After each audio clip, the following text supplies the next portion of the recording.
mountain climbers and 30 jumping jacks, then to answer the exercise. Alright, let's put in the hours, let's put in the work.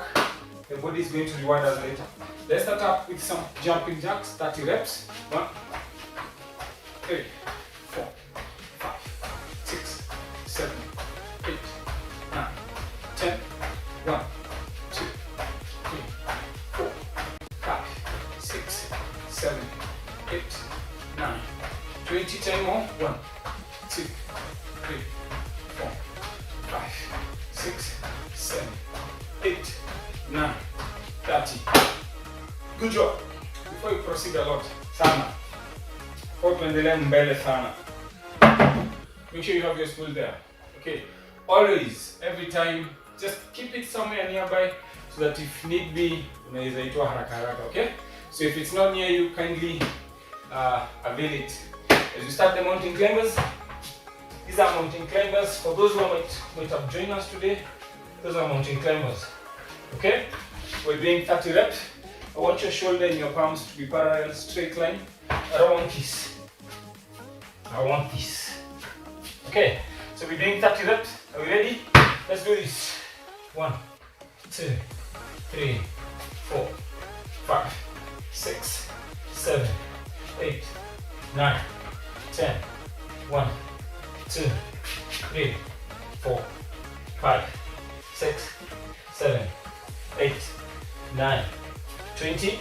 1, 2, 3, 4, 5, 6, 7, 8, 9, 30. Good job. Now, we shoot right next to our first exercise for the morning. So we're going to start with shoulder taps. We're going to do a minimum of 15 reps on each exercise, okay? 15 reps minimum, 15 reps, 15 reps. So we're starting with shoulder taps. First demonstration. These are shoulder taps. Be on a full plank position. Tap your shoulders there. That's a shoulder tap. Okay, we're doing a double count. Right and left is 1, right and left is 2. 15 counts. Are you ready? Let's go. 1. Now, wait. Beginners, I want you to give me your best. If you can only hack 5 reps, give me the best 5 reps of your life. Okay? If you can hack 7, give me the best 7 reps of your life. So I'm not going to limit you with 5, 10 or 12, no. Give me the best you can. Intermediate, the same. Advanced, twende kazi. 1, 2, 3, 4, 5. Go on your pace. 6, 7, 8, 9, 10. 1, 2, 3, 4, 5. Good job. That's exercise number 1. Exercise number 2, try and get tricep dips. So we're going to use this tool.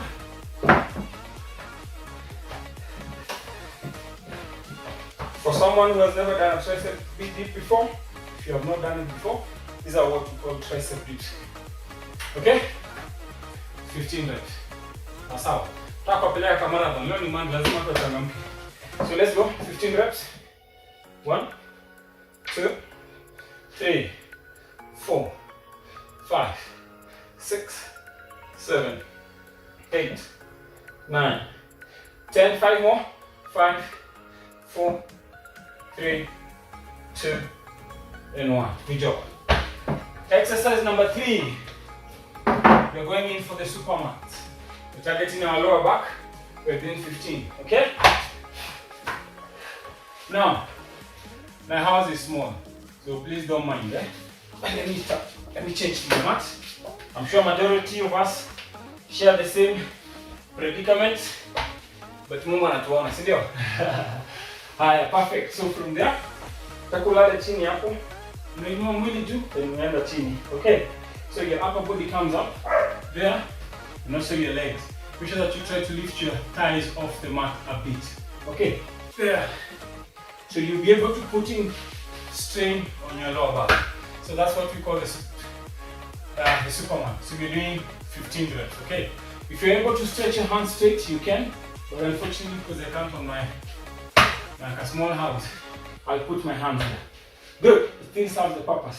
So let's go. 1, 2, 3, 4, 5, 6, 7, 8, 9, 10, 1, 2, 3, 4, 5.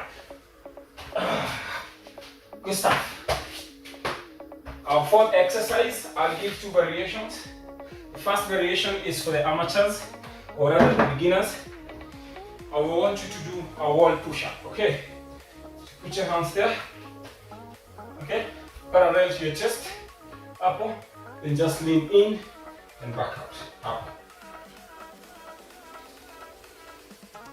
Okay, make sure that you keep your body straight. Just push it in and out. Okay? You got it? That's the first variation for your beginners, for someone who's struggling with push-ups. The second, which is now what I want us to do, we're going to do the under grip. So if you have a bench or you have this stool, we're placing our hands this way. Normally when we do the push-up, we usually put our hands this way, right? With the palm down, right? Now this time around, we'll do it with our palms facing up. Alright? So, I'll be at that position there, then I'm going down. So, are we good? Happy. We got it? Perfect. Please make sure that you do something right. If you can only have 5 reps, give me the best 5 reps of your entire life. Let's do this. 15 reps. Good, let's go 1, 2, 3. In and get chest direct. 4, 5, 6, 7, 8, 9, 10, 5, 4, 3, 2, and 1. Good job. First set down. Second set. Are you ready? We're starting back again. Palm the shoulder taps. We're starting the second set. We have to do this. We can't do this. We gotta do this. Down we go. Shoulder taps. 15 reps. Let's go. 1, 2, 3, 4, 5, 6, 7. Remember, we're working more on your endurance, your muscle tolerance levels. Those are 10. So try to limit so much of those long breaks. You only have 30 minutes, and you have to make sure that you burn as much calories as possible. Let's put in the hours, guys. You're doing awesome. I'm happy, I'm proud to be associated by you, or associated with you. Kizungu mnasemanga ni kijana meli. Tunaingia tricep dips. 15. Are we good? Good job. Let's do this. 1, 2, 3, 4, 5, 6, 7, 8, 9, 10. 5 to go. 5, 4, 3, 2, and 1. Chini kwa mat again. We're going in for the Superman. Good stuff. 15 reps for the second set. Are you ready? Let's go. 1, 2, 3, 4, 5, 6, 7, 8, 9, 10. 1, 2, 3, 4, 5. Good job. Wrap up the second set with a push-up.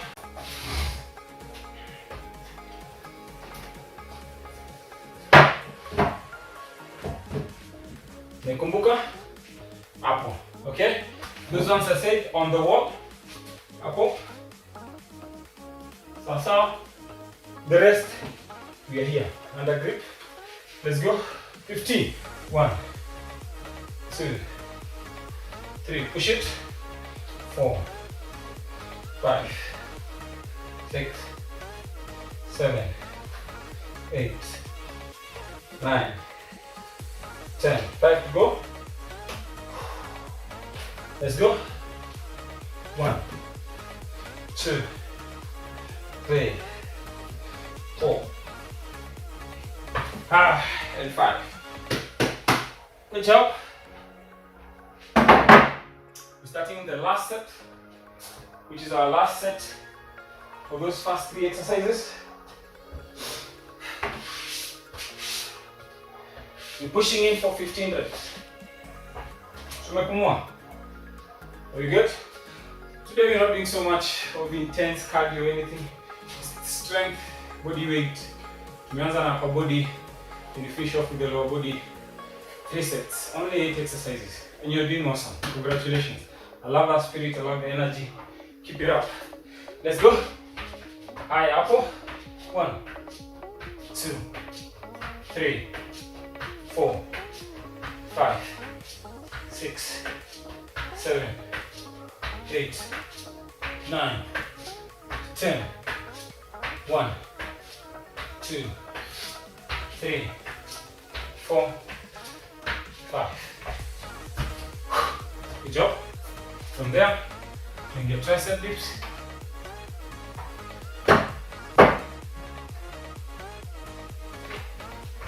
Are you good?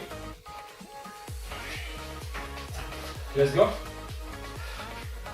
1, 2, 3, 4, 5, 6, 7, 8, 9, 10, 5, 4, 3, 2, and 1. Hizo mikono unazila je. So from there tunaingia Superman. Good job.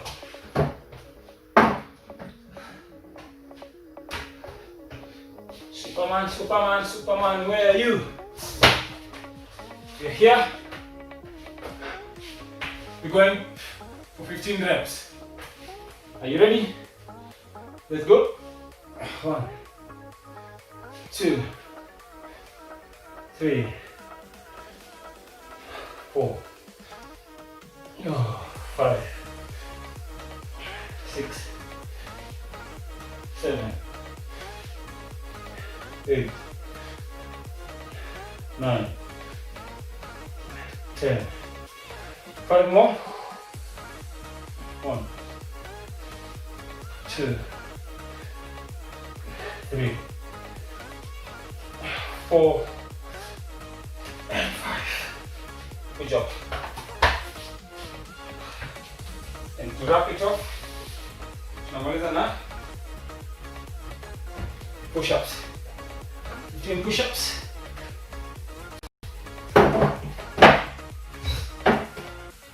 Are you ready? Let's go. 1, 2, 3, 4, 5, 6, 7, 8, 9, 10. 5 to go. 1, 2, 3, 4, and 5. Superset A done. Tunaingia superset B. 4 for 3 sets. So now the first exercise, we're starting with the lower body now. We're going to start with a single leg hip thrust. Okay? I will demonstrate. Unaweza kuwa unakunywa maji kidogo, but as you watch. Now, I want your sole to face the ceiling, not the toes, but the sole of the shoe. Okay? Huku chini, ikae hapo. The other leg you may bend, as you can see. Then you take yourself up and come down. up, up. Okay, that's what we call the single leg hip thrust. We're doing that for 15 reps, then we change to the other leg 15 reps. Are we good? We start? Thank you. Good job. Remember the sole, not the toes. Sole angalia chini. Let's go. 1, 2, 3, 4, 5, 6, 7, 8, 9, 10. 1, 2, 3, 4, 5. Change to the other leg. Same. 15 reps. Let's go. 1, 2, 3, 4, 5, 6. Take your time. 7, 8, 9, 10. 1, 2, 3, 4, and 5. Good job. I'm sure you're feeling your quads. These are your quads. I'm sure you're feeling something in your glutes. From there, we're shooting direct to a hamstring. These are what we call the hamstring. Okay. So now for the hamstring, we're going to do a one leg bend over. Now look. So one leg is going to be up in the air, suspended up in the air. Let me start with the other legs that you're able to see. So one leg is suspended in the air. You're basically bending with both your hands and touch your toes of the other shoe in your chini. Number one rule, keep the knee locked. For those who do the stiff-legged deadlift, it's more or less the same. Just that now we're doing our hands in the chini and one leg is going backwards. Okay, so keep this knee locked, up, and just go down, up, come up. Okay, there. Alright, gives you a very nice pull, very nice stretch on your hamstring. So we're doing 15 reps on each leg, right and left. Let's do this. Balance. 2, 3, 4, 5, 6, 7, 8, 9, 10. 1, balance. 2, 3, 4, and 5. Good. Are you feeling it? Up, eh? Good. So from there, balance the other leg. Same. Let's go 15. 1, 2, 3, 4, 5, 6, 7, 8, 9, 10. 1, 2, 3, 4, 5. How are you feeling? You good? From there, I want us to try something. I want your hamstring and your calves zishikane. Okay? Up. Come mikono chini. Do that way. Can you see? So your hamstring and your calves zimeshikana. Shika hapo chini, unajiinua juu hapo and go down. Okay? So we're working on the calves. Are we okay? Let's do this. Let's go. 1, 2. Just lean forward. 3, 4, 5, 6, 7, 8, 9, 10. 1, 2, 3, 4, and 5. How felt it? How are you feeling? Good. Then from there, we're going to do the scissors leg raise. So, basically when we do the scissors, we do the scissors here, right? So I want us to combine it with the leg raise. So you're going to take your legs all the way up.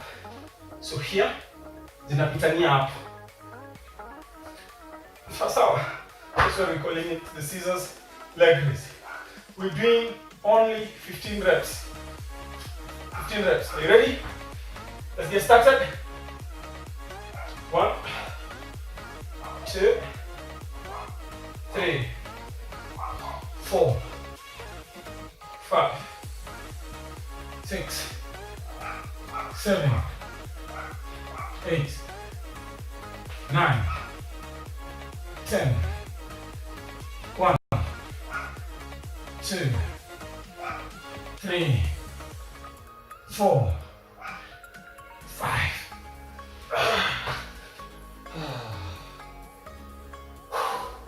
How are you feeling? See, umeondoa hiyo tension kidogo kwa miguu.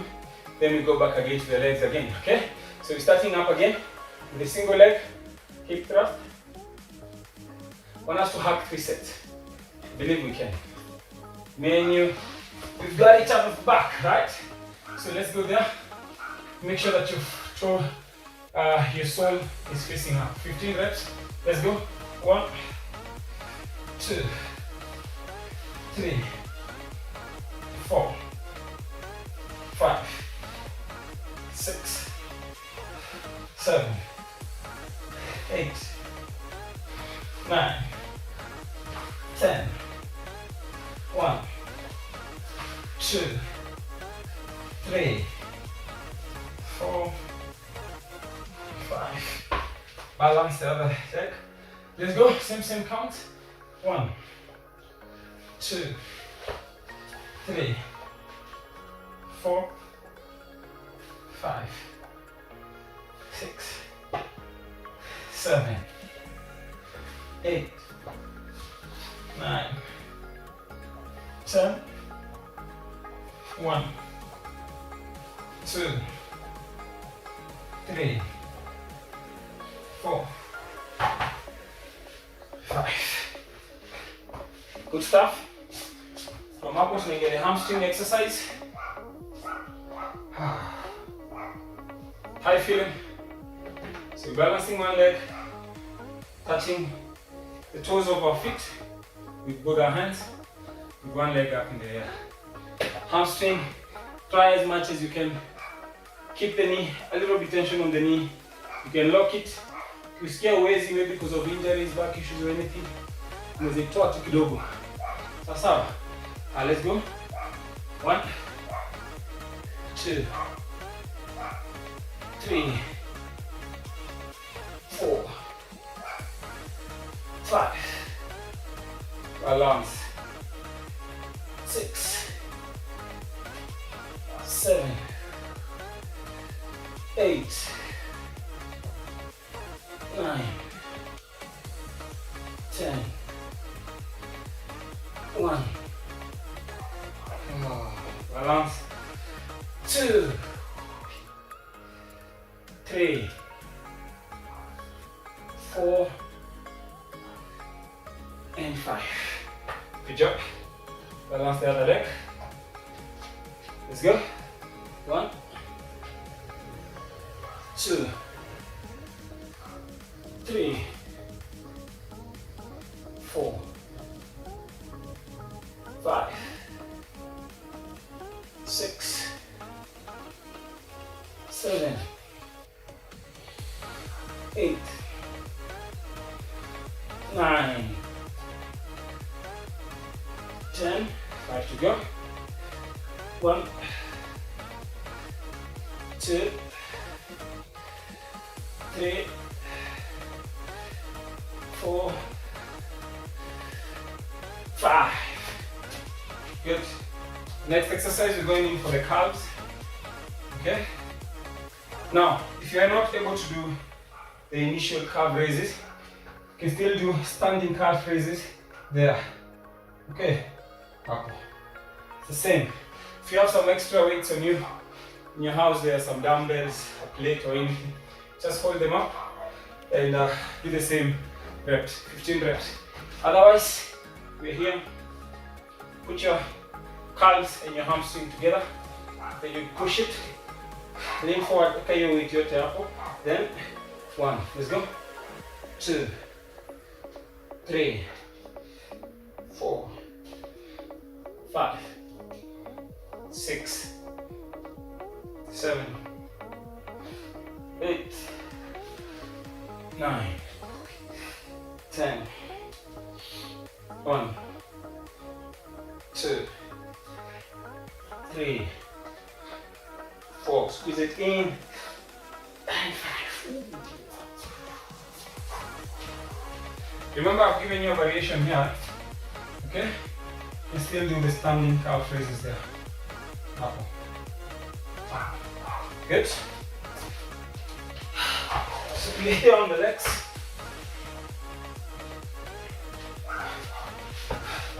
Let's go. 1, 2, 3, 4, 5, 6, 7, 8, 9, 10. 5 to go. 1, 2, 3, 4, and 5. That was an awesome session. How do you feel? What do you think? You like it?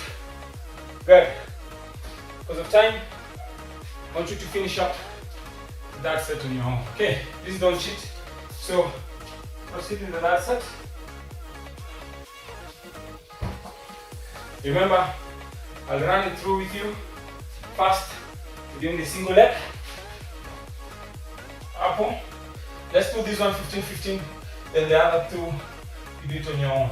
Promise me you're gonna do it. Thank you. Let's go. 1, 2, 3, 4, 5, 6, 7, 8, 9, 10, 5, 4, 3, 2, and 1. Good job. Let's go. 15.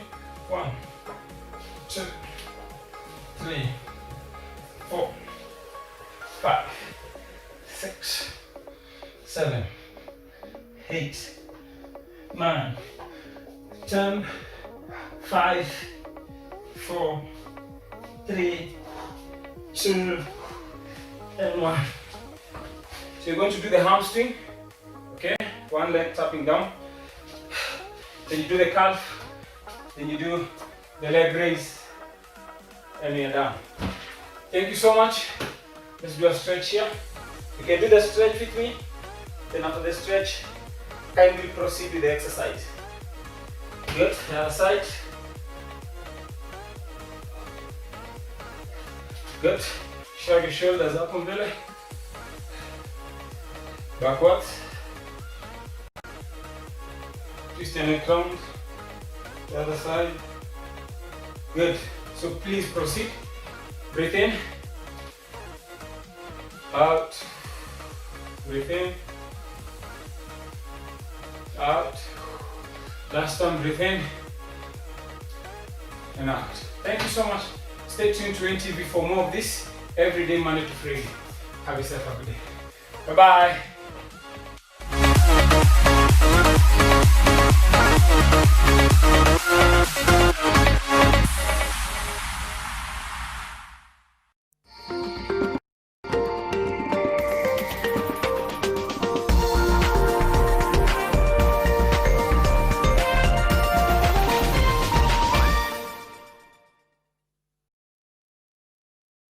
Fact Finder from the BBC. Fake news was so good that so many issues arose before the demonstrations. The authoritative sources of information, it is becoming difficult to identify them. Now, what was the role of misinformation in Zimbabwe's protests? We'll tell you what we found out. We look at what happens when Facebook works with independent fact-checking organizations to combat misinformation on their platform. And social media applications are tightening the news on misinformation with new features on their sites.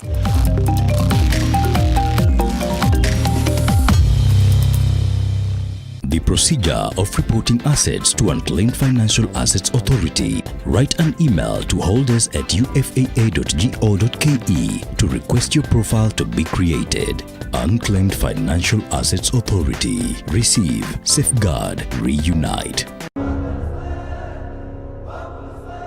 We are Nation, Africa's independent media brand. We are committed to empowering all Africans, from the young to the old, from the curious to the educated, and from the heart of the cities to the rural areas. We are Nation. Join us, because if you want to get far, you do it together. Nation. Empower Africa.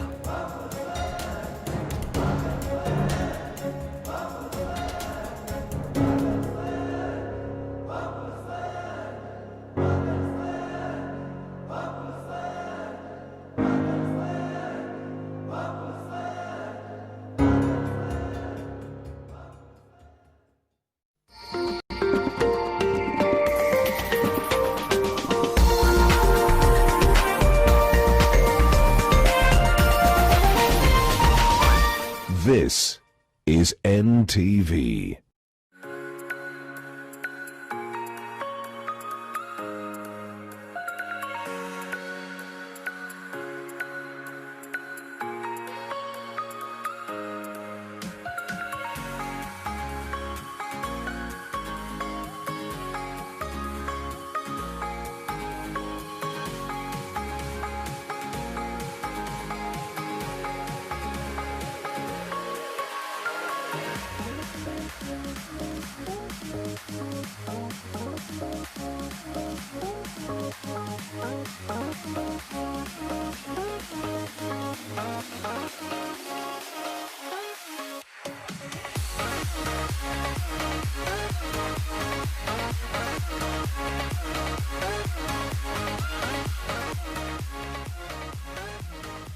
Greetings and salutations, East Africa. Welcome to your world on this last Monday of October. Yeah, that's how fast the days of 2020 are passing by. Now, on this day, we focus on the status of higher education, even as the education cycle takes effect after months of uncertainty in the education sector in the face of the COVID-19 pandemic. We shall also put special focus on the role of technology and innovation amidst the disruption and the silver lining the pandemic has created for institutions of higher education. My name is Gladys Gashanja, and before we get into all that, here is what else you can expect.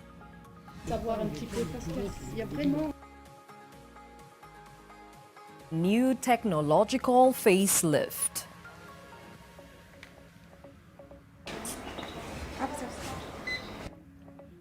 Algerian kids are back to school after closing down for 7 months.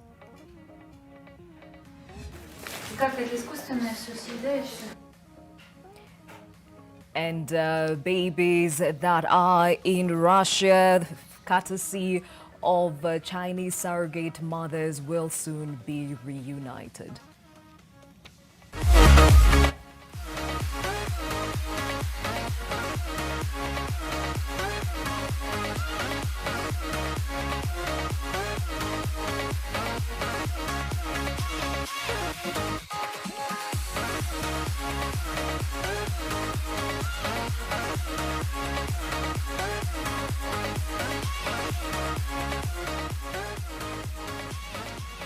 Thank you for joining us on the broadcast. As I mentioned, today we focus on technology and innovation in institutions of higher learning, and the question of the day to you is technology and innovation the new backbone of higher education? We're talking about universities, colleges, etc. Or do we still have room for face-to-face learning? Well, talk to us. That hashtag is new normal on our social media platforms, and you can also reach us on that number at the bottom of your screen. But before we get to it, let's take a look at the impact of COVID-19 around the world in terms of the numbers. And this morning, we stand at 43,343,797 people who have been confirmed to have contracted COVID-19. Those who have recovered from that number stands at 845 people. And those who have succumbed to the same, unfortunately, stands at 1,159,082 people. Well, let's take a look at the same impact, but in the Kenyan context, that number stands at 49,721 confirmed cases. Out of that, 34,209 people have totally recovered, and unfortunately, we have lost 902 Kenyans to COVID-19. Now, it was interesting to actually see that survey released by TIFA yesterday, with many people saying that they feel like we are out of the woods and that for some, COVID never existed. Well, the truth of the matter is it is here with us, and those numbers are increasing in as far as the number of infections and those succumbing to the same. So do take care and take the necessary precautions. Well, let's take a look at some of the stories making headlines this morning. Nearly 60 years ago, a number of babies, toddlers and children died during their spell in a Haki camp run by the French army in the south of the country. Now, Hakis are native Muslim Algerians who served as auxiliaries in the French army during the Algerian War of Independence from 1954 to 1962. The children were often given a perfunctory burial at night, wrapped in a towel and without the dignity of a ceremony. Over the next 50 years, the makeshift cemeteries hiding dozens of bodies were left unattended, and now families of former Hakis, through associations and their own personal initiatives, are trying to bring the dead out of anonymity to give them a funeral they deserve. Prière.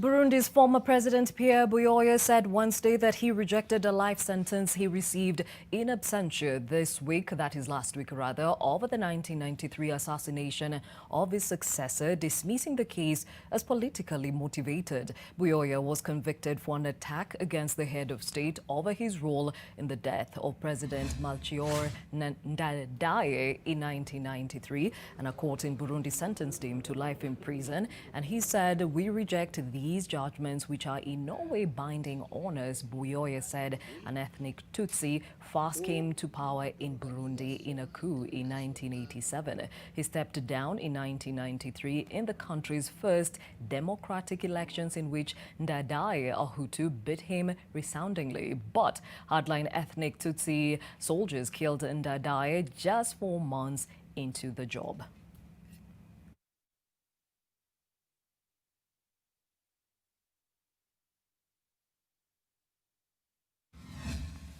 And in Algeria, upon entering the private schools in Algiers, children have their temperature taken and a teacher shows them how to properly wash their hands using hydroalcoholic gel on the first day back to school after more than 7 months of closure across Algeria due to the health measures to curb the spread of the coronavirus pandemic. Nadia Odier, French teacher at the primary school, says, "For us, it is certainly new, but we do our best to make it go as well as possible possible while respecting the sanitary directives.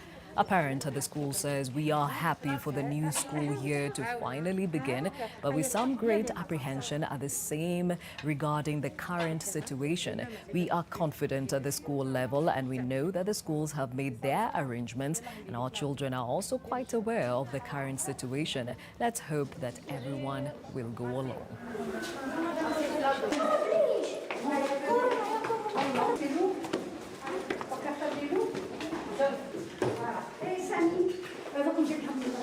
Vous êtes silencieux, vous n'avez rien à raconter. Faire jusqu'à un certain moment, jusqu'à ce point, on est tous restés à la maison.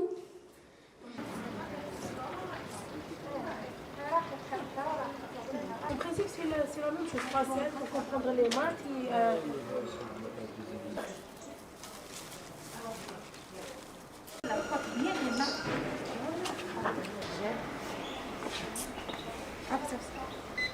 Alhamdulillah, ça va? Vous allez bien? Alhamdulillah.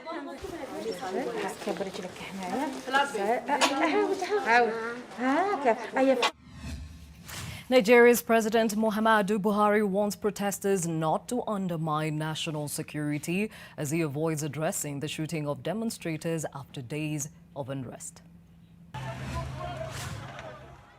The result of this is clear to all observers. Human lives have been lost, acts of sexual violence have been reported, 2 major correctional facilities were attacked and convicts freed, public and private properties completely destroyed or vandalized. I therefore call on our youth to discontinue the street protests and constructively engage government in finding solutions. Your voice has been heard loud and clear, and we are responding. And I call on all Nigerians to go about their normal businesses and enjoin security agencies to protect lives and properties of all law-abiding citizens without doing harm to those they are meant to protect.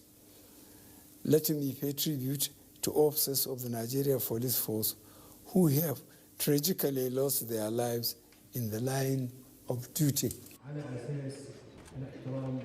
To our neighbors in particular, and members of the international community, many of whom have expressed concern about the ongoing development in Nigeria, we thank you and urge you all to seek to know all the facts available before taking a position or rushing to judgment and making hasty pronouncements.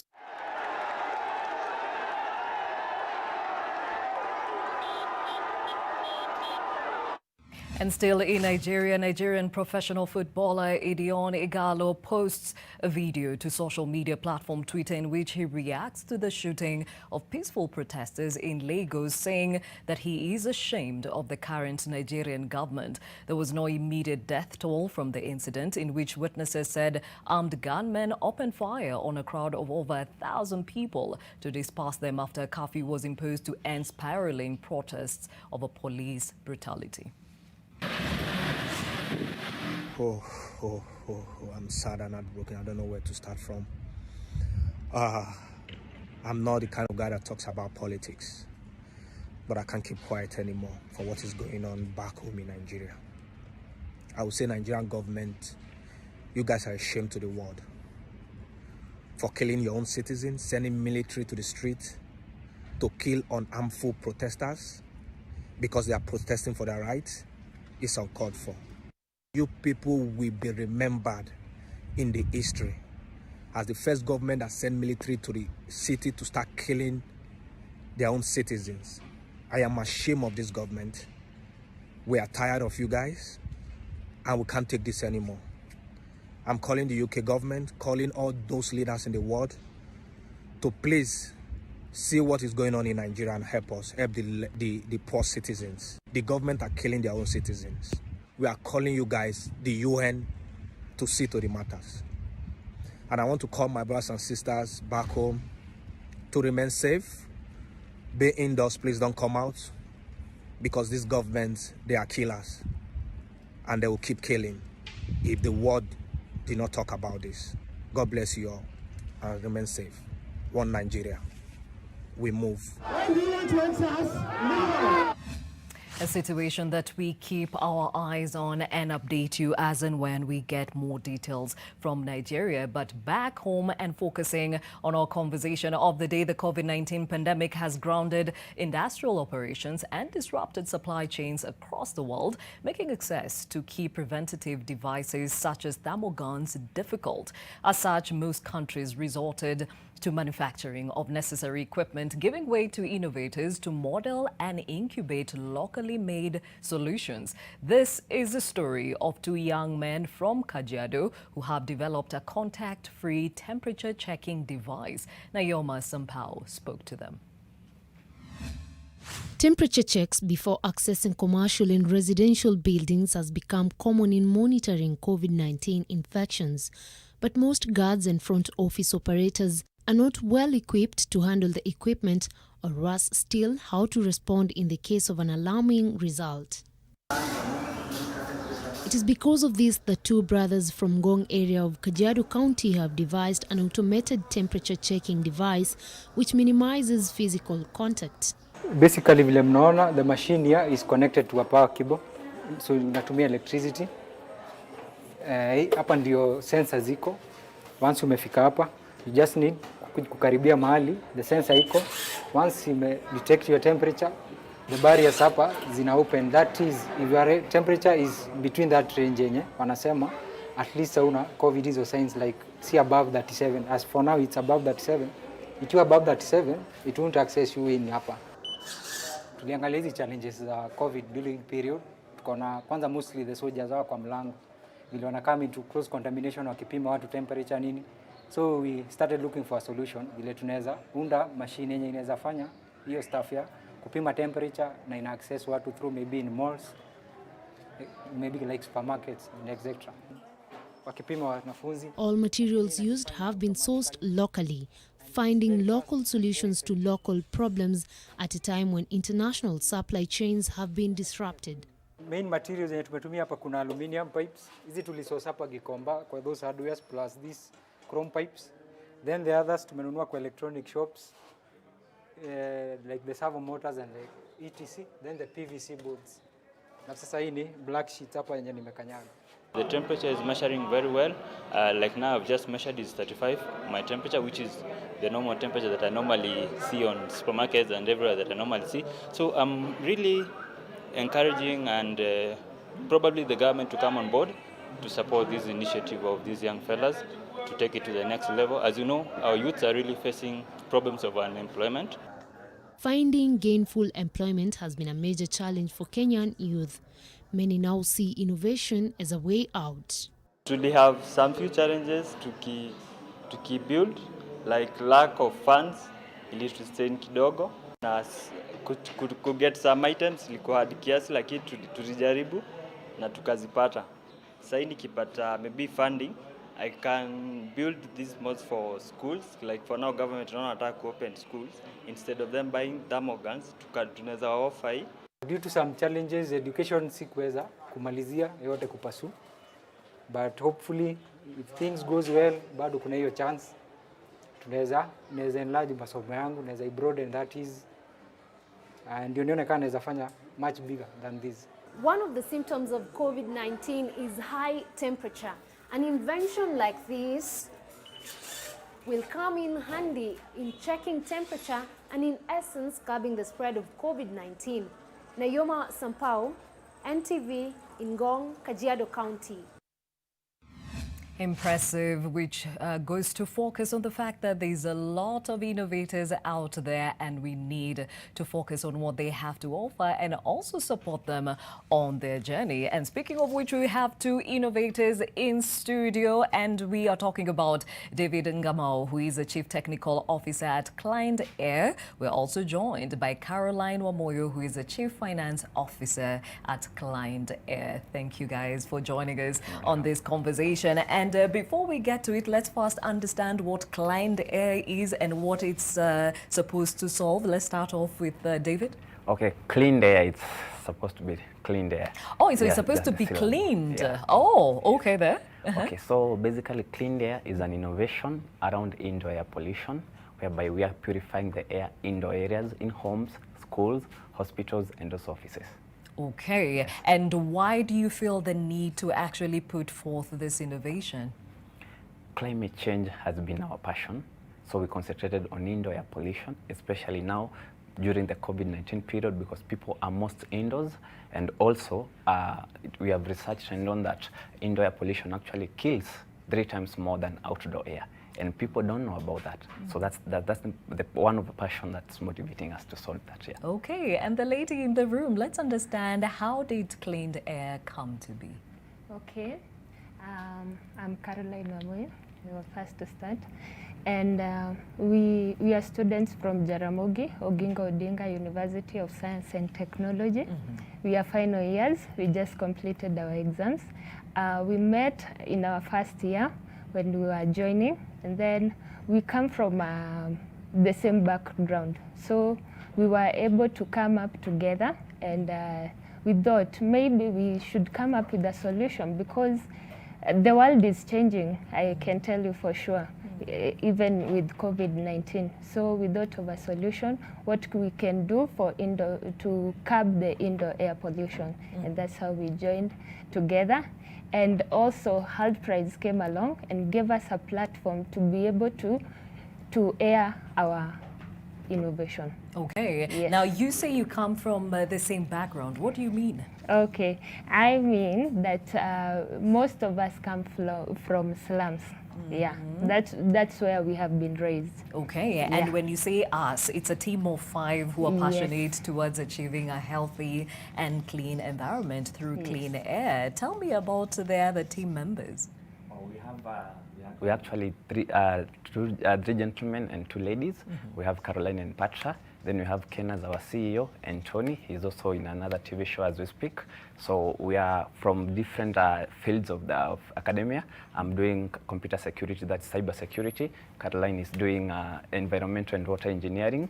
Same to Ken, as he's also doing forensics. Tony is doing special needs, and Patra is doing spatial planning. So at least we are a team that is well combined from different areas, met together, then decided let's work on this because we are motivated by our own stories and where we come from.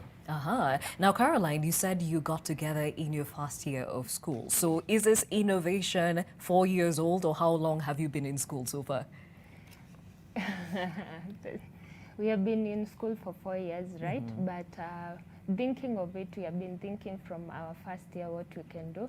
But we started working on it in 2019.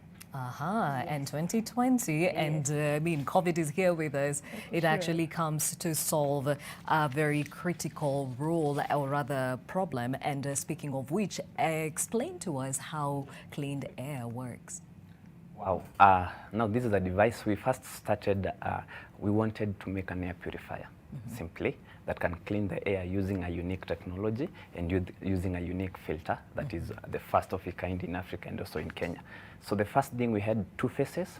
We had to work on the monitor first, so that you can monitor the quality of air in your house and tell you the exact metrics guided by the WHO. So the monitor is able to tell you this is how your air is polluted according to these numbers, and you can see them. And then now there's the air purifier, automated now, whereby after a certain level of air pollution is reached, automatically the purifier starts. And then after the air is now cleaned, the filter stops. So this is how it works. You just connect it, and then as long as you are anywhere, your machine is connected to Wi-Fi, you can be able to see your air pollution. So right now it's telling that the levels are severe. Our studio is terrible. Of course. Yeah, so now after it goes, after some time it'll go back to normal, so it will continue cleaning that air until that air is good. So not unless it goes to the good level, the fan won't stop, the purifier won't stop. It only stops after Okay. after the air has been cleaned. Okay, keep it running. We want to see if we can actually salvage the situation in the studio. Okay. And while we wait for that, Caroline, he talks about the metrics according to the WHO. What are those? Okay, the WHO recommends that indoor air pollution should be 50 ppm, the normal one. But if... Wait, are we good now? Yes, good. Oh, thank God. Okay. Yeah. So the WHO, as I said, recommends that the normal indoor clean air should be 50 ppm. But when it rises beyond that, then that area is polluted. Okay. Yeah. So can we switch it off now? Because I think there's a feedback sound. Why is he doing that? Okay, with that, it's only that our fan is running very fast because of the purification. So when it's fast severe, the fan speed actually increases very fast. So that's why you're hearing that sound. Okay. But then as it goes to moderate, the fan stops, goes slowly, and then when it's good, it finally stops. Yeah. So when you can see now it was moderate before I switched off. Yeah. So that is 149. That is thrice the recommended ppm by the WHO. ppm means particles per million. So what I'm looking at is 149, Yes. and you said the minimum should be 50. Of course, So yeah, we were doing really badly. Yeah. And yeah, engineers, please make note of this. We just have been assessed, and our air in the studio is pretty polluted. And even as you do this, have you been able to come up with something that you can put in the market? Of course, now this was the first phase that we did. First, I told you, working on the air monitor, because that was the critical part, to be able to monitor that air and also know how we are going to purify that. So now we have made now the prototype for the air purifier. We are now remaining with only one part of actually making sure that our filter works very, very well. Then after that, now we are ready to scale and commercialize. Yeah. Caroline, speaking of commercializing it, who is financing this? Okay, right now I could say we are just financing ourselves because we used our t-shirts, as you can see, these t-shirts to fundraise. So we got around 50 plus to be able to do the prototype, but we are asking people and our friends to join us to be able to commercialize this, to be able to reach to the market. Yes. And speaking of 8 challenges that you have faced along the way in putting this together, which are they?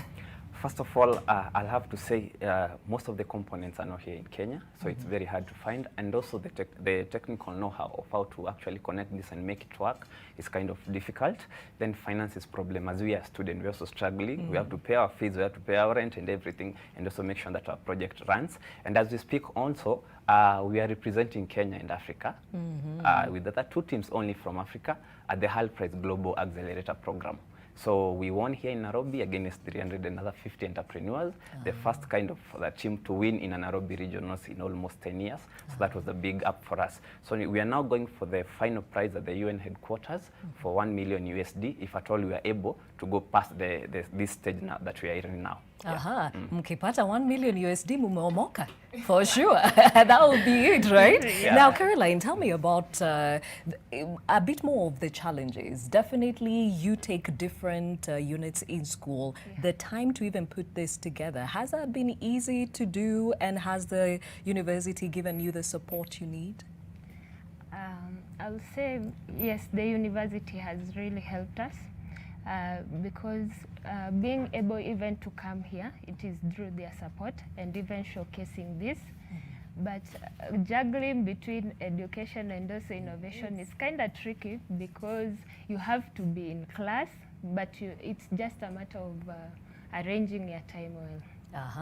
And speaking of challenges, local innovators are now calling on the Kenya Bureau of Standards and other regulatory agencies to waive registration and certification fee for their products as they seek for local and cheaper solutions to curb the spread of the COVID-19 pandemic in the country. Our reporter Gabriel Kudaka caught up with a tailor in Uasin Gishu County who is making improvised face shields that also double up as masks.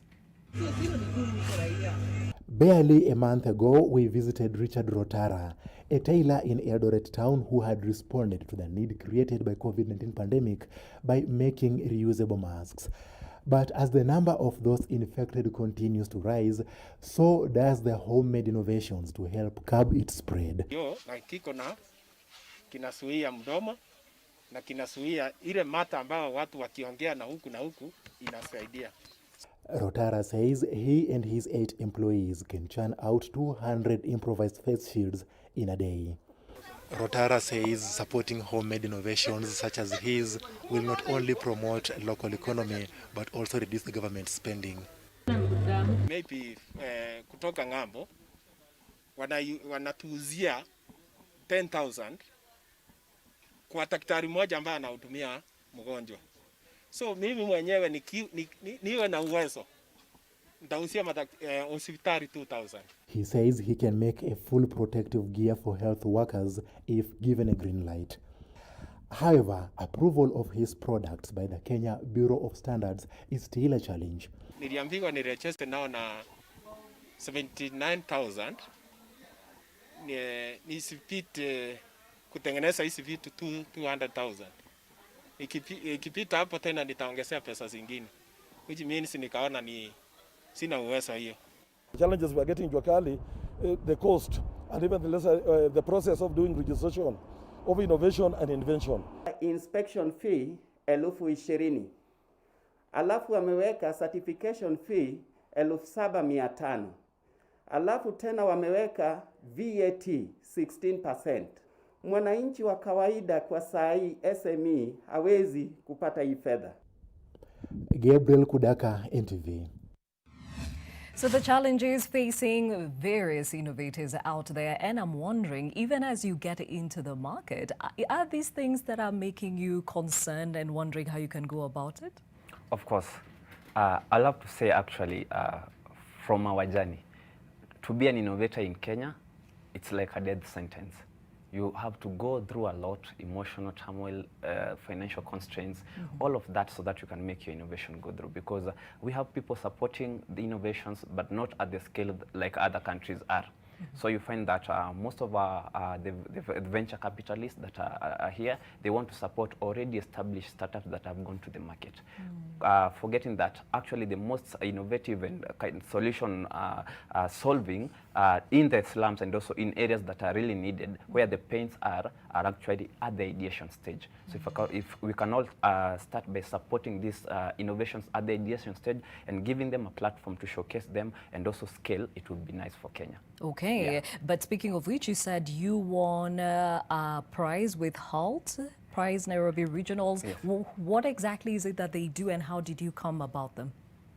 Okay, HALT Prize is a global movement. It gives the students, university students, a platform where they can come up with innovations and air them out, and then they support them through experts and guiding them from idea from a step to step, from idea now to registering a company, and then to be able to scale and become a company. So that's what HALT Prize does. Yes. And so far, what kind of mentorship have you gotten from them? Okay, we have been able to be mentored through from March to April. We were just an idea. We didn't even have a prototype. Yes, so they have mentored us from being just an idea to now being able to come to work on our prototype and yes. Exactly. And are we saying that we do not have these kind of platforms in this country? We do. And actually, we're also in another program, very fascinating, here in Kenya, at Lake Hub in Kisumu, whereby we have also been in the incubation for 6 months and continuing, and then we'll be able to end in November. So we have the incubations here in Kenya. The only that, most of the students and innovative minds don't know about this. So we need to also create awareness around the incubation programs in Kenya because they are there. Yeah. So how do you amalgamate that kind of support from the institution that you attend and the investors that need to walk with you in this journey? Okay, with the Lake Hub and the HALT Prize program, they run separately, but now we are doing them virtually. So we're able to meet each and every week, maybe every day or maybe 3 days per week virtually. But then on the school, we are also able to actually plan ourselves right to know when to attend classes, what to do, when to do our assignments and everything. And also because we are not yet in that stage whereby investors are coming to us. Now that's the step that we are calling on investors to come and actually invest in this idea, because this is not our vision. This is just the beginning. Yeah. We want to be able to make a program or maybe a software or an innovation that can be able to detect the COVID-19 in people 2 meters away. So you can just tell by the samples to improve our sensors so that they become so powerful that they can test the COVID-19 when you're 2 meters away and tell you these are the symptoms based on the analysis, these are what you get. And then be able to now scale using artificial intelligence and Internet of Things, whereby you can be able, right now, you see, you can be able to see your results, your air quality results, wherever you are in the country, as long as the machine is connected to the Wi-Fi or maybe using GSM technology. So the vision is wide, but now it's baby steps each and every way. Okay, and we wish you all the best. And Caroline, there's something that you mentioned earlier, that you have the same background, you come from informal settlements. Does the need to look into air pollution, did it come from that setting where you saw there was such a huge gap? Yes, exactly. Yes, it came from because we live in the slums. The indoor air, they are so small. The spaces are so small because you're just cooking here, doing your things here. The space is small. You understand? So, growing in such a place, you find that some of the people get allergic to, and they don't know why they are allergic. But with time, they develop even respiratory diseases, but they're not even aware.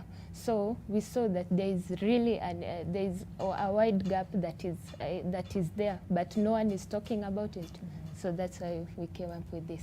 And it's not only the informal settlements, going by your description, we're talking even about the rural areas where the setup is very similar. So are you looking into working with the county governments to reach as many people as you can when it comes to it?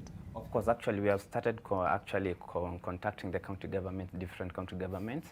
We are still yet to get replies, but we intend to have a campaign on indoor air pollution. As we have said, indoor air pollution is a menace in this country, and you find that close to almost half of the children nowadays, they are either allergic, they are asthmatic, or they have 1 or 2 respiratory diseases, but the cause is unknown. But we are now trying to tackle that by introducing now the awareness on indoor air pollution, because it's really a mess. And we are projecting maybe in the next 15 years we'll have a cancerous nation, because once the respiratory disease comes in, then your chest becomes weak and you're able now to actually invite so many other diseases in your body. So that's where we are headed now, by actually making a campaign, a whole month campaign for indoor air pollution, to be able to solve these things. Because as I've said, so many people know so much about outdoor air, but on the indoor air, nobody is talking about that. We are just used to the pollution. Like now, you may say, like in this station, you are not aware the levels of pollution in here. No. But you are so used to that until it's your normal. It's the new normal. And so, you wonder why you're always sneezing and of coughing course. when you get into the studio. Yeah. So these are the kind of things that we are trying to actually to solve, because the pains at the level that you are in, whether it's the rural or the slums or the good estates and everything, the level is people don't know about indoor air pollution, and it's killing them. You find that 14,000 people die yearly here in Kenya because of indoor air pollution, and that is data way back from 2009. We are now in 2020. It now must be imagine worse. the gap. And now COVID-19 came along. You may never know what kind of numbers we speak about. So you find that 4.8 million people die yearly in the world because of indoor air pollution. So that's something we need to talk about, because now this is eating up on the economy and the productivity of people. Because if at all you'll have to come to your job while you're sick because of something that you don't know is causing that, then your productivity even on your home becomes very little. The same appears to the school, and there's research being done actually between the relationship between now the IQ level and indoor air pollution. Because now once the pollutants get into your body, it actually affects your brain. So your IQ level goes down.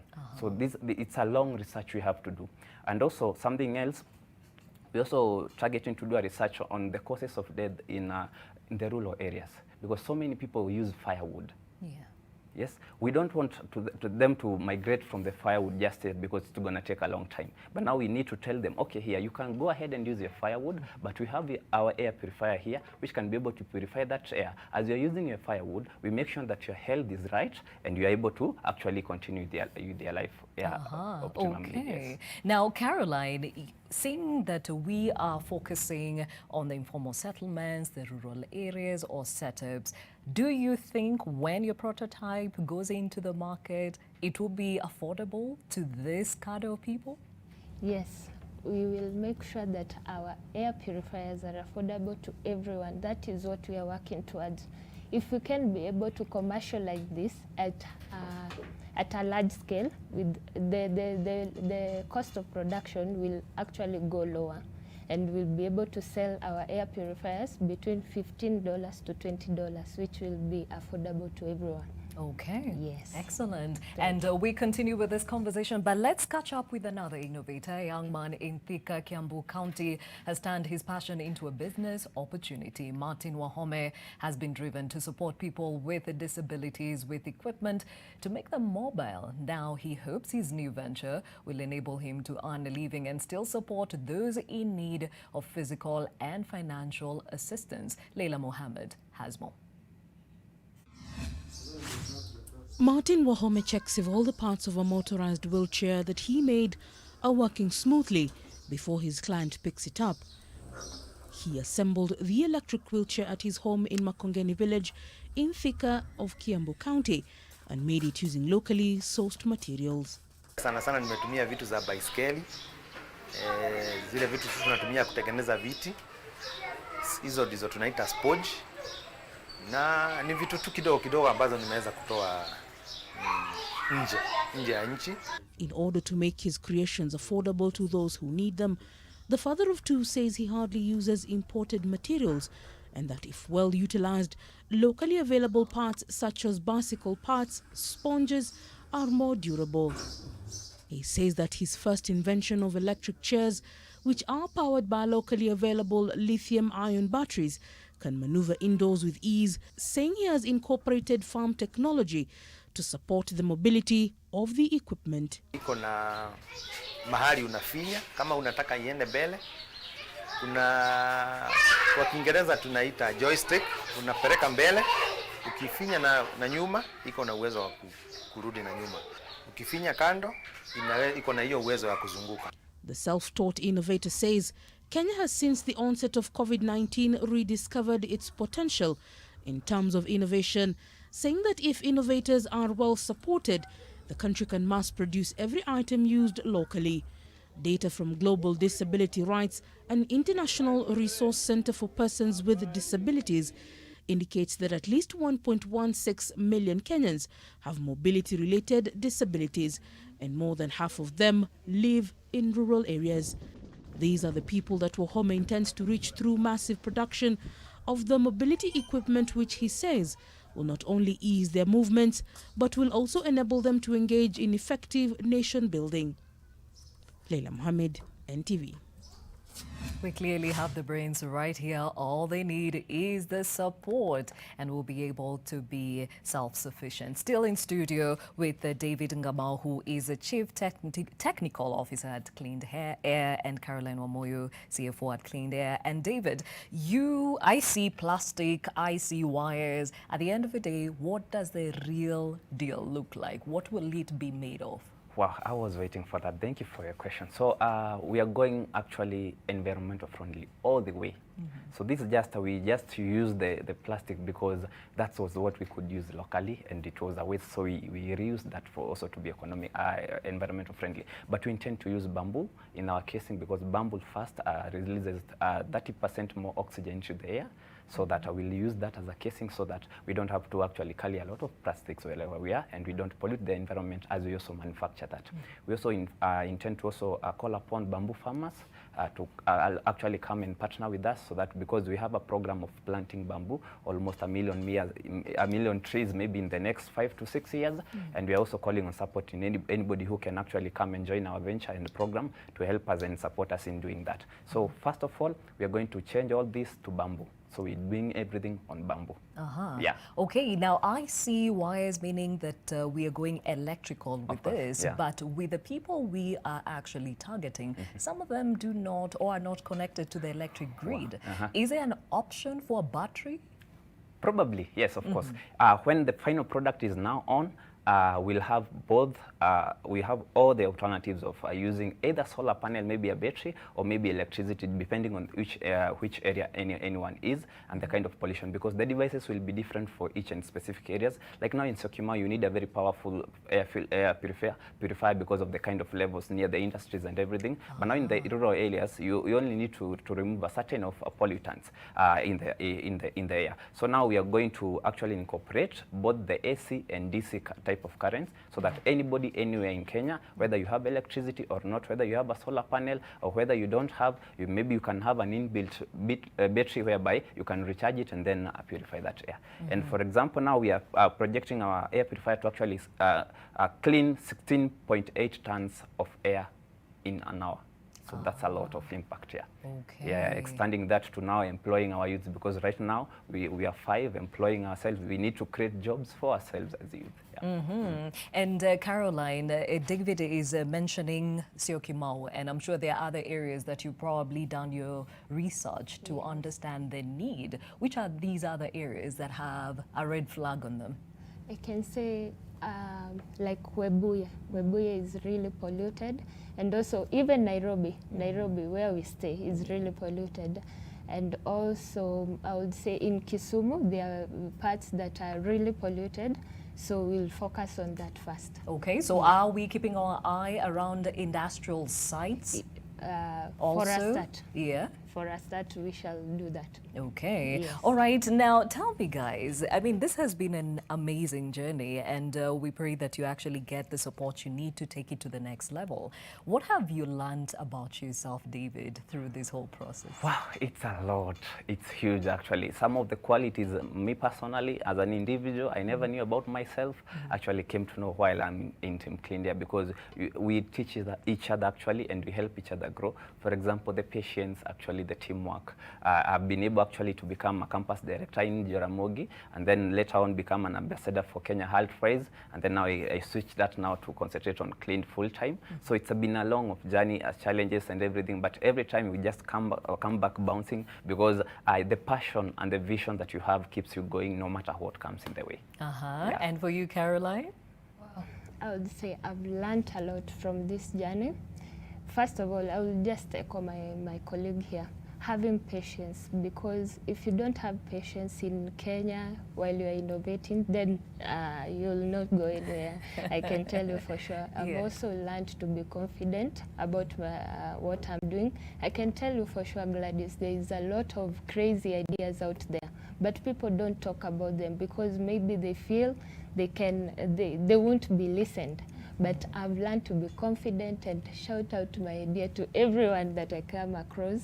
And also, yes, I also reaching out to people has really helped me to be able to be more talkative. I'm less talkative in the group. Yeah, I think I could pick that up. Yes, sure. From the two of you, but you've done well. And speaking about your ideas, there are many others that I'm sure that are within your institution of higher learning. So how is Jaramogi as an institution enabling other innovators to bring their ideas to life? Okay, Just is actually encouraging students through the clubs now, because they can deal with directly. We have to be on an organized platform so that we can be able to be supported. So there's the Health Prize Club, and there's also the Nactus Club and other clubs in the school, whereby innovations are actually nurtured and helped grow, so that when opportunities for competing and getting money and funds come along, students are called upon, come with their innovation, do something, work on this. They're supported all through research and everything, until they're able now to come into television and say, this is what we have done and this is where we are going, but now we are here, we need to get there. Caroline, the Health Prize representation in Africa is coming up, or has it already happened? Pardon? You said you're representing Africa. Yes. Yeah, so has this already happened? we are still on the journey. As we said, Hull Prize is a program that is running virtually right now. So we are still in the program. We'll be, actually, we have been invited in the UK around December. If COVID, that is, if there'll be no COVID. So it's still continuing, and it will end around in January. So that's when we'll be visiting the UK to be able to demonstrate physically our idea. Okay, Yes. and how does it feel to be part and parcel of something that incorporates other amazing minds around the world? Actually, it's amazing. You find out that you are not the only students who are innovators. There are so many people who are outside there innovating. So it's amazing. It's an amazing journey. Okay, if it was up to you, what would be an ideal situation for an innovator in this country? First of all, it's point blank. I'm going to be very straight with you. Yes. The funds and the networks to organizations and people who believe in that same cause, because you may give me money, but if you don't believe in what I believe in, then I don't think we are going far. But if you believe in what I'm doing, even if I get that little money, we are able to scale that and do the impact that is needed. Because right now, businesses, it's all about impact. It's about impact and making good. As you can see in our website, we say for good, for profit. So we are able to make good while at the same time making profit out of that. Yeah. And Caroline, do you think innovation is the answer for the number of jobless youth we see in this country? Absolutely, absolutely. If you could be able while you are coming out of the universities, you are supported through your innovation, then we could create employment for our youths. Because coming out of the university, just having a degree, then you tarmac for a very long time looking for a job. If only these people, we could create employment through our companies that we have innovated, then job employment, lack of employment could not be an issue in this country. Sure. Now they say too many cooks can spoil the broth. You guys are 5 of you. How do you ensure that this teamwork keeps going and keeping the idea alive? That's the perfect team, actually, because once they say, the wise men say, if you want to work fast, you work alone, but if you want to go far, you work as a team. So we are a team of 5 from different specific areas of academia, with each and everyone having skills that are able to support us. For example, like me doing technology, I'm a talkative person, so I enjoy fun. I think we can tell that. I get fun. So Caroline, she's our mom in the team, so she's able to cool everyone off when the heads are high. Kenneth is the CEO, and he's able now to actually collect the team together and give us the vision that we need. Tony does special needs, so he's able to work on our psychological needs. Wherever the team is actually blazing up in fire, is able to calm us down and tell us, wow, guys, we need to do this. Let's go out and have fun. Okay. And then now Patra, we have Patra doing spatial planning. She's our queen, and she's actually our princess. So she helps us make jokes and have fun. She's our TikTok lady, the ambassador and marketing team. So she's able to incorporate the team together. We are like now, we are friends who turned family. And we think we are now past the family level, because we are now so much conjunct to each other that I can't sleep without knowing how Caro is doing. She can't sleep without knowing how Patra is doing. Patra can't sleep without knowing how Kenneth is doing. And this all has become because of the innovation and the love we have, appreciating each and everyone areas of strength, because we also have our weaknesses. But now my weakness is her strength. Yes, so we complement each other that way. Okay, yeah. But you are human beings. Are there moments during this journey where you felt like, okay, fine, we've done our best, kimeumana, let's just move on to something else? Caroline? Yes. Gladys, akukosangi hiyo. Wacha niseme na Kiswahili. We do fight as a team, because we are not perfect, as you said. So we fight, but at the end of the day, we just look back. We have come from so far to just quit on this. So we keep pushing, and also praying. Praying helps us come together a lot of times, yeah.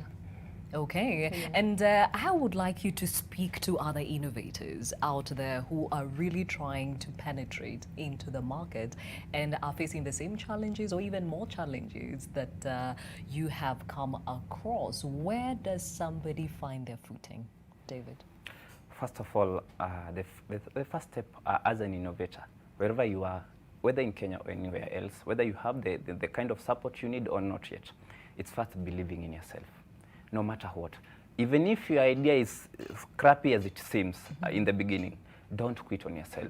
Believe in yourself and have that passion.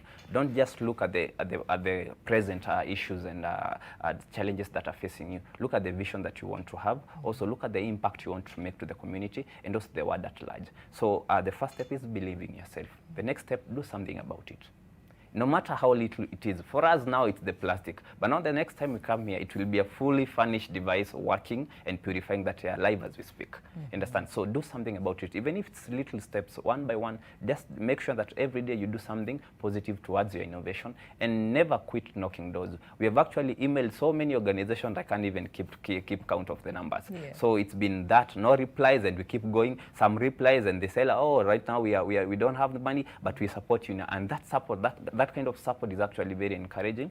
So I would tell you, look also for a circle, for a team that will be able to actually complement you and help you grow. Because another thing I faced in a team also, because I've been mentoring also innovative students now from Jaramogi, is that most of the people that you work on are able to determine where you're going. Some people will really discourage you and you will end up giving on yourself. Yeah. But now if you find just one person or two person will be able to tell you, I think it's challenging, but I'm willing to actually go ahead and do this. It's okay, we can just take a risk and go on. So why not take a risk, see what is going. It's better to have done something and failed rather than not to have done something at all and regret. Yeah. Very well said. And Caroline, what is the space for mentorship in this journey? What is the role and value of the same?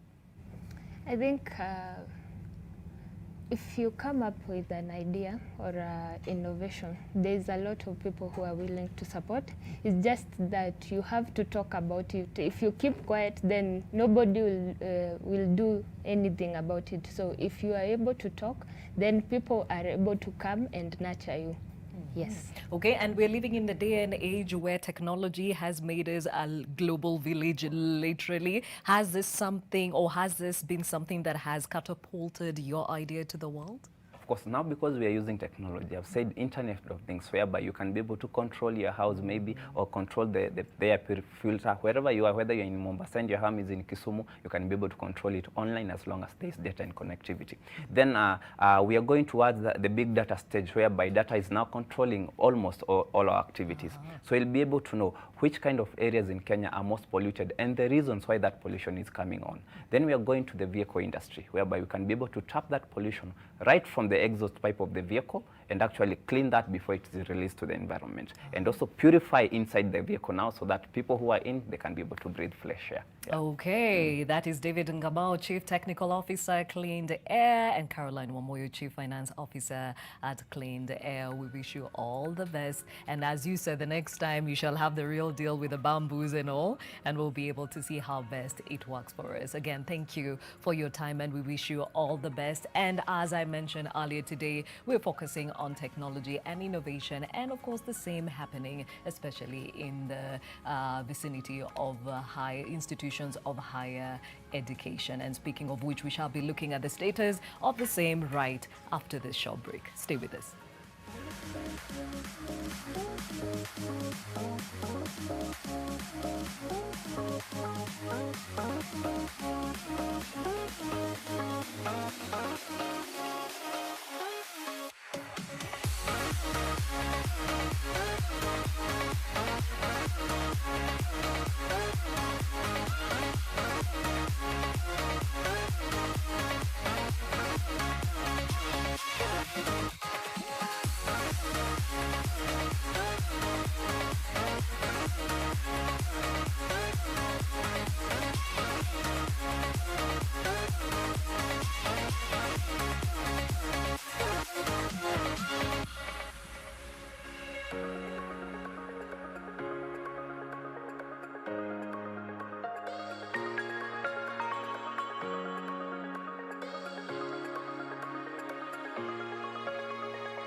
Mix of the Week in association with Airtel.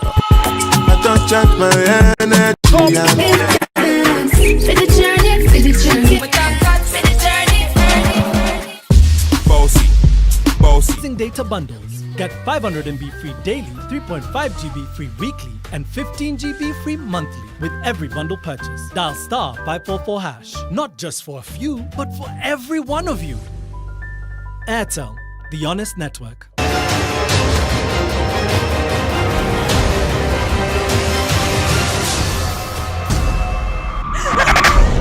When I was in prison, I thought a lot about you. This is not acceptable!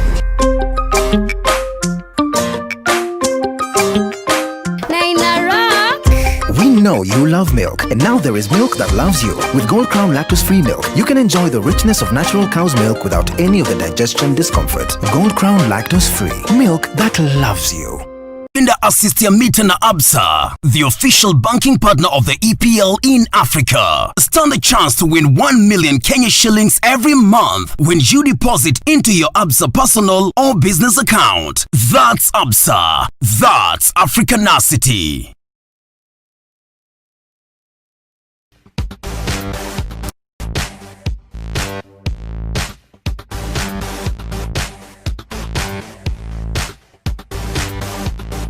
Washing is not equal to cleaning. Cleasoft equals real clean. Cleasoft cleans not just the surface of the clothes, removing stubborn stains easily. Effective antibacterial agent goes deep into the fibers, removing 99.99% of the hidden germ. Congratulations! You are the winner! Maji mdosi wangu ametupa simu yangu ndani ya maji. Mdosi wako kwa sawa. Venye Nkirota ameniambia ajui na akimpigia simu ashiki. Hey!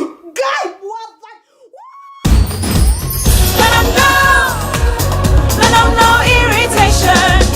For the women who deserve more, Moped is now in Kenya and more than 40 countries. With its nylon-free surface, new Moped has unique softness and up to 100% protection. Your skin will love it.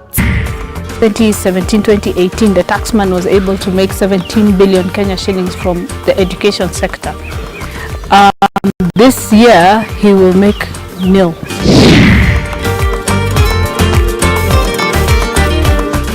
Waste is poorly managed. I decided to clean the environment through making these products and using the art of recycling. Ever since the COVID crisis began, well, tourists are stuck at home, unable to travel. So isn't there a way instead to bring the gorillas to them? That's exactly what a South African company has been trying to do.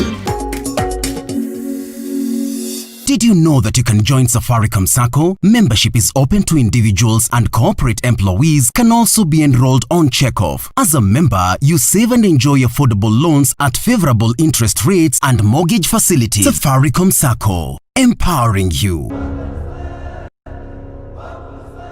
We are Nation, Africa's independent media brand. We are committed to empowering all Africans, from the young to the old, from the curious to the educated, and from the heart of the cities to the rural areas. We are Nation. Join us, because if you want to get far, you do it together. Nation. Empower Africa.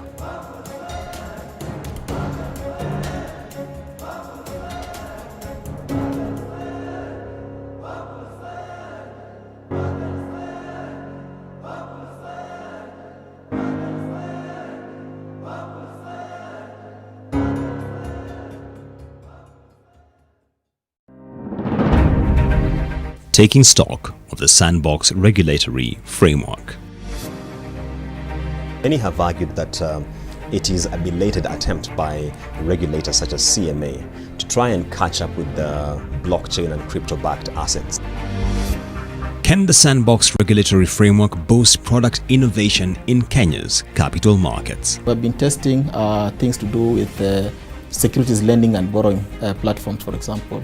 crowdfunding platforms. You are looking at tokenization of assets. In the next edition of Business Redefined, we have a conversation with the manager for corporate approvals at the Capital Markets Authority for a focus on this and more. Akili, akili, akili, akili. Will you wash your hands with me? I want to wash my hands with you. Come on, I will show you what to do.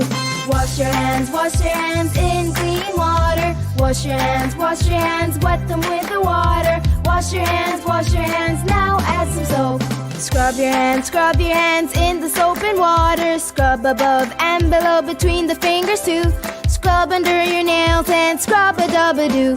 Rinse your hands in water. Rinse them clean, rinse away the soap.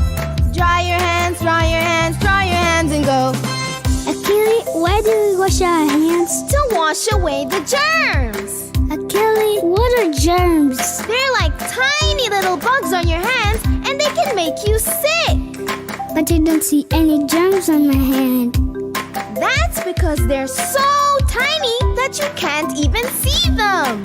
Oh wow! I want to wash the germs away. Will you wash your hands with me, Akili? Of course!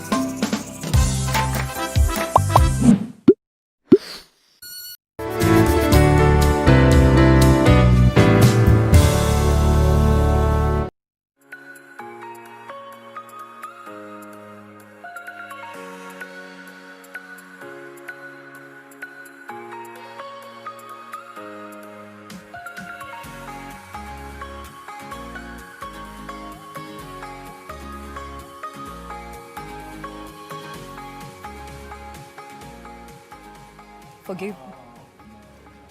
Thank you for staying with Your World. My name is Gladys Gashanja, and in this hour we shall be focusing on the third biennial conference on the status of higher education in Kenya. To help us walk this talk in studio, Professor Jackson Toh, who is the head of planning, research and development at the Commission for University Education, and next to him is Professor Chacha Nyegoti Chacha, who is the chairman of the board at the Commission for University Education. Gentlemen, thank you for joining me. But before we get to that education conversation, let's focus on something that everyone is expecting to see in full light and clamor, even as we focus on the BBI official report being unveiled at the Bomas of Kenya. President Uhuru Kenyatta and ODM party leader Raila Odinga will unveil that BBI report to the public at the Bomas of Kenya from 10 a.m. this morning, and definitely NTV is keeping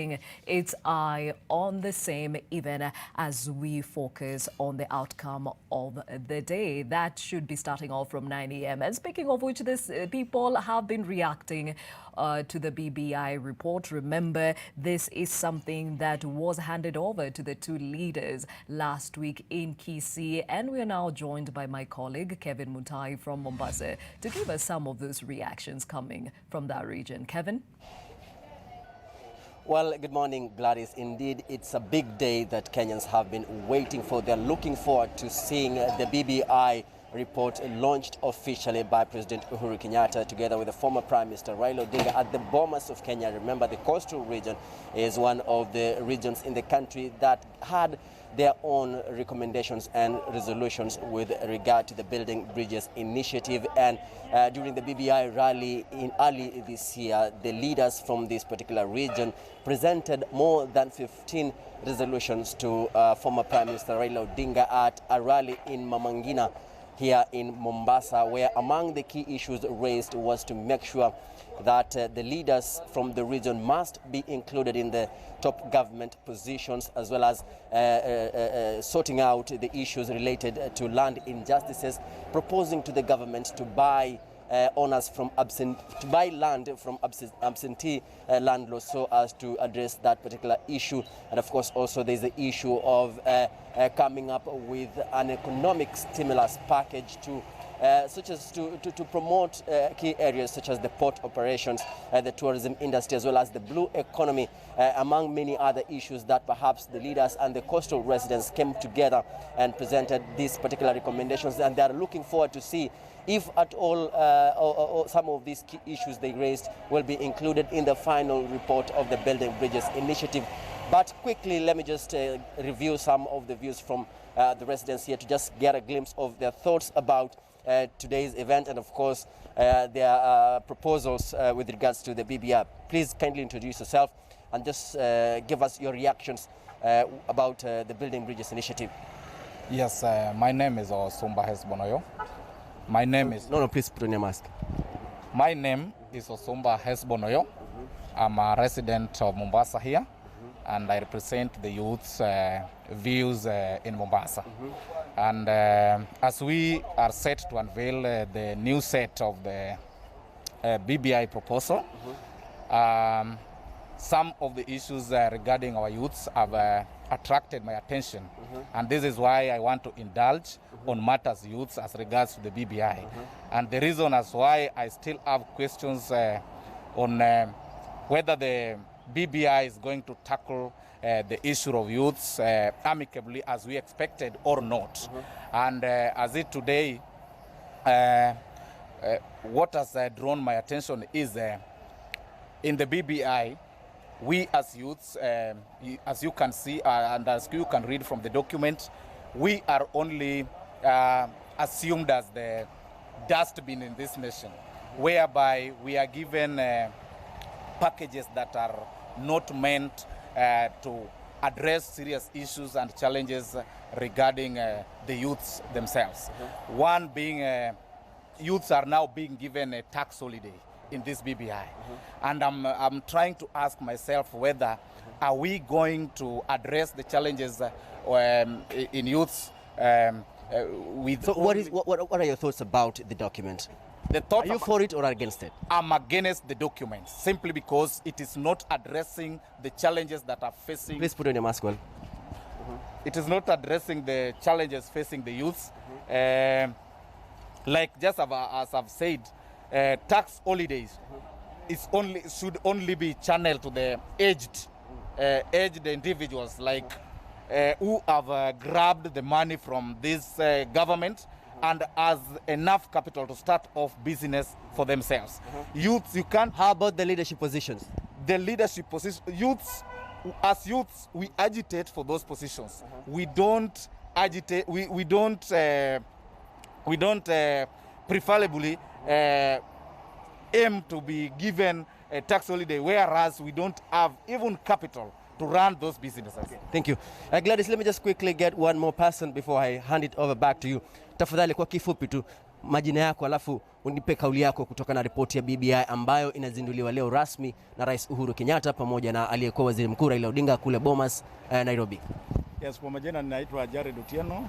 Mimi ni kwa maoni yangu kwa BBI nimeona kama sisi kama watu walio na walemavu we are well represented there, kwa sababu hii document ni kubwa, bado tuyasoma sote, kwa sababu kwa vile tunaona hii kitu ni mzuri, kwa sababu sisi kama wakati post election, kama election wise zinakuja, ile post election violence wana mbaya kwa watu wanaishi na walemavu. Yeah. Asante.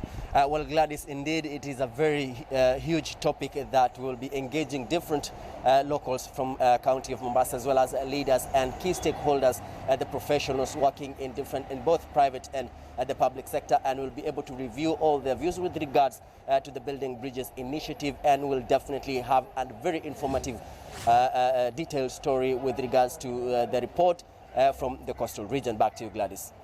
Thank you, Kevin Mutai, coming to us from Mombasa County with the reactions of that or to that BBI report that will be officially unveiled to the public at the Bomas of Kenya. This will be led by President Uhuru Kenyatta and ODM party leader Raila Odinga. Remember, the two received the report last week at the New Kisii State Lodge, where they urged Kenyans to carefully read the report in order to enable them to make informed choices. Now, that report continues to arouse caused debate across the country, different leaders giving their varying opinions about it, and we shall be capturing some of those opinions even as we come to you live from the Bomas of Kenya from 9 a.m. But back to the conversation for this hour, and it's one that is focused on something that's coming up this week, Wednesday and Thursday, the third biennial conference on the status of higher education in Kenya. As I mentioned earlier, we're joined to have that conversation by Professor Jackson Toh, who is the head of planning, research and development at the Commission for University Education, and Professor Chacha Nyegoti Chacha, who is the chairman of the board that is at the Commission for University Education. Gentlemen, thank you for joining us. Now, as we said, we are looking forward to this on Wednesday and Thursday. Who are the organizers of the same? Let me start with Professor Toh. Thank you very much, Gladys. First, I want to thank NTV for giving us this forum to engage with the stakeholders and participants who we expect to join us on Wednesday and Thursday. Now, we have organized this conference. The Commission for University Education, the management staff, and the board were in the forefront in organizing this conference. It is a premier event for the Commission, and it takes place every 2 years. And so the board of management, the staff and the stakeholders have been behind this conference that we are looking forward to having on Wednesday. Okay. And Professor Chacha, why now? Why has this come at a time where the world is focusing on the pandemic? Why continue with the same? I think we normally have this conference every 2 years, but this year, as all of us know, we have been confronted by a number of challenges because of the pandemic. Resulting from that, that's how we are now focusing on the preparation and the state-of-the-art by universities put in place to mitigate the challenges which have been caused by the COVID-19 pandemic. And we're hoping that during this conference, we'll be able to get the information from the various universities which will participate about what challenges they have faced, what preparations they have put in place, and what strategies they're going to be applying now and perhaps for the future, because this pandemic has opened a new opportunity pathway for universities to examine themselves in terms of how they have applied technological advancement, which is all over now in the institutions, to render and offer the same education which was being rendered in class. Okay. And speaking of which, how has the pandemic disrupted the consumption of higher education, Professor Toh? Thank you very much. Like any other disruption that comes upon humanity, this pandemic has disrupted learning at the university. As you are all aware, that in the university, much of the teaching is face-to-face, where the lecturer meets students in a typical lecture hall, and with the impact of the COVID that demands that we keep social distancing and avoid shaking hands and all other situations where we interact closely, meant that students had to stay home. The university had to be closed, and it was from there that alternative ways of delivering learning had to be thought about. So in brief, this pandemic has had the impact of making our institutions close down. And it is from there that it has triggered measures that we need to ensure that there's continuity of learning in spite of this pandemic. And that is why this conference comes in handy to share those experiences with experts and other stakeholders on the initiatives that have been taken by the university, and also borrowing from the best practices elsewhere in the world to see that there is continued learning. Thank you. Now, Professor Chacha, we talk about the disruption. From your assessment, have universities adjusted accordingly, both from the teaching perspective and from the students' perspective? They have tried. A number of them have challenges that they are still grappling with. But we have been interacting with them from our position as the regulator of this sector. And we think that many universities have just been able to discover that they had a lot of potential in offering programs, academic programs, virtually to the students than they knew before. And I think this has opened, as I said earlier, a new pathway as to how the universities will be conducting business. And if during this conference we share, we'll be also providing some guidance from our protocol of regulations, how the Commission has positioned itself to ensure that this mode of offering does not compromise the quality of university education as emphasized. And speaking of which, how has technology impacted the delivery of crucial skills in higher institutions of learning, Professor Tom? Yeah, thank you very much, Gladys. I think technology generally, by and large, has this effect of disrupting lives. And technology is good and at the same time scaring, and also requires users to be competent in skills of how to use it. What has been apparent is that much as we celebrate technology, it demands of us to have some basic skills of using it in order to make you to be effective use of technology. Now, what has emerged is that among the faculty, a number of them may not have the requisite skills to be able to uptake and integrate technology. For example, incidences where one has to establish an account, establish credentials, and develop materials and make them in the format of online delivery requires skill. And that is why the chair said that it is important that we build the capacity of the staff, of students and other users, so that they can actually effectively employ and deploy technology and deliver material in the best way possible. Allow me to also emphasize that the quality is the essence, and indeed at the Commission we say that quality is our main agenda.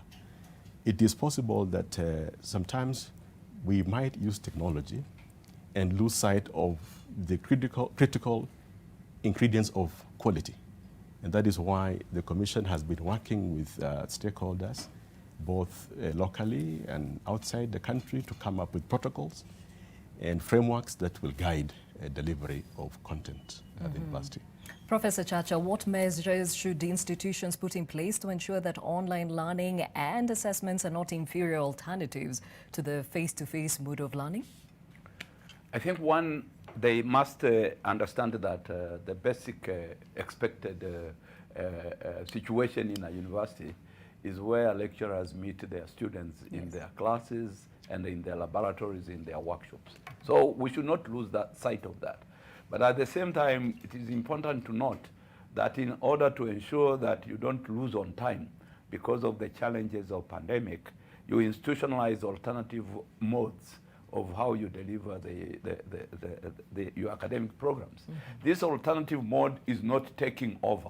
I think it's important for us to emphasize that we are not telling the universities that now, because of the challenges of pandemic and because we have been exposed to the new mode of delivery through technology, you can abandon the classrooms, you can abandon everything you used to do as a university and start teaching online. Because online teaching has also its own challenges, one of which is the capacity of the receiver of the learning to actually receive. Because if you're doing a virtual teaching, the students will be scattered all over the country. And you are not sure that by the time you are teaching, all the students are able to hook up on your delivery so that they are able to follow you up. And we know that in this country, for example, there are some areas where electricity disruption is rampant. And you might think that students are learning, but at that time, they have no electrical or electricity connection or connectivity. And so it's important for us as we develop this channel and this mode of delivery to take note of the fact that we will require a lot of partnerships from various other players, not necessarily those who teach or those who are involved in the day-to-day activities in the universities, but also those who can facilitate the application of technological gadgets.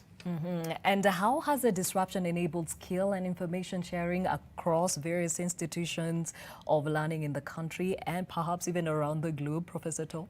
Yeah, thank you. That the disruption has awakened the capacity available in the country and outside to tap on this technology to ensure that there is learning going on. And I want to say that through technology, we have been able to use various platforms that are available that has enabled we in the Commission and the university through, say, Zoom platforms and other different formats for the stakeholders and the experts to engage and share the experiences.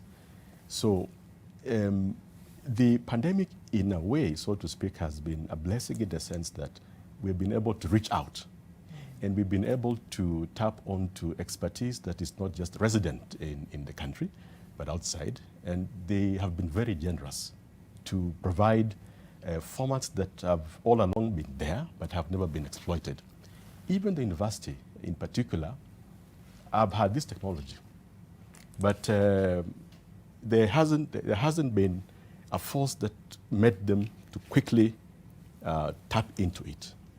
But the disruption that has come meant that we had to recall all that we had. Even in the university, we have had faculty who are experts in the development of online programs. We have had sessions with them, especially when we developed a tool that is going to guide universities in developing or transiting their programs from the face-to-face format into an online format, so that there is uniformity across the institutions when they are developing programs for use by the universities. And this guideline has borrowed heavily from the best practices that are there across the globe. And speaking of the silver lining of the pandemic, does the advent of technology equalize access to higher education for students from all walks of life, Professor Chacha? Yeah, I think to a certain extent, when you look at how you can reach the students through technology, the students will be able to learn the same things. But as I said earlier, I think the challenge we have is that we need to survey where the location, the actual physical location of the students, when we are now imagining that we are offering them the education through online.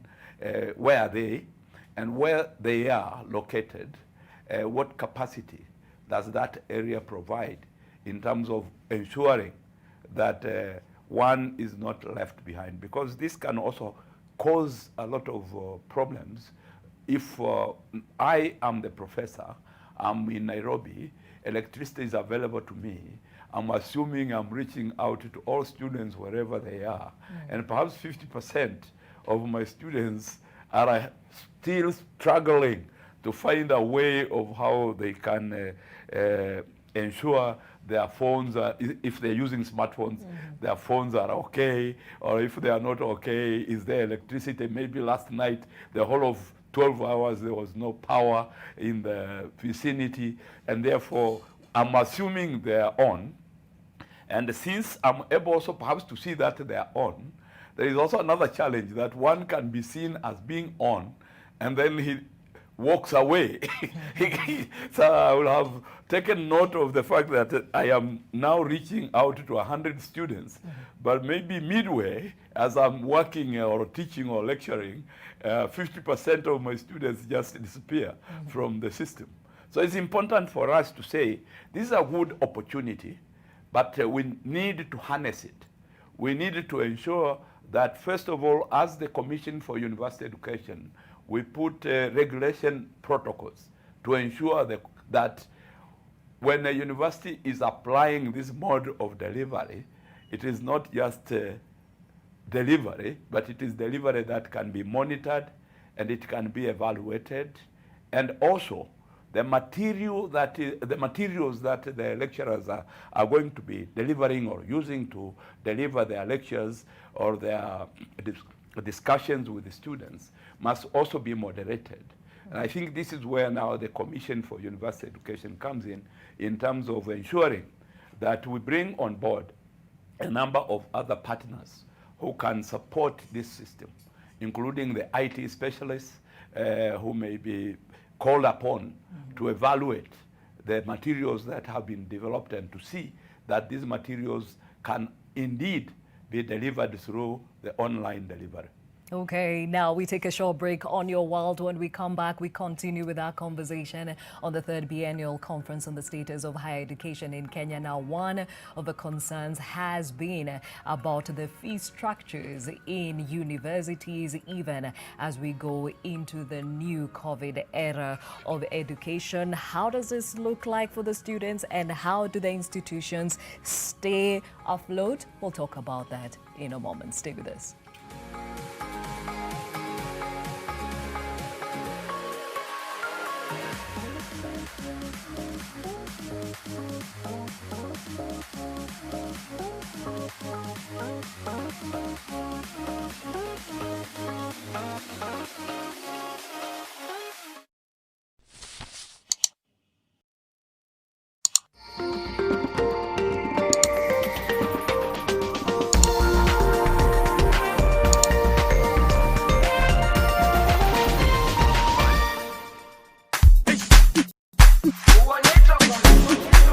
Jerusalema ikayalami ilondoloze uhambe nami. NTV brings you loads of exciting shows to keep the young ones busy as they learn. My name is Mary. What do you like to do, Mary? I like to dance with you. Let's dance!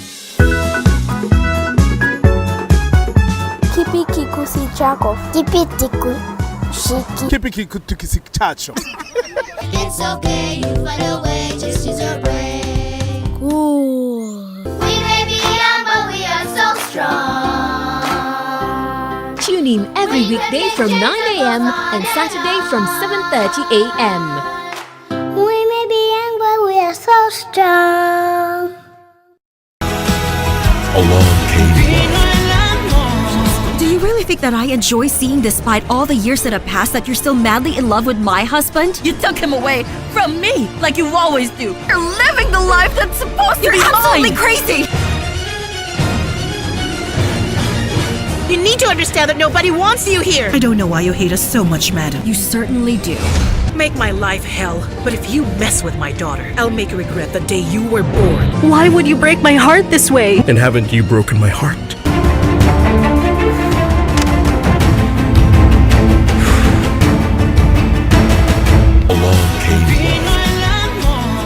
Along came love, in association with Blue Band Peanut Butter.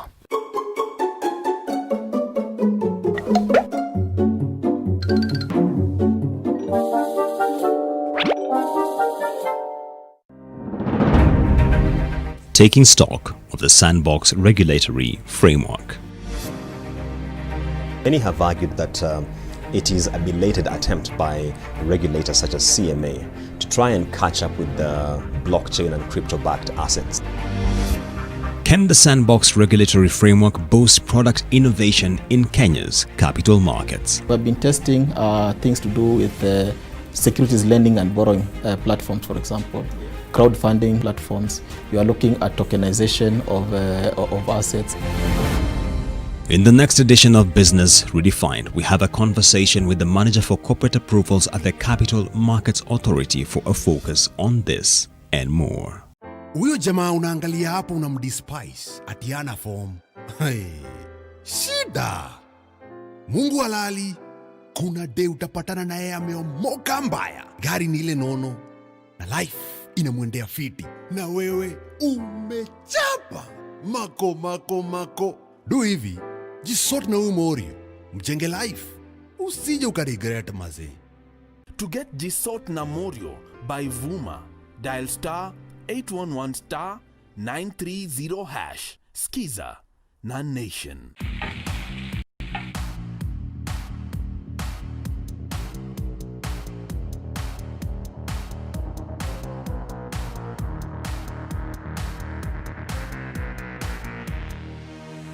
Welcome to Pishi Home Chef.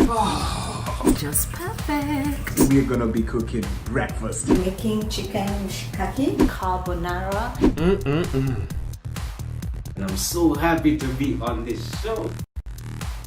Most people think I can't do cooking. I forgot onions.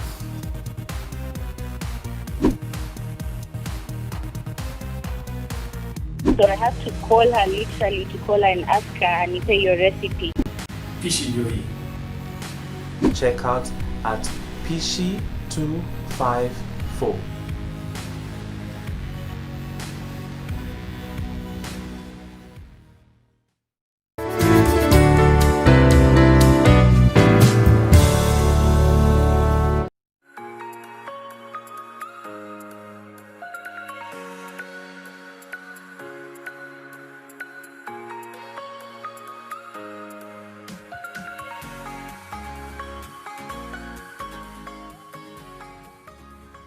Thank you for staying with Your World. My name is Gladys Gashanja. Before we get back to that conversation focused on the third biennial conference on the status of higher education in Kenya, let's cross over to get some of the reactions to that Building Bridges Initiative report that is set to be formally unveiled to the public this morning at the Bomas of Kenya as the debate on the clamor to amend the 2010 Constitution gathers momentum. Now, remember, the unveiling of the report followed its presentation to President Uhuru Kenyatta and Raila Odinga at the Kisii State Lodge last Wednesday, and the country's second in command, Deputy President Ruto, was not there. Why? That is still out for the jury, but a lot of reactions coming out from the same. And we are now joined by my colleagues from across the country. We have Kennedy Mureithi joining us from the Bomas of Kenya, Oko Kusa from Kisumu County, and Bridget Ngana from Nakuru County. We'll start off from where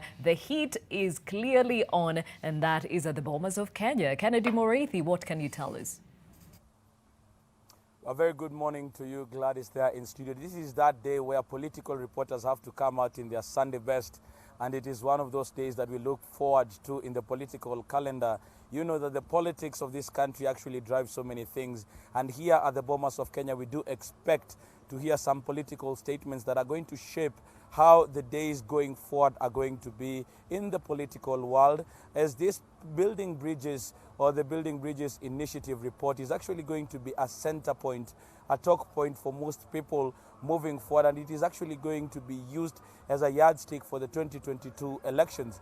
So what do we expect here today? We do expect that President Uhuru Kenyatta will be arriving here at around 10 o'clock, between 10 and 10:30 o'clock, and that will have been preceded by the entry of former Prime Minister Raila Odinga, who is his core principal in the matters BBI, and also Deputy President William Ruto, whom, according to yesterday when we were here, all indications were that he was supposed to come here today. There were some rumors that he might not have been invited, but there are those who are saying that there is no way that the Deputy President could not have been invited to such a function. You know, they are also trying to rate what is going to happen this year and what happened last year, because there was a bit of confusion. And there are those Deputy President William Ruto lieutenants who said that the function had been hijacked by former Prime Minister Raila Odinga's allies. What do we expect here today is something that we can only wait to see. One of the things that has been actually kept very secretive is the fact of who is going to be the MC and all those questions that we've not been able to realize until now. Yesterday evening, after our story went on air, there are some members of parliament who were calling us, and they were saying that they have not received invitation cards to this particular function. Those that we have seen right now are not so many, because this hall that is just behind me is very, the people who are going in there have a specific invitation card. Everybody else is going to be in the tents that are on my left side. So whatever is happening here, we are going to be keeping tabs just to know what is going to happen, because President Uhuru Kenyatta has been very categorical that he wants everybody to read this document for themselves so that they can be able to deduce what they want to deduce. But today, there are some experts who are going to be given an opportunity just to expound on what is in that particular document so that Kenyans are able to understand what is going on and what is it in it for them. I can see some cars on my far end coming. I do not know whether there is a VIP coming, but we are keeping tabs and we'll be giving you information when we do receive, because we are keeping tabs here until the function ends later in the day. But right now, it's back to you, Gladys, in studio. Thank you, Kennedy Murithi, coming to us from the Bomas of Kenya. Remember, we'll be coming to you live from the same venue, even as we take part in that official launch of the BBI report to the public. Let's now cross over to Nakuru County. Bridget Ngana now joins us. Bridget? It's a very cloudy morning here in Nakuru County, but it is heating up with all eyes at the Bomas of Kenya, where the launch of the BBI report will be taking place in the course of the day. Key issues coming from the heart of the country are issues to do with national ethos, meaning a unified form of values for this country. Land is one of the things people in Nakuru are looking at being seen, being highlighted in this report. But to speak with the people just briefly, because I do understand we'll go ham in from 9 o'clock. Let me just speak with one of the residents here in Nakuru County to just understand what they feel about the report. Welcome, start by your names and tell us what you feel about this report and what it makes sense to you. Good morning. First of all, I want to wish the President of the Republic of Kenya, His Excellency Uhuru Kenyatta, a happy birthday, and may God bless you in all your endeavors, Mr. President. With regards to the BBI, I think, first of all, as a county, we're grateful that the BBI report has finally come out. Secondly, it addresses, upon the review that we've done, I've seen personally, it addresses some of the issues and key elements that we have continuously neglected. For instance, the prompt payment bill. Many a times you get, as a business person, you do business with the government or relevant bodies, and your payments are very, very much delayed. So that's one of the issues. If BBI can tackle that, it will really assist. The other issue is also, in regards to the youth, is the issue of help. Now, giving young guys who've left the campus 4-year break before they start repaying, I think will take the country a long way. And you know, the youth are our future. Yes. Then it also addresses the issue of small and micro and small enterprises bill, which states that they will actually be getting a 7-year tax break, and also they'll be allowed to venture more into the government contracts. That is a very key issue. Based on the fact that we've seen over the years, like Chinese coming to take over businesses for the Republic of Kenya, and we wonder whether at the university level should our degrees and our certifications be based on copying, because we tend to steal a lot of technologies from the Chinese and other people. So this bill will allow the youth to become more enterprising, and things like that. Thank you. And maybe what do you feel about national ethos? Kiswahili should be made maybe one of the main national languages. Do you think that's the right way to go? Yes, that's the right way to go. I mean, Kiswahili is our language. As tuliambiwa na wahenga, mwacha mila ni mtumwa. Naye sisi kuacha lugha yetu, pia tunakuwa watumwa.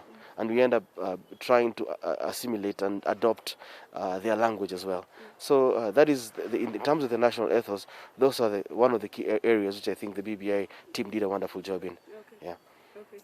Thank you. I'm just being directed by my director that I don't have time. We'll come in at 9 o'clock. I think I'll get a hold of Mo Wananchi to just get a feel of what they think or what they synthesize. This BBI report will benefit them. This is from the heart of the country. And there's this saying that when Nakuru coughs, the whole country catches a cold. And this is a very cosmopolitan region, a region that is key in understanding how this trickle-down effect from the proposal at the BBI report will benefit the people. We're looking at things of ethos, national ethos and national identity. We're talking about divisive elections, the competition and a negative ethnicity. These are some of the highlights of the report that we do hope once the constitutional referendum begins, they will be able to involve people and engage everyone. But we're not just getting back down anytime soon, but we'll be looking at the views from different people in Nakuru County. But at this moment, Gladys, I'm being told to hand over to you, but we will be back with more in this big day. The BBI report is being launched at Bomas. Definitely, we'll be crossing over to Nakuru County later on from 9 a.m. even as we get more reactions from that region. And speaking of reactions, let's hear from those in Kisumu County. We are now joined by my colleague Oko Okusa. Oko?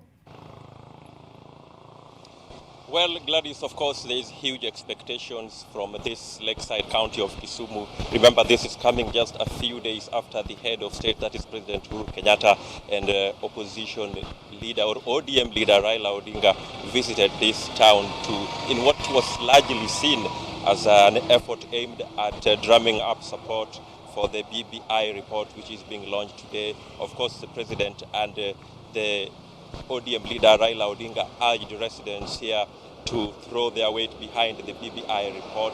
That was on last week on Thursday, and even urged the county assembly of Kisumu to pass the report when it is tabled before the House later on after the launch of today. And of course, therefore, there is a lot of expectations and reactions from residents that we'll be bringing you in a short time. And there are issues, of course, that were proposed by residents to the BBI committee when it visited the town here, that is last year on June 6th. Key among them being the system of governance, corruption, devolution, and all that, as we go through the report, has been to some extent captured, and therefore the residents here are a bit excited about the whole report, and of course we'll bring you those reactions in a short time, as I've just mentioned there. Back to you, Gladys. Thank you, Oko. Looking forward to the reactions from that region. And as I mentioned earlier, NTV will be going live with that ceremony happening at the Bomas of Kenya as President Uhuru Kenyatta and ODM party leader Raila Odinga unveil the Building Bridges Initiative report to the public. And our reporters across the country are all keeping an eye on the same, even as we take in your reactions as citizens to the same. But for now, let's get back to the conversation in studio, and it's focusing on the third biennial conference on the status of higher education in Kenya, and we have been putting focus on the status of the same amidst the COVID-19 disruption. And Professor Tor, there has been a great worry among learners and stakeholders that the current disruption might translate to higher fees in institutions of higher learning. How can this be addressed and still keep the institutions running? Thank you, Gladys. I think on the contrary, the steps and measures that universities have taken to respond to this disruption might provide, as you put it earlier, give some silver lining in that disruption. In the sense that if we make our systems, online systems, work well and work effectively, and we adopt them, it might lead to lowering of costs of delivery, because we will be seeing a situation where students need not come to the campus full-time. They can take their lectures and lessons in the various remote centers across the country. So that element of movement, accommodation will be well taken care of. But that is something that will come later, because we must ensure that online programs are done effectively and meet the threshold of quality. So in terms of being on site, we know that there are certain protocols that the Ministry of Health have put forward that might imply costs on the part of the university. But I think these are temporary measures that are supposed to make sure that students who are just about to complete the exams come and do that and complete their semesters. But the long-term impact and the long-term planning will be the development of these online systems, that if it takes root, might lead to these systems being taken up, and we build confidence in them and use it to roll out programs. And by the way, we've seen how graduations have been held virtually. And initially, there were some apprehension about it, but gradually we are appreciating that it can be done. So we need not all converge here in Nairobi, for example. If your N is graduating, you can actually graduate in anywhere you are, and that is it. So that in itself is an example of how this disruption has led into us thinking that we can do certain activities virtually and minimize costs. So I see that as going to change the game of our doing things. And Professor Chacha, how are you going to keep tabs on some of those rogue universities, especially in the private sector, that might not adhere to the protocols you put in place to ensure that they do not hike the fees? I think that is very critical. We have developed protocols of how to evaluate the quality of the delivery and quality of the materials. We are going to improve and keep checking on the universities in terms of our interactions. So it calls upon the Commission as a regulator to ensure that we are not just saying because it is online delivery, our normal inspections, checking of the universities on matters of quality, on matters of preparedness, on matters of qualification of the deliverer, because it is also possible for universities to take advantage that because it is not in situ, students are not there, you are somewhere, they use people who are not qualified. I think we have put protocols, we have put standards, and we're going to ensure that students are not shortchanged, and therefore the quality of university education will remain the same, whether it is a program that is offered through the online delivery or a program that was offered earlier through the face-to-face interaction between lecturers and students. And speaking of face-to-face, what is the future of university education post-COVID, if there ever is going to be something like that? Do you see institutions, universities going back to the traditional face-to-face, or are we now adopting technology going forward and probably giving an option to those courses that need face-to-face interaction? Professor Toll. Yeah, thank you. What I see the future going to be like will be there's going to be a gradual transition to embracing technology. It will not happen, overnight or within a very short time. But in the long run, we are seeing universities going to continue developing and exploring use of technology. Perhaps as a start point, they might want to blend online learning and face-to-face, so that part of the learning will be done face-to-face and part of it will be done online. And now that we have seen that it's possible to actually deliver learning through online, the faculty and the management have come to appreciate, and they're liking it.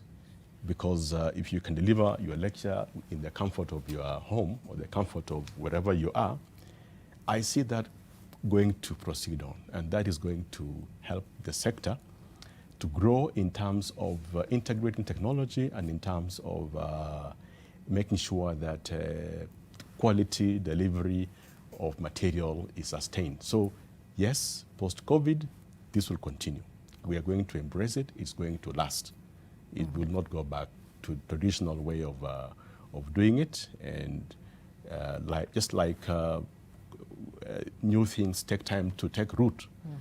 I think from where we've begun, though it came on a very tough way, we will take it up and sustain it. Okay, and Professor Chacha, before we get to hear the nitty-gritties of the upcoming conference, earlier on you touched on maybe reviving the conversation around merging of institutions and perhaps in this case to harness the technological infrastructure needed. Speak about that. I first of all think that it is important for us to say during the conference we'll be exploring the gaps so that some of those universities you're worried about will get to know the institutions which have challenges in adopting the technology in as far as offering of their programs is concerned. Then from there, we're going to explore the possibilities and opportunities that this pandemic has exposed us to. For example, we have been talking about how to merge universities, how to talk about using, minimizing our expenditure on the human resource capacities in the universities. And I see that this opportunity that is being offered to us or presented to us through technology is a great opportunity that we at the Commission and the universities, we should sit down and start conversing, so that perhaps it's a high time where universities, 4 of them or 5 of them, can agree that one subject will be taught by a professor in one university, and therefore that one subject is accessed by students from a number of universities, but the professor who is teaching is one, and therefore the payroll will be focusing on one professor who is offering the teaching, and the other professors will be doing other things. And if we explored that possibility, we'll find that that worry that universities had about merging and the consequences of merging will just come gradually, as Professor Toa said. Yeah. We'll find ourselves moving into a terrain that allows us to justify and rationalize the utilization of our human resource capacity without worrying about the students' offerings, without worrying about whether students will be accessing the education the way they have been accessing. Okay, and Professor Tour, the 3rd Biennial Conference on the Status of Higher Education is coming up Wednesday and Thursday. Who is it bringing together? Thank you. It's going to bring a wide range of participants. We have invited universities, the management of the universities, the vice chancellors. We have also invited the heads of departments, deans from the university, and students who will be selected by the vice chancellors to participate.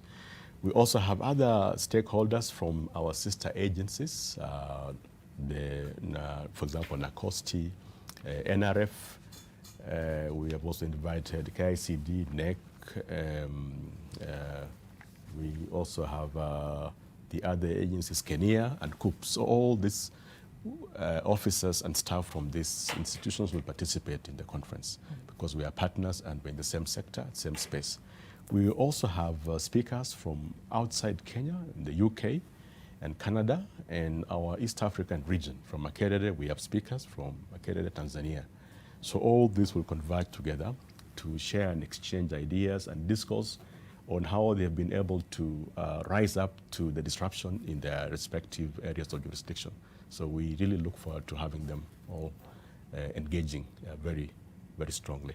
Okay, yes. That is Professor Jackson Toh, who is the Head of Planning, Research and Development at the Commission for University Education. Professor Chacha Nyegoti, Chacha, Chairman of the Board, Commission for University Education, talking about the 3rd Biennial Conference on the Status of Higher Education that will be held Wednesday and Thursday of this week. It is a virtual conference, and the theme this year is Technology and Quality University Education in an Age of Disruption. Thank you, gentlemen, for being part of this conversation and giving us insights on the status of higher education in Kenya. And thank you for joining us on this conversation. Remember, from 9 a.m., we cross over to the Bomas of Kenya, where the unveiling or the official unveiling of a BBI report to the public will be happening. We have Kennedy Mureithi, who will be joining us from the Bomas of Kenya, and we also have our reporters across the country capturing your reactions to the same. Now, tomorrow I'll be joining you here, even as we take a different perspective to matters of life, and one of those is actually employees' welfare. We are living in the face of the COVID-19 pandemic. What are those impacts on employee welfare, and what can employers do to ensure they safeguard their well-being? Well, we'll talk more about it tomorrow. See you then.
help women find independence by training them in fish farming. It's tough on my back, joints, and can cause headaches. Panadol Extra relieves multiple types of pain. If symptoms persist, seek medical advice. Nawa mikono sasa.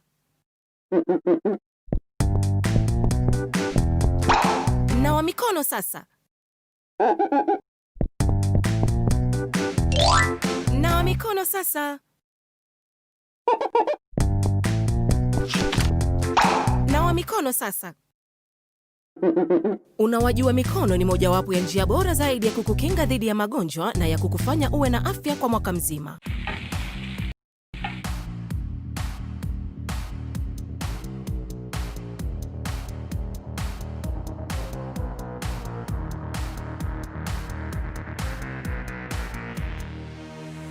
Welcome to Pishi Home Chef.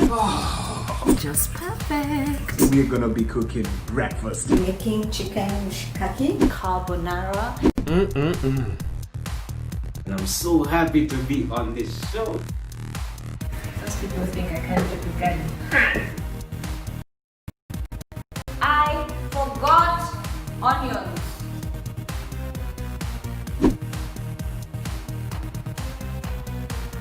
So I have to call her, literally to call her and ask her and say your recipe.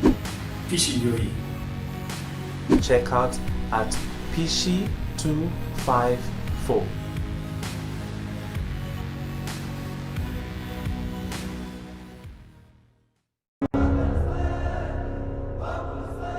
We are Nation, Africa's independent media brand. We are committed to empowering all Africans, from the young to the old, from the curious to the educated, and from the heart of the cities to the rural areas. We are Nation. Join us, because if you want to get far, you do it together. Nation. Empower Africa.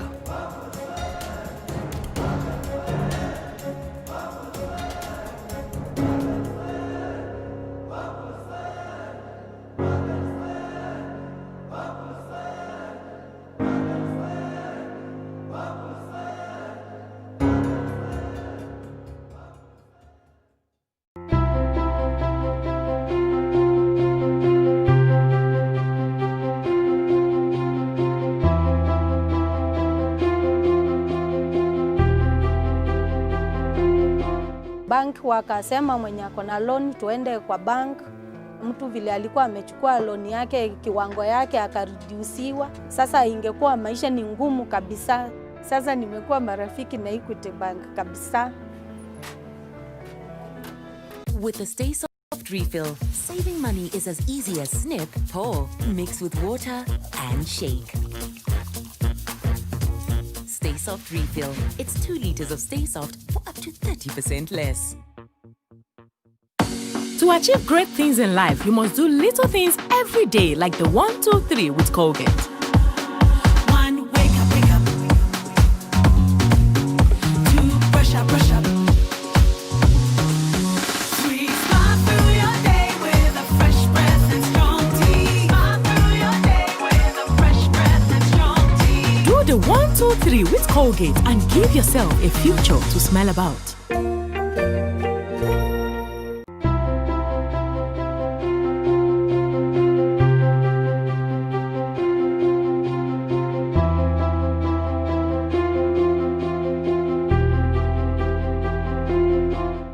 Mwanzo walikuja wasema tu apply tupewe 3 months bila kulipa. In case ikifika huko na kuja change, we can still extend. Si kama kuna bank nyingine ningeenda ingefikiria vile hiyo walifikiria. Maji mdosi ametupa simu yangu ndani ya maji. Mdosi wako kwa sawa. Venye Nkirota ameniambia ajui na akimpigia simu ashiki. Hi, guy, what the? Let them know irritation. For the women who deserve more, Moped is now in Kenya and more than 40 countries. With its nylon-free surface, new Moped has unique softness and up to 100% protection. Your skin will love it.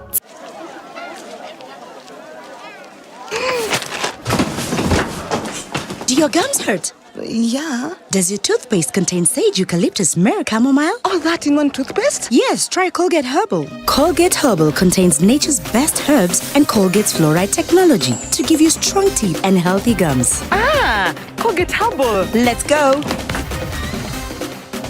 Colgate Herbal for strong teeth and healthy gums naturally. Taking stock of the sandbox regulatory framework. Many have argued that it is a belated attempt by regulators such as CMA to try and catch up with the blockchain and crypto-backed assets. Can the sandbox regulatory framework boost product innovation in Kenya's capital markets? We've been testing things to do with securities lending and borrowing platforms, for example, crowdfunding platforms. You are looking at tokenization of assets. In the next edition of Business Redefined, we have a conversation with the manager for corporate approvals at the Capital Markets Authority for a focus on this and more. Anachikilia shop iko pale hivi ya M-Pesa. Mimi ndio shop atatuchapelea usiku. Mzee pole amekuwa missing. Nimemtafuta kila mahali simuoni. Paul ni mteja. Simekwambia story ni serious manzi. Hajezi masimu. Wewe ni mwizi. Don't you dare. After Kenya nimekuona ukifanya na ule mwanaume, I think na qualify pia kukuita cheat. But kuhusu kutuambia Richard sioni kantaweza. Kama unataka mbocha kwa nyamaze, lazima nyamazishwe. Okay, tutamnyamazishaje? Joy, this is Paul. The procedure of reporting assets to Unclaimed Financial Assets Authority. Write an email to holders@ufaa.go.ke to request your profile to be created. Unclaimed Financial Assets Authority. Receive, safeguard, reunite. Along came Do you really think that I enjoy seeing, despite all the years that have passed, that you're still madly in love with my husband? You took him away from me, like you always do. You're living the life that's supposed to be mine. You're absolutely crazy. You need to understand that nobody wants you here. I don't know why you hate us so much, madam. You certainly do. Make my life hell, but if you mess with my daughter, I'll make you regret the day you were born. Why would you break my heart this way? And haven't you broken my heart?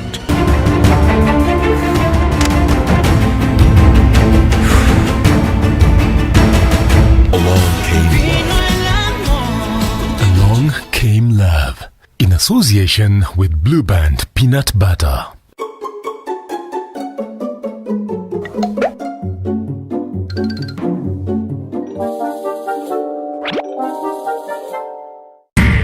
In 2017-2018, the taxman was able to make 17 billion Kenya shillings from the education sector.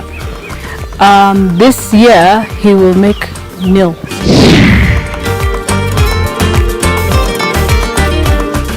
Waste is poorly managed. I decided to clean the environment through making these products and using the art of recycling. Ever since the COVID crisis began, well, tourists are stuck at home, unable to travel. So isn't there a way instead to bring the gorillas to them? That's exactly what a South African company has been trying to do. Did you know that you can join Safaricom Sacco? Membership is open to individuals, and corporate employees can also be enrolled on checkoff. As a member, you save and enjoy affordable loans at favorable interest rates and mortgage facilities. Safaricom Sacco, empowering you.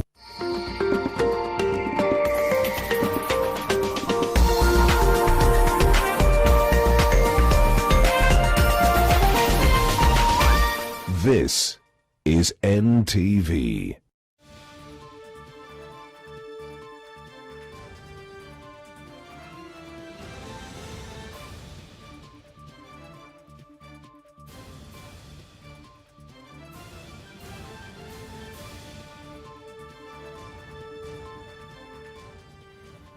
Na barabara kabisa popote pale ulipo, basi tunatumai kwamba umeamuka vyema. Karibu kwa NTV sasa. Mimi nafahamika kama Jane Ngoiri. Ikiwa ni tarehe 26 mwezi Oktoba, basi siku ya leo mtazamaji, macho yote yanaelekezwa katika ukumbi wa Bomas kuzinduliwa kwa ripoti hii ya BBI. Bila shaka mpenzi mtazamaji, jina langu mimi ni Salim Swale, na leo ni siku ambayo Kenya inaandika historia nyingine katika kalenda yake ya kisiasa, kiuchumi na hata masuala ya kijamii. Kumbuka yale ambayo yamependekezwa katika ripoti hiyo ya BBI ni mambo madal basar. Takriban vipengee 58 vya katiba huenda vikafanyiwa mabadiliko kama Wakenya watakubaliana na ripoti ambayo Jane Ngoiri ameshika mkononi, na baadaye kidogo kama kutakuwa na mabadiliko hayo, basi bila shaka mfumo mzima wa uongozi, mfumo mzima wa kisiasa, mfumo mzima wa kiuchumi huenda ukabadilika pakubwa humu nchini. Na basi katika ukumbi wa Bomas tunamtarajia Rais Uhuru Kenyatta pamoja na kinara wa ODM Raila Odinga. Pia tunaelezwa kwamba nimeona hiyo ratiba ya siku ya leo ni kwamba naibu wa Rais William Ruto anatarajiwa kufika hapo. Bila shaka wengi watatarajia kusikia atasema nini. Na katika ukumbi wa Bomas tuko naye mwanahabari wetu Kennedy Mureithi katika kaunti ya Kisumu, tuko naye Oko Kusa katika kaunti ya Nyeri, tuko naye Melita Oletenges pamoja na wengine, lakini kwanza tumpishe Kennedy Mureithi katika ukumbi wa Bomas. Na asante sana Jane Ngoiri ukiwa hapo studioni, na kuwa leo ni ile siku ambayo sisi kama wanasiasa, sisi kama maripota wa siasa tunavaa zile suti zetu ambazo huwa tunavaa tukienda kanisani kila Jumapili. Na hapa kuna watu ambao tayari wameanza kunicheka ambapo nilisema jina wanasiasa, lakini ndio hivyo tu, ulimi uteleza. Ni siku ambayo tunatarajia kuwa Rais Uhuru Kenyatta atafika hapa mwendo wa saa 4 kulingana na ile ratiba ambayo tumepatiwa, na atakuja yeye na kinara wa chama cha ODM Raila Odinga pamoja na naibu Rais William Ruto. Watafika hapa kuzindua rasmi ripoti hii ya BBI ambayo kwa sasa hivi wanatarajia kuwa kuna Wakenya ambao tayari wameshasoma, na pia hapa kutatoka fursa ya wadadisi ama wale ambao wanaitwa experts ambao watafika hapa na kupata kutoa ama kupata kungamua ripoti hii ili Wakenya wapate kuielewa ama wapate uelewa wake zaidi. Na katika ukumbi huu hapa ambapo tuko, sijui kama mpiga picha wangu anaweza angalia, ni kwamba katika ukumbi huu kuna wale watu ambao wamekaribishwa na kutakuwa na waheshimiwa, na pia kuna wale wataalamu ambao pia watafika katika eneo hili, na hapa ndani kutakuwa na takriban watu 1500, na hii yote ni kuangazia pia shughuli ama taratibu zile za kupambana na ugonjwa wa corona. Wakenya wengine watafika, kuna hema ambazo zimetundikwa katika eneo hili lingine, na wote, iwapo wewe ni mheshimiwa ama MCA ama kuna wale watu ambao Wakenya ambao wamealikwa, kwa sababu kila mmoja ambaye anaingia katika uwanja huu wa Bomas ako na kadi ya mwaliko. So kwa hivyo kila mtu ambaye anafika katika eneo hili atakuwa ameshughulikiwa vilivyo. Leo hii Jane na Salim tunakita kambi na tunataka kuchambua ripoti hii ipasavyo. Kuna vipengele kadha wa kadha ambavyo vimeshazungumziwa. Wiki iliyopita tulipata kuwa na viongozi wanawake ambao walikuwa na masuala kadha wa kadha kabla ya ripoti kutoka. Ripoti ikatoka, kuna wale wawakilishi wa wanawake ambao wanastahili kuwa katika bunge la kitaifa. Tayari sasa wameondolewa na wamepelekwa katika bunge la seneti. Niko hapa na baadhi ya viongozi wanawake ambao tunataka kusikiza sauti yao ni ipi kuhusu swala hili. Niko naye mwakilishi wa wanawake wa kaunti ya Wajir. Pendekezo limeshatolewa, ripoti imeshatoka, wametolewa katika bunge la kitaifa, wamepelekwa katika bunge la seneti. Kuna malalamishi ambayo tayari yameshatolewa kuwa mngependa kuwa wale ambao walikuwa katika bunge la taifa wasalie na pia wengine waweko katika bunge la seneti. Je, mapendekezo haya ambayo yametolewa, nyinyi kama viongozi wanawake mnayaona vipi? Yanawakandamiza au yanawasaidia? Asante sana kwa muda yako. Kwanza ungependa kujua wale wakilishi wa kike wa kila kaunti wamechaguliwa kwenye kaunti, na kaunti wanachaguliwa senator, governor na women rep. Hasa vile tulivyo sasa hivi tulikuwa tumekandamizwa zaidi, maana yake tulikuwa tumepotea. Maana yake sisi tumechaguliwa kwa kaunti na tumekaa kwa National Assembly. Na National Assembly kuna wale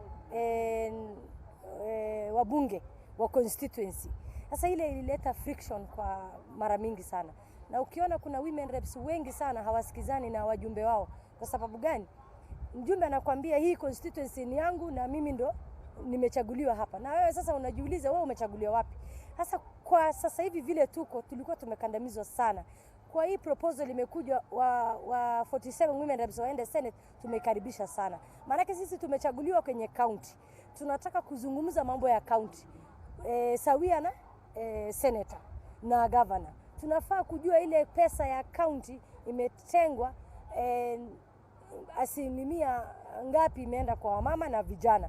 Kwa hivyo sisi kwa responsibilities tunaona tunafaa kukua kwa Senate. Kwa ile hii sasa proposal ya kusema kila county iko na senator na one senator female and one man, sisi tumekaribisha sana. Lakini kuna yale maswala unasema kuwa katika bunge la kitaifa kulikuwa na mkinzano kati ya wewe na wale wabunge ambao wamechaguliwa katika kaunti ile. Lakini kile ambacho kuna wengine wanatazamia ni kuwa umetoa mkinzano katika bunge la kitaifa, umepeleka mkinzano huo katika bunge la seneti, kwa sababu ukiwa wewe mmoja mwanamke mwakilishi na pia kuna yule mwakilishi mwingine mwanaume, bado vita vitatokea.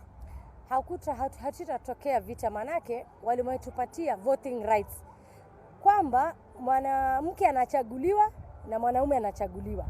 Na sasa wote wakikuja kwenye Senate wako na voting rights. Sasa hivi Senate hatuna ile voting rights. Wamama ni kama wamekuwa flower girls. Sasa wale watu wanapiga kura ni senators. So hile inatupatia nguvu wa sawa. Inamaanisha kwamba 50-50. Hata zile committees tutakuwa tuna oversight, kutakuwa 50-50. Kwa hivyo hakuna kitu naitwa ati huyu ndio senator senior ama huyu ndio senator hakuna kitu kama hiyo. Ya pili, sisi sasa wamama tumeshukuru sana. Na hii ripoti sisi imetufurahisha. Maana hatukukuwa na hizi gains, hatukukuwa na kama deputy governor kwa county ama governor tumesema tumesema governor akikuwa mama, deputy akue mwanaume. Na hivyo vice versa. Sasa ile sisi kwetu ni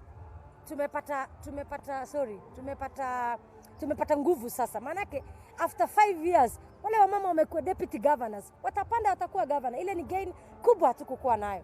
Ya pili sasa kwa ile article 81B ndo kidogo tu tuko na tashishi. Na ile hii process leo unaona sio mwisho, ni mwanzo wa mazungumzo.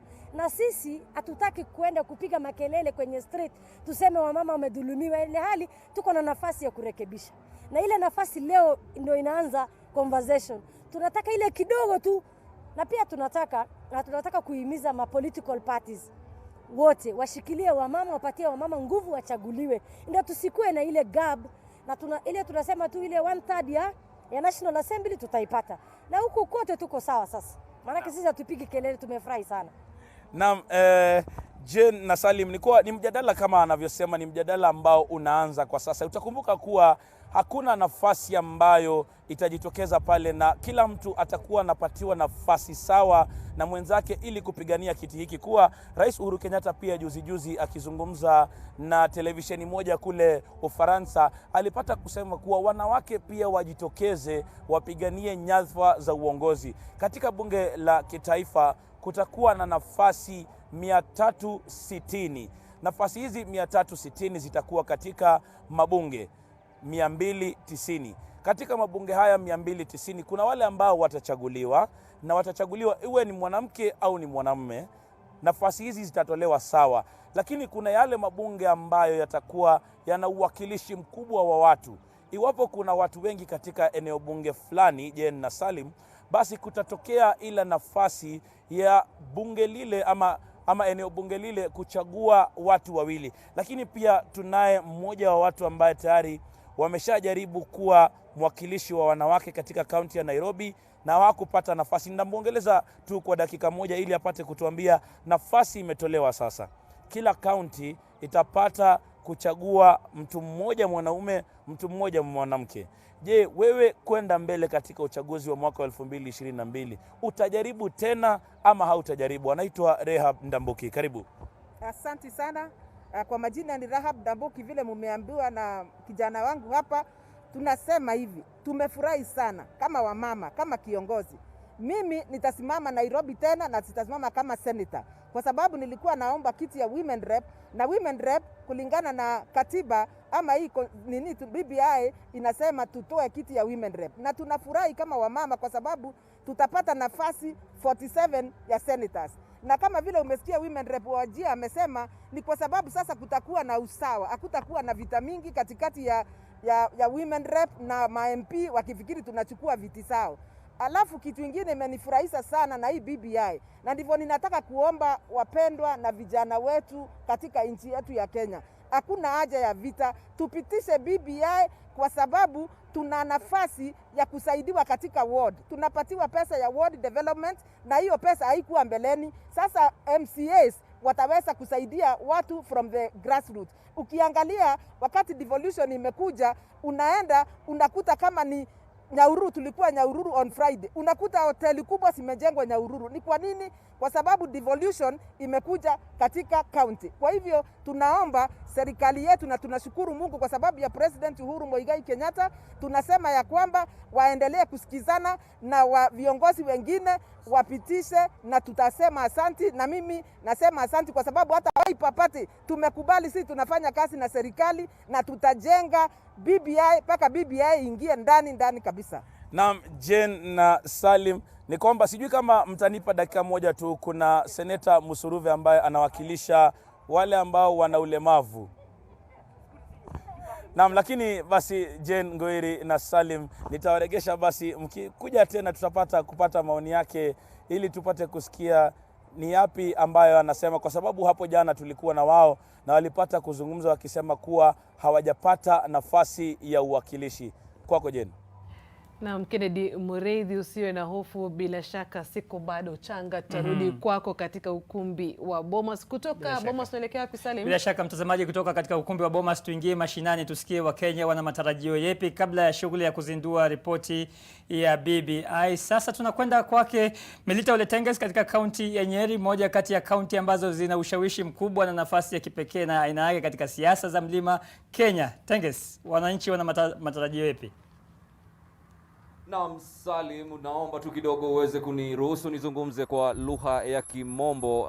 The mainstay in Central Region is agriculture, and people here in this region depend largely on coffee farming, tea farming, among other cash crops that are grown in this region as the backbone of the economy, and they depend on the money they get from agriculture to sustain their living. And among a raft of recommendations that were made by the governors of Central Region, about 10 counties are presented to the BBI committee and Raila Odinga in Meru months ago. A raft of recommendations recommended that about 30% of the national revenue, of course, be disbursed to the agriculture sector, and they also recommended that 45% of the national share be disbursed to the counties. But it appears that not entirely all of their recommendations have been met, and some of the people here say they might have received the short end of the stick, but some of them say yes, we will work with what the BBI report has presented to us. But just to help me dissect this matter further, I'd like to invite here Honorable Wambogo Nyamu, who is a leader from this region and also a businessman here. Perhaps, first of all, what are your sentiments regarding the BBI report that will be discussed and launched today? For one, let me say BBI was a product of a national conversation, and I can say I actively participated in it. And when it comes to our region, I would say the first thing that is notable is the increase of the revenue allocation to the counties from 15% to 35%. And it's good because when you pump in money to the counties, it is going to improve our economy. It goes ahead, if you go to up to page 143 and 144 and 141, it talks about the areas that this money should be pumped in. It talks about the cottage industries, it talks about productivity, productivity in terms of production, employment of more extension workers, promotion of cottage industries, empowerment of the youth into agriculture, and that I mean, I tend to think is coming up with technologies that will entice the youth to agriculture. It talks about digitalization of marketing. It also talks about the county governments and the national government focusing more on marketing of our products, and also about brand Kenya and selling our products as branded products. So when it comes to the revenue allocation, I think it's good because the counties are going to get more money. The little money we've been getting, we've seen some little change. And I hope when this money comes, 35% of the money comes, I hope the leadership will be able to implement that money for the good of the people. And of course, you've been on the forefront of championing for transformation in the agriculture sector, especially the tea sector. Perhaps under the BBI report, how are we going to actually transform this sector and turn around a narrative that has for long actually punished the people of this region? One of the things the governors have been complaining is lack of enough resources to be able to implement the national agricultural policy. Like now, we have the tea regulations that talks about, and the coffee regulations, and also the Potato Act and all those agricultural produce that talks about value addition, that is adding value to our products. And the county governments have been saying we don't have the money. Now the money shall be allocated to them, and they are going to get more than double what they are going to get. And that's what I'm saying. If the county governance now is able to pump in more money, the better. We also talk about the World Development Fund. They are saying there should be a World Development Fund. Let's not forget that actually the counties are made by the wards. And the thing is, when the money comes to the counties, it is the ward representatives and the county government that comes up with the budget and allocates that money to the various functions. It is my sincere hope this time. We are not going to pump more money into maram, brick and mortar. We are going to pump it into the productive sector of the economy. And if we do that, this BBI will be of help to us. Last question, Wambogo Nyamu, before I let you go. 1 vote, 1 man, 1 shilling has been something that was actually pushed for a lot by Central Region, but it appears it has not been actualized in the BBI report. It's not being actualized, and actually the principle they came with, to me, it is not fair. I still believe that development is about the human development. And most important, when you talk about development, we should be talking about the household, how to improve the economy and the money that goes to the household. And the only way we can do that is look at the resources. Resources is not only money. If you look at the element of Nyeri, the lower part of Nyeri, the average acreage is about 0.5 of an acre per person. If you go to Marsabit, the average acreage is about 25 acres per person. They have more natural resources than we have. So when it comes now to money, our area may have different needs other than land. And therefore, allocation of 1 man, 1 shilling to me was very crucial because it is about individuals. Even when it comes to voting, we don't vote per land size. We normally vote 1 man, 1 vote. I don't know what is so difficult about implementing the 1 shilling, 1 man. And I hope when this conversation goes to Parliament, because eventually it will go to Parliament, we should have some amendments to that issue. Thank you so much, Wambogo Nyamu. That has been Wambogo Nyamu, a leader and a businessman here in Nyeri, speaking to us about his sentiments about the BBI report, saying that the 1 man, 1 vote, 1 shilling that was actually pushed for by the governors from this region and its residents entirely is something that actually needs to be amended. He's talked about the agriculture sector, and he says that this need to be revamped in the BBI report. Consider the common mwananchi in the grassroots level in order for them to feel the impact of the BBI report. And of course, he's also actually said that he supports expansion of the executive. He says something that will work for this country in the future. That is all from Nyeri County. We'll be giving you more updates regarding the BBI and how people from this region are receiving it. But for now, over to you in studio. Naam, asante sana Melita Oletenges. Leo ameamua kutukanganya na kizungu mingi. Unajua kuna nasema kinani affect. Hiyo inani affect. Lakini bora ujumbe umefikia. Ujumbe umefika bila shaka mpenzi mtazamaji. Ni matangazo haya moja kwa moja ambayo yanakujia kwa mnasaba wa siku hii ya kihistoria hapa nchini, siku ambayo ripoti hii ya BBI inatarajiwa kuzinduliwa rasmi kwa umma katika ukumbi wa Bomas, na tumekita kambi katika maeneo yote humu nchini. Je, tunakwenda wapi? Na pia tunakuuliza, je, umeisoma na kuielewa? Pia unaweza kutupa maoni yako kupitia mitandao yetu ya kijamii, Facebook, Twitter @JenGoriOfficial, @SalimSwale001, @NTV. Sasa kwa sasa nataka kupeleka katika kaunti ya Kisumu. Tuungana naye Oko Okusa. Kama umezungumza na wakaazi, matarajio yao ni gani, hasa wafugaji wanasema vipi wa samaki? Asante sana Jen. Hapa katika mji wa Kisumu niko na wakazi ambao pengine wangependelea kutueleza matarajio yao na pia kutueleza maoni yao. Kumbuka ya kwamba hii uzinduzi wa BBI leo inafanyika siku kama 2-3 hivi baada ya Rais na Raila Odinga kuzuru sehemu hizi na kupigia debe hiyo ripoti. Na hapa niko na wakazi, pengine watatueleza mapendekezo yao kama yametimizwa katika hiyo ripoti ya BBI. Tuanze na huyu jamaa hapa. Kwanza tueleze jina lako. Kwa majina ni Josephat Oduor. Mimi ni mkaaji wa Kisumu.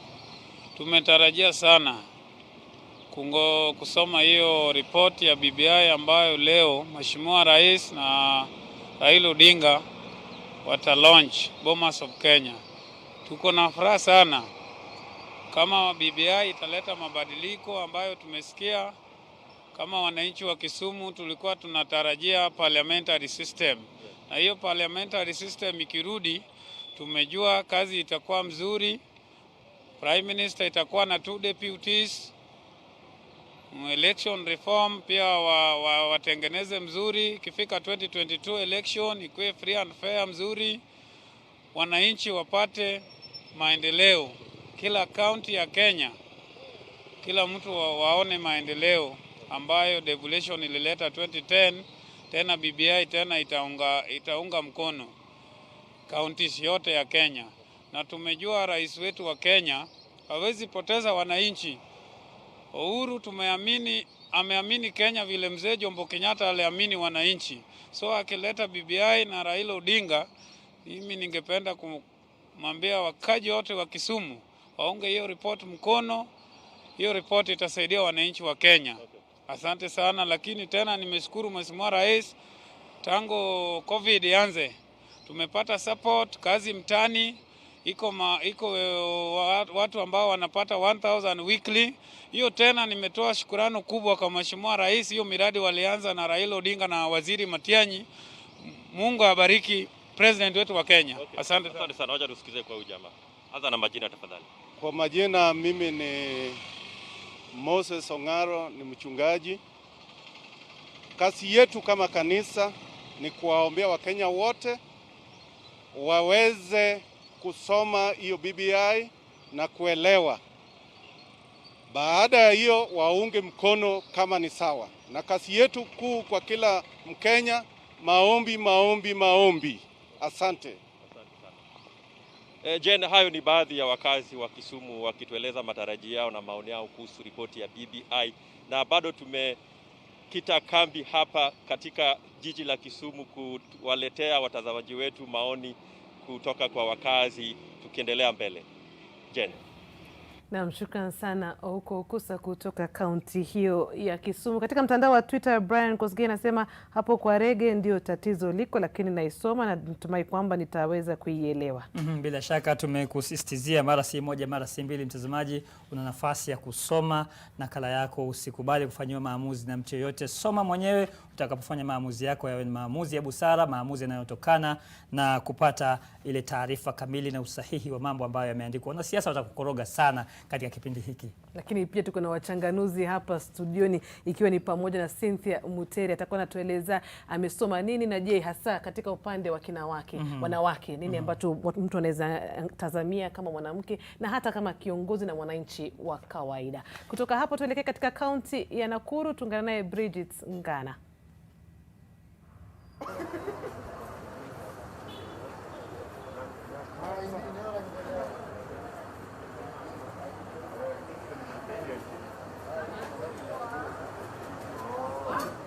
Mradhi watazamaji, tumekuwa na hitilafu za kimitambo hapo, lakini kama nilivyosema, Jen, leo tumeamkia mvua hapa Nakuru, na sijui kama ni ishara ya baraka ambayo inajia kulingana na siku hii kwa siku ya muhimu sana hapa nchini, ambapo ripoti ya BBI itaweza kuzinduliwa rasmi pale Bomas. Lakini hapa Nakuru tumeweza kutangamana na baadhi ya wananchi na pia hisia zao kuhusu yale mada ama zile mada ambazo zimeweza kuibuka kwenye ripoti hii ya BBI, na niko na mmoja wa wananchi wa hapa, na muomba aje karibu. Anasema ajui Kiswahili vizuri, lakini tutazungumza naye kulingana na uwezo wake na pia kuelewa kwake kwa ripoti hii. Karibu sana kwenye NTV, na tueleze tu ni nini ambayo imeweza kukuvutia kwenye ripoti hii ya BBI. Okay, first things first, we look at it from the angle of the business community, where the proposals to have the youths given a tax holiday for 7 years on all startups will inspire more youths to join the business sector and most likely the manufacturing sector, which will inspire growth in the economy. Besides that, the proposals in the BBI to have the payment periods limited to 60 days and establishment of a tribunal that will deal with any payments that go beyond the stipulated timeframes is progressive enough to the business community. By and large, we also welcome the proposals in the BBI to reduce the issues around elections in the country that come out because the winner takes it all. Umegusia mada ya muhimu sana. Umesema kuhusu uchaguzi. Nini ambayo kwenye ripoti hii ambayo inaonyesha kuwa nchi hii itakuwa na vita ambavyo vinachipuka baada ya uchaguzi? Okay, the moment you have an accommodative system that takes into considerations the views of the winners and the losers, and also accommodates everybody in terms of accepting that not everybody can be the president of the country. Some people have to be in other positions. We will obviously reduce the number of people disgruntled after an election. Yeah. Na unaona kwa kama kaunti hii ya Nakuru imekuwa ni mahala ambayo imeweza kuathirika na ghasia za baada ya uchaguzi. Unaona kwa hii itasaidia kaunti hii kuendelea mbele? Of course, we look at it from a positive angle, that the document is a progressive document. It will continue accommodating divergent opinions. And Nakuru, particularly being one of the political hotspots, will gain when we manage to sort our politics and focus more on economic growth rather than parochial politics over a 5-year period all the time. Umesema kwa biashara pia imeangaziwa sana kwenye ripoti hii, pia kupewa nafasi ya tax break, pengine vile umesema itasaidia kwa njia gani katika kuimarisha uwekezaji hapa nchini? Nakuru is one of the major counties in this country, now turning into a city. We look at it from the angle that we have a large population of youth. Now, most of them are currently not engaged in anything substantial.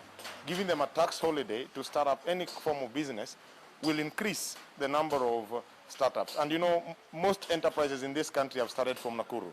So with the innovative nature of Nakuru residents, we look forward to more businesses and more startups that will grow into multinationals. Katika ile mada ya inclusivity ama ile mada ya national ethos, nini ambayo umeona imependekeza kwenye ile ripoti? Walikuwa wanapendekeza kwa Kiswahili kitukuzwe nchini, na sasa hii naona bado matamshi yetu tunabadilisha lugha, lakini unaunga mkono hiyo mada ya kueneza Kiswahili kiwe lugha rasmi nchini ambayo inaunganisha Wakenya? Aswa naunga mkono mada hiyo, ingawa Kiswahili hatujaweza kuitumia sana, especially those of us from the lakeside. We are more accustomed to English, but I fully support the ethos. We need to be a country of a country governed by ethics and good manners, because if we start changing our mannerisms, we start avoiding some of the things like going out on the streets to damage other people's property because of politics. So the proposals on the ethos and national ethics needs to be supported by all, irrespective of political standing, because this is about how we carry ourselves as a people and how we relate with our guests who come from other countries. Yeah. Tueleze bibi, pengine ungependekeza kuona nini? Wameangazia pia kuhusu swala la ardhi. Unajua pia ardhi ni jambo ambalo ni la utata kote nchini. Nini ambayo ungependekeza ifanywe kuhusu ardhi hapa nchini? We need to see very serious and honest conversations about land and land reforms, a follow-through on equitable distribution of land, and people respecting title deeds and respecting government land. So we need to be very, very clear on the usage of land as well. Over subdivision of land is reducing our capacity to produce food in this country, and misuse of land, especially government land where people just encroach, is also going to reduce the ability of the government to plan adequately. So we need to change how we deal with land issues and have a very honest conversation on land issues and the usage of land, both for agriculture and for human settlement. Asante sana, ndakuombea sana uweze kuimarisha lugha yako ya Kiswahili, lakini asante sana kwa hizo mada ambazo tumeweza kuzungumzia. Kwa ni mmoja wa wakazi wa kaunti hii ya Nakuru, na anasema kuwa ripoti imeweza kuangazia baadhi ya mada tofauti, na mojawapo ni ile kwa kimombo ndio tunasema shared prosperity, ambayo chini ya mada hiyo imeweza kuangazia jinsi nchi hii inaweza kuhakikisha kuwa Wakenya wote wameweza kujumuika katika kupata jinsi ya kujikimu ama kuwa na wealth ambayo inaweza kushika kila mtu kuanzia chini chini mashinani hadi wale ambao wameweza kufanya biashara nchini na ni watu ambao wanajulikana ni matajiri. Na unajua pia hiyo ukosefu ama umaskini imekuwa ni mojawapo ya mada ambazo imeweza kuchangia katika nchi hii kutokuwa na mtagusano ama kuwa na that national unity ama national ethos vile ilivyoangaziwa kwenye ripoti hii ya BBI. Kaunti hii ya Nakuru ni kaunti ambayo inajumuisha zaidi ya lugha zote 40 za nchi hii na imeangaziwa kuwa na cheo ama cheo muhimu sana katika siasa za nchi hii na pia katika uchumi wa nchi hii. Na kwa sasa kaunti hii pia inaangaziwa kuwa ni eneo ambayo rais ataweza kuzuru katika baadhi ya ziara zake ziara zake ambazo anaweza kufanya ili kuhamasisha ama kupatia ripoti hii mchakato kwenye wananchi. Tunamtarajia katika kaunti hii ya Nakuru. Tuna duru za kuaminika zinasemekana kuwa ataweza kufika huku baada ya kuzindua ripoti hiyo hapo Bomas hii leo, na tunaweza mtarajia yoyote sasa hapa Nakuru. Kumbuka kuwa kaunti hii pia inajivunia kuwa na marais waliostaafu. Rais Daniel Moi marehemu ameweza kuwa na nyumba yake ama ameweza kuwa kustaafu hapa. Pia kuna ripoti ambazo zinasemekana kuwa Rais Uhuru ataweza kustaafu katika kaunti hii. Rais wa pili wa nchi rais wa tatu wa nchi Mwai Kibaki pia ameweza kuwa na uwekezaji kadha wa kadha hapa. Ni kaunti ambayo pia ina roho ama imeweza kupendwa sana na viongozi hapa nchini na ni kaunti ambayo pia ina sura ya nchi hii. Kuna msemo ambao unasemekana kuwa kaunti ya Nakuru ikikohoa nchi yote inapata homa, na pia sasa haya ni baadhi ya mada ambazo tutaweza kuangaziwa katika mchakato wa BBI, katika hasa kuleta utagusano, kuleta amani, kuhakikisha kwa Wakenya wote wanahisi kuwa wameweza kuwakilishwa katika nyadhifa tofauti kwenye uongozi, pia katika uongozi wa kitaifa, katika uongozi wa kaunti, katika uongozi pia katika kaunti ndogo hapa. Kunanyesha, tumeweza kusimama mahala ambapo pengine inaonekana kwa hatuko kwenye streets ama hatuko kwenye barabara za kaunti hii ya Nakuru, lakini kutoka Nakuru ni kuwa hisia ni biashara pia kipaumbele. Hii ni eneo ambalo pia uwekezaji umeendelea kukua kwa kasi na pia watu wanatarajia kuwa itaweza kuleta ajira kwa wengi wa vijana ambao wamehisi kwa miaka na mikaka wamekosa nafasi za ajira kulingana na hali ya uchumi ambayo imeweza kuwa kudorora kwa miaka. Lakini Jane, niko na mengi ya kusema. Ningekuwa kwenye streets ama kwenye barabara za nchi tungeweza kuwapa sura ya hisia za watu wa Nakuru, lakini kwa sasa naweza warejesha studio ili muendelee na uchanganuzi kuhusu siku hii ya umuhimu sana kwa nchi hii, ambapo tuweza kupata kuzindua ripoti ya BBI, ripoti ambayo itaweza kuleta sura ya Kenya na kuleta utagusano kwa nchi hii ambayo imekosekana tangu tupate uhuru. Naam. Asante sana. Bila shaka mwandishi wetu Bridget Ngala anasema mgeni wake hapa anahitaji maombi. Nadhani na yeye pia anahitaji kiasi fulani cha maombi katika lugha ya Kiswahili. Na swala hilo zima la mvua kunyesha ni swala ambalo lipo katika maeneo mbalimbali humu nchini, ndio kwa sababu hatukuweza kuwa katika ukumbi wa Bomas sisi wenyewe. Tungependa tuwe pale, lakini tayari tumewakilishwa na waandishi wetu. Yupo Seth Olale pale, yupo Kennedy Muraidhi pale, yupo Leila Muhammad pale. Kikosi kizima cha NTV kiko huko. Lakini hata kabla hatujarudi Bomas tena, sasa tuelekee katika kaunti ya Uasin Gishu mjini Eldoret. Nataka kumpisha Lois Wangoi. Asante sana wenzangu kutoka studio za Nairobi. Mtazamaji, katika kaunti ya Uasin Gishu na kaunti zinginezo katika maeneo haya ya kaskazini mwa bonde la Ufa ni kwamba wananchi wanafuatilia kwa karibu shughuli ya leo, ambapo ripoti ya BBI itakuwa inatolewa wazi katika sherehe hiyo ambayo itaandaliwa hapo Bomas. Lakini kwanza nataka tuzungumze na wenyeji wa maeneo haya tuweze kujua, je, wanahisi mapendekezo waliotoa kwa jopo la BBI yaliweza kushikwa kikamilifu au wana maswali hapa na pale. Lakini kwanza, kabla ya hapo, pengine nipitie tu kwa kifupi vipengele ambavyo nimeona pengine vitafaa wakulima kutoka upande huu. Katika ukurasa wa 121 tunaona maswala pengine niseme kwa kimombo alafu nitawaelezea kwa Kiswahili. Wanasema kutakuwa na expanded agriculture and livestock extension and advisory services to ensure that they include advice on clear standards and market leakages. Swala hilo hilo litaenda kufaa sana wakulima ambao wanafanya ukulima wa mifugo katika eneo hili. Vile vile hapo wameendelea kuongeza kwamba kutakuwa na improvement of market linkages for farmers that enable them to gain a greater share of their retail price through information. Pengine ni masuala ya ukulima, kama ni ukulima wa mahindi na mambo kama hayo yanakuwa yanashughulikiwa. Mambo ya sport vile vile yameshughulikiwa, ikisemekana vijana watapewa nafasi ya kuweza kujiweka ama kujitosa katika ulingo hiyo ili kupata nafasi mbalimbali. Lakini pindi tunavyoendelea na siku ya leo, nitaendelea kuwapea kurasa ambazo pengine zimeweza kushughulikia masuala ya wenyeji wa maeneo haya kaskazini mwa bonde la Ufa. Lakini sasa nataka tufanye social distancing kidogo na kila mtu amevaa barakoa. Alafu sasa nianze kuchukua maoni. Pengine tutaanza na wewe, tupe jina lako na maoni yako kuhusiana na ripoti hii ya BBI. Inafaa maeneo haya ya kaskazini mwa bonde la Ufa ama mnahisi bado kidogo kuna matatizo na ripoti hii?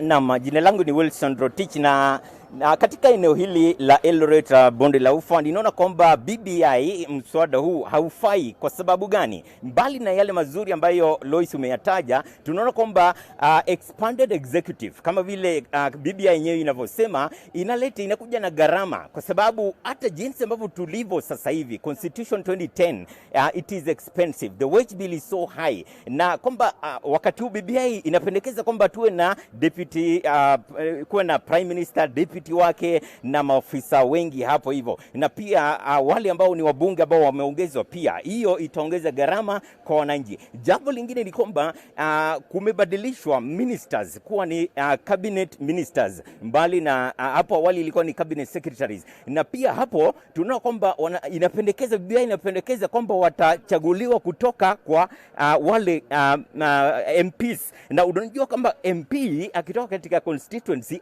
aende akuwe ni minister. Sasa akija akutane na governor, nani atakuwa ni mkubwa? Italete confusion. Naomba nikukatize kidogo tu Bwana Rotich na wenzangu hapa. Kunrathi, naomba muda kidogo tuelekee katika studio zetu za Nairobi tupate mawili matatu kutoka gavana Anne Uhuru. Lakini hapa Uasin Gishu hatubanduki, bado tunasubiri. Je, mtupokeze mnapomaliza hapo ili mweze kusikiliza wananchi kutoka upande huu wana maoni yapi kuhusiana na ripoti hii ya BBI. Na msiwe na shaka mwenzetu Lois Wangoi, bila shaka tutarejea katika kaunti hiyo ya Uasin Gishu. Anavyosema ahadi ni deni na dawa yake ni kulipa. Tutarejea huko, lakini sasa tuelekee katika ukumbi wa Bomas. Tuungana naye Seth Olale, naelezwa kwamba yuko na gavana wa Kirinyaga Anne Waiguru. Seth, kama unanipata, uwanja ni wako sasa. Lete ukweli.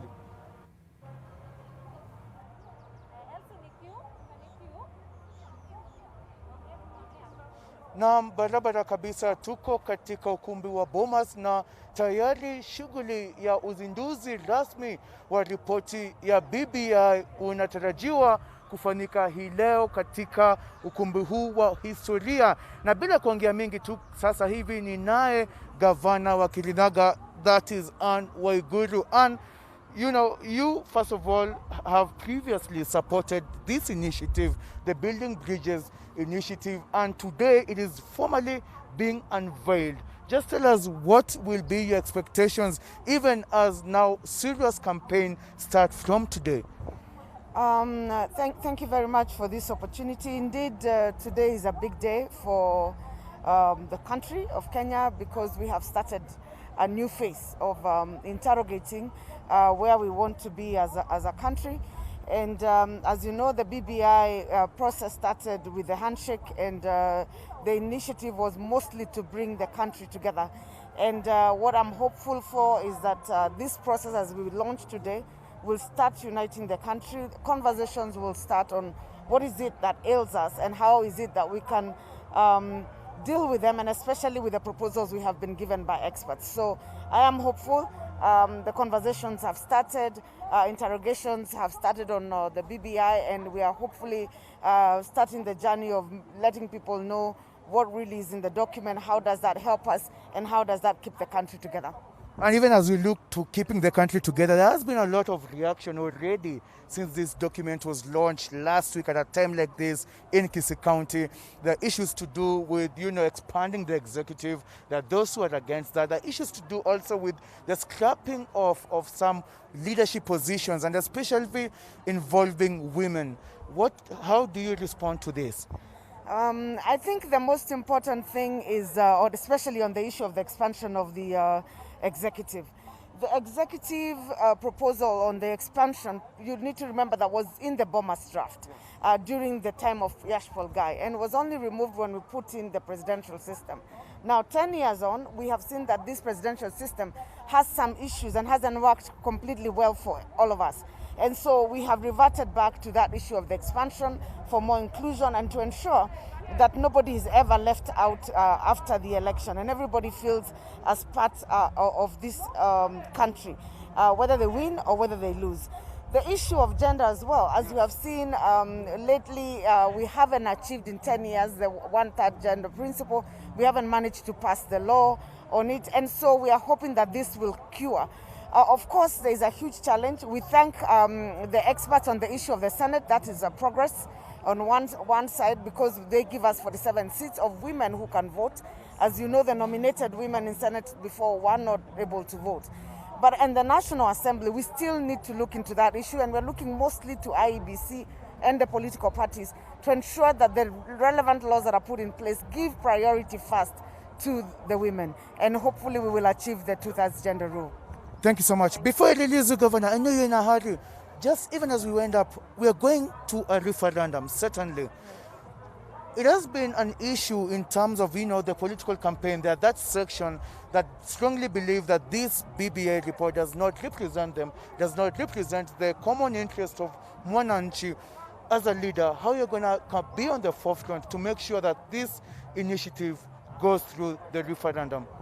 As you know, there are very many proposals in this document that actually are for Mwananchi. For example, small businesses have been given a tax leave period of 7 years. There are other initiatives of adding resources to the counties and also to the ward-based. That money essentially goes to the Mwananchi and uplifts their economy. So we will be out there educating people, talking to them, listening to them, and hopefully bringing the country together on one voice to ensure that this BBI report passes. Asante sana. Nam, huyo amekuwa gavana wa Kirinyaga Anne Waiguru. Na Ken Mureithi, ni uko na ripoti maalum ya BBI, naona kwamba umeweza kuingia kule ndani katika ukumbi wa Bomas. Na Ken, tayari tunaona viongozi mbalimbali tayari wamewasili hapa katika ukumbi wa Bomas katika sherehe hii ya historia. Tumeweza kuona spika wa seneti Kenneth Lusaka tayari amefika hapa. Tumeweza kuona mawaziri mbalimbali, tumeweza kuona waziri wa elimu George Magoha tayari amefika hapa, mwenzake wa ulinzi Monica Juma, na tuko tayari ama sherehe hii inakaribia kwanza, lakini nakuona na stakabadhi hapa, moja wao ikiwa ni ripoti maalum ya BBI. Ken, una gani kutuelezea? Kwanza Seth, nataka nikupe ripoti moja. Wewe nitakupa ile ambayo imechakaa na imenyeshewa. Mimi nitabaki na hii nzuri tupate kuisoma. Tuliambiwa na Rais Uhuru Kenyatta tupate kuisoma, na kuna masuala kadha wa kadha ambayo yanajitokeza katika shughuli hii yote ya leo. Tunaarifiwa kuwa kinara wa ODM Raila Odinga atafika wakati wowote kutoka hivi sasa. Kumbuka ilikuwa imeratibiwa kuwa Rais Uhuru Kenyatta atafika hapa mwendo wa saa 4 kamili. Na tayari iwapo kuna ishara za kinara wa ODM Raila Odinga kuwasili katika eneo hili, basi kuna ishara kuwa wenzake naibu wa Rais William Ruto na Rais Uhuru Kenyatta pia watafika katika eneo hili wakati wowote ule. Na pia Seth, kuna masuala kadha wa kadha ambayo tayari tumeshaweza kushuhudia. Mimi nimeingia kule ndani, kuna mpangilio wa aina yake. Watu tayari wanaambiwa waketi, magavana wanaketi katika eneo fulani, wabunge wanaketi katika eneo fulani. Kuna wale wataalamu ambao wamealikwa pia wameketi katika eneo fulani, na pia kuna wale ambao watu wanajulikana kama county commissioner ama makamishna wa county ambao wako hapa. Tayari tunamuona pia gavana wa Kitui Charity Ngilu akiingia, lakini kuna lile swala ambalo tumeweza kulizungumzia kwa makini, na ni swala la walemavu. Hapo jana nilikuwa na kikao na baadhi yao wakipata kujadili swala hili, na walikuwa wamekasirika. Sijui Mheshimiwa Gertrude Musuruve ambaye ni seneta maalum apate kutuambia, je, haya masuala nyinyi wenyewe mnayaona vipi? Jana kulikuwa na tashwishi kidogo ambazo mmetoa, na wenzako wakasema wanataka kati ya viti ambavyo tayari vinaenda kutolewa, wanataka viti 18 kati ya 70.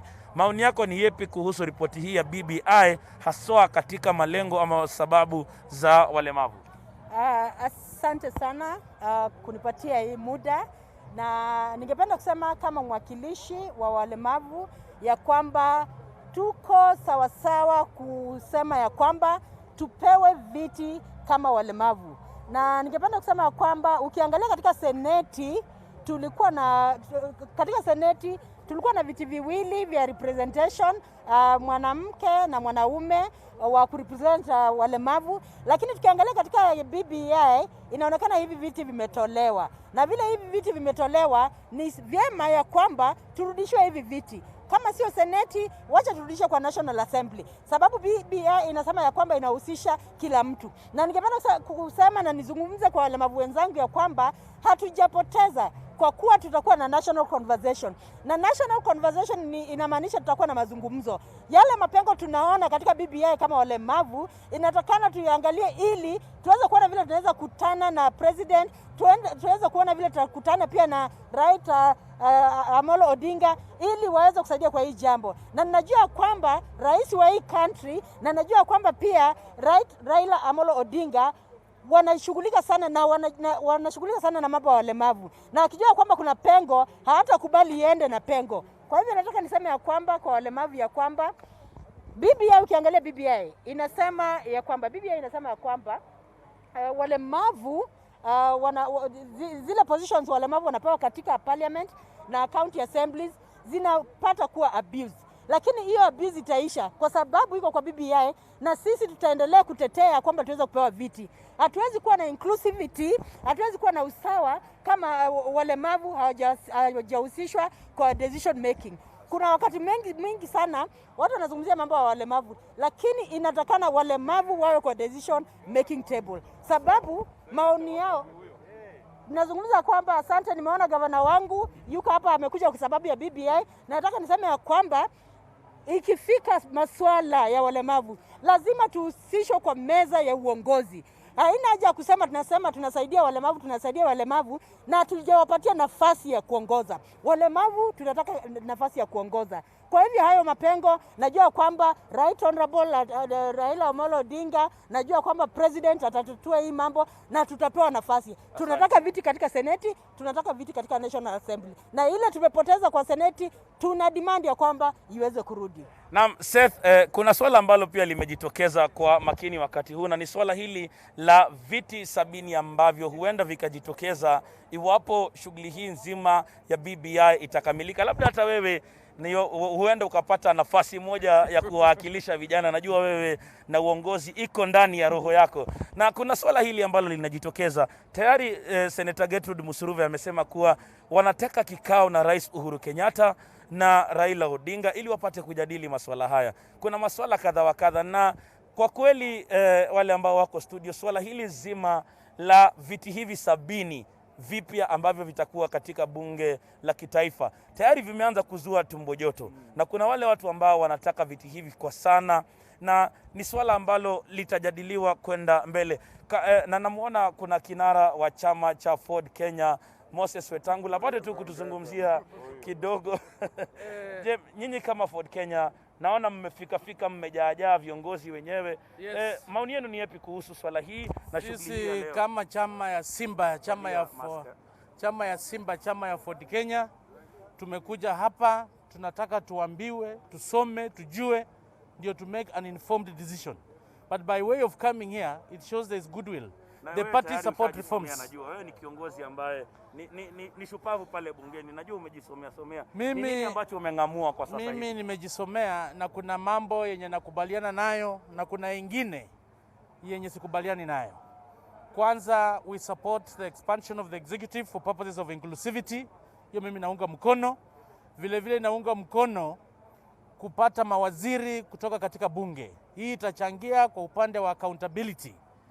Kitu yenye sijapendelea ni upande wa kuwa na ombudsman in the judiciary, particularly an ombudsman who is coming from the executive.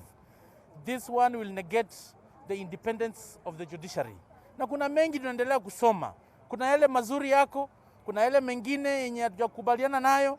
So we are coming here together to add value in terms of getting a final document that will be acceptable to the big picture of the Kenyans. Asante mheshimiwa, acha nisikuachilie, viti vinaisha kule ndani, lakini Seth, kuna hayo maswala ambayo nimekuuliza. Sijui wewe maoni yako ni yapi? Je, wewe mwenyewe unataka hiki kiti ama ni vitu ambavyo unaona huenda vikaongezea Mkenya wa kawaida shida nyingi zaidi? Ken Muredhi, mimi si mwanasiasa, mimi ni reporter wa runinga ya NTV. Tunafahamu kwamba una yale malengo la kuwania kiti moja katika kaunti ya Tharaka Nithi mwaka 2022, lakini cha muhimu ni kwamba Ken Muredhi, Wakenya tayari, kwa maoni yangu kama mtangazaji, ni kwamba tayari Wakenya wanaona uzito hasa katika vile vyeo na hata wawakilishi bungeni. Tayari Wakenya wanaona ni kwamba badala ya pesa hizi kupitia mshahara kuelekea katika viongozi, waweze kuboresha maisha ya mwanadamu, maisha ya mwanadamu wa kawaida, na hasa yule ambaye wa mapato madogo.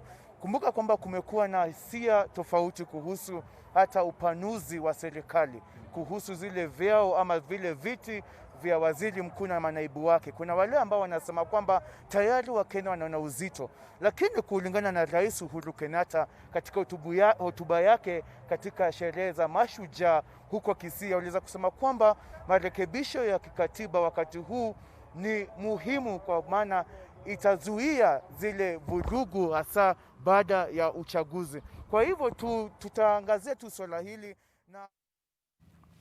na mtazamaji, bila shaka ni waandishi wetu hapo Seth Olale na Kenneth Mureithi, na vile vile kama nilivyokuambia tunaye Leila Mohamed, baadaye tutakuwa tunajiunga naye baadaye kidogo. Na hizo ni picha za moja kwa moja ambazo zinakujia katika ukumbi wa Bomas. Viongozi mbalimbali wanaendelea kumiminika katika hafla ambayo inatarajiwa kuanza wakati wote kutoka sasa. Rais Uhuru Kenyatta pamoja na kinara wa ODM Raila Odinga watajiunga na viongozi wengine kutoka kada mbalimbali humu nchini kwa ajili ya kuzindua rasmi ripoti hii ya BBI, ripoti ambayo ilikabidhiwa viongozi hawa wiki iliyopita katika eneo la Kisii, na leo viongozi hawa watakuwa wanaiweka wazi paruanja kwa umma, wananchi wajisomee. Lakini hata kabla ya hapo, sasa nikupeleke kwake Lois Wangoi, mwandishi wetu wa mjini Eldoret. Tulikuwa tumetoka kwake kidogo, tusikie tu kwa haraka wananchi wana matarajio yapi kuhusiana na uzinduzi wa leo. Lois. Wenzangu kutoka studio zetu za Nairobi, awali tulikuwa tumeanza kuzungumza na wenyeji kuweza kuangalia ripoti hii ya BBI na je, wanaipokelea vipi pindi Rais Uhuru Kenyatta na kiongozi wa chama cha ODM Raila Odinga watakapoongoza shughuli hiyo ya kuzindua ripoti hiyo upya. Hebu sasa tupate mwananchi mwingine. Tuanza kwa majina yako na utueleze maoni yako kuhusiana na ripoti hii ya BBI ni ipi? Mimi naitwa Levi Rob, mkazi wa Eldoret. Mimi kwanza, kitu ya kwanza, hatutaki BBI. BBI inamaanisha Building Bridges Initiative, but in turn imekuwa Breaking Bridges Initiative. Kwanza tuko na Uhuru, Raila, Ruto. Mbona hii BBI inakutanisha Raila na Uhuru? Mbona isikuwe Ruto? Asante sana. Acha tupate maoni ya mwingine. Ama hujamalizia? Bado. Alafu sasa imperial president for what reason? Acha niwaambie kitu moja. What if the president will appoint the prime minister from his region and the two deputy prime ministers? This BBI hatutaki na isijaribu kuja Eldoret, hatutaki. Asante. Tupate maoni ya mwingine. Mzee, jina lako na maoni yako. My name is Moses Maina. I'm one of the opinion leader across the Rift Valley region. I remember the other day what happened with the 2010. That is the new constitutions. And probably some actually were just against the 2010 election constitution. Happening, what we have seen across the counties is actually very wonderful. The resources are there and the people are just benefiting. Another thing about the expanded executive, it is a question of just creating employment with the Kenyans, since actually employment is actually becoming a very big challenge. And also, when we come to the document, we need actually to read the document and understand the document, what entailed within the document. We need also not to criticize the document, because the document actually, almost 70% of the document is just excellent. When we come to youth, about the youth, what actually the PBI has captured about the taxes and employment.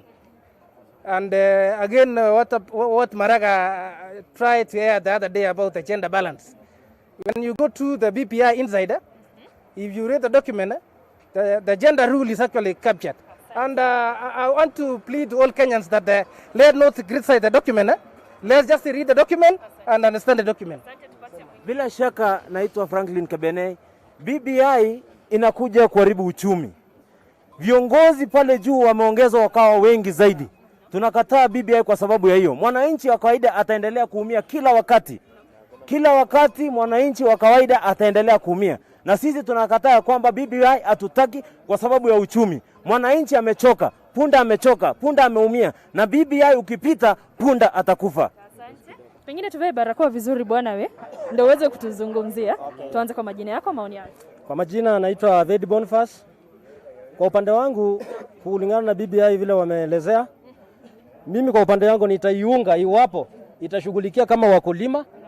Ya pili, iwapo itashughulikia kama wasomi wamesoma. Kuna walimu wamesoma na hawajapata ajira, kuna madaktari wamesoma na hawajapata ajira.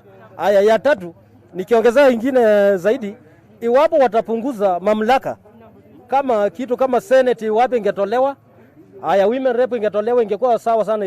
Iwapo watazidi kuongeza mamlaka jinsi wanavyoongeza, mwananchi wa chini ataumia kwa kulipa ushuru sana. Na ambapo itakuwa asante sana. Tufunge sasa na mzee.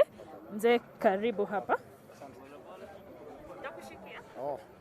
Asante sana ripota wetu wa Ngoi. Mimi kwa China naitwa Julius Arap Sicho. Kwa maoni yangu hii BBI ni mbaya. Na ninasema mbaya kwa sababu ya hii. Nilisikia jana kiongozi fulani akisema nyoka imetoka pangoni. Yaani ilikuwa naitwa Omwera ama Omweri. Na sisi ni Wakristo. Hakuna Mkristo anakubali shetani. Mungu alitupa shetani chini kutoka juu mbinguni. Na saa hii kumbe ilikuwa imefungwa pangoni. Ya pili, hii katiba hawajahusisha walemavu. Nilisikia mlemavu moja akicomplain na walemavu hawana usaidizi yeyote. Secondly, imperial president tunarudi 1961 mpaka 1992. Asante mzee. Kidogo tutachukua siku nyingine ya Ngoi kweli. Kidogo tu wa Ngoi.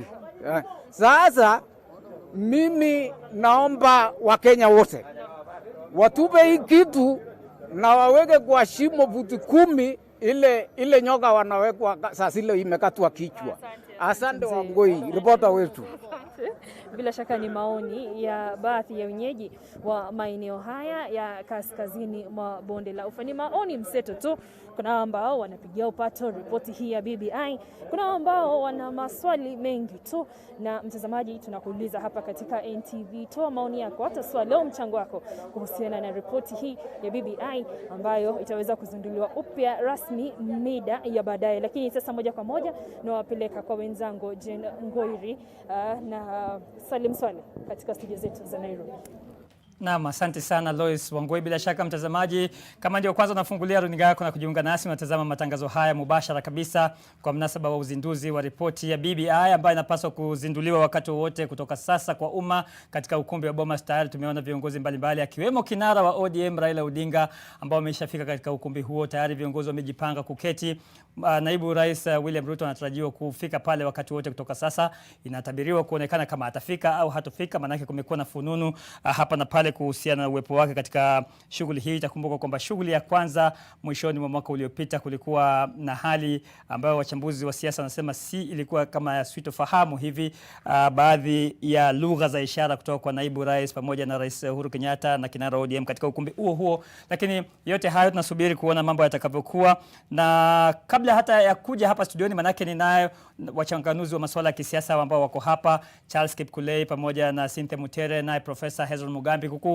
kuchambulia yote na kupambanulia pumba na ngano kuhusiana na ripoti hii. Sasa nikupeleka katika kaunti ya Mombasa ambapo Kevin Mutai yuko pale anazungumza na wakazi na wananchi. Kevin, wanasema nini haswa katika siku kama hii? Naam, kwa hakika Salim Swale, leo ni siku ile ambayo wakazi wa eneo hili la Pwani wana matumaini makubwa ili kuweza kuyapata na kujifahamisha zaidi ni yepi ambayo Rais Uhuru Kenyatta pamoja na kinara wa ODM Raila Odinga wakiweza kuzindua rasmi ripoti ya BBI katika ukumbi wa Bomas kule Nairobi wataweza kusema. Kumbuka kwamba mwanzo mwaka huu mwezi Januari waliweza kufika hapa kikao ambacho kiliweza kuongoza na kinara wa ODM Raila Odinga wakikita kambi katika bustani ya Mama Ngina ili kuweza kuwahamasisha wakazi wa Pwani na wakiweza kutoa pia mapendekezo ya yale mambo ambayo wangependa kuweza kuwekwa kwenye ripoti hiyo ya BBI, mojawapo ikiwemo ili kuweza kuwahusisha viongozi wa eneo hili katika nyadhifa za uongozi. Kumbuka kwamba BBI inapendekeza kuwekwa kwa ofisi ya waziri mkuu vile na manaibu wake wawili pamoja na nyadhifa zingine wakiwemo hata mawaziri, na wakisema kwamba ni muhimu sana kuweza kuona kiongozi kutoka kaunti zote 6 za Pwani akiweza kuwasilishwa katika nafasi hizo. Vile masuala ya bandari ya Mombasa ni swala ambalo pia limeweza kuibua hisia tofauti na ni donda ambalo wakazi wangepeta kuilitafutia dawa ili kuhakikisha kwamba wakazi wa eneo hili wameweza kupata ajira. Vile kumekuwa na mapendekezo ya kuweza pia kubuni idara ya polisi ambayo itaweza kusimamia eneo hili la Pwani ili kuweza kukabiliana na baadhi ya changamoto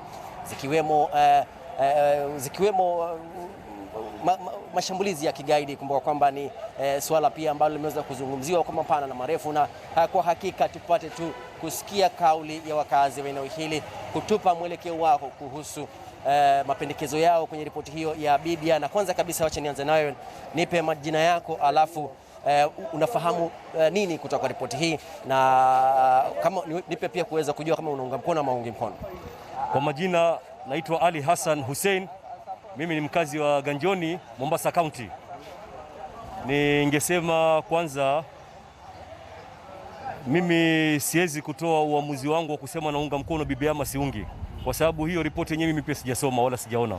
Kwa hivyo kwanza ningewaambia rais wetu Mheshimiwa Uhuru Kenyatta pamoja na kiongozi wa ODM Bwana Raila Odinga na naibu wa rais waache mambo ya kufanya kampeni ya BBI.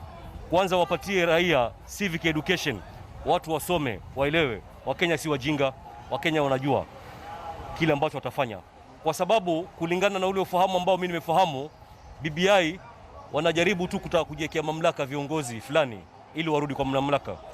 Jamanini, jambo la kusikitisha, ama tunasikia kwamba vijana youth wanaambiwa wao ni viongozi wa kesho.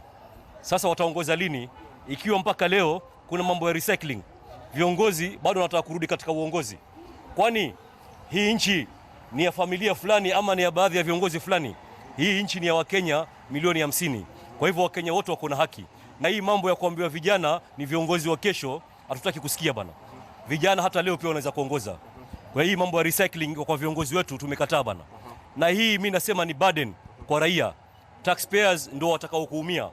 Mambo ya kucreate hizo prime minister, deputy prime minister, sijui vice president, sijui mambo ya wanawake pia kwa naomba valie mask vizuri. Mambo ya senators kuwa na wanaume na wanawake. Hiyo hata Amerika ambao ni superpower haijawahi kutokezea. Wanawake wao pia kama wanataka kushindana, washindana na wanaume. Kwani kuna sehemu fulani ambazo kuna wabunge ni wanawake. Kwa hivyo kama wewe ni kiongozi ambaye ni unajiamini, unaingia kwa kiwanja unashindana. Lakini hii mambo ya kusema ni lazima tutengee wanawake sehemu fulani, mimi hiyo siungi mkono. Na kama ni hivyo basi beta hata afadhali wanawake wapatiwe Senate, wanaume wapatiwe Parliament. Ili kusudi kuwe na uwakilishi pande zote. Alafu kitu ambayo mimi inanisikitisha zaidi ni kuhusu mambo yetu ya bandari yetu ya Pwani. Na transport ya Pwani imekufa. Leo viongozi wetu wamenyamaza. Unasikia katika hiyo BBI kuna mambo ya super governor. It's very unfortunate bana. Kama magavana wamemaliza term zao, waende wapumzike kwa roho safi. Wako viongozi wengine pia wanaweza kutuongoza bana. Shukrani kabisa. Pia ningependa kuzungumza naye, songea hapa karibu tafadhali. Naomba ukae mbali kidogo mita 1 hivi.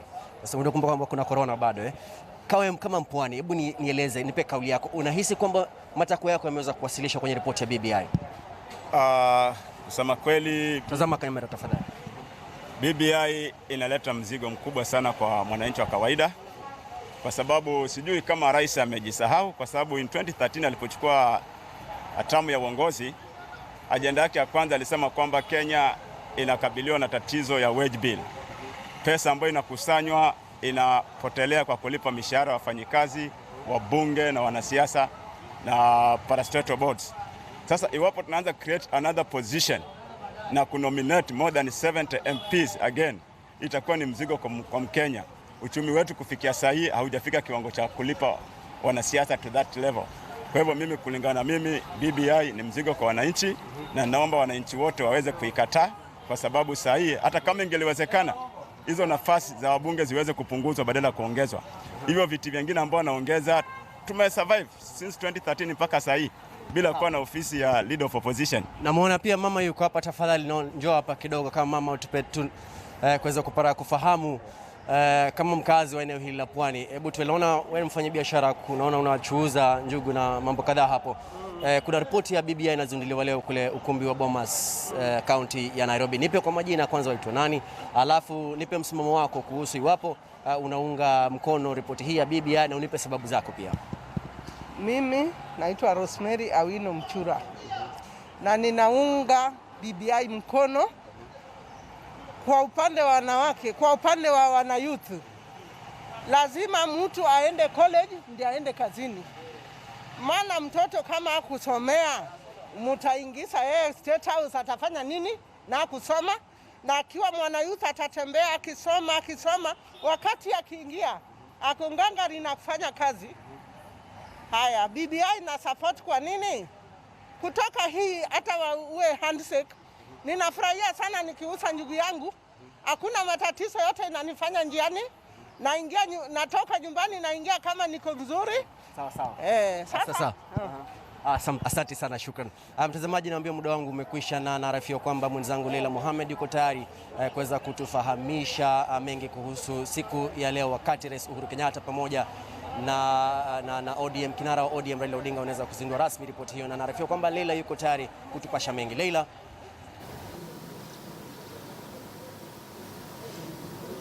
Asante sana Kevin Mutai.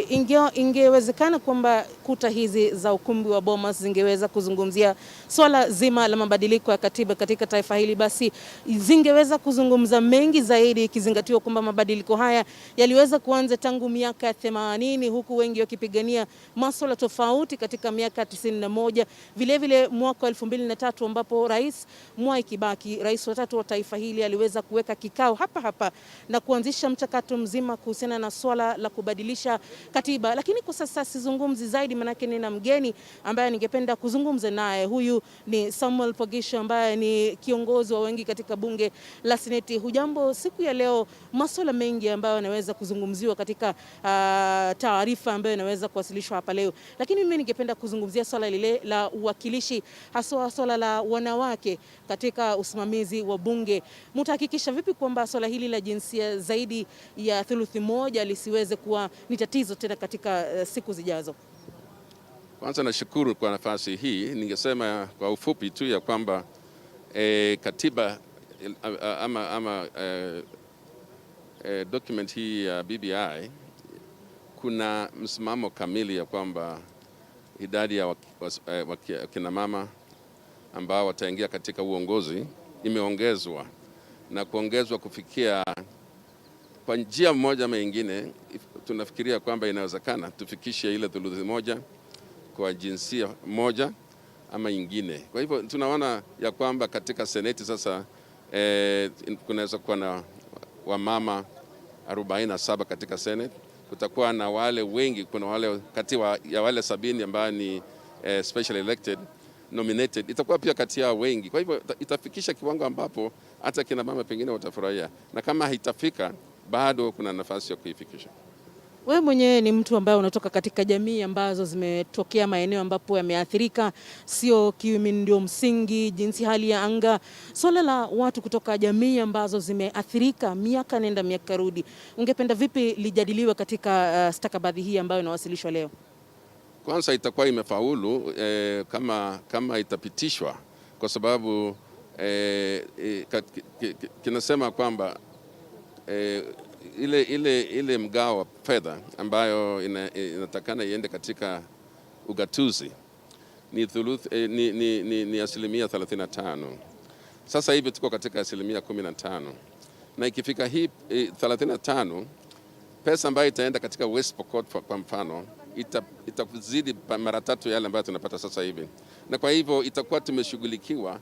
Itakuwa hakuna haja ya mtu ambaye anaishi mbali kama West Pokot, Turkana, wakati wanakuja Nairobi wakisema ya kwamba wanaelekea Kenya, wajua kwamba sasa watakuwa wameshughulikiwa na katiba yao wenyewe, na sio mambo tu ya kupewa, lakini mambo ambayo iko katika katiba, na hiyo ndio mabadiliko kubwa sana. Kwa hivyo nashukuru Mheshimiwa Rais na Mheshimiwa Raila Odinga kwa sababu ya handshake yao tumefikisha kiwango hii ambayo katiba itatuonyesha kwamba Kenya ni moja. Hatutaki kugawanya Kenya tena kwa msingi ya rasilimali ama utajiri, na kwa hivyo wale ambao walikuwa maskini ama walikuwa wanajulikana kama maskini sasa watashughulikiwa kamili na katiba yao wenyewe. Asante sana Bwana Samuel Upogesho. Acha nikuruhusu niweze kuzungumza na mgeni mwingine. Kwa sasa sijui nizungumze na mwakilishi mwanamke kutoka kaunti ya Kiambu. Habari ya leo. Karibu sana katika kikao hiki cha NTV hivi asubuhi. Swala hili la BBI, wewe kama mwanamke Mkenya, unadhani litaweza kukufaa vipi wewe na wanawake wengine nyumbani ambao ni wale ambao wa hali ya chini katika jamii? Kwanza kabisa mimi Tafadhali kwanza valia barakoa yako. Nivalie na vile nimeitoka. Ni muhimu sana. Okay. Kwanza kabisa nataka kusema leo ni siku yetu ya sherehe. Tumefurahia sana kufika hapa launch BBI. Na mimi kama mama ambaye amewakilisha kaunti ya Kiambu, ninajua ya kwamba yale matakwa tulikuwa nayo ya kuhakikisha ya kwamba tuko na 2/3 gender principle katika bunge la taifa ni jambo ambalo limekuwa kama shida kidogo. Najua mnaelewa vile tumekuwa tukisukumana kule bunge, na hatujafurahia kabisa kwa sababu bado mimi kama chair wa KEWOPA bado ninaona kuna kazi hatujamaliza. Kwa sababu sasa tumehakikisha ya kwamba kulingana na mapendekezo ya BBI tumehakikisha kwamba Senate iko gender parity, yani imetimiza kile kiwango. Tukipata 47 women representative wakiwa county senators. Lakini kwa bunge la taifa, National Assembly, bado hatuna guarantee ya kwamba tutapata 103 members of parliament as women.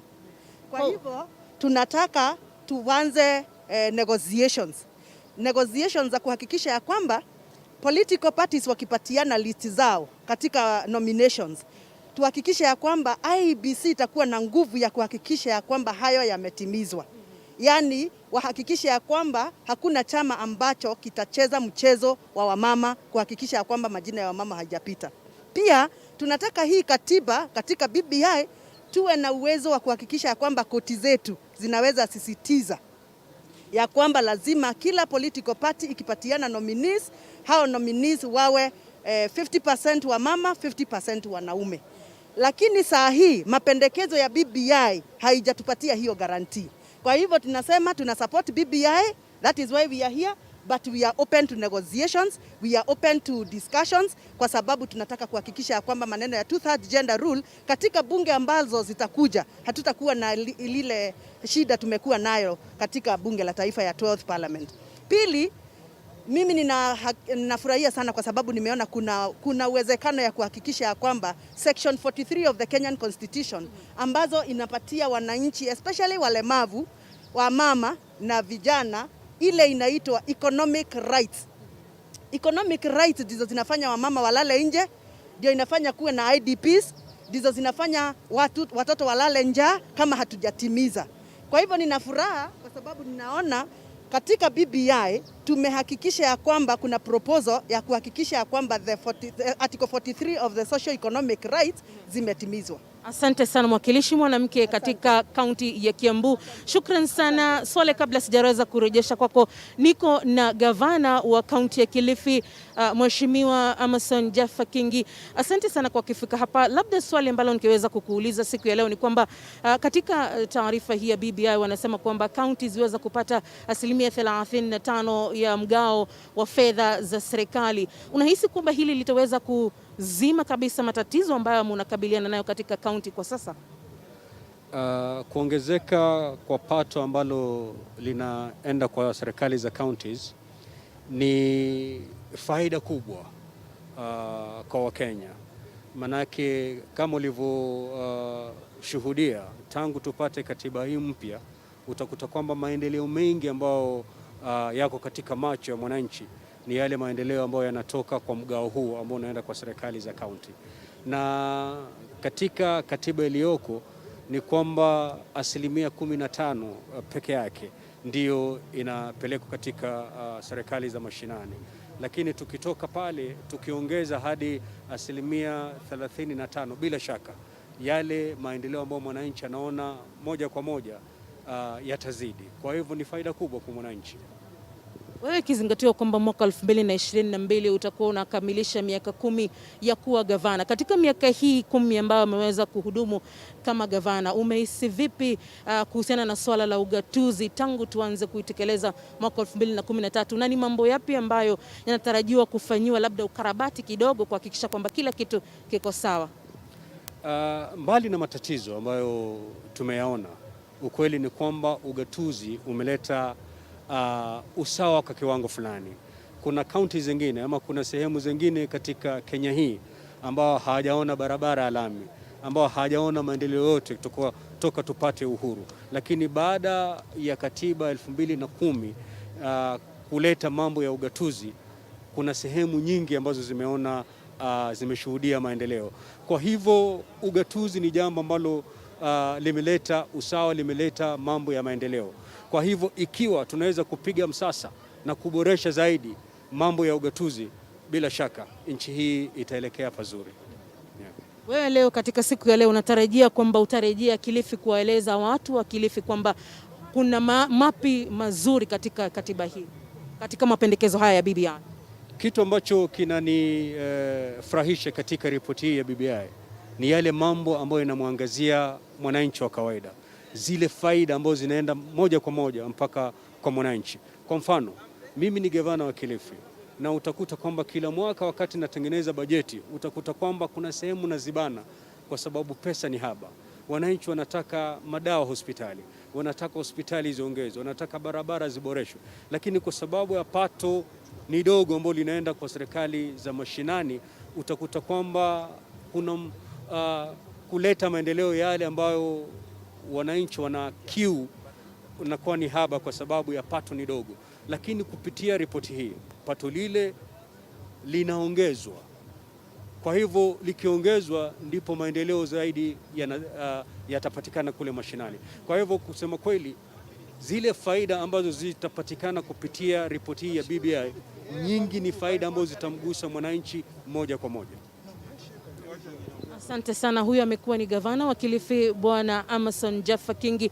Basi swala hili litaweza kuzungumziwa kwa kina siku nzima mchana kutwa, ambapo kinara wa ODM Raila Odinga ambaye aliweza kushirikiana na Rais Uhuru Kenyatta ilipokuwa tarehe 9 Machi mwaka 2018, ni jambo ambalo limeweza kuzalia swala hili la BBI siku ya leo.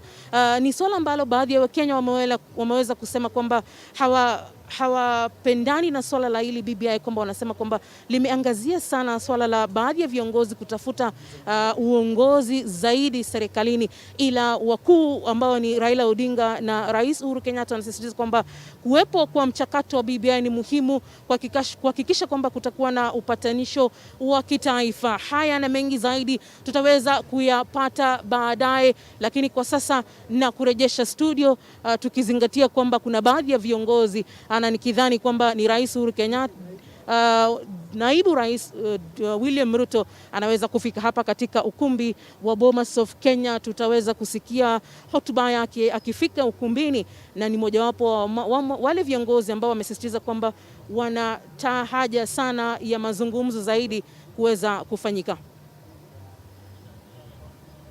Naam, asante sana Leila Mohamed. Bila shaka mpenzi mtazamaji, kama unavyoona mwenyewe ni picha za moja kwa moja hizo kutoka ukumbi wa Bomas. Naibu Rais William Samoei Ruto ameshafika katika ukumbi huo, ishara kwamba wakati wote kutoka sasa Rais Uhuru Kenyatta atakuwa na wasili katika ukumbi huo.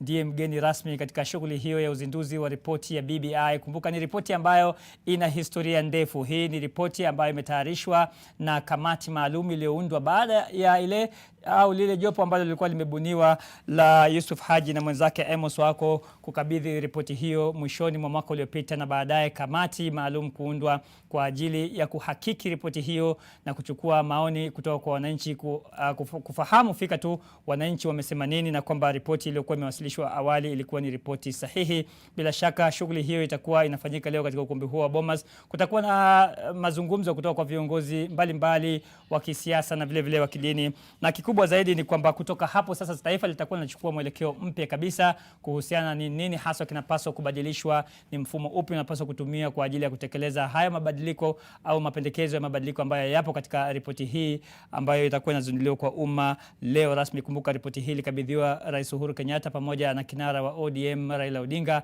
katika ikulu ndogo ya Kisii wiki iliyopita. Na bila shaka mtazamaji, ripoti hii pamoja na mambo mengine mengi ina zaidi ya vipengee 50 ambavyo vimependekezwa kuguswa au kutiwa mkono kwa ajili ya kufikia mabadiliko yanayokusudiwa kwa ajili ya Kenya mpya yenye utangamano, yenye umoja na mshikamano pamoja na mtagusano katika siku za usoni.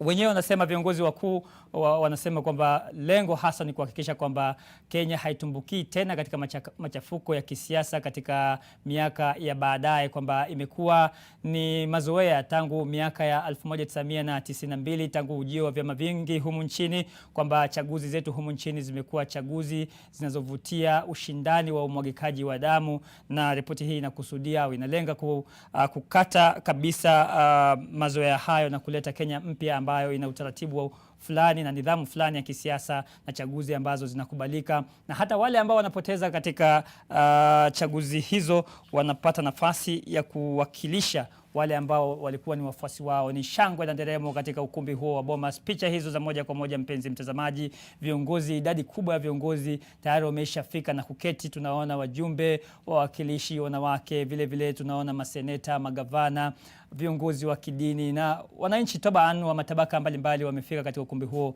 Hapa katika studio zetu tuna wataalam na watalamidhi wa masuala ya kisiasa, sera na uongozi ambao ni Profesa Hezron Mugambi, tunaye vile vile Charles Kipkulei na Cynthia Mutere ambao wako hapa kwa ajili ya kutupa tu taswira ya haraka kuhusu nini haswa wamesoma katika ripoti hii, Kenya inaelekea wapi kutoka sasa, na baadaye tutakuwa tunakupeleka mubashara katika ukumbi huo wa Bomas. Kumbuka tuna waandishi wetu Leila Mohamed, Kennedy Mureithi, Seth Olale kuhakikisha kwamba haupitwi na lolote ndani na nje ya ukumbi huo wa Bomas. Labda tu kwa haraka hapa Charles, ni ripoti ambayo imekuja na mambo mengi, lakini kinachoonekana kuwagusa zaidi wengi haswa tabaka la wanasiasa ni swala la kupanua wigo wa uongozi kule juu, the expanded executive. Ukweli Salim, na shukran kwa mwaliko wako. Nadhani jinsi umesema ni ukweli ya kwamba ukitizama ripoti ya BBI jinsi ambapo imetolewa wakati mchakato huu ulipoanza, uliona kwamba kulikuwa na hiyo emphasis ya kuenda kuzunguka katika nchi, kuenda katika hizi sehemu tofauti za nchi, kuweza kuongea na raia na kuuliza mungependa tufanye mambo magani ili kuweza kuimarisha jinsi nchi inavyoongozwa. Lakini baadaye, baada ya ripoti kutoka, tumeona kwamba mambo haya mengi ambayo yalitolewa pale, ambayo ilikuwa mambo ambayo yanahusisha mambo ya bandari huko Mombasa, mambo ya ukulima, mambo ya kilimo, mambo ya kushughulikia yale mambo ambayo yanaguza yale maslahi ya wananchi, mengi hayakuwa. Zaidi ambayo tunaona kwa sasa ni ya kwamba ni ripoti ambayo inashughulikia yale maslahi ya wanasiasa katika nafasi ya juu. Kwa hivyo wanasema kwamba ili tuweze kushughulikia kwa mfano jambo la jinsia, tuongeze viti. Lakini pia alafu pale juu ili tuweze kuondoa ili jambo tata la kura ambazo kila wakati tukienda katika kura kuna hiyo mashindano na malumbano ambayo inaenda hadi inakuwa hata watu wanapigana, tuweze kuongeza nafasi katika zile nyanja za juu. Kwa hivyo nakubaliana naye kwamba ile uzito ambao umewekwa katika ripoti hii ni katika sehemu ya juu ya kuongeza nafasi ya kuweza ile kusema ku accommodate wale wanasiasa wakuu, lakini kwa chini ukiweza kuangalia zile dharura ambazo zinashughulikia mambo ya wananchi, ambayo ni kuuliza swali ya kwamba nitakula nini kesho, nitalipa karo yangu ya shule aje, nitalipa nyumba yangu aje, na nitafanya mambo kama hayo, hayajashughulikiwa kwa uzito. Unaposema hivyo, na Cynthia, labda uingie hapa, kuna mambo mengi ambayo mimi nimesoma katika ripoti hii ambayo kwa kweli yanamgusa mwananchi wa kawaida. Kuna swala la elimu ya juu ambapo wanafunzi watakuwa wanaondolewa ule mzigo wa kulipa mikopo ya HELB kwa muda fulani mpaka watakapopata ajira. Kuna mapendekezo ya kuunda tume ya vijana itakayoshughulikia masuala ya vijana. Kuna mapendekezo ambayo yatashughulikia SMEs. Haya yote sijui kama Charles ameyaona. Ripoti ni kubwa vile umesema, kuna vipengele karibu 53. Wacha kwanza nianze na kukushukuru kwa huu mwaliko. Kweli Kenya leo ni siku kuu kuona kwamba tunazindua hii BBI ambayo inaweza kuleta kubadilisha katiba yetu kidogo. Nafikiri ni siku ambayo sisi sote kama Wakenya tunafaa kuangalia na kuitizama kama ni siku ambayo tuko na nafasi ya kuchangia kwa huu mjadala. Ni siku kuu kwanza kwa rais wetu, nafikiri leo ndio siku yake ya kuzaliwa. Na akikata keki yake, mimi kama mwenye natoka mashinani MCA, keki yenye sisi tumengoja kule chini ni hii ya Divisional Revenue Allocation. Walijadili karibu miezi 3 na wakasema kweli pesa tumakubaliana itafika mashinani, lakini mpaka saa hii ijafika kwa account ya counties. Sasa kama leo ni birthday yake, keki ya sisi tumetarajia kule Busia ni hizo pesa ziingie kwa account zetu. Na watu kweli waone uzuri wa ugatuzi. Kwa hakika BBI imependekeza kwamba pesa zitarudi mashinani, na vile umeguzia pia hii tax holiday yenye tunasikia ya vijana. Nafikiri vijana wakigraduate pia wako kwa holiday.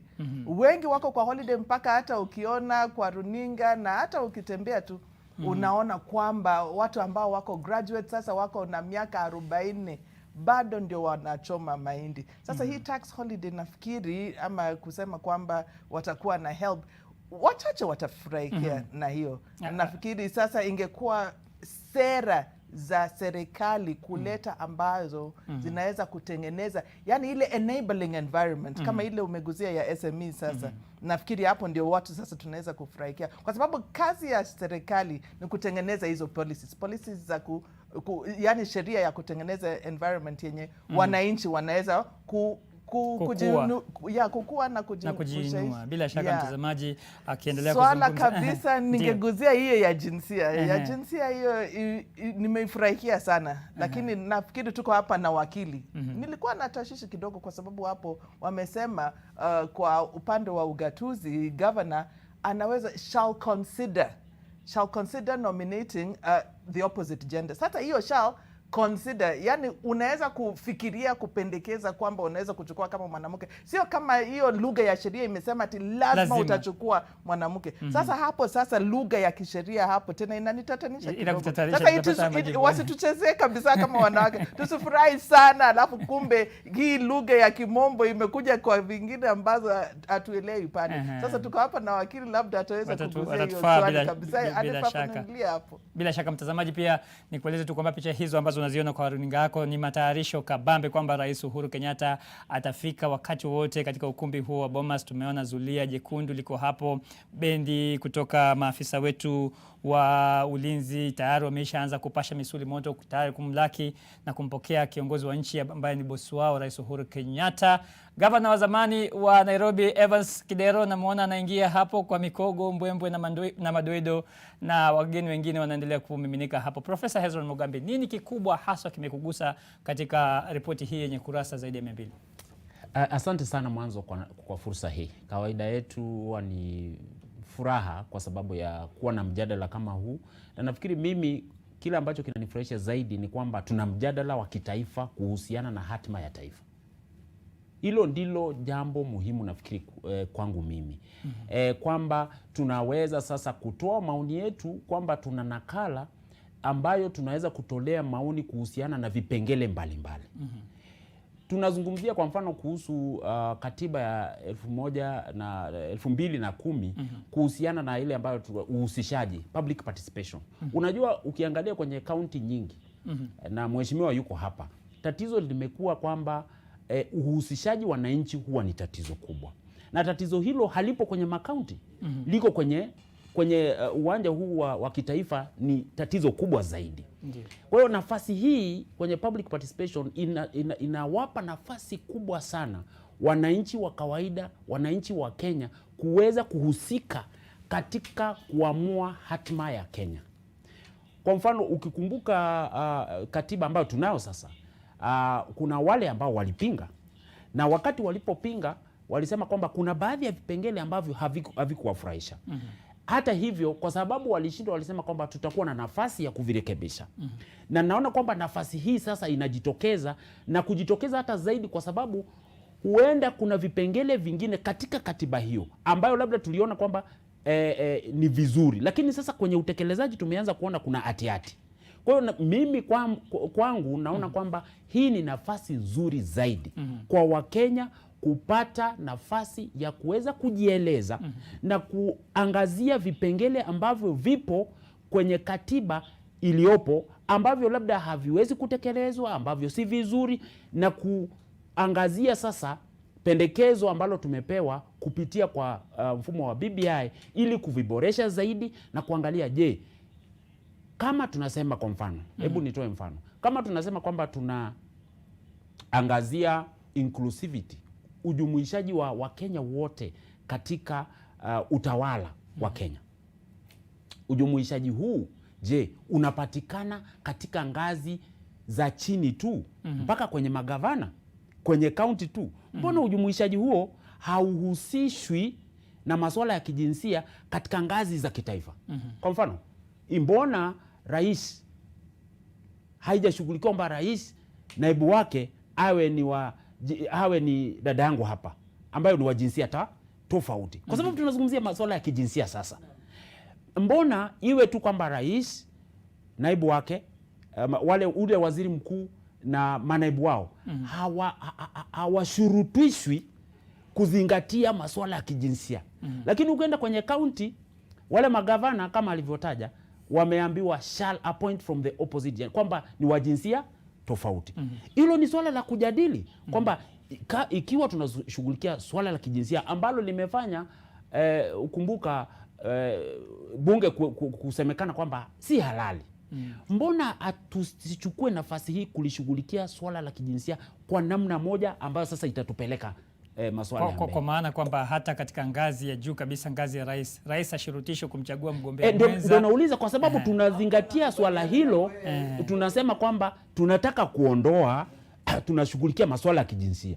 Mbona tusiyashughulikie kama taifa na kwa mkupo mmoja tuseme kwamba tutaangalia swala hili katika ngazi zote, sio ngazi za kaunti tu, lakini upande huu tukija kwa rais, naibu wake, waziri mkuu, hakuna shurti hilo. Hilo ni swala ambalo ni muhimu tuzungumzie vile vile. Bila shaka tuna mambo mengi sana ambayo tungependa tuyaangalie nukta kwa nukta. Nafikiri hata kabla ya Rais Uhuru Kenyatta kufika na sisi kuwapa watazamaji fursa ya kutazama moja kwa moja yale yatakayokuwa yanaendelea, Charles, kuna wasiwasi kwamba tayari tumeona wanasiasa wameshateka nyara mchakato mzima hata kabla ya ripoti yenyewe kuzinduliwa kwa umma muda mfupi kutoka sasa, na tayari watu wameshaanza kutoa kauli na kujaribu kwa aina fulani kuwakanganya wa Kenya. Tuna dhamana gani kwamba kwenda mbele Mkenya atapata nafasi ya kutoa maamuzi kutokana na ile knowledge ya yeye mwenye kujisomea, au tunatarajia tu kama kawaida wanasiasa wateke nyara mchakato mzima na yale tuliyosikia mwaka 2010 kwamba fulani amesoma, kama amesoma basi ni sawa? Salim, haifai kwa hivyo. Na nadhani kama ulimsikia rais wakati alipoongea pale Kisii walipokuwa wanazindua ripoti, siku ile walikuwa wanaipokea, alisema kwamba ripoti hii sio yangu na ripoti hii sio ya Mheshimiwa Raila Odinga. Alisema ripoti hii ni ya Wakenya milioni 45. Kama tutaenda na mwelekeo huo, tunaweza kusonga mbele kama taifa, na tukiendelea kusonga hivyo pia kuwa na ile kuhusishwa kwa viongozi wote na watu wote.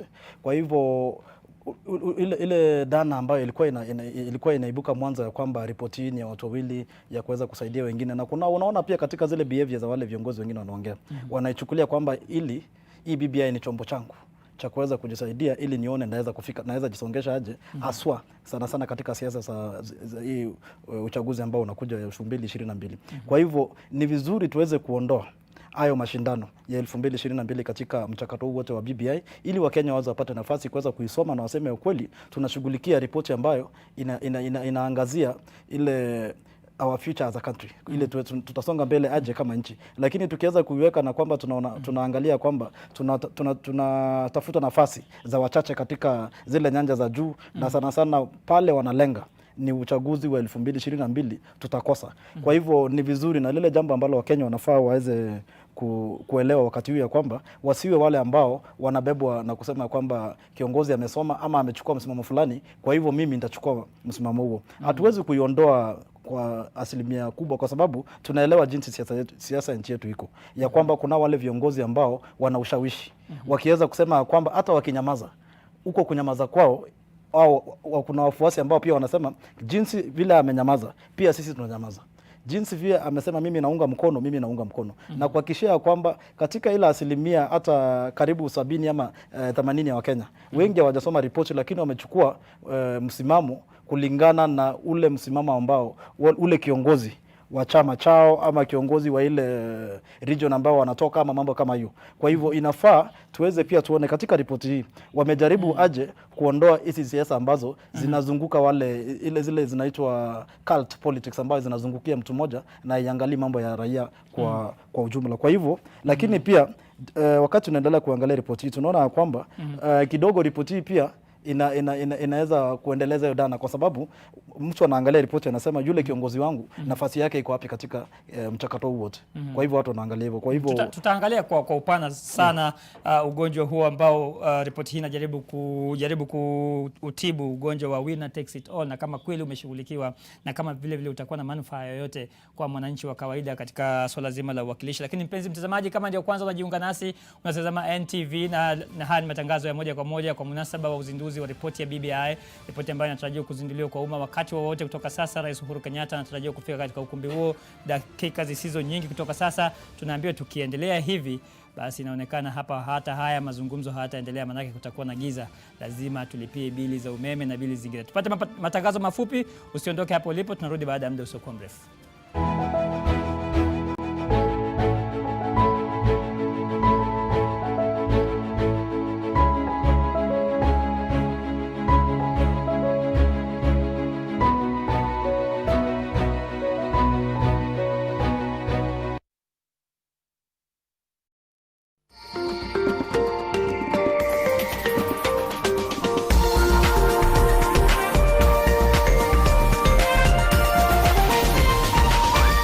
This is NTV. Love garlic in your food but hate the hassle of making it?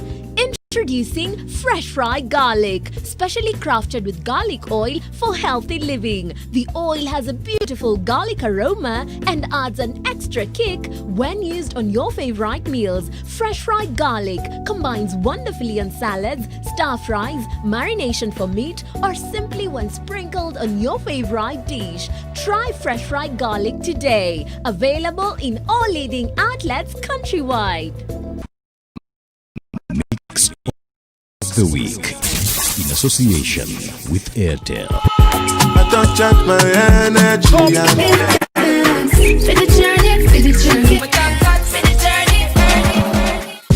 Bossy. Using data bundles. Get 500 MB free daily, 3.5 GB free weekly, and 15 GB free monthly with every bundle purchase. Dial *544#. Not just for a few, but for every one of you. Airtel, the honest network. Get Tubonge 10 and enjoy 100 minutes Airtel to Airtel. Upgrade to Tubonge Plus 20 to get 100 free minutes Airtel to Airtel, plus 10 additional minutes to all networks. Dial *544#. Not just for a few, but for every one of you. Airtel, the honest network.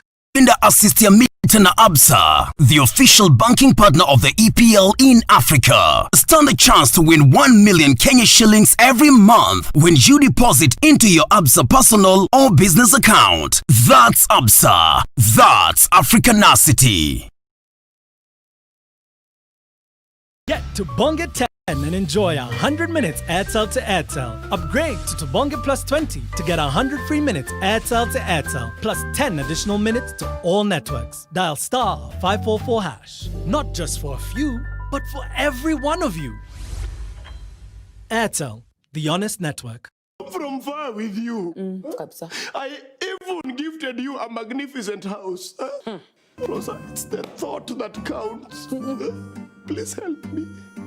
When it comes to fever, you need to be both. Panadol Baby and Infant starts to work on fever in 15 minutes and is gentle on the tummy. Panadol Baby and Infant, tough on fever, gentle on your child.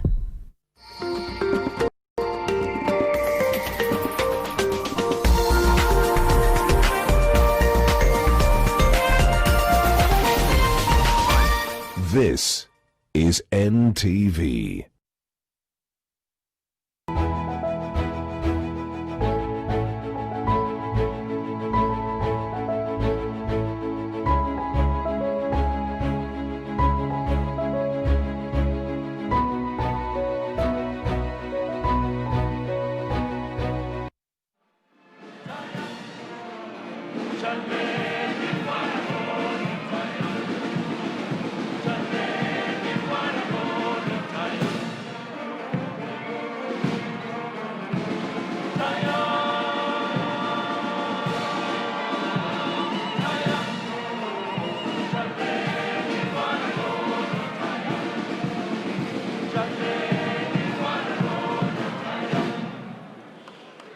Tuwapigie makofi wanapoendelea.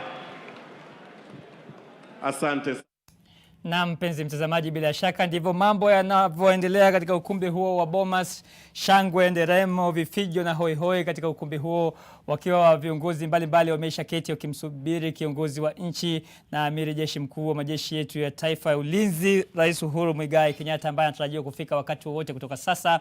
Na bila shaka kikubwa zaidi ni uzinduzi wa ripoti ya BBI ambayo ilikabidhiwa Rais Uhuru Kenyatta wiki iliyopita pamoja na kinara wa ODM katika eneo la Kisii. Ripoti hiyo itakuwa inazinduliwa kwa umma hadharani leo, na Wakenya watapata nafasi ya kupata nakala zao na kuanza kujisomea kabla ya mchakato wa pili ambao utakuwa ni wa kuangalia namna ya utekelezaji wa ripoti yenyewe. Kumbuka imependekezwa njia tatu za utekelezaji wa ripoti yenyewe. Njia ya kwanza ni kupitia sheria za bunge au mabadiliko ya baadhi ya sheria bungeni. Vile vile kuna ule mfumo wa kupeleka katika mabunge yale ya county na kadhalika. Vile vile kuna swala zima la kura ya maamuzi, na hayo yote yataangaliwa. Yote hayo yataangaliwa ni vipi yatakavyowezekana. Na sasa nataka kumpisha mwenzangu Kennedy Mureithi ambaye yuko katika ukumbi huo wa Bomas of Kenya. Mureithi, tumeona viongozi mbalimbali wamefika, rais anatarajiwa wakati wote kutoka sasa. Wewe nini unakiona? We can focus on the economic. From now on, peace, stability and economic reconstruction and the stimulus post-COVID. There have been some concerns that it is not pro-Mwananchi friendly. What do you say? Pro-Mwananchi. This is a Mwananchi BBI. BBI is a report. There has to be the draft bill to review and amend the constitution. There will be administrative changes. There will be legislative changes. And then, of course, there will be the question at the referendum about how people want to be organized in politics and in the way they do their things. There have also been concerns over inclusivity and inclusion of all voices. Oh yes, it is very, very inclusive. And in any case, now there will be no clamor for people wanting to be president. Things are being devolved to the grassroots. 35% of the counties, there will be a ward development fund. So in your own ward and location, you'll be having your own money, not at the whims of the governor. It will be there, anchored in the constitution. What about the issue of the clamor for political representation and increase of the cabinet? No. It will be about inclusion. And inclusion means nobody feels excluded. And there will be no need for people to clamor to come to the center. It will not be a winner take it all. Wacha nikusubiri studio hapa sasa. Tunamsubiri Rais Uhuru Kenyatta ambaye kwa sasa ukizingatia jinsi maafisa wa usalama wako hapa katika pilka za kuhakikisha kwamba safari yake iko salama na shwari katika ukumbi wa Bomas hapa jijini Nairobi. Sijui kama tutaweza kuzungumza na baadhi ya wageni hapa waliofika. Hii ni siku muhimu sana. Mwenzangu Seth Olale umeshinda hapa tangu alfajiri ya leo, na tunazungumzia swala hili zima la marekebisho au mabadiliko mawili matatu katika katiba hii ya Kenya. Ni kitu gani ambalo kama Mkenya umetazama na kuonea kwamba ni jambo ambalo tungependezea kwamba rais aweze kuzungumzia kwa leo? Na bila shaka sana mwenzangu Leila Mohamed, bila shaka swala la mapato katika kaunti, na walisema kwamba itakuwa 35% katika kaunti, na hii ni busara hasa katika maendeleo ya ugatuzi. Lakini Leila, kama unaweza kubali tu nizungumze naye mmoja wa wadau katika sekta ya ukulima ambaye ni Paul Busolo. Umekuwa ukiwakilisha wakulima hasa katika sekta mbalimbali, katika sekta ya majani chai, sekta ya sukari, ya ukuzaji wa miwa nchini, na bila shaka hebu tueleze tu BBI, ripoti ya BBI inajali maslahi ya mkulima wa kawaida? Mimi naona kama inajali kabisa. Kuanzia mwanzo wakulima kama sisi, mimi huwa natetea wakulima wa miwa. Na wakulima wa miwa tulitetewa walipokuja Kakamega, Bungoma, tuliwakilisha maombi yetu, na BBI ilikuwa inazungumzia mambo ya corruption kwa agriculture, mambo ya kutoa cartels, na sisi tukaona hii ilikuwa inazungumzia inajali maslahi yetu. Ndio wakulima wa miwa tunasupport BBI, na tunasupport waziri wa kilimo, Waziri Munya. Ile reforms ambazo anafanya ni reforms ambazo pia BBI inazungumzia. Sasa mimi naona kama BBI wakulima wa Kenya tujumuike, tusupport BBI ndio saidie. Asante sana. Wakati wote mtazamaji, kufikia sasa msafara wa magari ya Rais Uhuru Kenyatta itakuwa inafika hapa katika ukumbi wa Bomas, na ndiposa hivi sasa kama tu mwelekezi wangu Shamason Osiago anaweza kukuonyesha mtazamaji moja kwa moja katika ukumbi wa Bomas, ni kwamba maafisa usalama tayari wanawaondoa umati wa watu ambao umeweza kufika hapa nje ya ukumbi wa Bomas, na ni ishara kwamba msafara wa Rais Uhuru Kenyatta wakati wowote kufikia sasa utakuwa unaingia hapa katika ukumbi wa Bomas ili kuanzisha rasmi sherehe ya leo. Leila Mohamed, kufikia sasa tunajua kwamba naibu rais William Ruto yuko ndani, tunajua kwamba kinara wa ODM yupo ndani, na ambaye anasubiriwa hivi sasa si mwingine mbali ni mgeni mheshimiwa ambaye ni Uhuru Kenyatta, rais wa taifa la Kenya. Sasa ungefahamu kwamba swala hili la mabadiliko ya katiba hakuanza mwaka 2020. Yalianza pale wakati ambapo unakumbuka wakati wa Rais Daniel Toroitich arap Moi, ambapo baadhi ya Wakenya walihisi kwamba taifa ni lazima liondoke katika usimamizi wa chama kimoja nchini. Wakaweza kufanya mabadiliko katika kitengo cha 2A cha katiba iliyokuwa wakati huo, kuhakikisha kwamba taifa hili linaweza kuzingatia masuala ya kuwa na vyama vingi, na kulikuwa na baadhi ya vigogo ambao walikuwa wanapigania swala hilo, akina Masinde Muliro, akina Jaramogi Oginga Odinga, na wengi ambao kwa sasa hawapo nasi tena, na kuna wale baadhi ambao wako hapa kwa sasa na waliweza kupigania sana swala hilo, ambapo ilikuwa ndio mwanzo tu wa mchakato wa haki kuhakikisha kwamba kuna mabadiliko katika katiba hii. Alafu tuliweza kuendelea hivyo katika uchaguzi wa mwaka 1997, kukakuwa pia na swala hilo la mazungumzo. Mwaka 2003 tulipopata kiongozi wa tatu wa taifa hili ambaye alikuwa ni Rais Mwai Kibaki, aliweza kuweka kikao hapa pamoja na makamu wake ambaye ni marehemu Wamalwa kijana, ambaye waliweza kusema kuna haja ya taifa baada ya miaka mingi, na hii katiba ambayo tuko nayo inaangazia sana swala la mkoloni na ubeberu, na wakaweza kubadilisha masuala ambayo walihisi kwamba yanamfaa Kenya kwa sasa. Ile katiba ya pale awali ilikuwa inazungumzia sana masuala ya uongozi, na wengi walikuwa wanahisi kwamba inamfanya rais aweze kuzungumza na kuwa ni kiongozi ambaye anashikilia kwa imla. lakini kwa sasa tumeona katika miaka 10 ambayo imepita, Rais Uhuru Kenyatta ameweza kuhudumu kama rais wa kwanza chini ya katiba hii mpya. Tumeona mambo mengi ambayo ameweza kuingililia. Ugatuzi umeingia, miaka 10 sasa ya ugatuzi.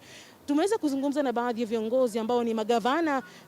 Sasa Kenya iko na serikali 47 za ugatuzi. Wengi wamehisi kwamba kuna mambo muhimu. Kwa sasa tukitizama, Rais Uhuru Kenyatta ameweza kuingia hapa katika ukumbi wa Bomas of Kenya. Hao ni maafisa wa usalama ambayo wanamchunga rais, na hili ni ishara kwamba mchakato huu utaweza kuanza rasmi wakati wowote. Seth, sijui kama wewe unahisi kwamba siku hii ina umuhimu ama ni ya kihistoria, ama kuna baadhi ya wale ambao wamezungumzia swala la kuna hitaji kuwepo na mazungumzo zaidi. Na kuna ule upande sawa wanaomwegemea naibu rais William Ruto ambao wameweza kusema kwamba bado kunafaa kuwa na mazungumzo, hasa mazungumzo ambayo yanahusisha tu mwananchi wa kawaida, yule mama mboga, yule mhudumu wa bodaboda, kulingana na upande wa wanaomwegemea naibu rais William Ruto. Lakini cha muhimu, mtazamaji, ni kwamba ndio hiyo gari ambayo inambeba Rais wa Kenya Uhuru Kenyatta anawasili rasmi. Ameweza kukaa kule mbele kama ilivyo desturi yake siku hizi, na ni msafara tu wa Rais Uhuru Kenyatta. Anaingia hapa moja kwa moja katika ukumbi wa Bomas dakika chache tu kabla ya saa 5 asubuhi. Na Leila, kama ulivyosema, ni kwamba sherehe hii bila shaka ni la historia. Ni la historia kwa sababu inahusu marekebisho ya katiba. Lakini kumbuka tu, cha muhimu ni kwamba je, itaweza kupitishwa? Je, itaweza kuidhinishwa? Na kile ambacho raia wa kawaida wanataka ni kwamba swala lake liweze kuwasilishwa na kuwakilishwa hasa katika ripoti hiyo ya BBI. Kwa hivyo mtazamaji, Leila, labda kuna mengine ya kuongezea tu kabla ya Rais Uhuru Kenyatta kuingia rasmi katika ukumbi wa Bomas kuanzisha sherehe maalum ya uzinduzi wa ripoti ya BBI, wiki moja kabla ya ripoti hiyo kupokelewa na Rais Uhuru Kenyatta na kiongozi wa ODM ambaye ni Raila Odinga. Haijafahamika ni kama naibu rais William Ruto ambaye amekuwa tu kidogo tu na pingamizi tu kuhusu ripoti ya BBI kufikia sasa, kabla ya maswala ya kuweza kuongelewa kwa ripoti hii kwa wakazi ama Wakenya wote kwa jumla kabla ya kutekelezwa. Sijui tu kama atapewa nafasi ya kuongea. Kumbuka kwamba katika ile hafla iliyofanyika mwaka uliopita, naibu rais hakuweza kuongea, hakukuwa ameidhinishwa katika ratiba. Sijui kama hii leo ataweza kupewa fursa hiyo, Leila. Na Seth, ratiba ya rasmi ya shughuli hii inasema kwamba kutakuwa na baadhi ya masuala ambayo yataweza kufanyika kabla ya hotuba ya viongozi wakuu, na mmoja wapo ambaye ataweza kupata nafasi ya kuzungumza ni naibu rais William Ruto, ambaye ataweza kuzungumza kwa pamoja na kinara wa ODM Raila Odinga, na vilevile kiongozi wa taifa hili ambaye ni Rais Uhuru Kenyatta. Miongoni mwa baadhi ya viongozi, tunatarajia kwamba jopo maalum la kuandaa ripoti hii ya BBI litaweza kuwasilisha japo tu kama ni kwa ufupi masuala muhimu ambayo ameweza kuangaziwa katika ripoti hiyo, na ni jambo ambalo Wakenya wengi wamesisitiziwa kwamba wapate nakala yao na waweza kusoma na kujifahamia, na kama hawana ufahamu zaidi basi watafute wale ambao wanaelewa kwa undani zaidi kuweza kupata masuala muhimu. Lakini kwa sasa ni mengi zaidi ambayo yanatarajiwa hapa katika ukumbi wa Bomas, lakini kwa sasa na kurejesha kwake Salim Swale ambapo yuko hapo studio katika jumba la Nation jijini Nairobi. Naam, asante sana Leila Mohamed. Mpenzi mtazamaji, kama ulivyoona tayari kiongozi wa nchi Rais Uhuru Kenyatta amefika pale, na safari hii masuala ya protokali yamezingatiwa. Amepokelewa rasmi na naibu wake William Samoei Ruto, na kisha baadaye akawa anatagusana pale na viongozi wengine wa ngazi za juu serikalini, akiwemo Waziri Fred Matiang'i pamoja na kinara wa ODM Raila Odinga ambaye alikuwa pale kwa ajili ya kumpokea mwenza wake katika swala zima la handshake. Wawili hao pamoja na viongozi wengine wameingia katika kile chumba. Kumbuka hiki chumba kulikuwa na tafshani katika shughuli iliyopita ya Bomas of Kenya mwezi Novemba mwaka uliopita, ambapo naibu rais alifungiwa nje ya chumba hicho, lakini sasa wote wameingia, na hii inaashiria tu kauli ambayo Rais Uhuru Kenyatta amekuwa akisema tangu alipopokea ripoti hiyo kwamba pana haja ya kuwaleta wote pamoja, viongozi wote pamoja, kwa ajili ya kuwa na mazungumzo yatakayopeleka taifa katika kilele cha saada na ufanisi, kilele cha utangamano na mtagusano. Hapa studioni naendelea kuzungumza na wachambuzi wa masuala ya kisiasa, sera na uongozi, lakini vile vile wakati wote watakapoingia ukumbini kunradhi mtazamaji, tutakuwa tunakwenda moja kwa moja na kuacha shughuli nzima ipigwe mbele ya umma. Hezron Mogambi tuko naye hapa, Cynthia Mutere tuko naye vile vile hapa, na vile vile tunaye Charles Kipkulei. Tusikize kidogo tu wimbo ambao unaendelea kupigwa katika ukumbi huo wa Bomas, kama tuna sauti hizo, kabla hata ya kuja kuchanganua mawili matatu hapa. Mtu mwenye kutenda haki na ukipenda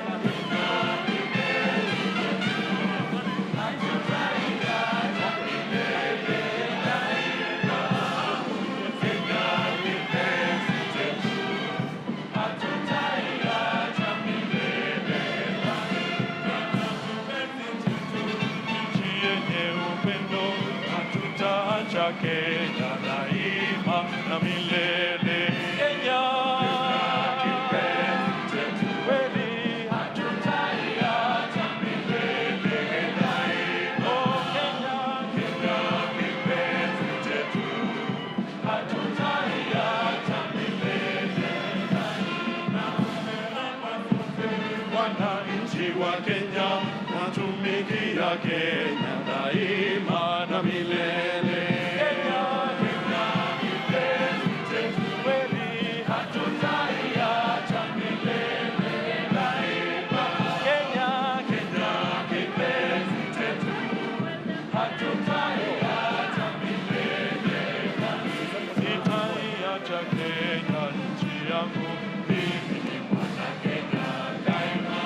Nikienda ng'ambo nitarudi, nitadanganywa kamwe na wageni, wala sitapotoshwa na wabaya.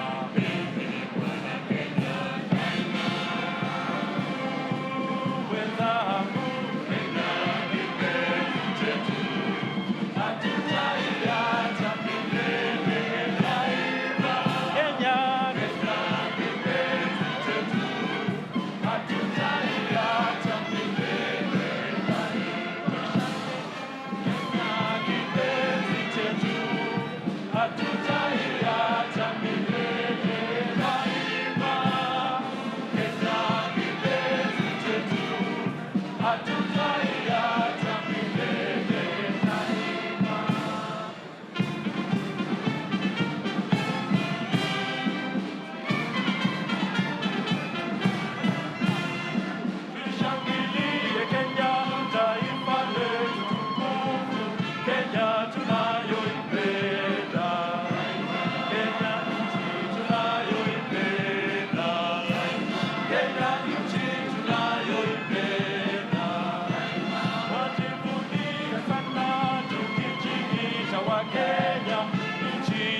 Na kwa kweli Kenya kipenzi chetu hatutaiacha kamwe daima.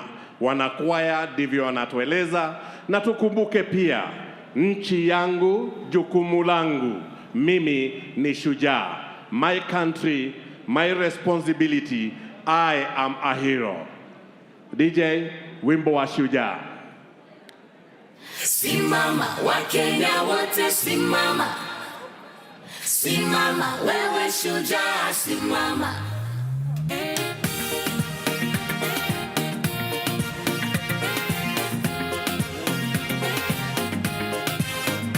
Nchi yangu, jukumu langu, mimi ni shujaa, shujaa. Najivunia taifa langu, mimi ni shujaa, shujaa. Simama, Wakenya wote simama. Unaweza ukacheza, unaweza kuungana nao na tukaimba kwa pamoja. Simama, Wakenya wote simama. Simama, wewe shujaa, simama. Kenya yetu ni beautiful, mazingira mazuri, colorful. Kwa Kenya ni watu wonderful, proud to be Kenyan and grateful. Moja wetu ndio nguvu yetu, ni nguvu yetu. Tuheshimu marafiki wa nchi yetu, amani yetu. Na kwa umoja tuungane, tusonge kwa pamoja. Tumetoka mbali, tunaenda mbali, sote kwa pamoja. Jukumu langu, mimi ni shujaa, shujaa. Najivunia taifa langu, mimi ni shujaa, shujaa. Simama, Wakenya wote simama. Simama, simama, wewe shujaa, simama. Simama, Wakenya wote simama. Simama, wewe shujaa, simama. kujituma, kuchapa kazi plus na bidii, tunapambana sana kuijenga jamii. Iwe ni jua kali, hatujali. Kenya ni nyumbani na sihami. Bidii yangu, jukumu langu, naijenga nchi yangu. Hatuchagui kazi, kazi ni kazi. Boda boda, vijana mitaani. Kenya yetu ya amani na umoja, upendo, hakuna lingine. Acha Mungu atulinde, atuzingira, tuhifadhi milele. Nchi yangu, jukumu langu, mimi ni shujaa, shujaa. Najivunia taifa langu, mimi ni shujaa, shujaa. Simama, Wakenya wote simama. Simama, wewe shujaa, simama. Simama, Wakenya wote simama. Simama, wewe shujaa, simama. Ukabila ni mbaya, ndo maana naupinga. Shujaa namba moja, nchi yangu nailinda. Napenda amani, upendo na haki. Tumetoka kwa giza, twaishi kwa mwanga. Wanamuziki ni shujaa, walimu wote ni shujaa, madaktari ni shujaa, na wachimba migodi ni shujaa, wavuvi nao ni shujaa, wanariadha ni shujaa, wachezaji wote ni shujaa, bam bam bam bam ni shujaa, wewe dereva ni shujaa, wanaboda boda ni shujaa, hata mama boga ni shujaa, askari nao ni shujaa, ni shujaa, ni shujaa, wanafanya bidii ni shujaa, wanabiashara ni shujaa, shujaa. Nchi yangu, jukumu langu, mimi ni shujaa. Rudia mbio mbio, tumkaribishe Mheshimiwa Rais kwa makofi. Sote tusimame, tumkaribishe Mheshimiwa Rais. Simama, Wakenya wote simama. Karibu sana Mheshimiwa Rais. Wewe shujaa, simama. Simama, Wakenya wote simama. Simama, wewe shujaa, simama. Wewe shujaa. Asante sana, karibu sana Mheshimiwa Rais, na niombe sasa sote kwa pamoja tuimbe wimbo wa taifa wa Jamhuri ya Kenya na wimbo wa Jumuiya ya Afrika Mashariki.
Na tukiwa tumesimama hivyo kwa hali ya utulivu, tutaongozwa kwa maombi na Sheikh Yusuf Maki, kiongozi wa masuala ya kidini SUPKEM Nairobi, na Askofu Mkuu Jackson Ole Sapit wa kanisa la Kianglikana.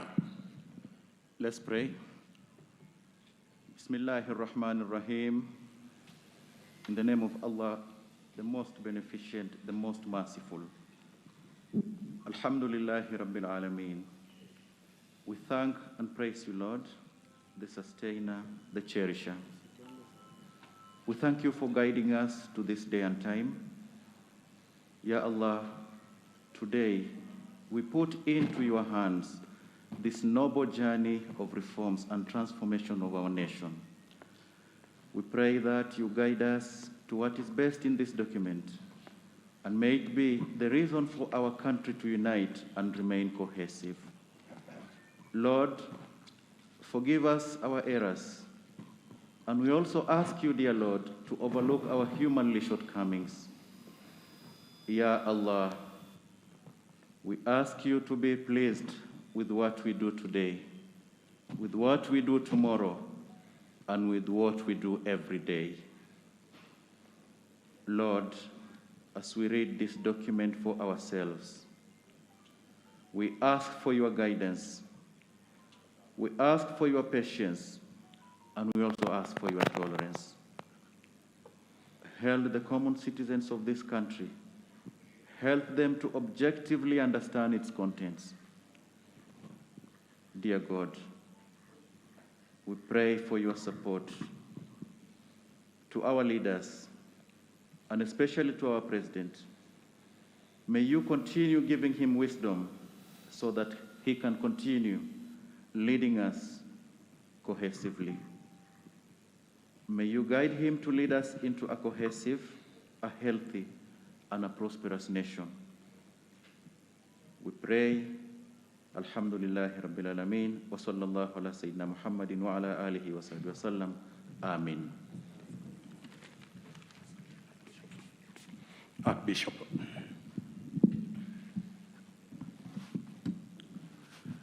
Heavenly Father, we are gathered here as a nation and as a people who have every reason to say thank you, Lord. For this far you have brought us as independent Kenya, managing the affairs of this nation the best way we can. We are also conscious that we are not devoid of challenges and moments where we have to reimagine ourselves and rethink again.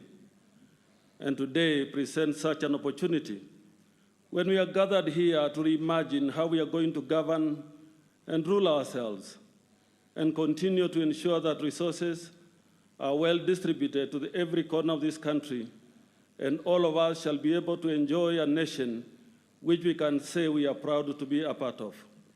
So, Lord, as we come through this conversation, talking about our national ethos, the way in which we can be able to protect ourselves and live harmoniously every corner of this nation, Lord, we want to thank you. Give us this moment as a moment of reimagining a new nation, a nation that is going to prosper the weak and the strong, a nation for us all.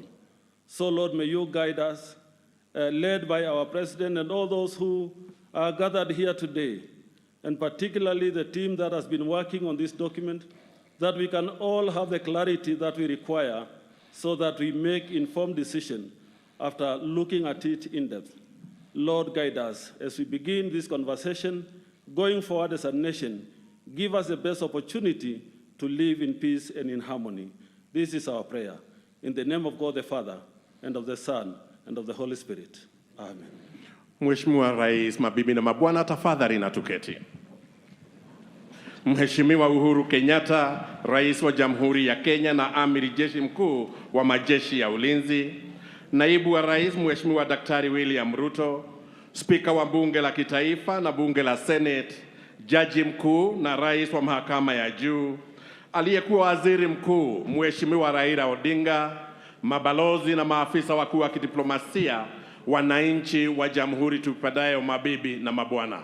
Mheshimiwa Rais, naomba ruhusa yako niweze kumwita mwimbaji Rafton atuletee wimbo Mungu Baba Twaomba kwa dakika 2. Rafton, asante. Karibu. Asante. Bwana Yesu asifiwe. Wakenya mpo? Rais na pia Prime Minister na naibu wa rais, nasema ni asante, na ningeomba tafadhali tusimame tukiimba Mungu Baba Twaomba. Tuko tayari? Mungu Baba Twaomba. Father God, I thank you. Father God, I bless you. For there is no God like you. Oh! Haya, tuimbe ni kama tunataka Kenya iwe na umoja. Mungu Baba Twaomba. Everyone. Wanna better listen, me say.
Mungu Baba Twaomba uilinde nchi yetu, tuishi kwa upendo.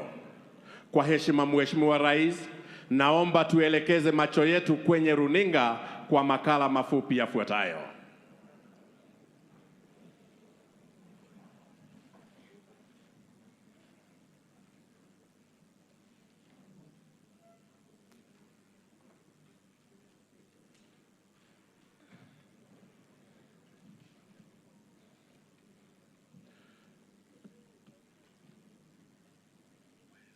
Amjui. Na mmesikia raundi tunafaidika vipi sasa? Wewe na hiyo udaku yako umesikia wapi? Hata usiongee ripoti kwa BBI. Wacha hata sisi wa mama raundi tufaidike. Tumeteseka sana. Jisome. Buda, wewe BBI ni nini? BBI hata siitambui. Na constitution? Constitution siitambui, kitu ni ya masosa hao wanasiasa. Wanataka sijui wajiongezee mavyeo, madoa wajiongezee. Mimi na watu BBI ni bora bidii endelee. Hiyo ni BBI yetu tupigae tusaidie hapa. Wachana na story yao wasi. Jisome. Jisome. Jisome. Jisome. Jisome. Jisome. We, jisome. Usitegemee unachosikia. Jisomee. BBI report itatekeleza mikakati ya kuboresha maisha ya Wakenya wote. Jisome. Wanawake tusonge mbele, hata vijana wajisomee. Amjui.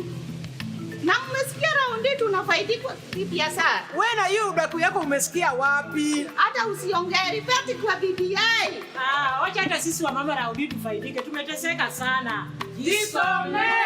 Buda, wewe BBI ni nini? BBI hata siitambui. Na constitution? Constitution siitambui, kitu ni ya masosa hao wanasiasa. Wanataka sijui wajiongezee mavyeo, madoa wajiongezee. Mimi na watu BBI ni bora bidii endelee.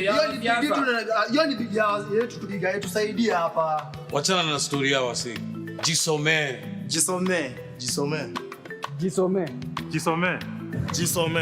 We, jisome. Usitegemee unachosikia. Jisomee. BBI report itatekeleza mikakati ya kuboresha maisha ya Wakenya wote. Jisomee, na kwa kweli hata mimi nitajisomea. Kwa heshima Mheshimiwa Rais, naomba uniruhusu nimwalike naibu mwenyekiti wa kamati ya utendaji ya BBI, Professor Adams Olo, aseme kwa kifupi. Professor, karibu.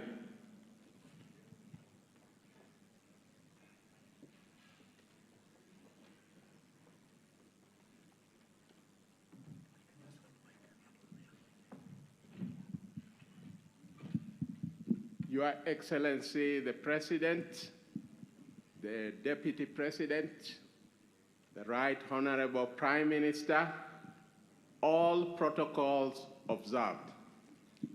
Your Excellency, it's been more than 2 years since you and the Right Honorable Prime Minister unveiled the Building Bridges Initiative. And today, just like last week, that baby is born. That baby is alive and kicking. That baby's parents are okay. Your Excellency, let me just ask the task force members, steering committee, who became steering committee members, to just stand where they are so that the congregation acknowledges them.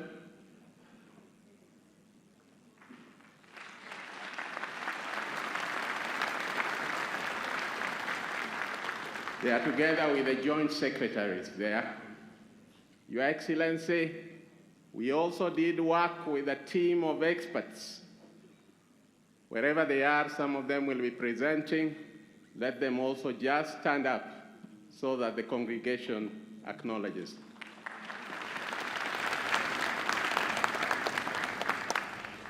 Your Excellency, we also had a very youthful and vibrant secretariat that worked with us throughout. If they can also just stand up wherever they are so that the congregation can acknowledge. Your Excellency, more than 2 years ago, when the task force was put in place, through a Gazette notice, we went about our task, and we went to all the 47 counties. In our going to those 47 counties, we ensured that all the 290 constituencies were represented in the deliberations. As we went to those 47 counties, We also ensured that the different cleavages within the society appeared before us. This included the youth, women, persons living with disabilities, the elderly, the civil society, religious groups, and the political class. Other than going to the 47 counties, we also had what we called KICC stakeholder meetings. In those KICC stakeholder meetings, we had representatives from all the arms of government appearing before us. The executive component appeared, the judiciary component appeared, the parliament component appeared. In addition, constitutional commissions appeared. Trade unions appeared, whether COTU, NAD, the health sector. We also had civil society groups appear. We had experts appearing.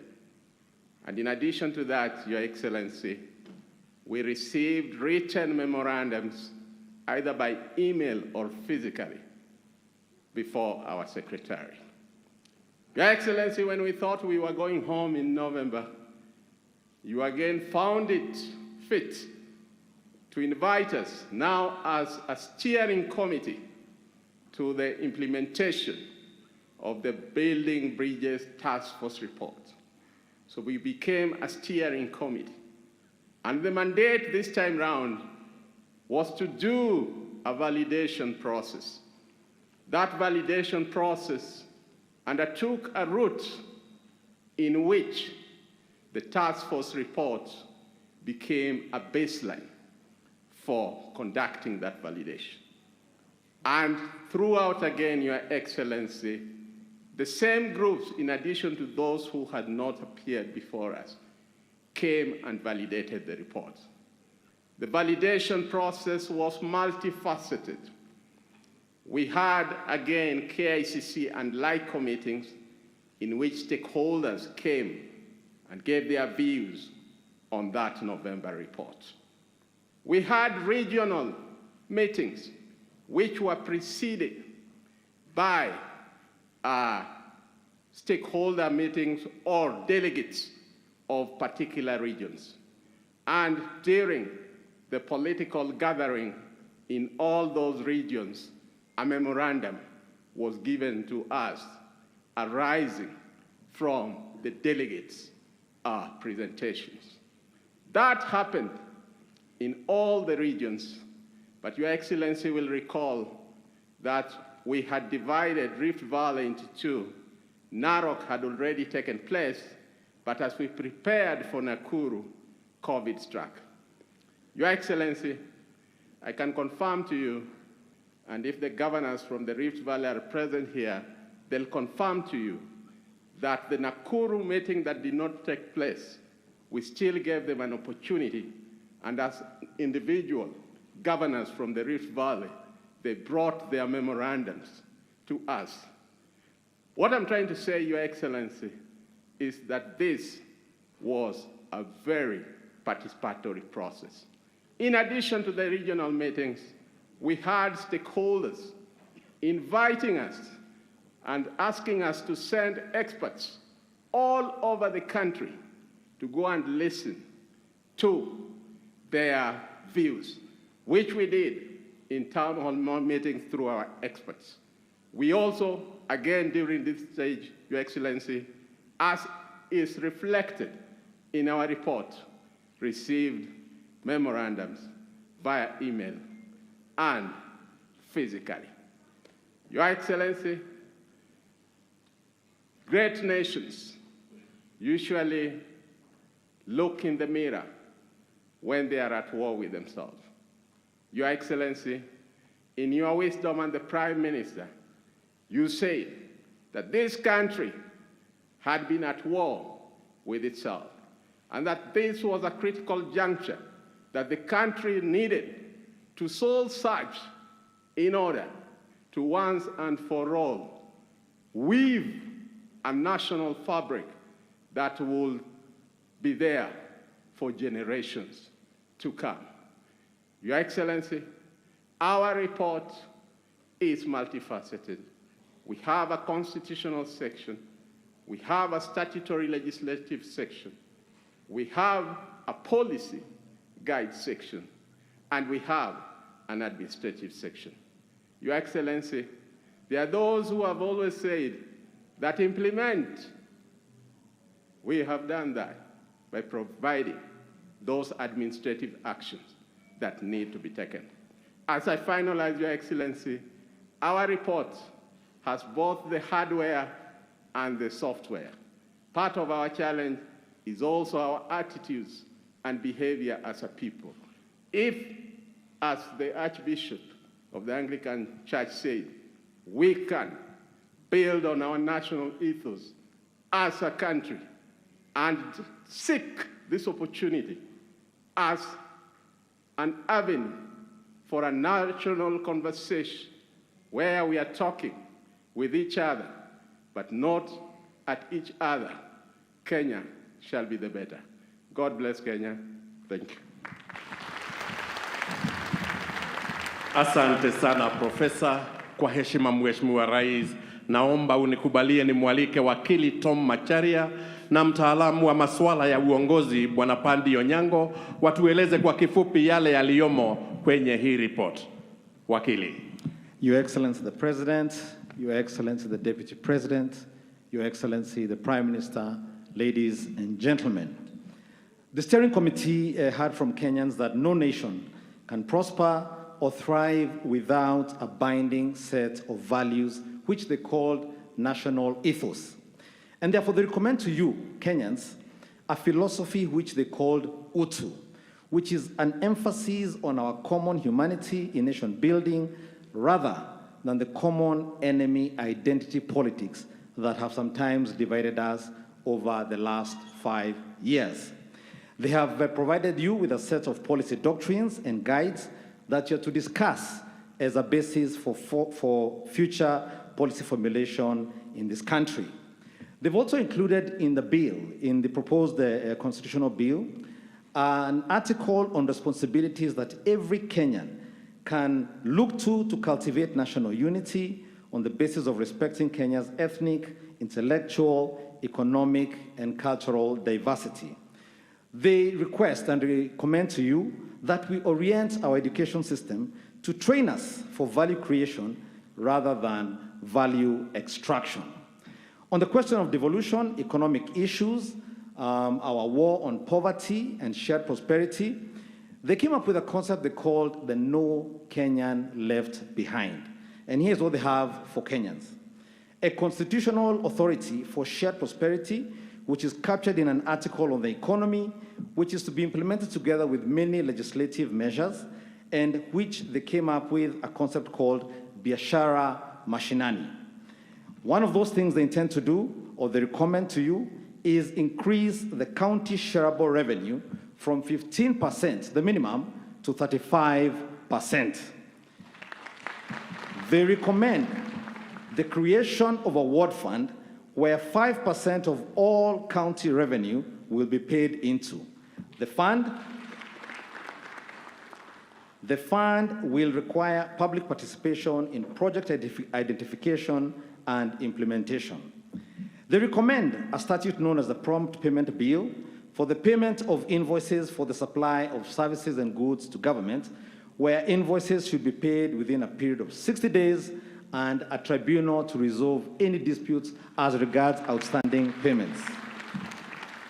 They recommend a one-stop shop, incubation shops and centers all over the country, beginning initially with the counties and going to the wards, where everybody who has a micro-enterprise, a member of the youth, women, will be able to obtain contracts under AGPO, capital under Youth Enterprise Fund and the Women Fund, counseling in the form of information and support and prosperity for all small businesses. For the youth who leave colleges, and even for those in universities, they recommend a 4-year moratorium once you leave college on higher education loans board loans.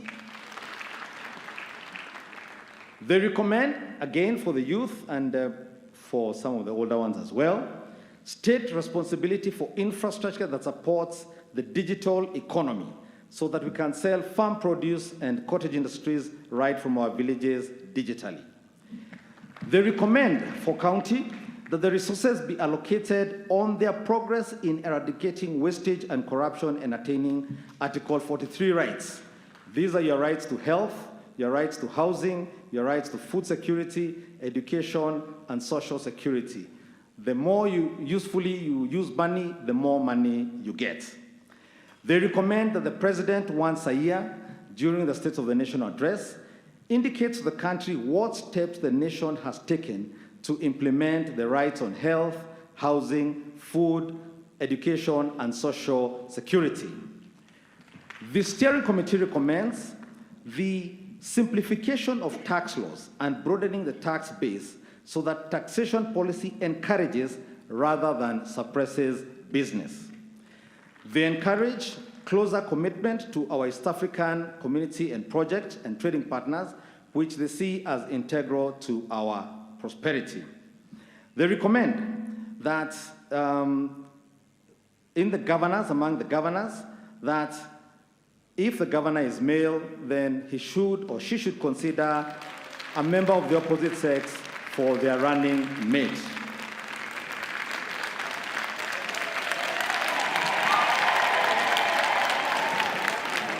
They also recommend that deputy governors be given a specific portfolio so that they have a desk and work to do. In the interest of time, I move to the question of the war on corruption. They recommend that Parliament passes the laws that are effective for the expeditious hearing, disposal of trial of cases involving corruption. They recommend enhanced penalty for economic crimes and corruption offenses and introduce a duty to report any knowledge or suspicion of instances or acts of corruption. They recommend an offense to be introduced on the concealment of corruption. They recommend, as regards fraudulent land acquired, that the Supreme Court should clarify the law with certainty so that Kenyans can enjoy the security of their land rights. The steering committee recommends strengthening of the office of the DPP, which is to be elevated if the proposal is passed to an independent office under the Constitution. The steering committee recommends to you Kenyans that the Controller of Budget strictly enforces the Public Finance Management Act to ensure that no more than 35% of a national or county government's revenue is used on salaries, benefits, and allowances. They recommend reforming of the IBC, our electoral system, to ensure credible, free, and fair elections. As to the question of gender parity, there are many recommendations, but one of the most prominent ones is full gender parity in the Senate, 47 men and 47 women. In the interest of harmony, in the interest of inclusivity, they recommend the creation of the position of the leader of the official opposition, who is to hold the government of the day accountable. They recommend that the president shall now share power with the prime minister and 2 deputy prime ministers. They recommend that the office of cabinet secretary be renamed to cabinet minister and that the president be able to appoint some of those from the National Assembly. They recommend some changes to the judiciary, including the introduction of the office of the Judiciary Ombudsman, who shall sit on the Judicial Service Commission so that Kenyans have somewhere to take their complaints if they have any. The steering committee recommends the creation of a youth commission that will champion all youth issues in the country. The steering committee recommends the creation of a health commission under statute to look into questions of health professionals and to help harmonize standards of service in the counties and in the nation. There are many, many more provisions that you should read from the report. You have had to read for yourself. And the steering committee humbly submits their report and submits in accordance with its mandate that you can see reflected back at you your stories, your desires, your frustrations, which they have attempted to turn into instruments of change. Thank you very much for the privilege of your attention.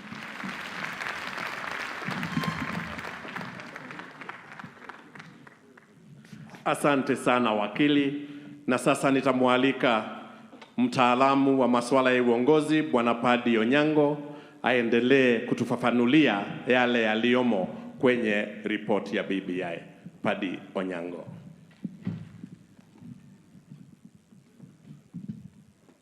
Your Excellency the President, Your Excellency the Deputy President, Your Excellency the Right Honorable Prime Minister, ladies and gentlemen, good morning.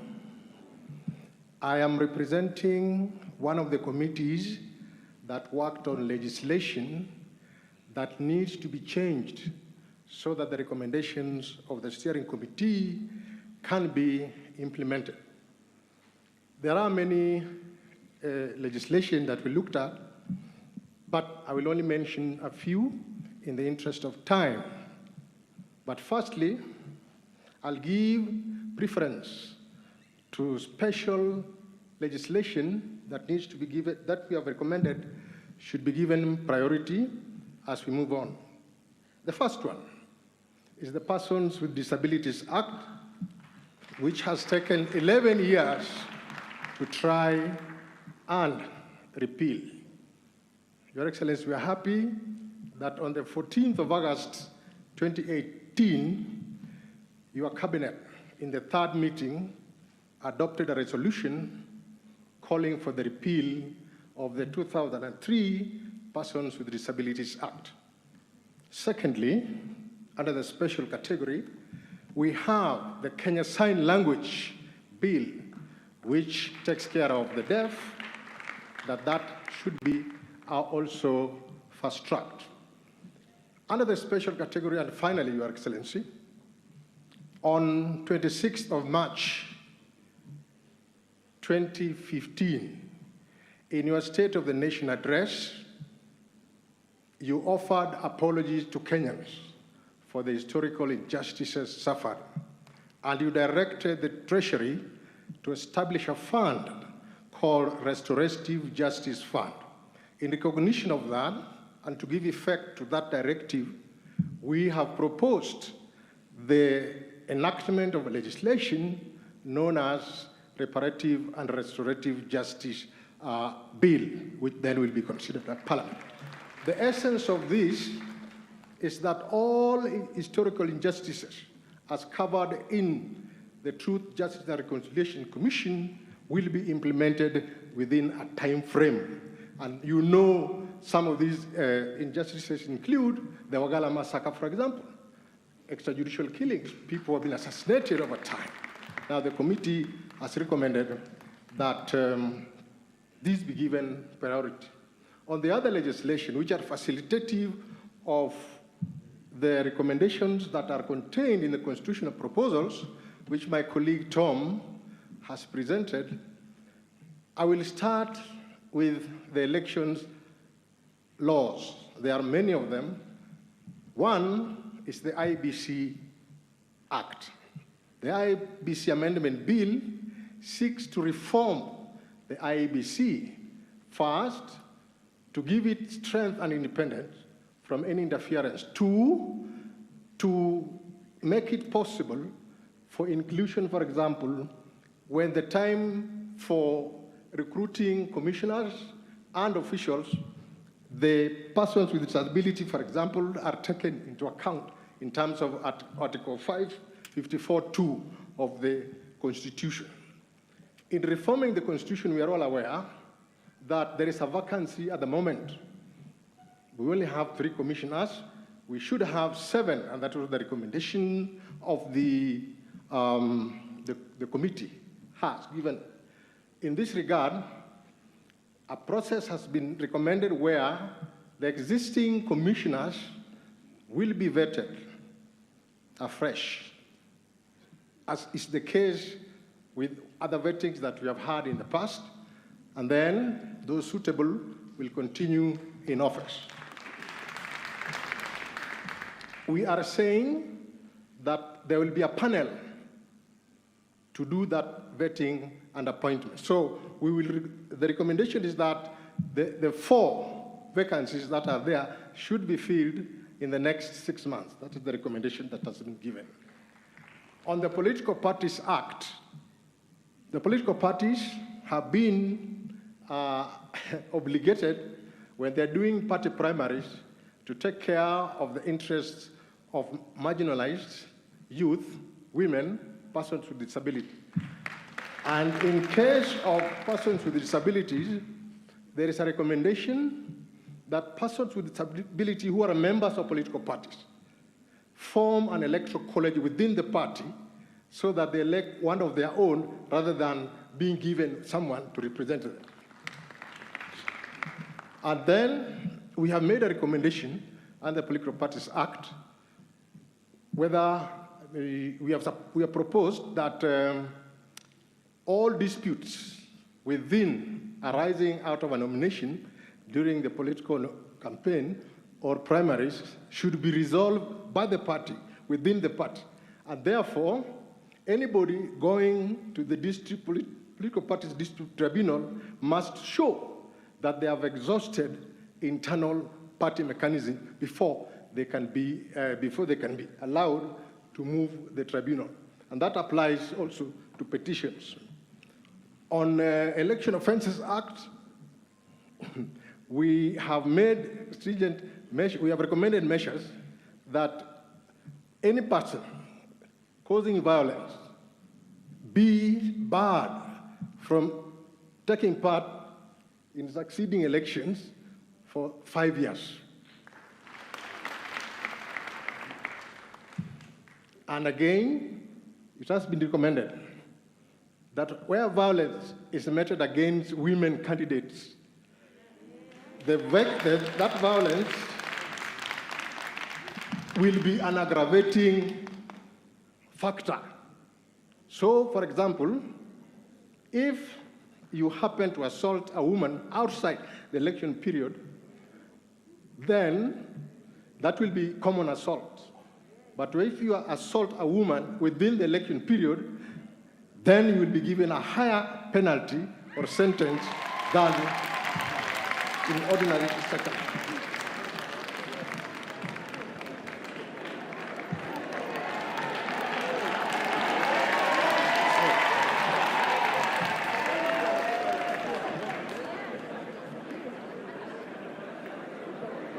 Yes,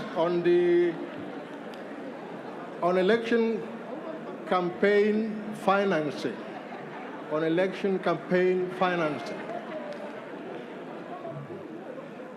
there is a requirement,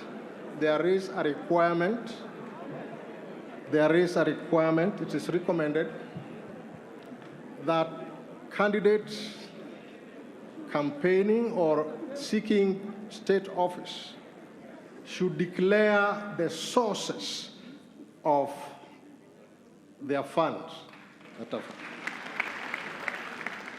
The idea is to save the sovereignty of the country and to ensure that we have the right people in leadership to do the right thing. I now come to there are others, but now we'll go to the police. We are recommending that IPOA be elevated to the status of a commission, a Chapter 15 commission, for purposes of oversight and ensuring that there is discipline in the police force, so that issues of extrajudicial killings associated with the police should be a thing of the past. I have just seen Baby Pendo is here, the parents of Baby Pendo is here. That is something which should be a thing of the past in our existence. I don't want to go further. There are others my colleagues have mentioned, and I would like to leave it there for now. Read the legislation, read the administrative function. Yeah. Asante sana Padri Onyango na asante sana wakili. Na baada ya kuwasikiliza wataalam, naomba sasa utukubalie Mheshimiwa Rais tuwape nafasi wananchi wachache na viongozi wachache waweze kutoa maoni yao. And I wish to most humbly and with utmost humility request all the speakers to observe time strictly as we agreed, and to also respect the program as set, so that when we invite you, it's only you and you won't invite somebody else to speak. Most kindly. Na kwa sasa Mheshimiwa Rais, naomba uniruhusu nimwite Mama Pendo, Baba Pendo na Joseph Maina Kawe wazungumze kwa kifupi. Mama Pendo, karibu.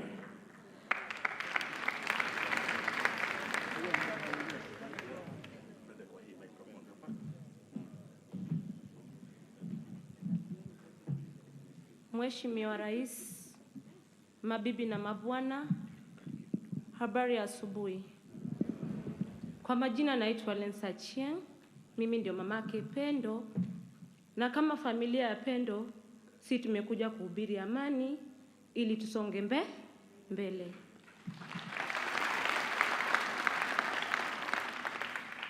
Sitaki kusema mengi, mmejua chenye ilifanyika wakati uchaguzi mwezi wa 8, 2017. A flower was uprooted from my garden and it can never be replaced. I can be given another person, but not the same person like Pendo.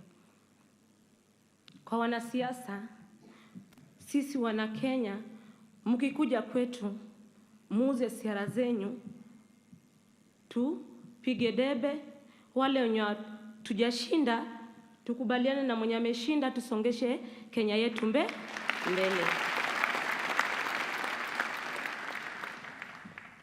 Na mnapokuja kwetu, mchunge chenye inatoka kwa ulimi yenu. Msifanye sisi youth tupigane na nyinyi mnaendelea mbele. Wewe sema tu yako yenye uko nayo, tukubaliane nayo, vile BBI tujisomee. Nikikubali nipige tick, nikikata nipige X. Tusongeshe Kenya mbele. Na nawaomba wanasiasa, ikuwe mwisho kwa kitu ilitendeka 2017, mwanamke yoyote asilie mtoto wake na familia yoyote isilie mtu wake. Msituache sisi victim tubaki na pain and agony while you move on. Wakati yenye tumepata msiba, kuja kwetu uangalie how are those victims faring on, and let the nation move on. President Uhuru Kenyatta, I've never seen you face to face, but I know you are a cheerful person, and I was happy when Honorable Raila came and shake hand so that we can move the country forward. Ndio maana nasemanga mwanamke anakuanga gangari. Mwanamke unzampiga, mwanaume anzapiga mwanamke, afure uso. Akiamka asubuhi jirani amuulize nini nilikufanya, atasema liteleza, na atacheka ili asitoe hiyo uchi wake. Ikuwe hivyo, tusitoe uchi wetu. Tukue kama mwanamke gangari. Asante. Asante sana Mama Pendo, asante sana. Niombe sasa umshike mtoto Baba Pendo naye aweze kuja kusema kwa kifupi. Baba Pendo, karibu.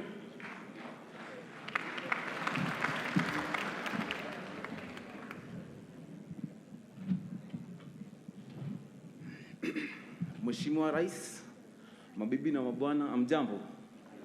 Mko salama? Mimi kwa majina naitwa Joseph Abanja, mimi ndio babake Pendo. So imekuwa hivyo, ikafanyika, but lazima nchi endelee mbele. Ya kwanza nataka kupongeza Rais na Mheshimiwa Raila kwa kuleta handshake, juu venye walileta handshake, dunia ilikuwa na amani. So the only thing nataka kusema, The only thing nataka kusema saa hii, jameni, ni Wakenya. Wakenya tuko watu wazuri. Tusidanganyane hapa ati siasa hivi ikifika saa ya nini matusi pale mtu anakuja na kumalizia sira na huko kwa hapo. So ituweke tu kama like I say like a football pitch. Patana Gor Mahia na FC, Gor Mahia imepiga FC, FC imepiga Gor Mahia, maisha yanaendelea mbele. Hakuna mtu anauliwa. Si ndio? So tukishakuwa hivyo Kenya itaendelea mbele na Kenya itasonga mbele. But ningependa kuomba Rais Uhuru Kenyatta kwamba venye mmeshikiliana na Mheshimiwa Raila Odinga, msiachane mkono jamani. Msiachane mkono jamani. Msonge mbele na BBI. Venye nimesikia kwa uchache tu, pia nilipewa nimesoma kidogo tu. Naona ni kitu tutaleta mabadiliko kwa maisha yetu. So tupige debe ya BBI, tusonge mbele, tusiuane, tusimwagi damu tena. Wacha damu ya mwanangu ndiko ya mwisho kuwatika election kumwagika tena. Wacha damu ya mwanangu ndiko ya mwisho. Kwa hiyo machache tu nasema asante na Mheshimiwa Rais, kumbuka familia ya Bibi Pendo. Msituache hivyo sana bwana. Mmetuacha tunateseka bwana. Asanteni.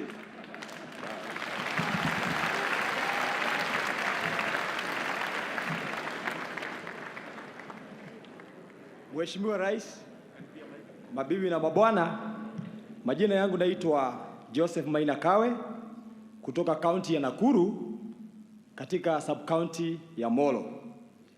Nimesimama hapa kwa sababu mimi ni mmoja wa wale ambao wameathirika sana na vita vya baada ya uchaguzi ambao ilianza kunisumbua nikiwa miaka 13 na hadi siku hii ya leo niko mjini Molo nikikodesha nyumba na kwetu nina kwetu ambako ni kule juu upande wa Kulesoi. Na haya mambo yote kutoka mwaka wa 1992 kulitokea vita, na wakati huo mwajua ya kwamba mtoto wa miaka 13 hawezi akapiga kura, hana kitambulisho. Siwezi kujua ni mambo gani yaliyonipata ili niweze kuomba kwetu, nyumba zikachomwa, ng'ombe zetu zikaibiwa na mambo mengi yakafuatilia. Tukafika mjini Molo, baada ya kipindi tena tulirudi na kukawa na amani. Tukarudi mwaka wa 1997, yale maneno yakajirudia, na ikawa ya kwamba tena kile kidogo ambacho tulikuwa tumeleta pamoja na mama yetu mjane, ikawa ya kwamba tena kimeharibika, sio kwa sababu ya jambo lingine, ni kwa sababu ya matukio ya baada ya siasa. Mwaka wa 2003 ikawa hivyo, mwaka wa 2005 wakati wa wako draft ikarudia hivyo, na mwaka wa 2008 ikawa ndio ilikuwa mbaya kuliko zote. Ombi langu siku hii ya leo ni ya kwamba jameni, ninavyosikia kama vile nimesikia ikielezwa, kama vile nimeiangalia, nimekuwa nikiuliza tiba itatoka wapi? Tiba ambayo inaweza ponya taifa letu mara moja na mwisho. Kwa sababu kuna wakati tulidhania ya kwamba kwa sababu ya kupata kiongozi wa kabila letu tutapata amani, lakini pia hata wakati tulipata hivyo amani hatukuipata. Jameni, ninaposoma dokumenti hii na kama ndio itakuwa tiba, ombi langu ni hili: nisaidieni, kwa sababu siku hii ya leo mametu alisukumwa na hata leo yuko kaburini baada ya depression nyingi. Na mimi naomba ya kwamba kama kuna kitu ambacho singetaka watoto wangu wakione na vizazi vya baadaye, ni yale mambo ambayo nimeyapitia. Mungu awabariki na Mungu abariki taifa la Kenya. Nitamwalika sasa Mheshimiwa Kate Waruguru na Alex Matere waongee kwa niaba ya vijana. Mheshimiwa. BBI, unaniambia Kenya moja. BBI! BBI! Your Excellency, the President of the Republic of Kenya, on this historic day, katika ukumbi wa Bomas, on a day when you are born and you are celebrating your birthday. Happy birthday, Your Excellency. Mimi nitasema tu machache kuhusu maneno ya vijana. Sisi kama vijana tumechoka kila baada ya miaka 5.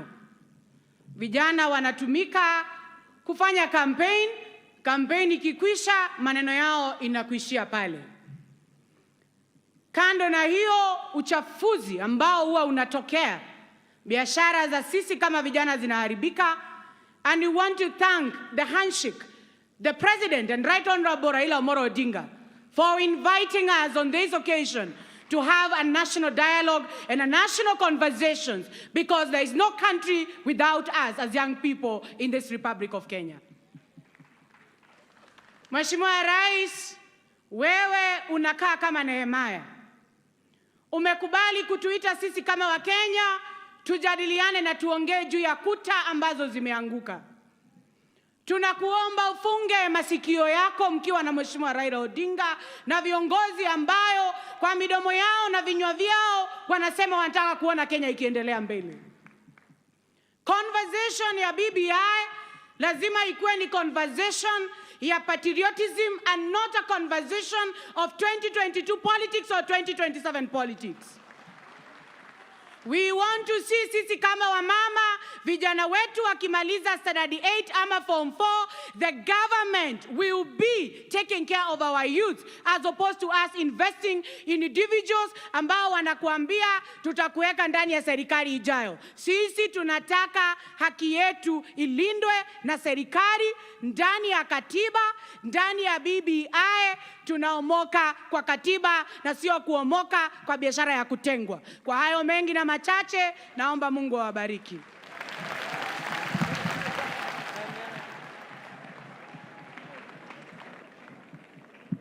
Your Excellency the President, Your Excellency the Deputy President, the Right Honorable Prime Minister, it is with profound humility that I stand before you today representing the more than 39 million young people of our country.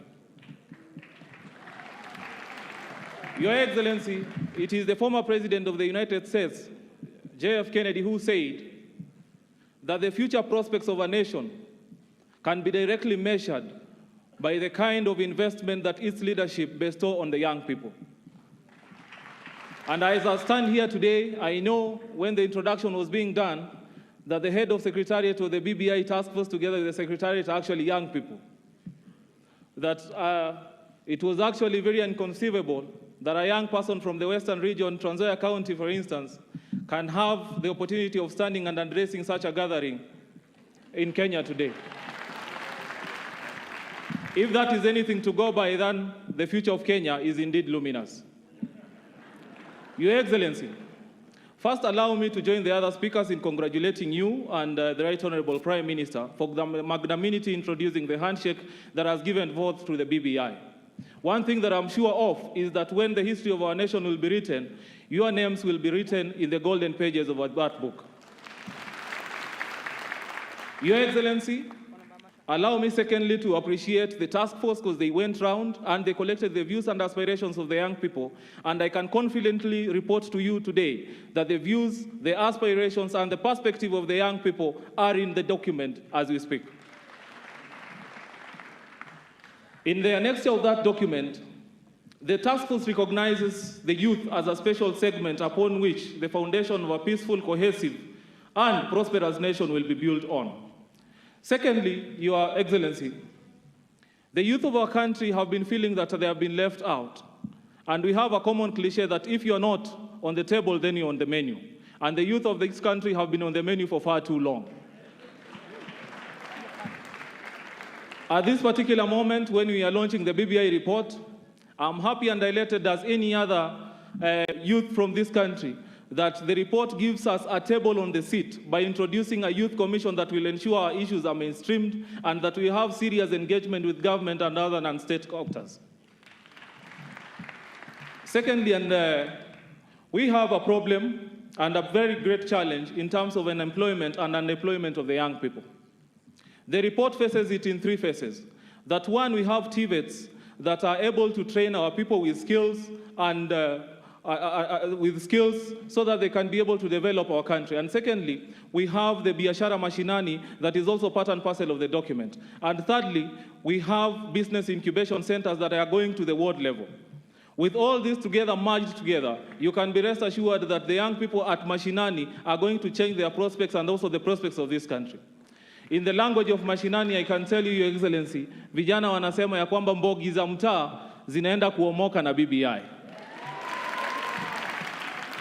Lastly, Your Excellency, as we celebrate the gains that are going to come with BBI, we should also be wary of the political class. And as the youth of this country, we've experienced the politicians who have mastered the art of conning, conniving, confusing, and taking advantage of our youth and cutting corners with their future. We are here today to give them notice. We've seen some of them who are parading inventions that happened during the 16th century of a one-wheel machine. And we are telling them this morning that the 16th century inventions cannot be used to solve the challenges of the 21st century.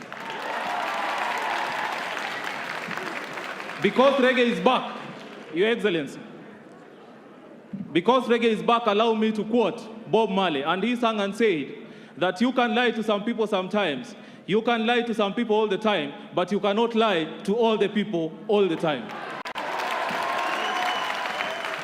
In conclusion, Your Excellency, Martin Luther King said that all of us, and I paraphrase, that all of us must endeavor to fly. But if we cannot fly, then we run. And if we cannot run, then we walk. And if we cannot walk, then we crawl. The message of the young people today is that they will going to fly with you, that they are going to run with you, that they are going to walk with you. And if circumstances force us, then we are going to crawl with you to ensure that your legacy is secured and delivered, and also that the prospects of the BBI are united. Thank you very much. Asante sana. Asante sana. Mheshimiwa Mishiboko, Rene Mayaka na Governor Charity Ngilu wataongea kwa niaba ya kina mama. Mheshimiwa.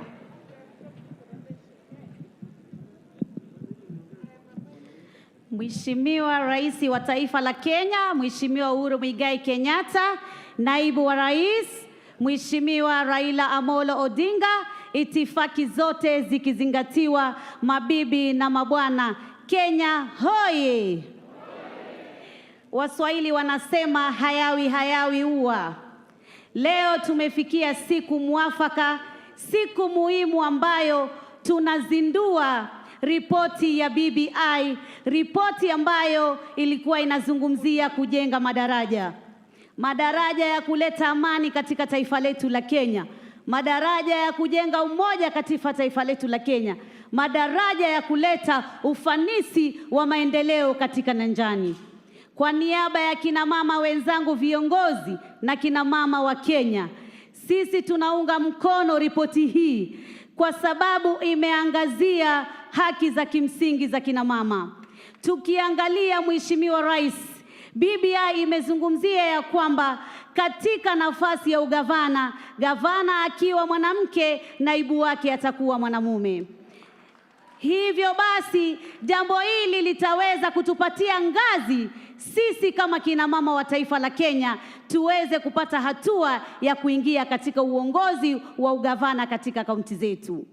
Vile vile katika seneta, sasa hivi tulikuwa tu na masenesa wateuliwa 16 na wale watatu tu wachache waliochaguliwa.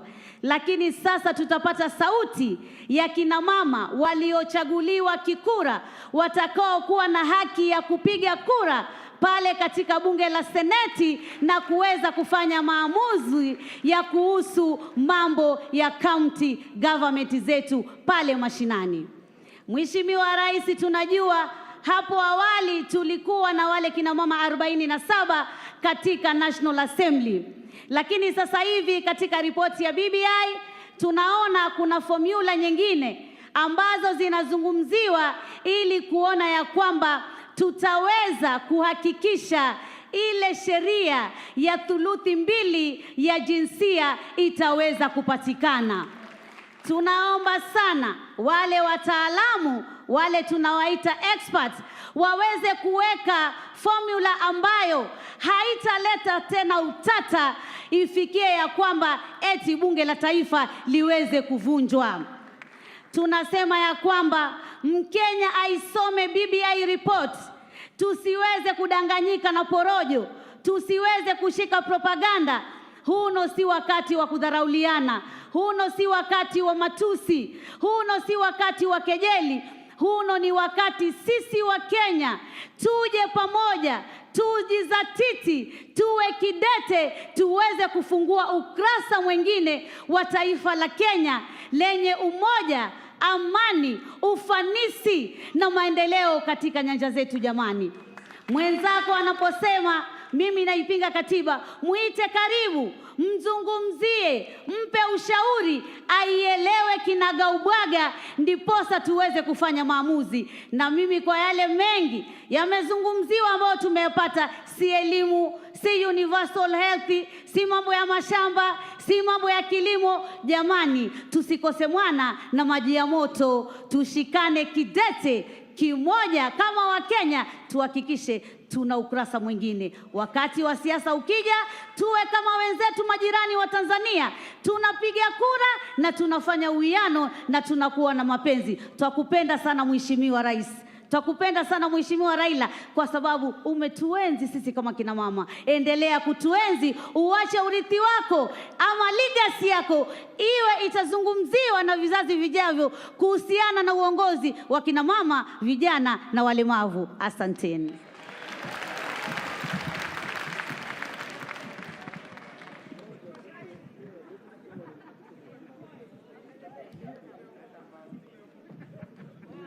Your Excellency, the President of Kenya, ladies and gentlemen, all protocol observed. Your Excellency, elections such as ours in previous years have always come out with an aspect of winner takes all, where some Kenyans end up laughing all the way to the bank as others laugh all the way to the toilet. Your Excellency, we are particularly happy with the handshake that happened between you and the Right Honorable Prime Minister Raila Odinga on March 2018. That, for some of us, came as a shock, but we were quickly very happy about it, because as a result of it, the country that is Kenya has started to be in the process of ensuring that we are no longer polarized. Your Excellency, as the women of Kenya, we are particularly very happy with the BBI. Wamama tumefurahi ama hatujafurahi? Tumefurahi ama hatujafurahi?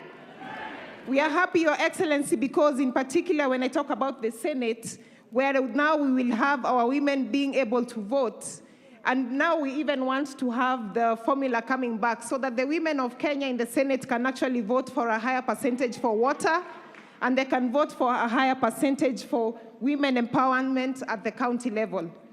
Your Excellency, we are happy with the Youth Commission, that we must say right now that we want it to be explicit, leaving no room for maneuvers and variances. Your Excellency, as a member of County Assembly, from the County Assembly of Nyamira, we are particularly happy with the 35% that is coming to the devolution. We are also happy with 5% for ward development, because this has been a thorny issue for many members of county assemblies for a very long time. At least now we are able to ensure that Article 35 is taken care of. Sisi kama ma MCA tunangoja the next process na tutacheza kama sisi. Your Excellency, as a young Kenyan, I recall that one day on the 25th of July 2019, together with 4 other young ladies, you gave us a platform as presidential candidates in a reality TV. And because of that platform, Your Excellency, I want to assure you that together with other like-minded young Kenyans, we are starting a Baraza la Vijana forums to enable our young people have discussions on the BBI report so that we can make informed decisions. Your Excellency, as I conclude, I'd like to say, as the mothers of this country, we will nurture the BBI report like a baby. We ask the fathers to join us so that 50 years from now, our children, our children's children can celebrate the BBI 50th birthday. And speaking of birthdays, Your Excellency, on behalf of the women of Kenya, I'd like to wish you a happy birthday. May the good Lord bless you. May the good Lord bless our nation of Kenya. And may the good bless all of you. Thank you very much.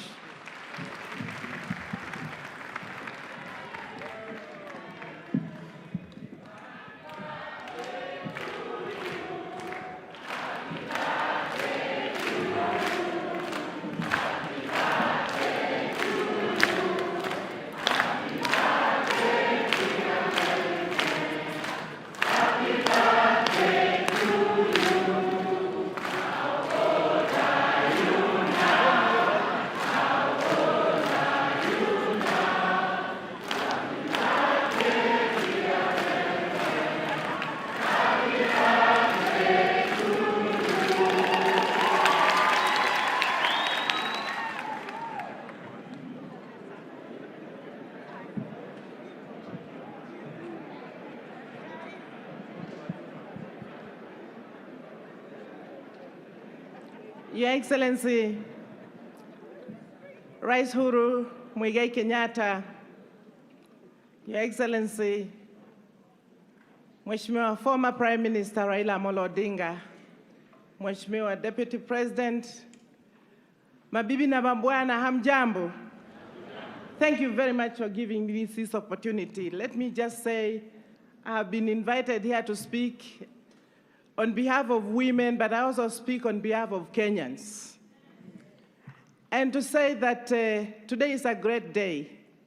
10 years ago, we met in this very same place, and we promulgated a new constitution. We said then that we will continue to make any amendments that are necessary.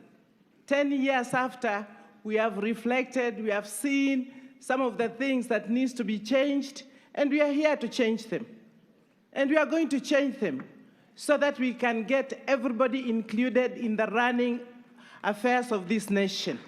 We do not want anybody to be left behind. Therefore, Your Excellency and the former Prime Minister, thank you so much for coming together in a timely way, shook hands, agreed, and we put every Kenya to be part of this. I would like to say, Your Excellency, from where I'm sitting as the governor of Kitui County, first and foremost, I really say thank you that in this constitution, we are going to have extra resources that will go mashinani. And that is what a lot of people have been advocating. We have been getting 15%.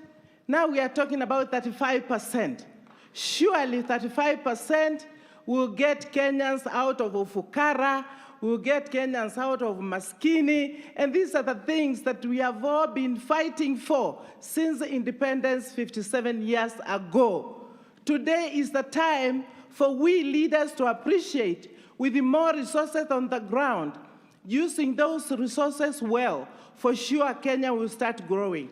And for the leadership to understand that if we use the resources well, we can now actually implement our Big Four agenda, ensuring that every Kenyan has food, ensuring that we can get universal health care, ensuring that we can manufacture, and the leadership to sell our goods, both in the country and outside the country. Small handouts. Small handouts coming from leaders has no place in this country. Let us get every Kenyan working for what they believe we believe in. Your Excellency, having said that, first and foremost, I also want to insist that these resources must make sure that Kenyans get better health care, that women can get water into their kitchens, that we can have food on the table. For me, that is the basic needs that we have fought for many years. Your Excellency, National Assembly issue of 2/3 gender rule has not been addressed in this proposed constitution. Remember, there is a serious threat of Chief Justice Maraga that we must have the 2/3 gender rule. And when they say that, it is not others, it is we women who are targeted. Your Excellency, the 7 depositions that will be given to the National Assembly, then put it there that they will all of them go to women, all of them, without exception. Your Excellency,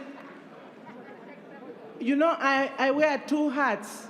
I'm a party leader, and I'm also a woman, and I'm a governor, and the only one governor you didn't even call. So let me take 3 minutes.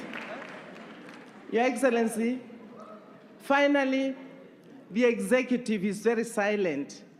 We know those positions up there, it is easy, and we know it can happen, that what wakai, pahali, now they will do always what they do. We want those 5 positions to ensure there is a 2/3 gender rule applied. Your Excellency, it is said, and it must be said all the time, where 2 or 3 are gathered to make policy decisions, there's got to be gender rule applied. I want to thank you. God bless Kenya. Tuingie mashinani, tuuze hii katiba. Hii katiba ni lazima ipite. Asante sana. God bless you. Asante sana Governor. Atakayetoa maoni yake sasa ni Ashura Michael na atasaidiwa na mtafsiri Flora Atieno.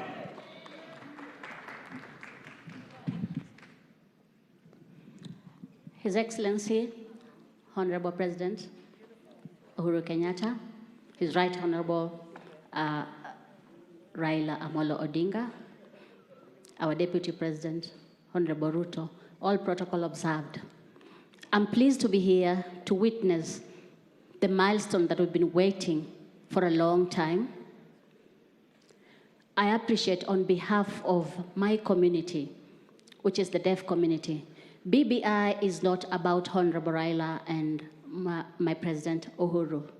BBI is about me and you. It's to promote diversity in our nation. BBI is going to unite us. We have persons with disabilities, we have the women, we have youth. We've been all enacted into the BBI. My name is Ashura Michael, a graduate of Nairobi University and taking law in the same university. This BBI is to change our lives for the better, to change our life for all of us to live as we want. I appreciate you, and I would like to ask everyone to read this document. Read keenly. Don't let anyone read for you. Thank you for the good work that you're doing. As persons with disabilities, we have benefited in the BBI. Article 54(2) of the Constitution, I'm happy that the word progressive have been removed, and it will make sure that persons with disabilities access different positions. We have the disability bill that has been in the National Assembly for a long time, awaiting debate.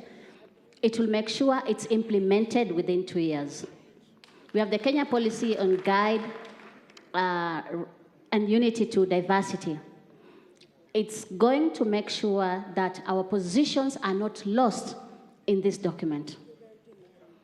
Right now, 17 counties don't have representative of persons with disabilities, but I'm sure with the BBI, we are going to be represented in all the counties. I'd like to encourage my brothers and sisters to go through the document.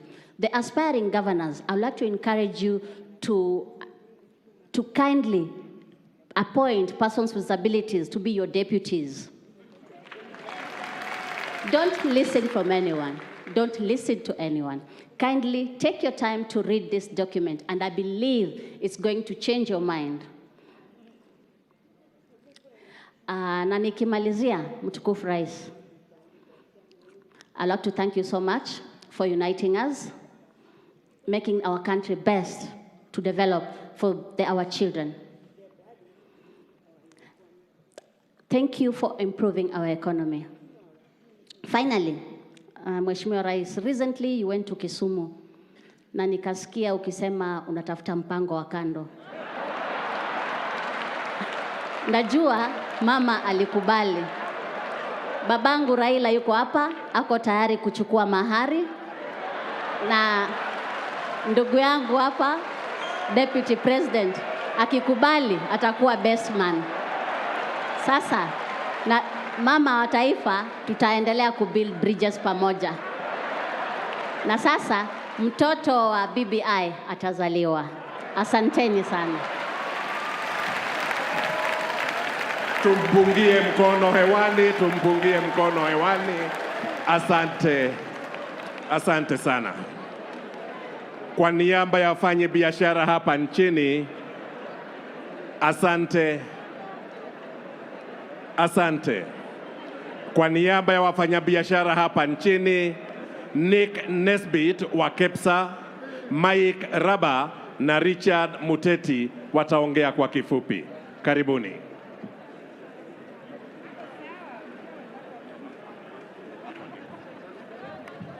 Nick, we strictly 3 minutes kindly so that we are able to move the program. na wakati anakuja nitakumbusha wale wote ambao wataongea. Tulikubaliana kwa heshima dakika 3. Asante. Thank you. Your Excellency, good morning, happy birthday on behalf of the private sector and everybody. Right Honourable Raila Odinga, Deputy President, Honourable William Ruto, distinguished guests, all protocols observed. Good morning, everybody. My name is Nick Nesbitt, and I'm Chairman of KEPSA, the Private Sector Alliance. But I'm standing here not really to talk perhaps only on behalf of private sector, but also to talk on behalf of the Multi-Sectoral Forum. This is an organization or a group of organizations from the religious, the civil society, the media, professionals, youth, women groups that all came together at the end of 2018 to talk about the ills of our country and the positives of our country. And we came together and presented a report to the BBI to address what we thought would help move the country forward. And we're very happy and pleased, Your Excellency, to read many of our recommendations and see that they have been included in the BBI report. And for that, to the BBI team, I say asanteni and thank you very much. So my comments are, I hope to be very brief here, but what I want to talk about is how do we create an inclusive economy? And I'm coming from the private sector, the economy side. How do we make sure it's fair and equitable, that youth, women, and even the elderly can participate? How do we make sure that this is a country that improves its competitiveness so that the SMEs in Kenya can expand in the region and expand in the world? And to do that, we have a few points. One of them is we must adopt an ethos of self-regulation. We talk about it as nyumba kumi, but we must all become our brother and sisters keepers. That means as professionals, that means as people in the wards at all levels, we must bring honesty and integrity to our work, and we must call out people who are not doing the same. We must ensure that in this inclusive economy, we can ensure that all the people who want to participate in programs, in projects, in companies, in tenders, can do that safely, and they can be certain to win. This issue of hii tender ni ya hawa must stop. We must ensure that young people and women can win fair and square. We must build an export-led economy. We must ensure that everything that we do in terms of the money that we raise as companies and the taxes that we pay is put to good use. We must ensure the public is engaged in all sectors of the economy, and we reach out to everybody and ensure that we can move forward together. So with those few words, I just want to say thank you that our report was included. We, as business people, always do handshakes. We thank you for your handshakes, and we like the whole concept of shaking hands. However, the pandemic has made it a little more difficult. So we give a fist bump to everybody, and we wish us all a very good day. And thank you very much for listening to us. Thank you.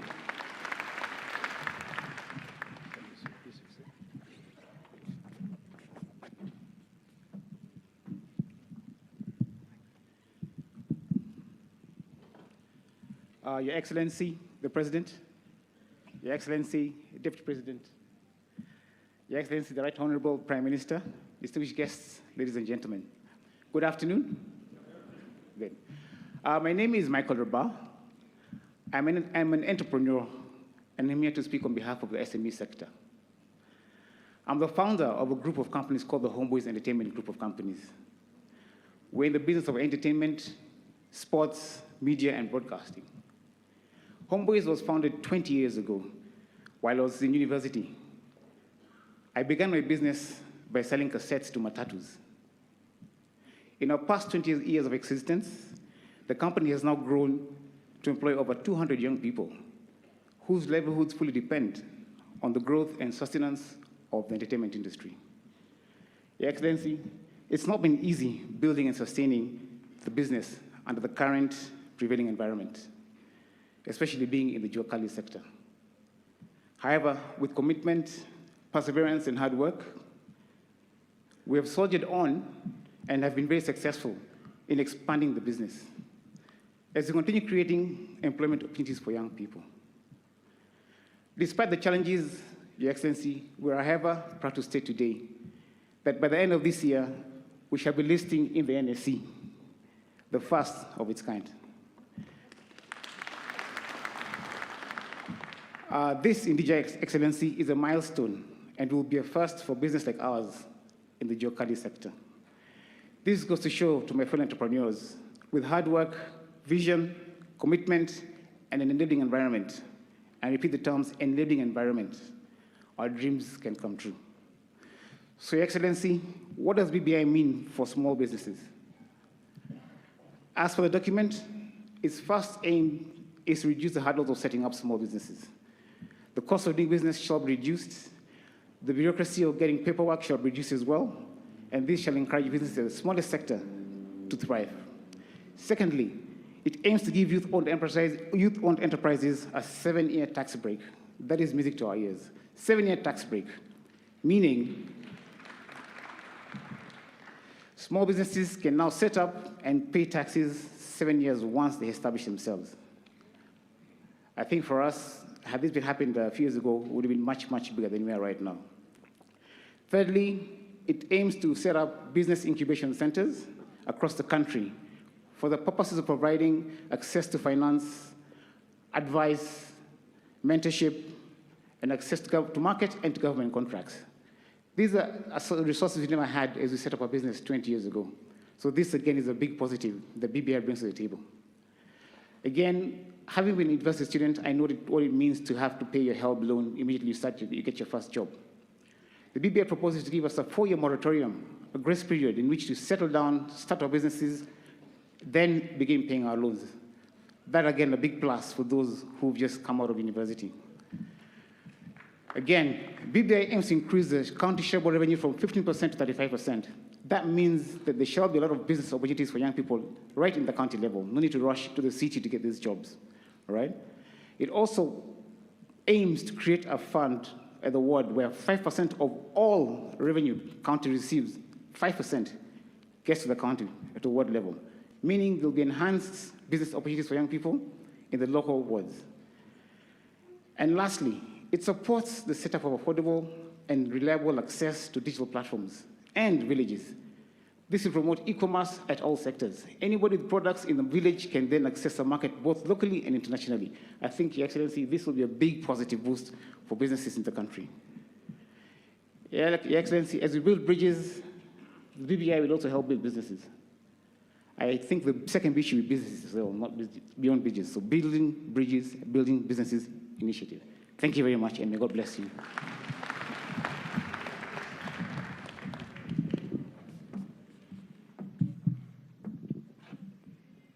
Your Excellency, the President of the Republic of Kenya, ladies and gentlemen, Amjambo. My name is Richard Muteti.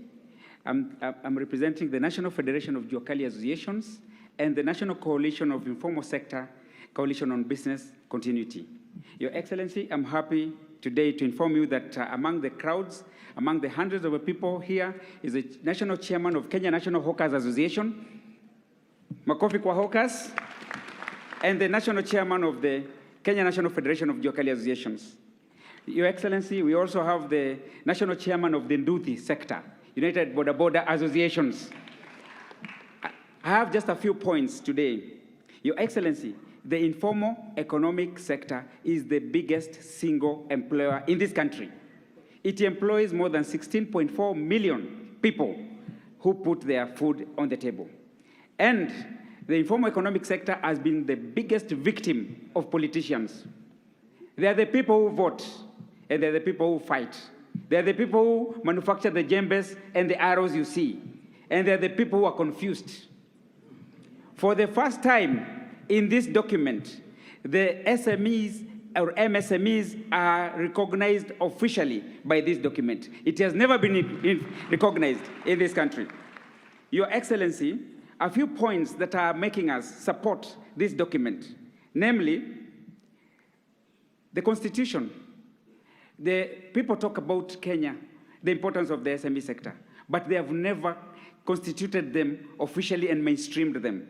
This document is mainstreaming the MSME sector into the Constitution. That's a very big plus for us. Your Excellency, MSMEs do business. The government is the biggest purchaser. Your Excellency, when our people are not paid on time, they die. Because they have nothing, they have no money to sustain themselves as the big boys. So if you give our people business and you take more than 2 months, that's why, Your Excellency, most of our people work with medicine in their pocket. But I'm happy to inform you today that this document talks about the prompt payment bill, whereby now it will be mandatory for our people to be paid on time. They will not be begging. And this is going to create employment, it's going to create jobs, and it's going to give hope to millions of Kenyans in this country. Your Excellency, we are talking about, in this document, the business incubation centers. That we are going to have business information incubation centers in all areas, mpaka mashinani. That will not be coming from Kisumu, from Machakos to Nairobi to seek for help. That your small business will be nurtured where you are. Makofi kwa BBI. For the first time, we're also talking about business registration by the youth, the women, and people with disability, majority of whom are in the informal economic sector. This is the first time that they are going to be mainstreamed in the Constitution. The other times, imekuwa ni story na porojo. This time, they're going to be mainstreamed inside, and they're going to be measured, and their supplies are going to be appreciated. Your Excellency, lastly, we are talking about tax holidays. It has never been in this country before that a startup starts paying tax immediately. So he starts, he's knocked by taxes, he dies. This document says, start your small business and do it for 7 years. Nurture yourself, then you will grow. Ain't it a good thing? Lastly, Your Excellency, the informal economic sector in this country, people think that it is not organized. We have an elaborate structure in this country.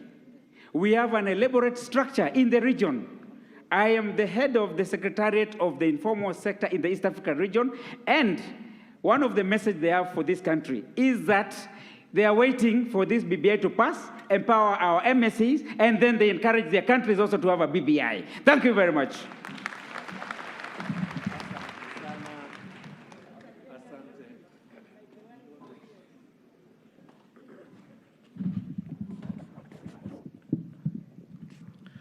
Naomba uniruhusu Mheshimiwa Rais niwaite sasa Askofu David Ogide na Ibrahim Ridhome waongee kwa niaba ya viongozi wa kidini. Bishop na Ibrahim, karibuni. And I will still remind all of us who are speaking that we kindly stick to the 3 minutes, kindly. Thank you.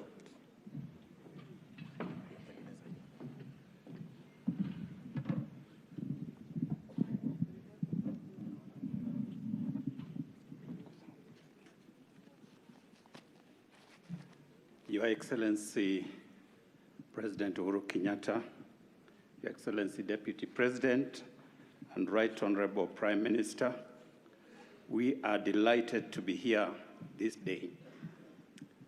As a religious community, our greatest concern for the nation is peace. That we live in a peaceful environment where everybody is able to do that which they would want to do without interference, without fear of anything happening to them. And so, over the years, we have tried our best to be peace brokers for this country. I was privileged in 2017 after the contested results of the elections, that I was part of a small team that from the diplomatic community, from the business sector, from civil society, and the religious communities under the leadership of the former US Ambassador Robert Godek. For several months, we engaged in a shuttle diplomacy, committed to seeing this country get back to normalcy. Sadly, both sides were extremely hard. And I can tell you was one of the most difficult responsibilities that I've ever had. It therefore came as a great and pleasant surprise when Your Excellency and Right Honorable Prime Minister stood on the steps of Harambee House in the famous handshake. We were delighted that you also spoke of creating a national conversation on issues that bedevil this nation every electoral season. This has been one of our key plans to create a national conversation. In fact, our group was loosely known as National Conversation.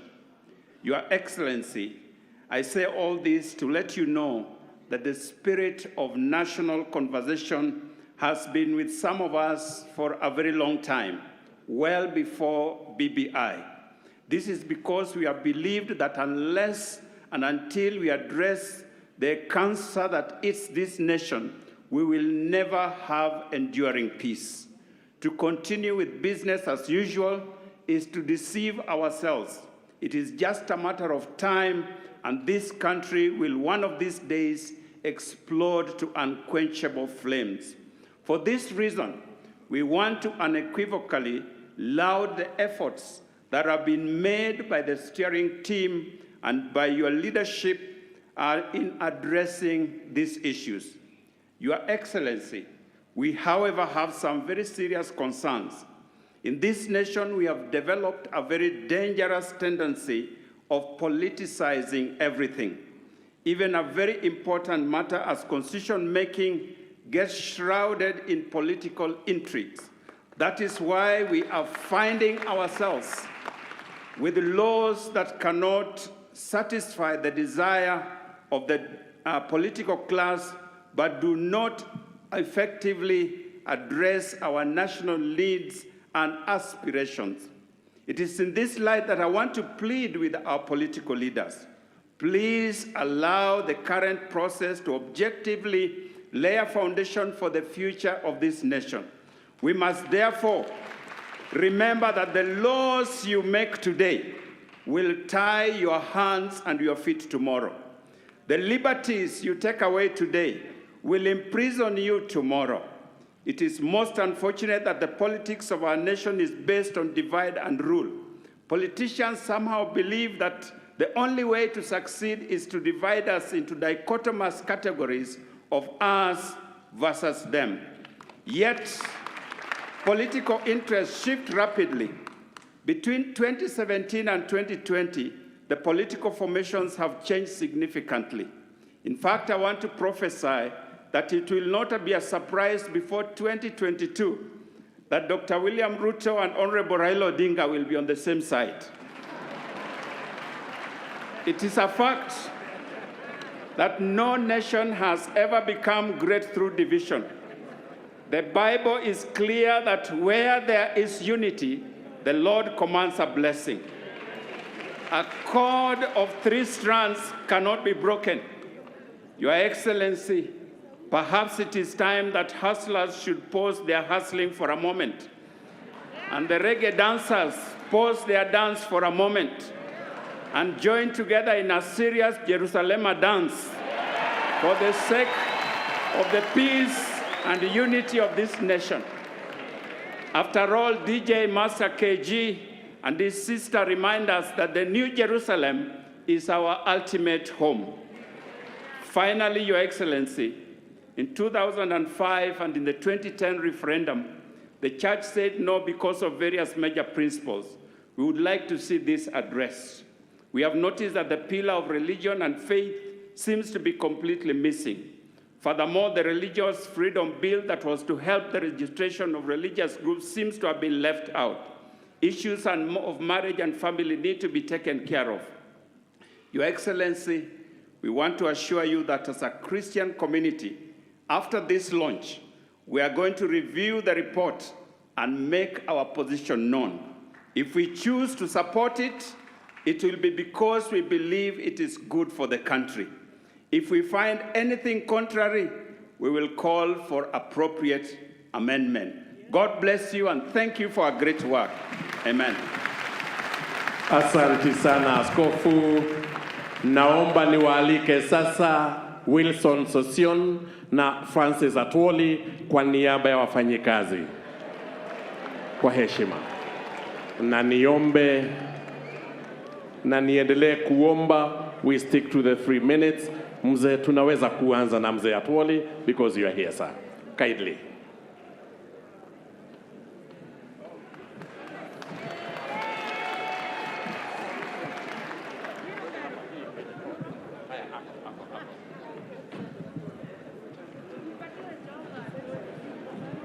Your Excellency, the President of the Republic of Kenya, the Right Honorable Prime Minister, the Deputy President, and all delegates, ladies and gentlemen. Hii ni siku ya historia, sababu tumekusanya na tumepitia safari ya kina kama wa Kenya. As a country and from the labor perspective, it has been very disturbing from 1992. We drive our country into points of uncertainties, killings in every election. 1997, the same, but in 2002, we were more historic and more decisive as a country because we were very optimistic and we came together through NAG. But we lost it again in 2005 during the referendum. We went in different direction. Now 2007, the same thing. I think, rightly as has been presented by the committee of experts, we agree the document is wonderful. And all what we need moving forward is to objectively reflect and open a robust conversation and improve the document and go through a referendum and pass it so that we can have peaceful elections in 2022 and a robust economy that guarantees employment of the youth in this country. There is no solution to the youth except guarantee to decent employment. And that decent employment is in a strong economy.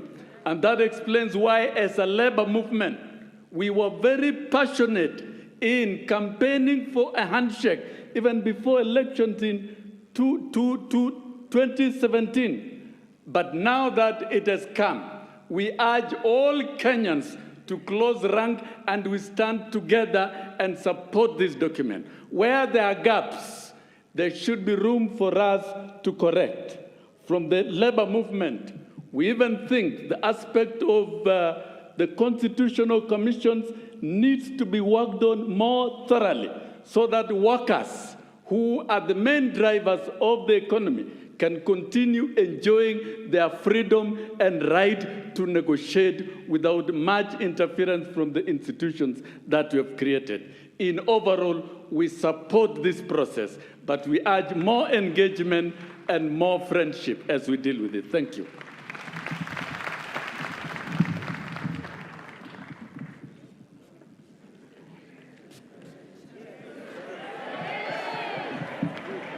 Yes! Yes! Shenzi sana. Wakati nilisimama hapa last time, nikaambia hii document ni document mzuri na inataka ipigwe msasa kidogo, wengine wakapiga kelele. Na tulikuwa tunajua ni kwa nini, na nataka kushukuru mtukufu rais. Ulikuwa na nia, ulikuwa na sababu, na ulikuwa na uwezo, na tumeona document. Nataka kuwashukuru wale ma-experts, na nataka kuapili kwa Kenyans wenzangu kwa niaba ya wafanyikazi wa nchi hii. Kuna vitu vingi ambavyo sisi tuliuliza kama wafanyikazi, vingine havijakuwa sawa. Kwa mfano, migomo ya madaktari, kila wakati tulisema tuwe na constitutional commission ili madaktari wakae hospitali kuangalia watoto wetu. Mambo ya SRC na madoyas wako hapa, profesa, nilikuwa mwenyekiti mdogo wa steering committee. Unajua hii kitu inaitwa SRC. It contradicts the ILO Convention number 87 and number 98 on free collective bargaining. And Kenya is a signatory to that convention, and the ILO domesticated it here. It is reflected in Article 41 of our current constitution. Kwa hivyo hiyo ni kitu ya kutolewa kwa ajili mshahara wako ni kati yako na mwajiri wako. Hiyo tutaangalia. Jambo lingine sisi tulikuwa tumeuliza. Ilikuwa ni mambo ya special seats for special interests. We need to have a constituency. Brothers Osion don't need to go through ODM to represent workers in parliament. We need to have our own constituents as workers, and at our governing council we elect our representative to represent us in parliament. Not through political parties, not through my party can. But hizo tutaangalia wakati wanatengeneza constitutional amendment bill. Kama haiwezekani, jambo kubwa liliangaliwa, mambo ya all inclusiveness. Watu wamesema, Mama Pendo amesema hapa nikatoa machozi. Wakati shida inapotokea, sisi wafanyikazi tuko katika miji mikubwa. Ni watoto, wa mama na wafanyikazi ndio wanapata shida. Wengi wakubwa wenzangu wanatoroka. Na katika nchi hii, na mimi najua tukufu rais ndugu yako Raila Amolo Odinga ni mmoja wao wale wa Kenya, and I should say he's the only one maybe after the late Matiba ambao wanaweza kupeana holiday outside government gazetted holiday.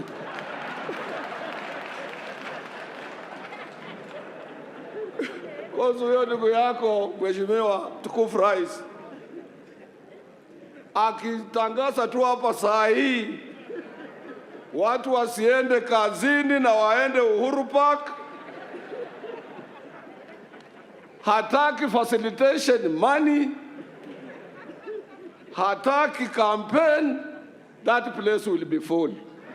Na wakati kazi inapofungwa, sisi mtukufu rais ndio tunaumiana, ndio kwa sababu tunaunga handshake mkono. And I want to support Bishop. Politicians, a politician ambaye anaona mbali na ile anatakia watu wake mazuri. Please, sisi 2022 ni mbali. Njaa iko sasa. Na mimi nataka kuambia hivi, na msikie, na hii ni ya mwisho, nipe dakika moja. I'm an elder, and there is no another elder in this Republic of Kenya. When we were growing, tulikuwa na polytechnics. Kazi ya hizi polytechnics ilikuwa ni kufundisha tailoring, mason, and motor mechanics. Wale makanika wa siku hizo, mechanics wa siku hizo ambao walijifunza hiyo kazi, ukiwapatia gari la sasa ambalo na automatic, computerized, hawawezi kuendesha. When I was growing, I was trained as a telephone technician. Simu za kisasa siwezi kutengeneza. People are talking of digital economy, blue economy, smart economy. Tusielekeze watoto wetu kwa mambo ya zamani. The world is changing fast, and we need. Na tunapeleka watoto kwa shule, na unataka mtoto yako akitoka kwa shule afunge tai.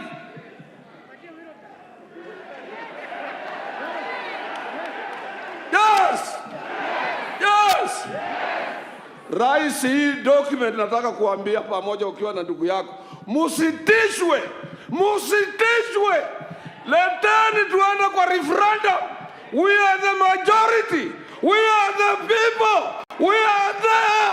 We will get it. Usubuhi saina itakuwa imepita. Musitishwe. Kenya tuwasitishwe. Tunataka amani. My shop steward, 2008 January in Naivasha, alikufa akiongea na mimi because of tribal clashes. We don't want to go there. Na tusitishwe sisi. Tusitishwe.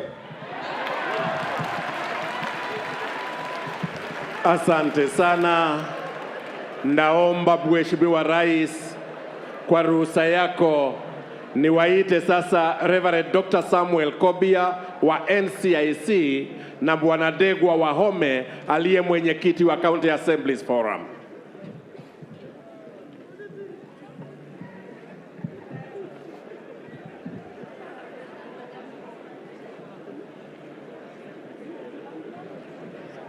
Your Excellency, the President, ladies and gentlemen, first of all, Your Excellency, I want to wish you a happy birthday, and may God continue to richly bless you with good health now and in the days coming.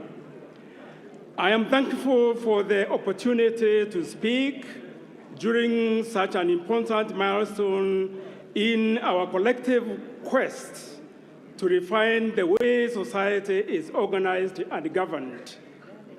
Building a just, peaceful, and cohesive society is an indispensable pillar of this quest. And given that most of the issues in the Building Bridges agenda touch directly or indirectly on our mandate, we as the National Cohesion and Integration Commission have maintained a keen interest in the BBI process. After all, we are the ones who will be expected to spearhead the implementation of a good number of its recommendations in the days and years ahead. Your Excellency, we all recall the highly polarized and tense state of our nation prior to the handshake. But since then, peace and tranquility has prevailed, and the Kenyans have been able to integrate freely across the Republic, which also has enhanced integration. It is against this backdrop that we should look at today's launch of the BBI report. The BBI report is being launched at a time when we are grappling with the effects of the COVID-19 pandemic, which has exposed our class, ethnic, and regional inequalities that have long driven political polarization and fanned conflict in our country. The pandemic has also amplified fragilities in our health and education systems. The BBI recommendations should therefore act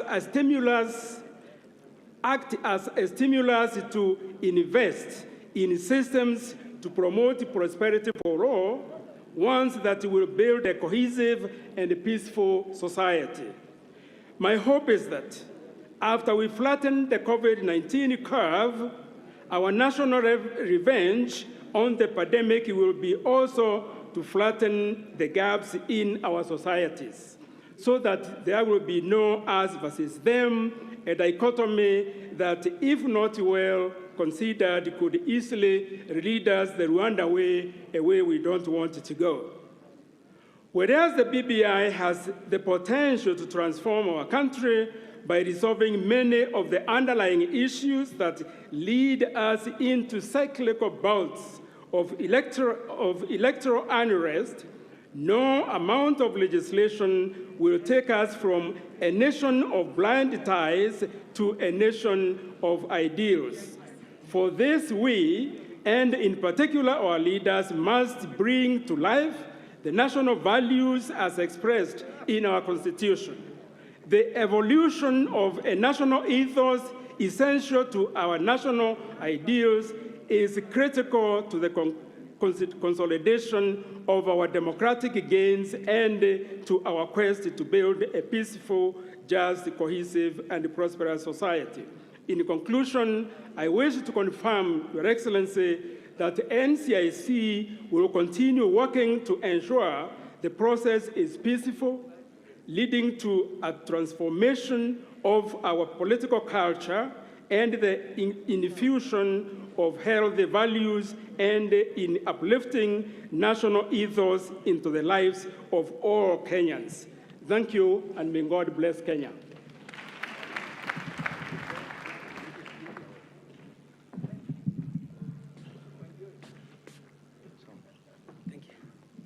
Yes, Your Excellency, the President of the Republic of Kenya, Honorable Uhuru Kenyatta, Your Excellency, the Deputy President and the Right Honorable Prime Minister, all protocols observed, good afternoon. Yes, my name is Dego Wahome. I am the Speaker for Nyandarua and the Chairman of the County Assemblies Forum. Hiyo ni mabunge yote 47 ya Jamhuri ya Kenya. And to start with, I would wish to quickly introduce the members, Your Excellency, who are here. Can we have the speakers upstanding? The speakers of the county assemblies of this country, kindly. Very well, thank you very much. The deputy speakers, you make it fast. Yes, deputy speakers, you can wave. The majority leaders. Okay, and then all the MCAs from across the country. Can you kindly be upstanding? Asante sana. Thank you very much. Your Excellency, we would have been more than this, but due to the limitations of COVID, we had the honor to get a few of us so that we would be able to fit here and be part of the history of this country. Your Excellency, as the county assemblies of this country, we have listened to you very carefully. And we have also, in the preliminary, looked at this document that is the BBI. And what we can say outright, even before we make an assurance to you that actually we are going the 2,287 MCAs in this country, that we commit that we are going to look into this document and we are going to read it ourselves. Secondly is that we are going to ensure, as the leaders who operate at the village level, that this document reaches Wajiko and that Wajiko is able to understand it, is able to appreciate it, is able to own it, and therefore make the right decision on it. But as I've said at the preliminary stage, is that we are very happy and appreciate with the 35% of the vertical sharing of revenue that will be coming to the counties. That one is actually strengthening devolution and securing devolution. And with those kind of resources, Your Excellency, coming to the counties, we are assured that there will be no commotion at the national level for leadership at the national level. Everybody will follow resources at the counties to be able to work for our people at the grassroots. Secondly is that we thank you for the establishment of county assemblies fund. This will ensure that the billions that will come to the counties, that the assemblies are now will be independent financially and will be able to take care of this money to ensure that it serves the purpose for which it was brought to the counties. Your Excellency, we also thank you and we appreciate this report for the reasons that the concept of World Development Fund has been incorporated in this document. And with the World Development Fund, it will be ensured that there is equitable distribution of development programs across the counties. But this will be a point of discussion, and we know that the steering committee and those concerned will listen to us so that this amount goes to at least even 50% of all the funds. Your Excellency, the President, is that as the assemblies of this country, we have said we have only looked at this document at the preliminary, and we can already see good things. We can see good tidings on this document. And I know we are going to bring a positive report on this document. Asante sana. Asante sana.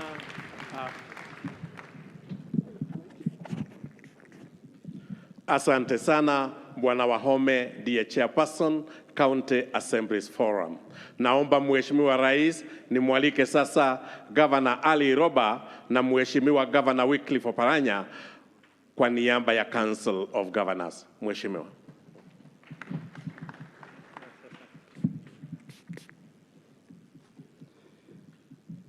Mheshimiwa Rais, mabibi na mabwana, hamjambo. Yangu itakuwa ni fupi sana. Tumezungumzia mambo ya BBI kwa muda mrefu.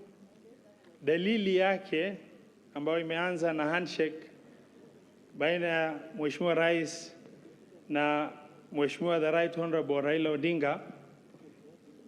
Nataka kuchukua mfano moja mfupi sana.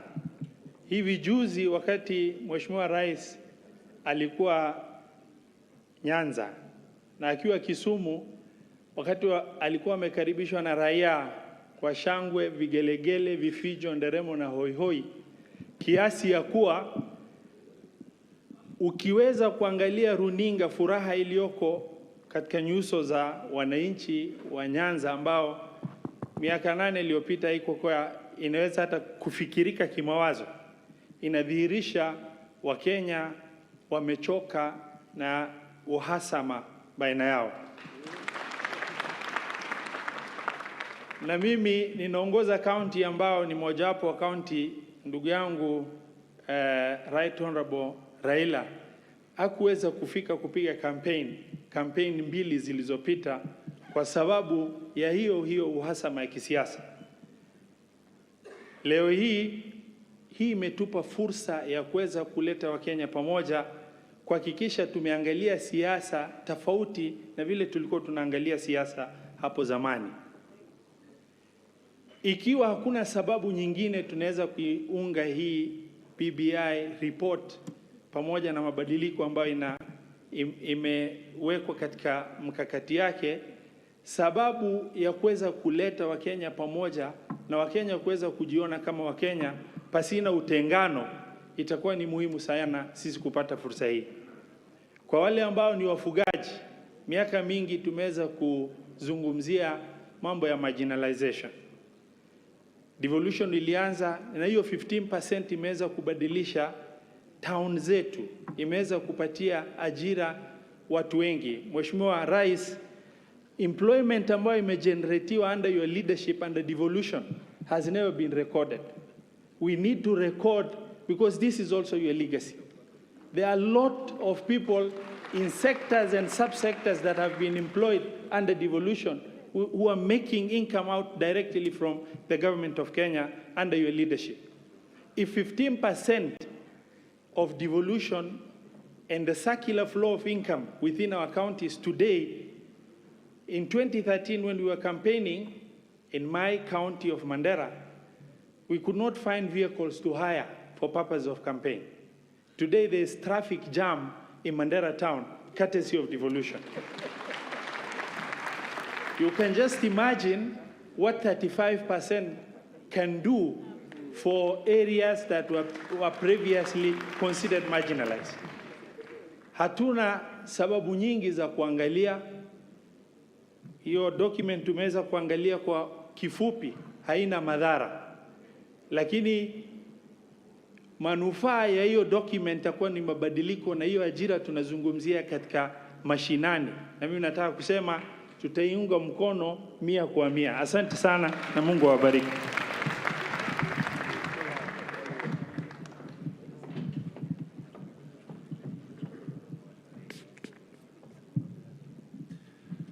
Mheshimiwa Rais, mabibi na mabwana, mimi nimekuja hapa kuongea kwa niaba ya baraza la magavana. Na tuna magavana wengi ambao wametoka kaunti mbalimbali. Nataka niwatambue, wasimame tu, deputy governors na governors wote wasimame, muone hiyo ndio wamekuja kwa wingi. Na nina apologies kutoka kwa governor wa Kwale, Mheshimiwa Mvurya hangeweza kuwa na sisi hapa siku ya leo, lakini amesema anaunga mkono BBI.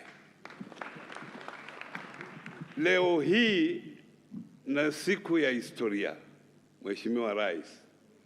Ni siku ya historia kwa sababu wewe umetuita hapa kuongea mambo ambayo inaweza kuleta Wakenya pamoja. Na hii ni jambo la muhimu kwa sababu sisi Wakenya tumepata shida nyingi miaka zile zingine. Nataka nikushukuru wewe na Mheshimiwa Raila kuja pamoja kwa handshake. Kuja kwenu pamoja kumeleta amani katika hii nchi. Na hiyo amani itatusaidia sisi kuendelesha maendeleo ya nchi hii kwa niaba ya wananchi wa Kenya wote. Sisi kama familia ya ukatusi tumesoma. Wale ambao wajasoma naomba waende wasome, lakini sisi ambao tumesoma tumeona ukatusi is the first winner in this BBI. Aswa pesa nyingi zitaenda mashinani kutoka 15% to 35%.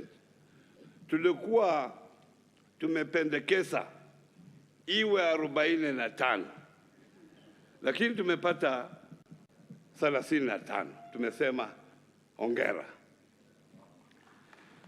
Pia vile unajua, kila mwaka enda rudi tumepata shida ya pesa kuenda mashinani, aswa tukianza mwaka mpya. Wherever we have a new financial year. Mwaka huu mnajua ya kwamba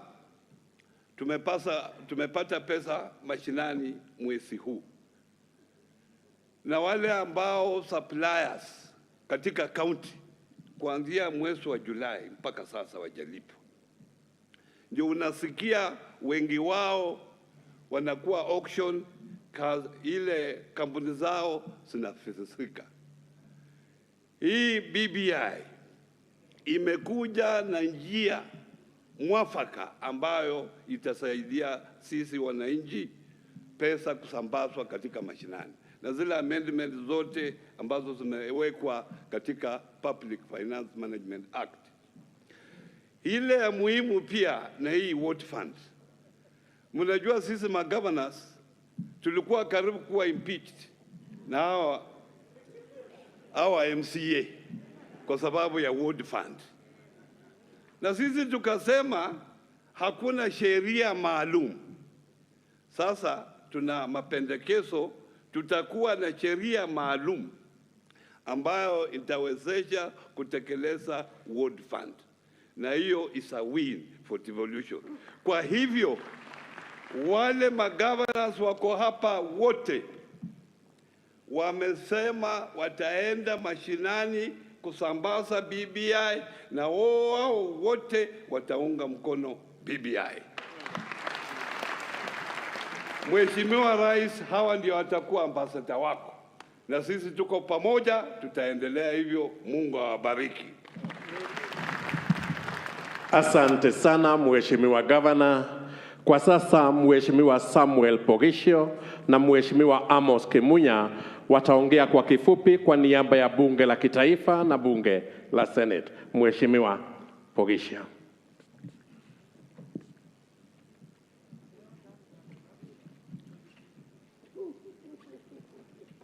Your Excellency, President, the Right Honorable Prime Minister, Deputy President, distinguished guests, ladies and gentlemen, good afternoon. I'm Jambo. Your Excellency, I have only a few minutes to speak. On behalf of the Senate, we wish you a happy birthday.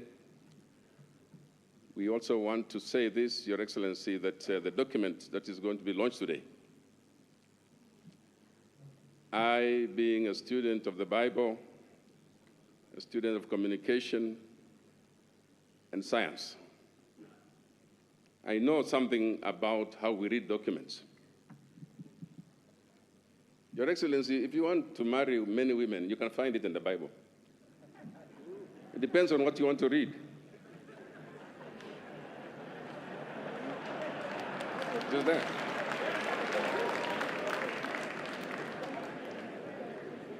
If you want prosperity, you can find it. If you want sadaka kubwa, you can find it. It's the way we read the documents. Your Excellency, in the area of communication, we have something called selective perception.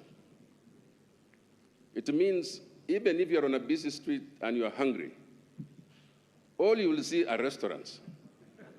You can't even see a bank next door to a restaurant because your mind is set. You are going to eat and you can't see anything else. My advice on this account, Your Excellency, is that we read this document in a way that brings the same meaning for all of us. Let's read this document with an open mind. I've also had the privilege, Your Excellency, of experiencing all the violences of elections that we've had. But the one that really hurt me was the 2007, 2008, when I was minister. And having been the Minister for Information, Your Excellency, the information I used to get and the pictures I used to see, not many Kenyans saw. And I just want to say, for God's sake, let us never go back to that scenario. Never. And Your Excellency, I'm also privileged to have come from a community that understands something about war and warfare.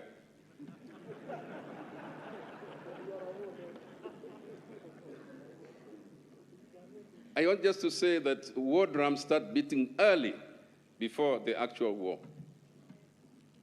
And Your Excellency, the President, the handshake was never in vain. Let the handshake never be in vain. It's a place where we started. I have seen, Your Excellency, war drums beginning to beat. I hear from afar. I have a sense of that. I want to ask politicians that let the BBI be the place of healing. If you want to ask for votes, please, for goodness sake, use another method. Don't use a method.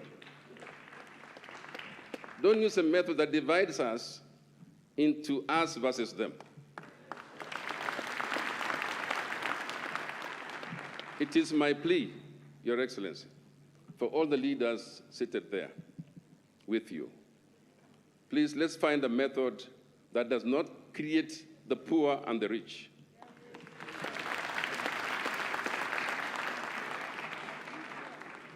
And it's on that account, Your Excellency, that I just say, I pray.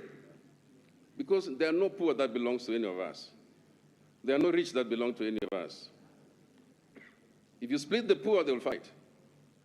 If you split the rich, they will fight. And so we just want us to begin a new phase of our political life. And this document, we support it.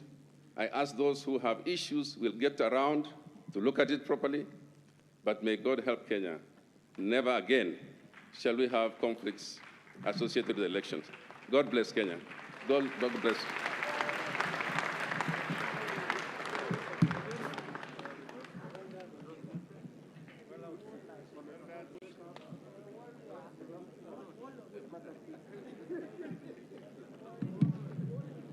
Your Excellency, the President,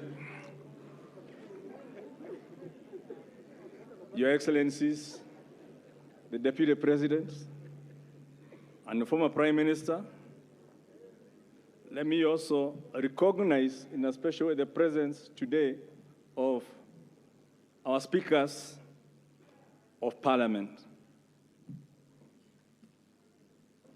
Distinguished leaders and Kenyans, because the whole of Kenya is here.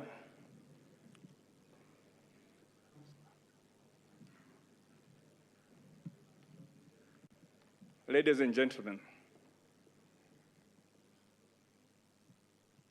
we've been listening to the cries of Kenyans. We've heard the aspirations of Kenyans. and the hopes that Kenyans have. And all these have been contained in this document and indeed in a series of other documents. But the ultimate burden of actualizing that dream and that vision is being placed on the shoulders of 349 members of parliament in the National Assembly and another 67 in the Senate to deliver. So at this point, may I ask the members of the Senate and the members of the National Assembly who are here today to represent all those who could not, to please stand up for recognition by this group of Kenyans.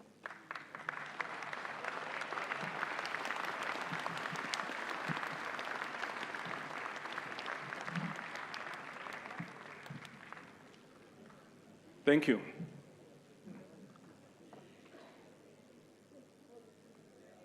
The reason I asked them to stand is because we have less than 2 years to the next elections. So at least their term of office is guaranteed for that period to deliver on a whole myriad of legislation, constitutional amendments, in addition to what is already in the pipeline. They need your prayers. They need your support so that we can concentrate in the House instead of in the constituencies if we have to deliver on this dream for the Kenyan people. We've done it before.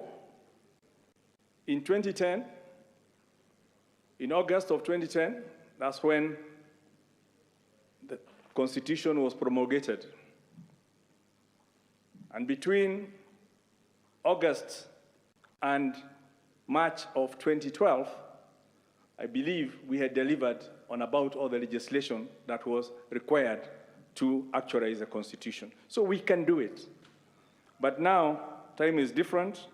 We are meeting limited because of COVID, but we believe we are up to the task. And I want to assure the Kenyan people, on behalf of these members of parliament, that what has been placed on our hands, we are equal to the task. And in unity, because on this matter, we don't have a minority side or a majority side. We are united for the people of Kenya. So we want to extend that assurance and to say, with your support as Kenyans, we will not use the youth to fight for us. You saw us dancing on the Jerusalem Challenge. United people from all different political parties, factions, affiliations, but we're united to show that when there's a common cause, we can put our political differences aside. And on this matter of actualizing the Kenyan dream,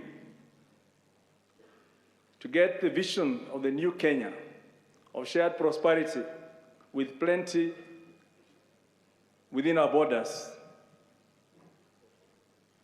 I've discussed this with my colleague, the leader of minority, discussed this with our whips, and we've agreed that we're going to marshal everyone together so that we can achieve this dream together. And may God help us on that journey. God bless Kenya. God bless you all. Asanteni sana mheshimiwa. Tutawaalika sasa wafuatao na niombe kwa heshima sana tena. Vile niliomba, we kindly stick to the 3 minutes. Tutawaalika sasa mheshimiwa Wafula wa Munyinyi, mheshimiwa Isaac Ruto, mheshimiwa anaye represent Gideon Moi, Governor Alfred Mutua, Mheshimiwa Moses Wetangula, Mheshimiwa Musalia Mudavadi na Mheshimiwa Kalonzo Musyoka. Mheshimiwa wa Munyenye.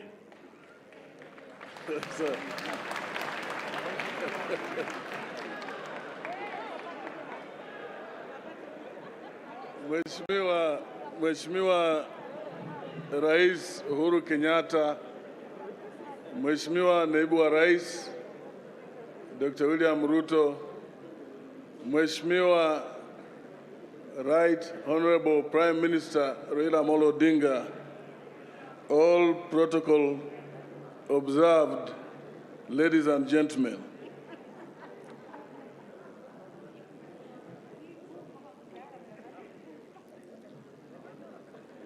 Leo ni siku kubwa, and for me, first of all, BBI answers the questions regarding the dispute in Fort Kenya.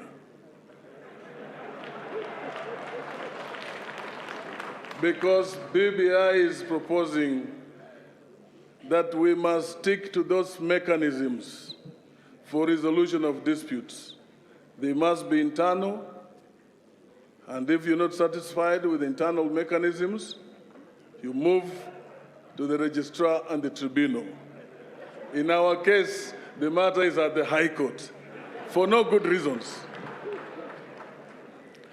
Your Excellency, allow me to say, today we restart a journey to accomplish what our forefathers, their dreams by independence heroes.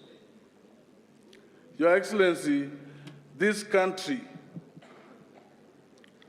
is at crossroads. Those dreams we talk about, the dreams of a united Kenya, the dreams of a peaceful Kenya, the dreams of a secure and stable Kenya. We need to come together in this conversation and deal with these issues so that we all can attain this dream. Your Excellency, Kenya is staring at another ill-tempered electoral process, which would come about with the usual election violence. BBI is providing the answer to end the violence, the political violence in our country. We must pass BBI. We will all recall the committee of experts under the late Zamba Kitonga, and may he rest in peace, had recommended a hybrid system. But when we went to Naivasha, those members of the Parliamentary Select Committee changed from a hybrid system to a presidency without explaining to Kenyans. We need to get back there. There are recommendations here that address that, and BBI is going to deal with all those issues. I am being asked to finalize, but I must restate my happiness with the BBI report and call upon all Kenyans and my colleagues to support the report so that we can reform our country. I thank you.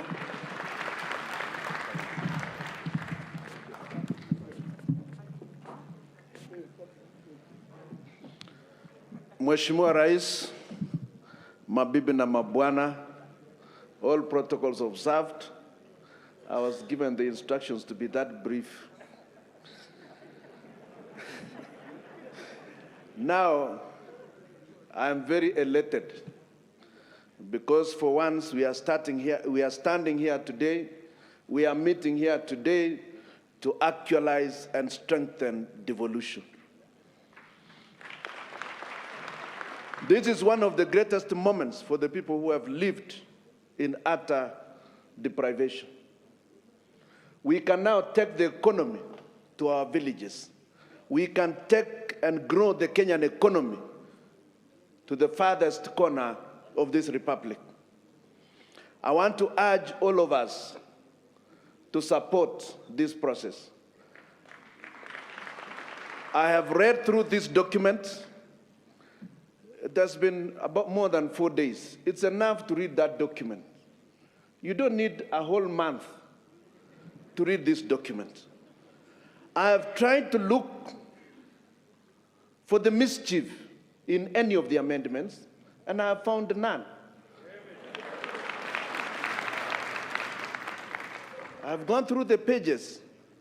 Amendments to the Constitution read side by side with the already existing Constitution. And there is no amendment that has been proposed that will negate the gains Kenyans have gotten over the several years that we've done. They are only gains. We've seen Mama Pendo. This Constitution tells us today, never again shall we be fighting. And I want to laud the two principals who have introduced the concept of handshake. I want us to say it should now be a culture for all those vying office that after the elections, they must have a handshake with their opponents. It is the lack of that that has led Kenyans to shed blood. And every time we fight after the elections, after 3 months, we are able to discuss peace. And even when we embrace peace after the elections, those we have killed will never understand that there is now peace, that they need to wake up. They are very dead.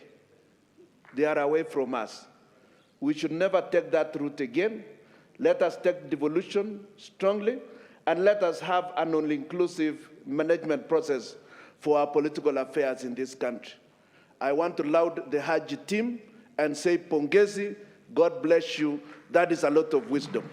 I will be on the campaign trail to ensure that this document is passed the soonest possible. And for the constitutional amendments, there is no more debate. Let us just go and pass it. Give us the bill. For the legislative agenda, let us look at it. You can debate it as much as you want. But for these amendments, all is done. We are not going to rewrite that. Thank you, and God bless you.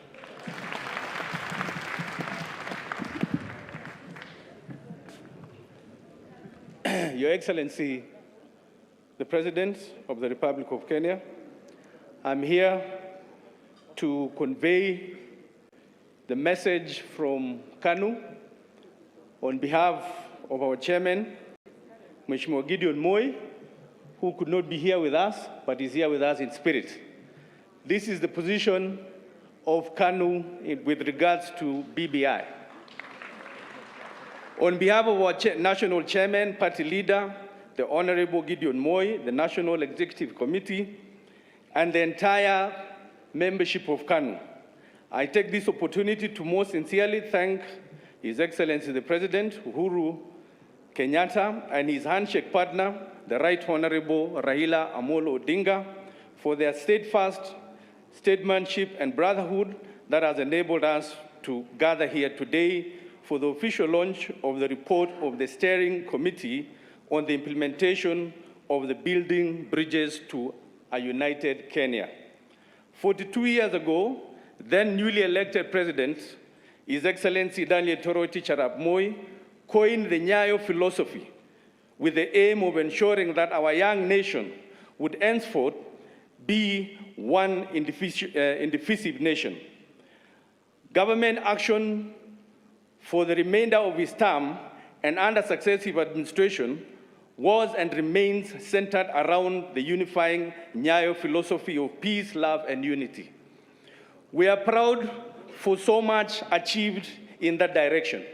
However, we are brave enough to admit that our country has not been as united as was contemplated by our founding father, Mzee Jomo Kenyatta, Daniel Arap Moi Mzee, His Excellency Mwai Kibaki, our current President Uhuru Kenyatta, and the Right Honorable Prime Minister Raila Odinga. Indeed, we have fallen short in a number of ways, but we are convinced that unity should no longer be a persuasive call, but a mandatory call.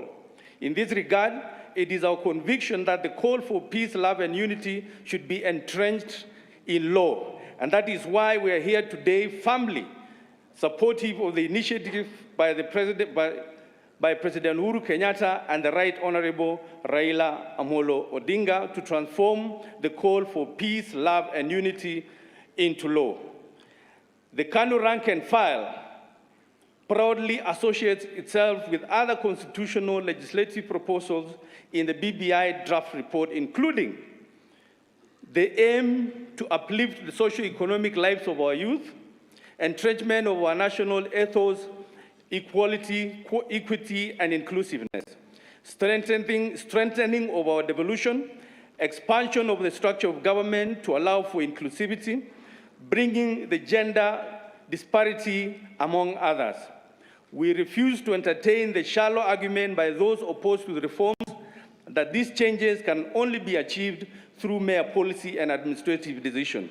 Hence, we fully associate with the President's position that this is a package that should be anchored in the supreme law of the land. KANU national and county leaders are under firm instructions to endorse the BBI document without haste for the good of the current and the future generations. Having read the report so far, we in KANU have no doubt that BBI agenda is calling upon us Kenyans to embrace ideals that will guarantee for ourselves, the future generation, a united, peaceful, inclusive, equitable, prosperous country devoid of ethnic antagonism and divisive politics. And that is what KANU stands for as a national party.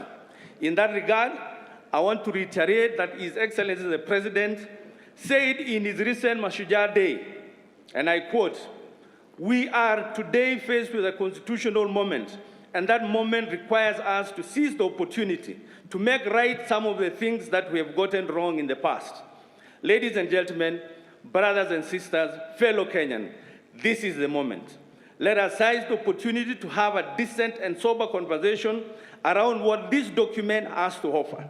Let us be on the right side of history by discussing the document that has been presented to us so that we can make informed choices when called upon to do so. Let us be ambassadors of the truth and knowledge by telling the rest of Kenyans the truth about this document. Thank you. God bless Kenya. Happy birthday, Your Excellency. Thank you.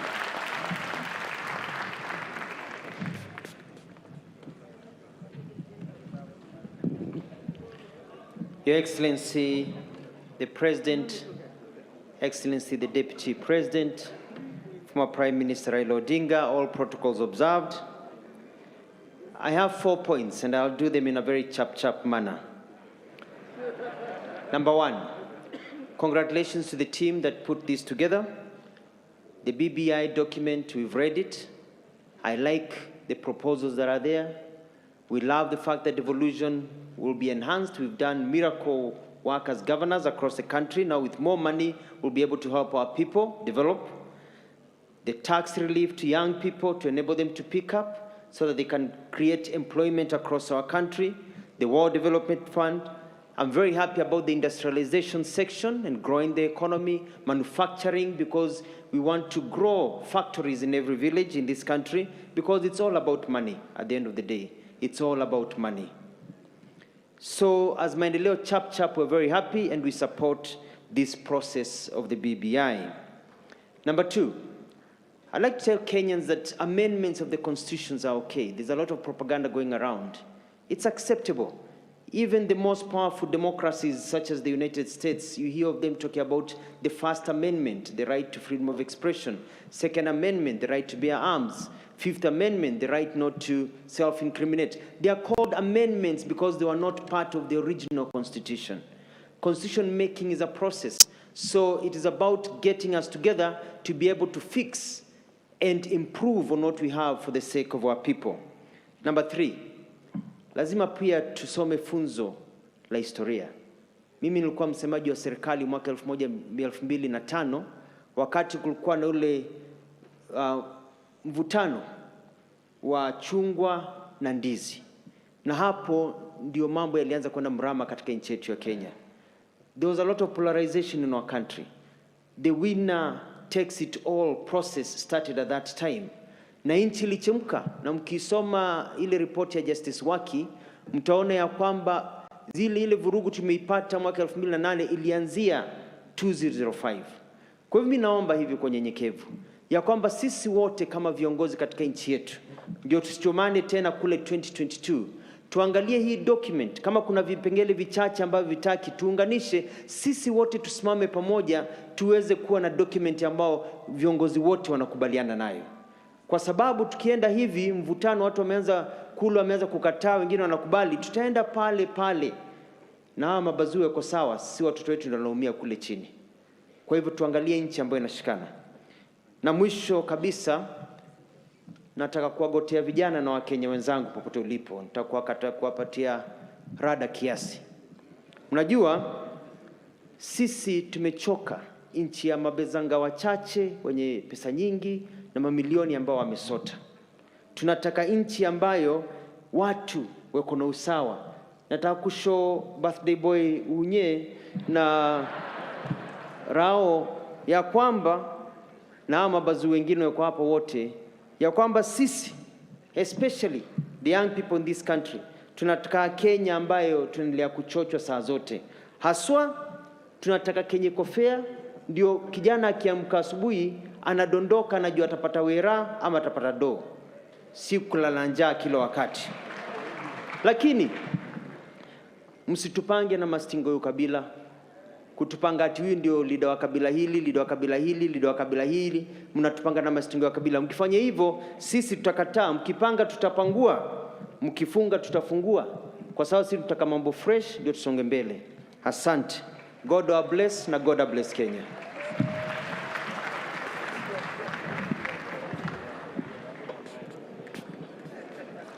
Your Excellency, President Uhuru Kenyatta, Deputy President, Prime Minister, fellow Kenyans. Today is a day like no other. We assemble here as a leadership of the country to put a final touch to a document of hope, a document of peace, a document of prosperity for our country. We have come a long way as a country. We have gone through challenges, and as a resilient country, we don't give up because we have challenges. We rise like a phoenix out of the ashes to take a new trajectory for our country. The BBI report before us, Your Excellency, is tremendous work in progress, is a good report and must be supported. For anybody who may wish to have an issue with it, I encourage you, don't say reject, say improve. Because there is room for improvement on each and everything that we have in life. I'm particularly happy, Your Excellency, that for the first time we have put our commitment to the integration of the region in our constitution. Kenya stands to gain tremendously by continuing to be the major player in the economy of the East African region and beyond. Equally important, Your Excellency, is the centrality of devolution in this document. Today, as we speak, Your Excellency, Nigeria has emerged as the largest economy on the continent because of embracing devolution and taking more money to devolve the units and to the villages. By taking 35% of our revenue to the villages, to the counties, we are going to witness a revolution in the economy of this country like never before. And this is going to change the narrative, the psyche, and above all, the manner in which Kenyans engage with each other. When there is plenty in our midst, room for conflicts diminish. When there is less in our midst, everybody struggles for the little that there is.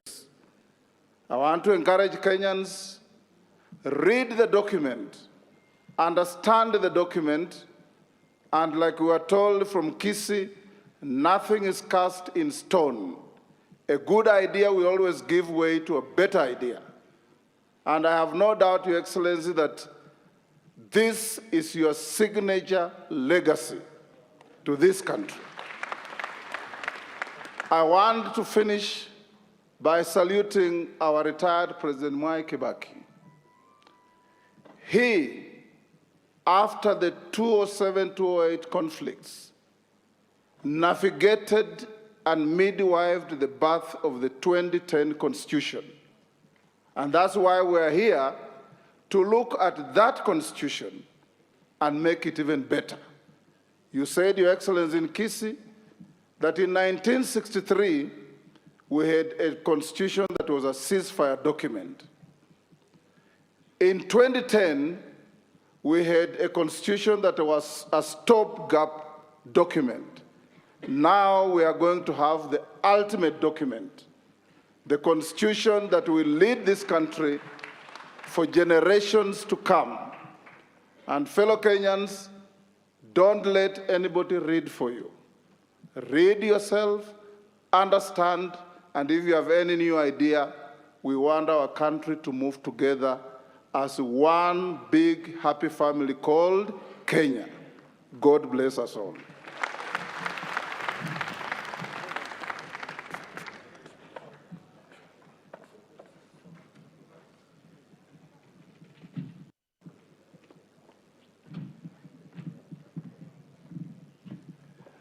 Your Excellency, the President, Uhuru Kenyatta, the Deputy President, William Ruto, Honorable Honorable Raila Amolo Odinga, fellow Kenyans, I will be brief, and I want to say that the issues that the BBI sought to resolve are real issues, issues that seriously affect us, and if we do nothing about them, will continue to affect us. I have read the document, and I also had an opportunity to consult with the ANC party leadership, critical organs of the party. We had a robust debate, and we came to the general conclusion that the document has very good provisions. Provisions that need to be enhanced, provisions that need to be enacted carefully and as soon as possible so that we can engage on nation building. Your Excellency, there are some areas, and I want to highlight just one or two, because my understanding is that the launch is giving us an opportunity to reflect on these issues and then to enrich them so that the same task force that was handling it can take into account issues that may not have been captured appropriately. Indeed, a number of speakers have indicated there may be a few areas that require refining. Your Excellency, I think the strength of the Senate needs to be relooked at again. When it comes to matters devolution, after reading it, I think the articles that have been touched tend to remove or to downgrade the role of Senate when it comes to allocation of resources to the counties. Senate is the anchor to devolution. I think that requires a review, not a rejection of the document, but a review. Your Excellency, the judiciary is independent. There's a very good provision recommending the appointment of the ombudsman to handle the issues of the judiciary. I think that is good. However, I strongly believe that in order to enhance the independence of the judiciary, that appointment should be made by the Chief Justice. Your Excellency, I'm making these points so that they can be looked at. The other point that I would like to make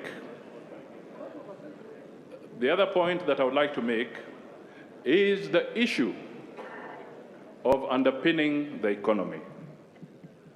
Your Excellency, you and I have the unique commonality of having served as ministers of finance. This is an area you understand very well.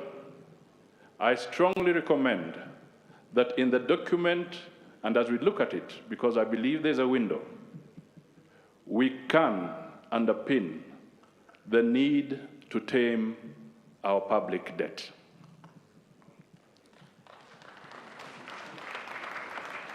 Your Excellency, this is important because the good provisions of increasing 15% to 35% will require resources.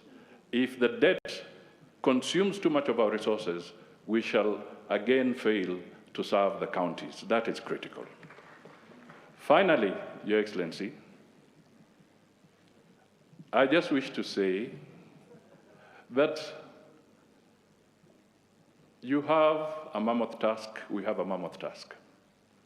The 2010 Constitution, when it got to the referendum, it had a 67% acceptance across the country. That was the referendum statistics. I want to beseech Kenyans that let us work together. Let us look at this document together so that when we get to the level of the referendum, we should only better that percentage of 67% to higher. That will be so good because it will then be building the consensus we want for the Constitution. Your Excellency, the Constitution is not like the 10 Commandments. We cannot amend the 10 Commandments, but we can amend the Constitution. We can also improve the gray areas around the BBI so that that high percentage comes on board. And it is on this basis that I revisit the Kisii address by His Excellency the President, that we must build consensus. He emphasized that in his speech, so that by the time we are reaching the plebiscite, we shall have developed very broad consensus. Kenya is ours, we must all protect it. This initiative is excellent. It is not work that can be taken lightly. So we support it, we'll work to support it, and we'll work to improve it. God bless all Kenyans, and God bless the souls of all those who have sacrificed or have lost their lives in the quest for a better Kenya. Thank you so much.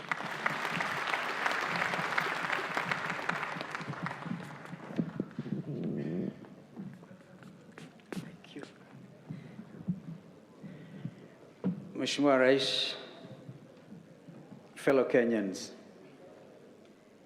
I join others in wishing you a very happy birthday. And I want to take it up from where my friend Bishop Ogide left it. He once got me into a lot of trouble when I attended his inauguration as a Bishop of Sitam. He did refer to Psalms 133, I beg your pardon. It's just three three stanzas, 3 verses. And it's actually a song by David. Jehovah, just a minute. This song by David starts by saying, "Behold how good and how pleasant it is for brethren to dwell together in unity.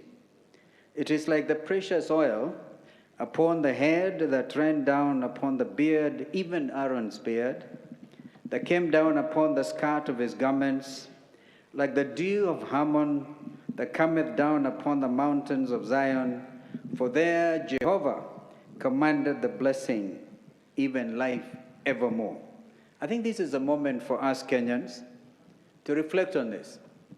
And Mr. President, for once, I think we have a God-given opportunity, even as we prepare to take this country to a referendum, to have a non-contested referendum. Those are precisely the words that I used when I attended the inauguration of Bishop Ogede.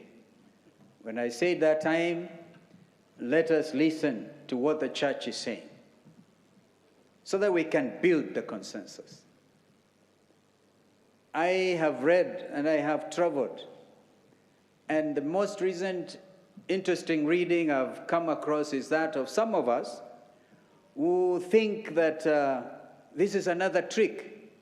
As my brother Chamasha Mashinani said, he did not find any mischief in this document, but there are those who are reading mischief. Unfortunately, let us also bring them on board.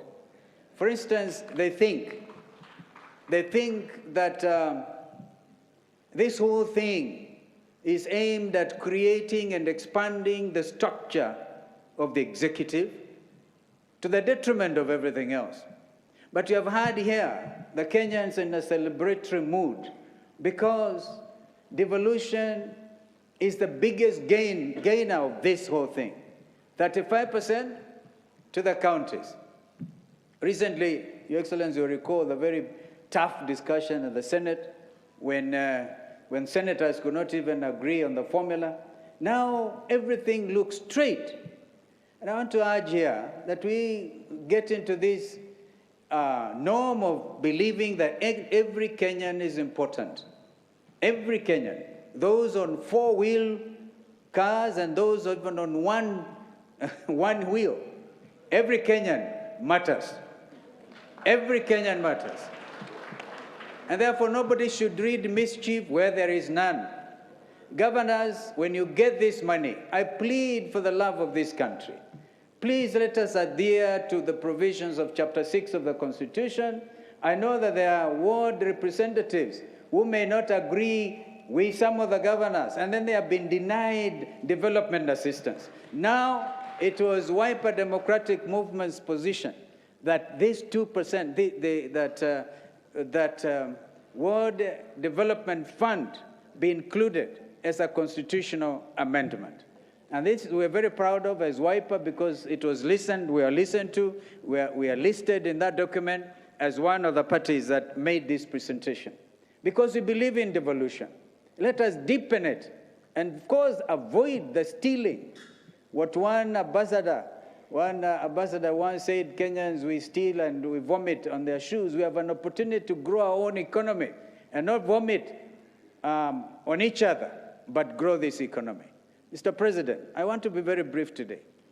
And I say that we have read this document. We cannot be in a reading mood all the time. It's not a very big document. We have read it. What happens next, in my view, Mr. President, is that the bills that have already been drafted, and there are several of them drafted, let then the whole concept, which is enshrined in Constitution 2010, take root.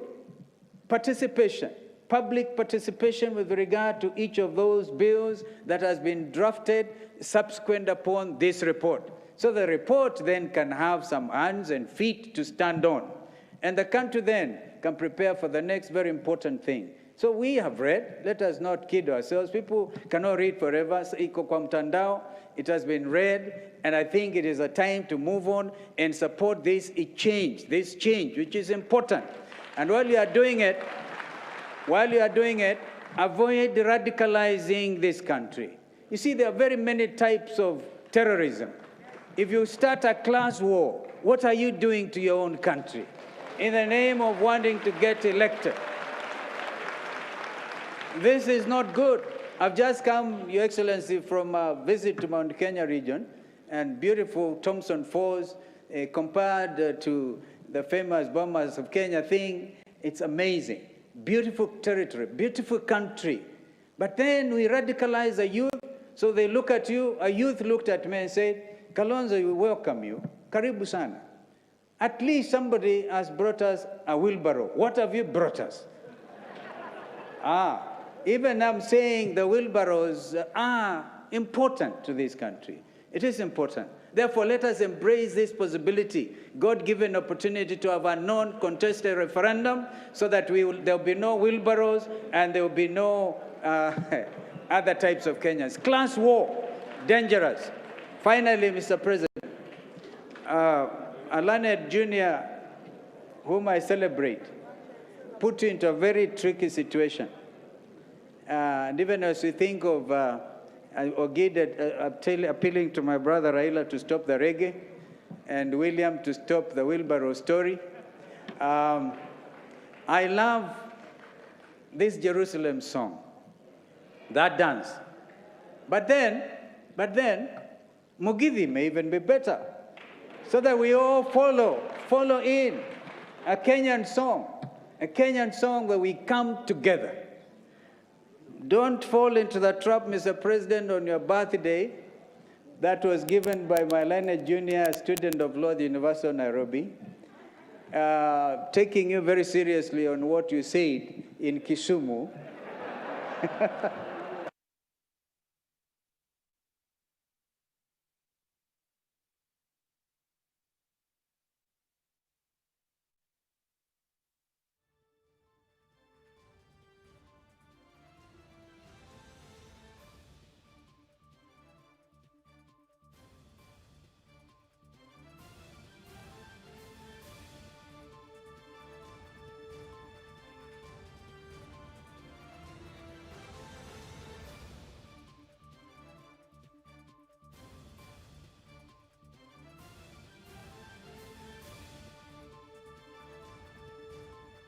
Naam, mtazamaji, tunaomba radhi kwa matatizo hayo ya kimitambo, lakini naambiwa sasa mambo yamerudi shwari. Turudi tena katika ukumbi wa Bomas.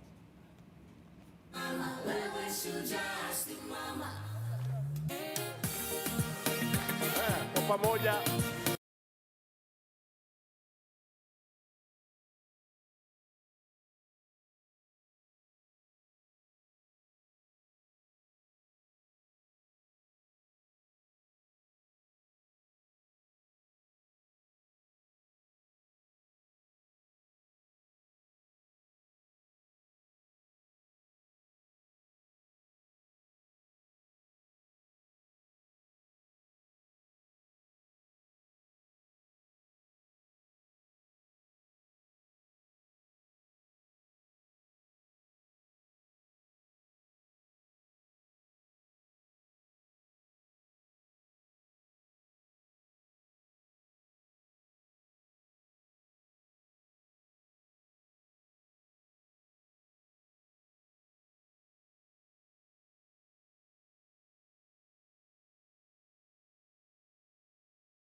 Asante, asante, asante sana. Naomba tuketi. Naomba tuketi. Na kwa heshima na unyenyekevu, Mheshimiwa Rais, naomba sasa uniruhusu nimwite aliyekuwa waziri mkuu, Mheshimiwa Raila Odinga. Welcome, Right Honorable Sir.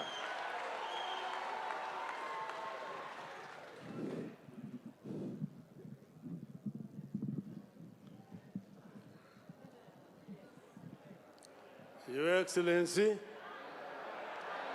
Haya.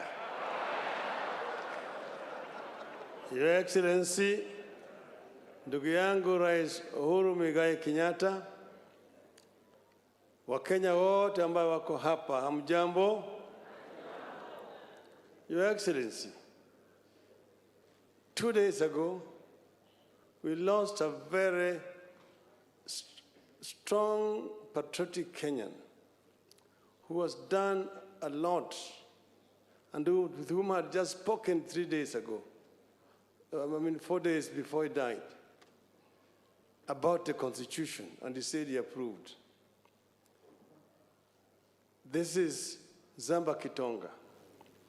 And I think, Your Excellency, it would be amiss if we finish this congregation without remembering Zamba Kitonga. Therefore, I'm asking that in memory of Zamba Kitonga, we observe 1 minute silence.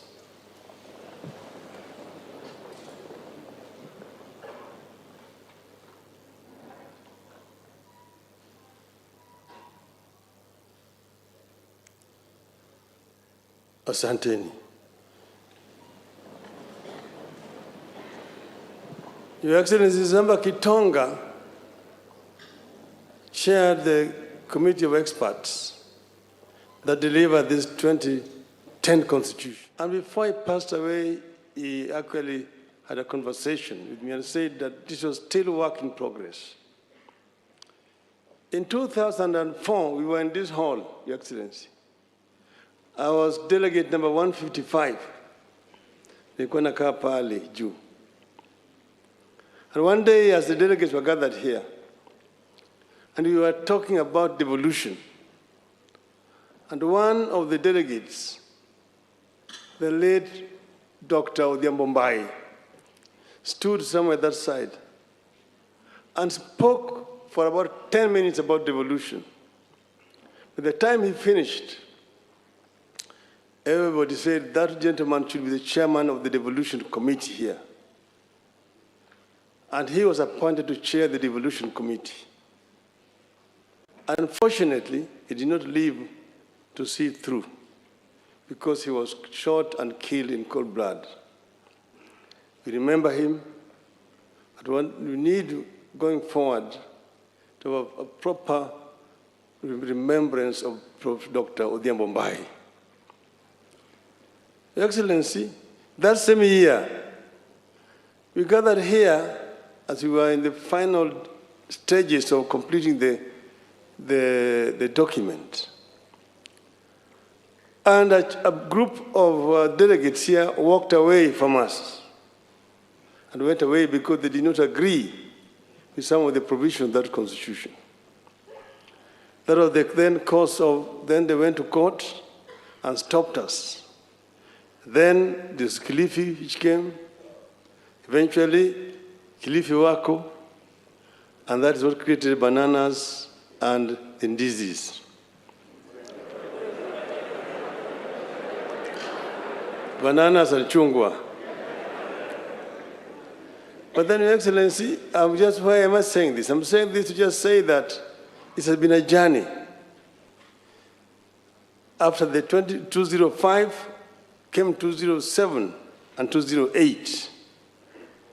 And that's when we now ended up with Kofi Annan Agenda 4. And that is what then created 2010. So as those who have spoken before have said, 2010 Constitution was a ceasefire Constitution. It was still a work in progress. And every country moved through this kind of process. When we had finished here, we had a 3-tier structure of government: the local, the region, and the national. At Naivasha, the region was scrapped. We ended up now with the counties, the two-tier, the national and the county, Your Excellency. So this is an issue that could be revisited at some other time. But right now we have this. But then, Your Excellency, when we sat together, we agreed that it was time to look at some of the issues ailing our country. Because in spite of having passed this constitution, which has been hailed all over the world as one of the most democratic constitutions, still we have a problem as a people. So what is it that is missing, that needs to be fixed, so that Kenyans can march on as a people who are proud and who are happy? That was the essence of that conversation that we had. And after we talked, we put up this team together and tasked them to go around the country and collect views of our people. And then they came up with this proposal, which we brought here last year. And from here, we started now a new journey. Validation, as the chairman said. We went first to Kisii for the Nyanza region. And the Bagusi, the Luos, the Koreans spoke in Kisii. Then we went to Ingo, Kakamega. Those people also spoke. We went to Mombasa. We went to Kitui. We went to Narok, to Garissa. Eventually, we went to the mountain, to Meru. But we were unable to go to Nakuru for reasons which have been explained. So this document is as a result of very extensive consultation with the people of Kenya. The proposals which have been made here. But as other people have said, it is still work in progress. We need to be, and we have said it must be inclusive. Everybody needs to be involved. Your Excellency, as the Bible says,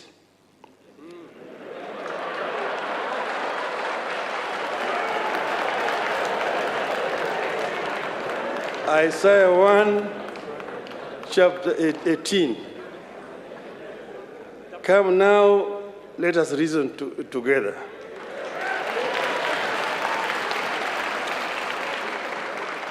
Then the Quran says in Surah 39, Ayah 18, those who listen to all statements and then follow the best of it.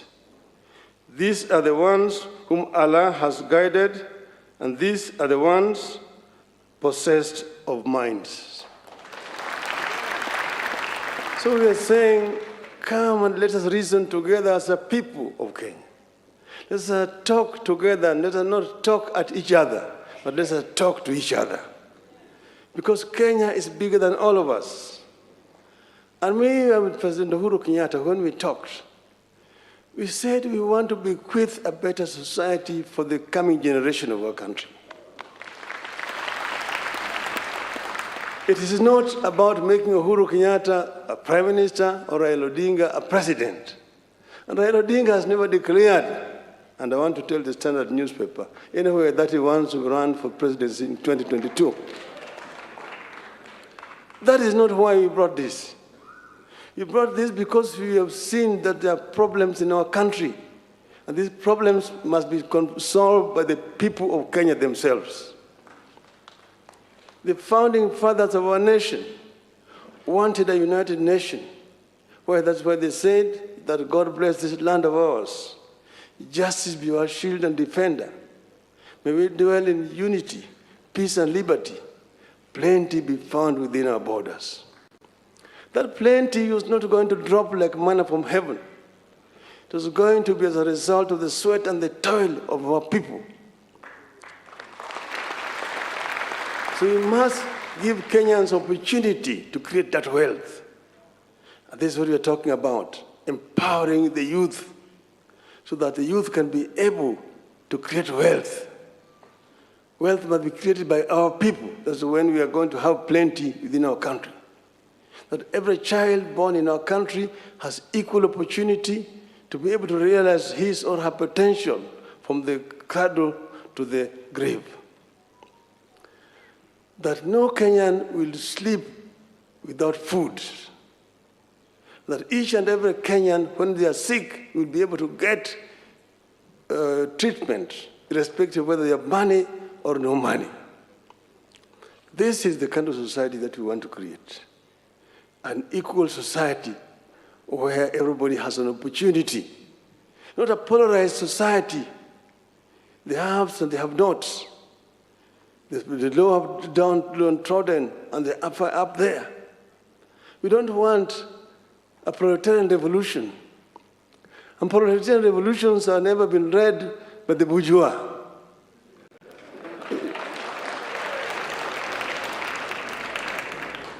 We want to have an equal society where people work together and people love each other. And that's why we are proposing a new ethos of Utu. Utu. Utu. Kila moja ni ndugu. Vile Mwalimu Nyerere alifanya kule Tanzania. Watanzania hawaulizi mtu wewe ni kabila gani. Anauliza wewe unatoka jimbo gani. Ukimuuliza Watanzania wewe ni kabila gani, atasema wewe ni Mkenya. Hapa Tanzania hatuulizi kabila. Sisi ni kabila moja, ni Watanzania. Hata Wakenya tuseme sisi zote ni Wakenya.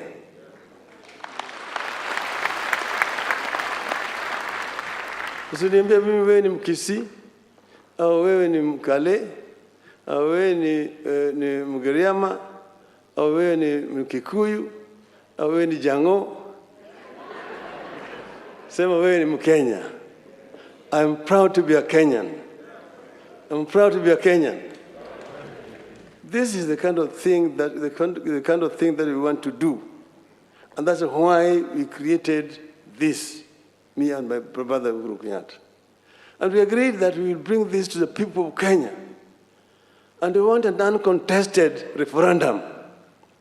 We don't want wengine wanakwenda sisi tunasema la si nini. No, let's bring it here. The disabled have spoken and they have been heard. Wakina mama wameongea na wamesikizwa. Vijana kila mtu ameongea na tutasikizwa. See, do we want this to be a unifying process, uniting the people of Kenya?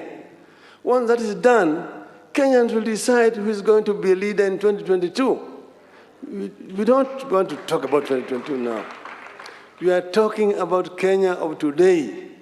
The Jubilee government, and the leaders are here, have their 4-point agenda.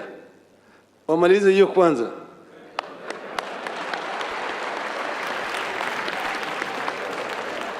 Hapana ambia sisi vile mtafanya 2022. Sasa hivi fanyeni sasa mlize kwanza.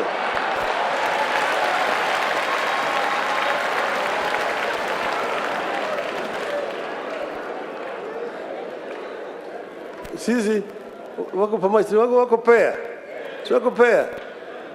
Wewe umekuwa na bibi, umezaa mtoto, unaona mtoto amekuwa ni kichaa. Sasa wewe unasema hiyo si mtoto yangu.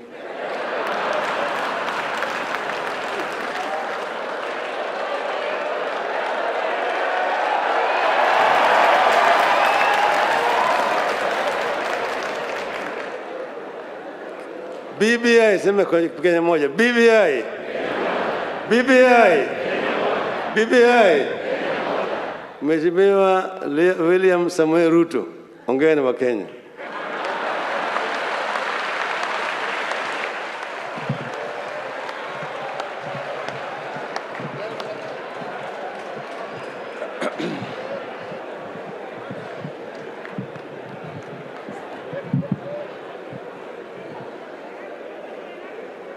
Mheshimiwa Rais wa Jamhuri ya Kenya, Mheshimiwa Uhuru Muigai Kenyatta, Mheshimiwa Raila Odinga, Waziri Mkuu wetu wa zamani, waheshimiwa manaibu wa rais wa zamani, Mheshimiwa Kalonzo Musyoka na Mheshimiwa Musalia Mudavadi, Your Excellencies, High Commissioners and Ambassadors, maspika wetu wa bunge la Senate na bunge la kitaifa, viongozi wote, ladies and gentlemen, good afternoon.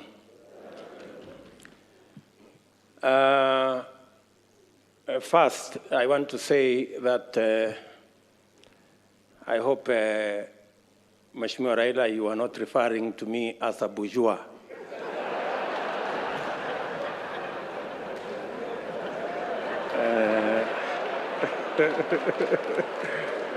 But I want to agree with you. I want to agree with you that we have a mischievous media sometimes, not all the times. On a day as important as this, when you have a headline saying Raila Odinga says he's going to run in 2022, they are trying to reduce this occasion to a matter of 2022, but we have all agreed that it is not.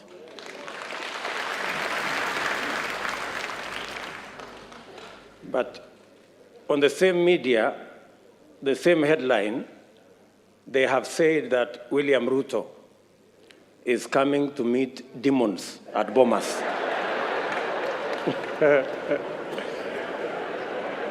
Now, I am asking myself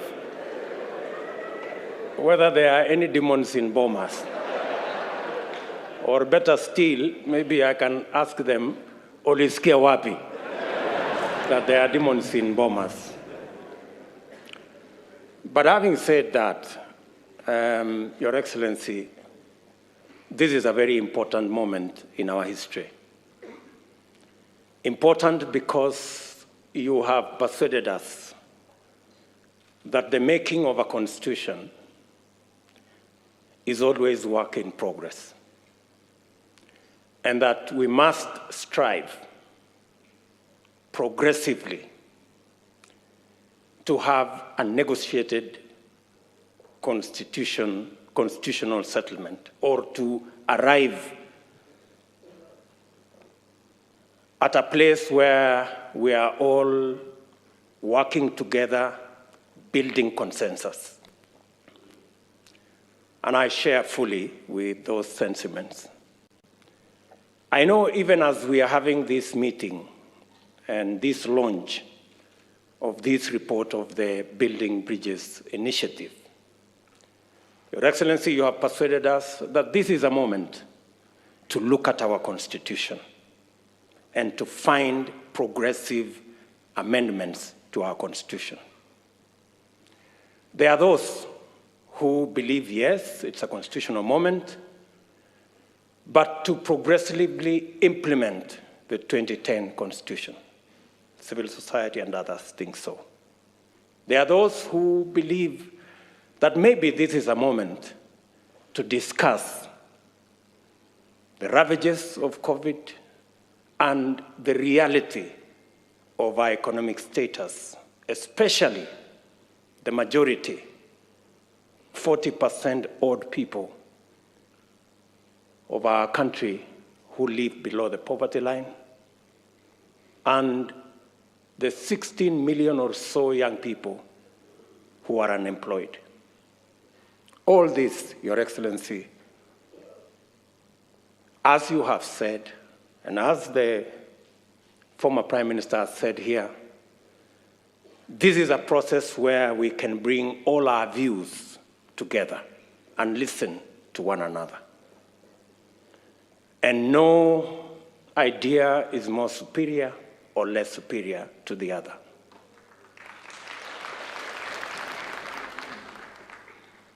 Let me say we have a civic duty, all of us as Kenyans, to engage in this process.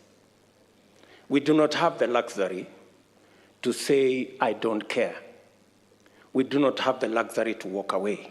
In any case, it is said that the punishment given to good people who don't participate in the politics and governance of their country, the punishment given to them is to be ruled by fools. I don't think any one of us here wants to be ruled by fools. That's why we must participate in this process. And it's our civic duty to do so.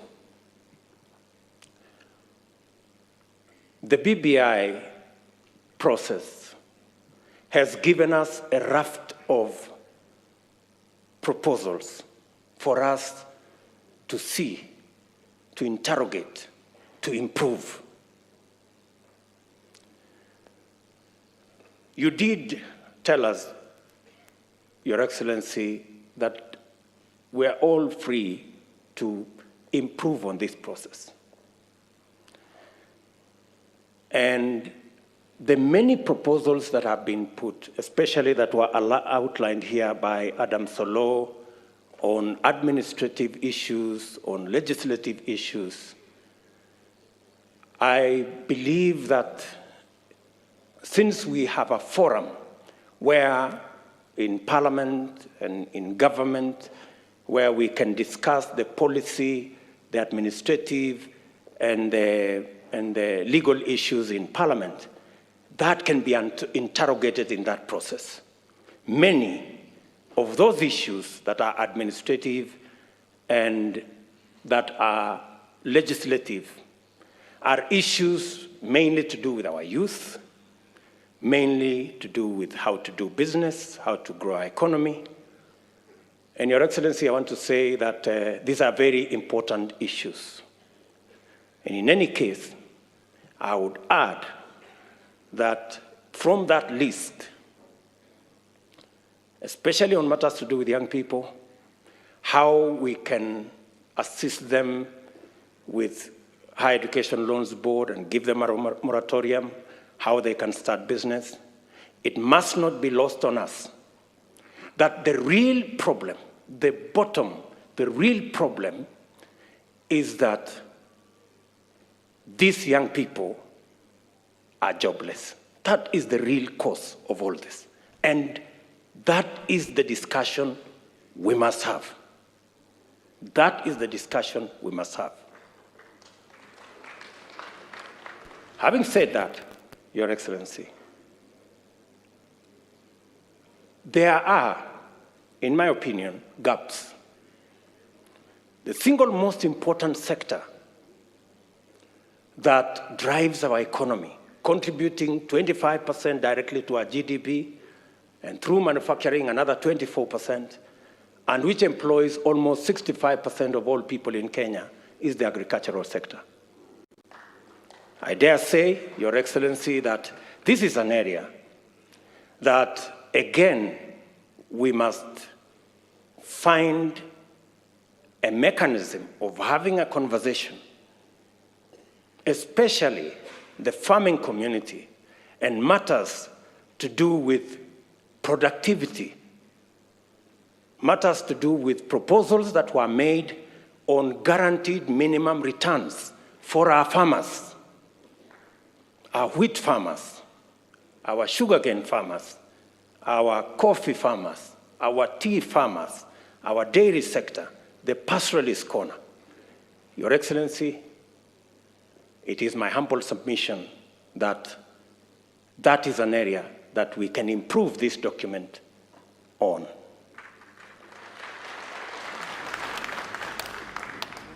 I have heard many speakers say they have finished reading and we should move on. We are not all at the same level when it comes to reading. Scientists like myself, we take a bit long because we interrogate things and we want experiments and we do many things. So I would plead with the first learners like Alonso Musyoka to bear with us just a bit so that we can all move together. And I agree with Kalonzo Musyoka that we should try and have a non-contested referendum if we will end up there. But, Your Excellency, let me just say 2 or 3 things before I conclude.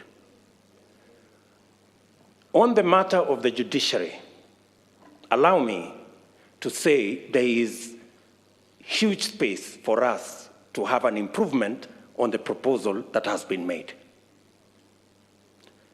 Access to justice is one of the biggest challenges that we had, and that is why the 2010 Constitution was promulgated. As we talk today, the judiciary, as per the requirements of the law, there should be a high court in every county. As we talk today, there are counties, almost 5 counties, that do not have a high court, and many Kenyans have to travel far to look for justice. As we talk today, though the law provides that there must be a court at least in every sub-county, there are 160 counties that do not have a court at all. And the problem is that the budget for the judiciary, we need to operationalize the judiciary fund that is already in the Constitution, so that the judiciary can establish more courts and the judiciary can hire more judges and more staff so that Kenyans can have access to justice. The recommendation that has been made to have an ombudsman appointed by the executive into the judiciary, in my respectful submission, is a derogation from the independence of the judiciary. And we must be careful. We must be careful about the independence of institutions. We are coming from a history where judges received telephone calls, where courts were held at night. We do not want to go there. On the matter of IEBC, let me say, on the matter of IEBC, the recommendations that I have read say that political parties participate in the appointment of commissioners to IEBC. My brother Raila Odinga is good at football. So let me try to ask, how fair will be a league where the referee is appointed by teams? And not all the teams, some teams. How fair will this league be? If you persuade me that you will end up with a fair game, fine. That's what I'm saying. So if you tell me it is okay for some players, for some teams, not all the teams participating, to appoint the referee, if that's what we are saying, I have my reservations. And I need to be persuaded, like many other Kenyans, that that is fair. On the third issue, you have heard me, I have heard you. And I think that is good progress. It's good progress. You've heard me, and I have heard you. You think it's fair? I have a different opinion. Maybe we will find a meeting ground somewhere. The third issue, the third issue, Your Excellency, is the independence of our police force. The 2010 Constitution was very clear that the police must act independently of any politicians, whether they are in government or in the opposition. To recommend that we will have a police council chaired by a CS is actually a derogation from the independence of the police. And I want to ask you, we must be careful on where we are going. today, you may have the latitude to do what you think will be right as per you. Tomorrow, the shoe will be on the other leg.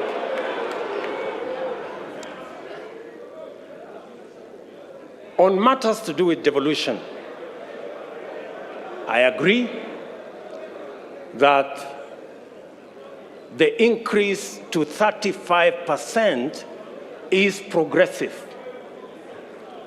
and that we must devolve more resources to counties.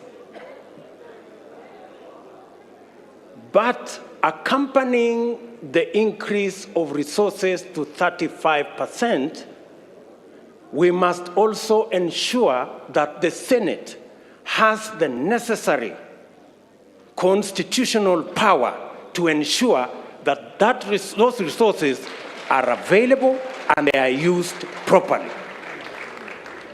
To recommend that the Senate cannot continue to have the constitutional mandate to discuss the division of revenue is actually a downgrade of the Senate. In my respectful submission, with additional resources and with some members of parliament now being members of the executive because of the appointment of some members of parliament as members of the executive, in fact, the recommendation should not be a downgrade of the Senate, it should be an upgrade of the Senate to the upper house. And in any case, so that I conclude, in any case, we are now saying women and the participation of women in our governance doesn't make us weaker, it makes us stronger. It doesn't make us lesser, it makes us greater. If we are saying in the proposal that women now go to the Senate, and you are saying that when women go to the Senate, they are going to a Senate which has been downgraded, which has no responsibility on matters of resource allocation. Are you enhancing the participation of women, or are you downgrading the participation of women? I mean, we are having a frank and honest conversation, good people, and it's good for us to listen to one another. So if we are saying women who today are sitting in the National Assembly, where resources are being discussed, if we take them from the forum where resources are being discussed and take them to a downgraded Senate, we are making the participation of women nominal. The participation of women should be substantive, in my respectful submission. And finally, Your Excellency, I know my brother Bishop Oginde has said there are hustlers here and they should stop the hustling, and they are the reggae people and they should stop the reggae. I don't know about the reggae, maybe I can talk about the hustlers. But let me say the following. The real elephant in this whole conversation is what was identified as the winner-take-all and the inclusivity question.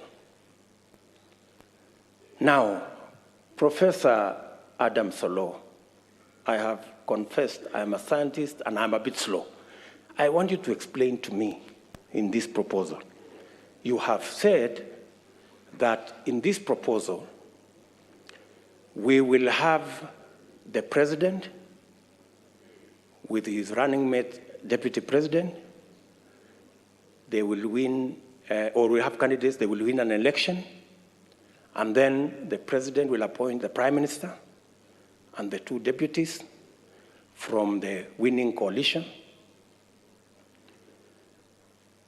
And then we will have the runner-up being the leader of opposition. Now, No problem. It doesn't matter who it is. I have no problem. You know, let us not personalize. There is no problem. Now, the question I am asking myself, have we sorted out the winner take all question? Oh, is that so?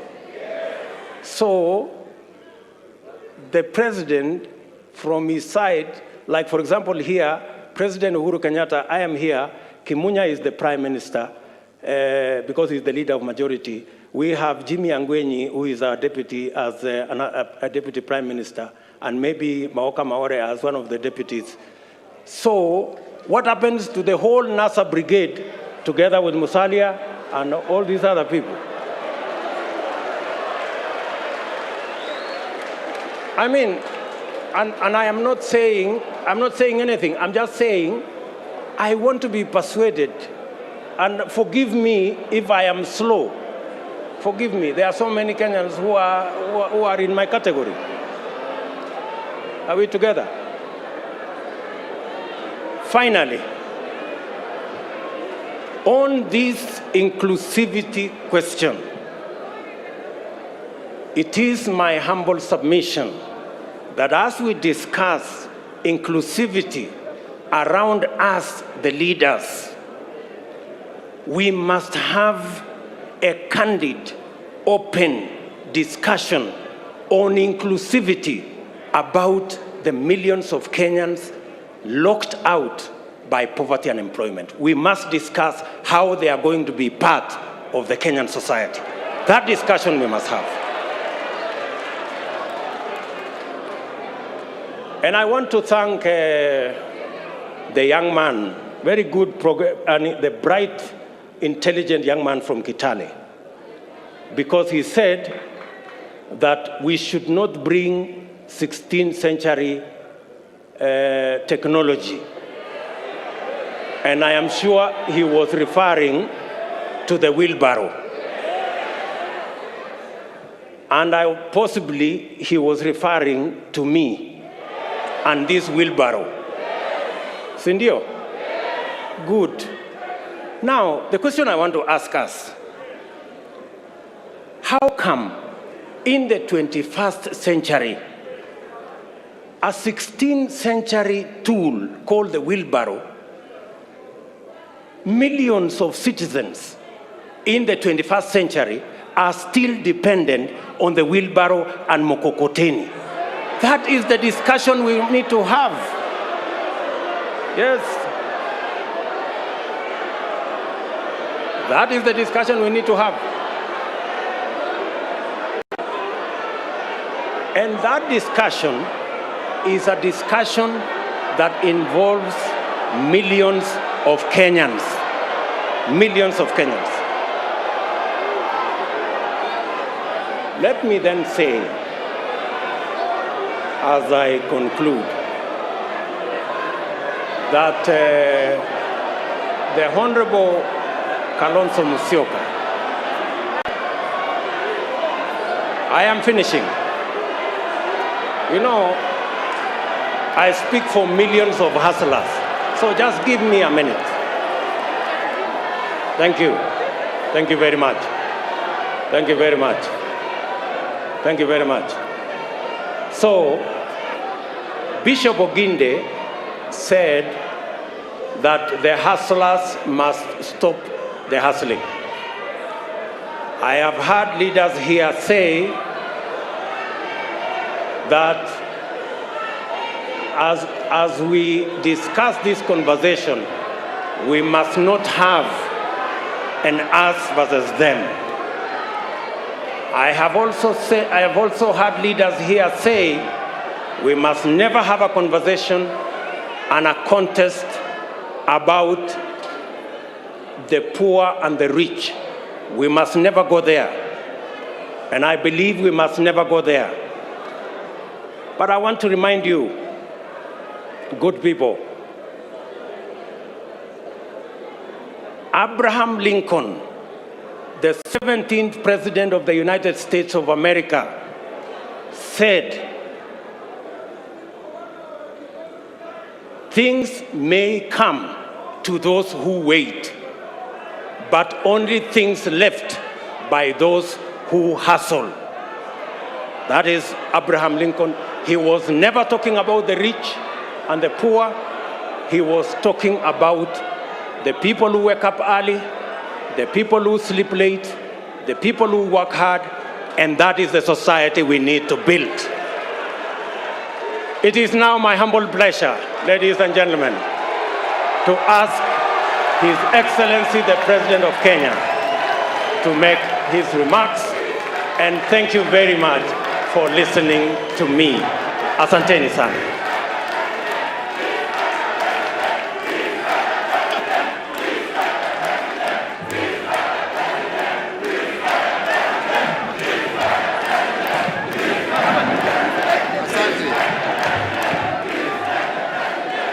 Thank you very much. Thank you very much. Asanteni sana, asanteni sana. Asante sana. Fellow leaders gathered at this historic constitutional place of Bomas, and it is historic because many a time, as has been said, we have gathered here to discuss constitutional issues. Mimi nawasalimia nyote na nawashukuru kwanza kwa risala za birthday siku ya leo, na nasema asante.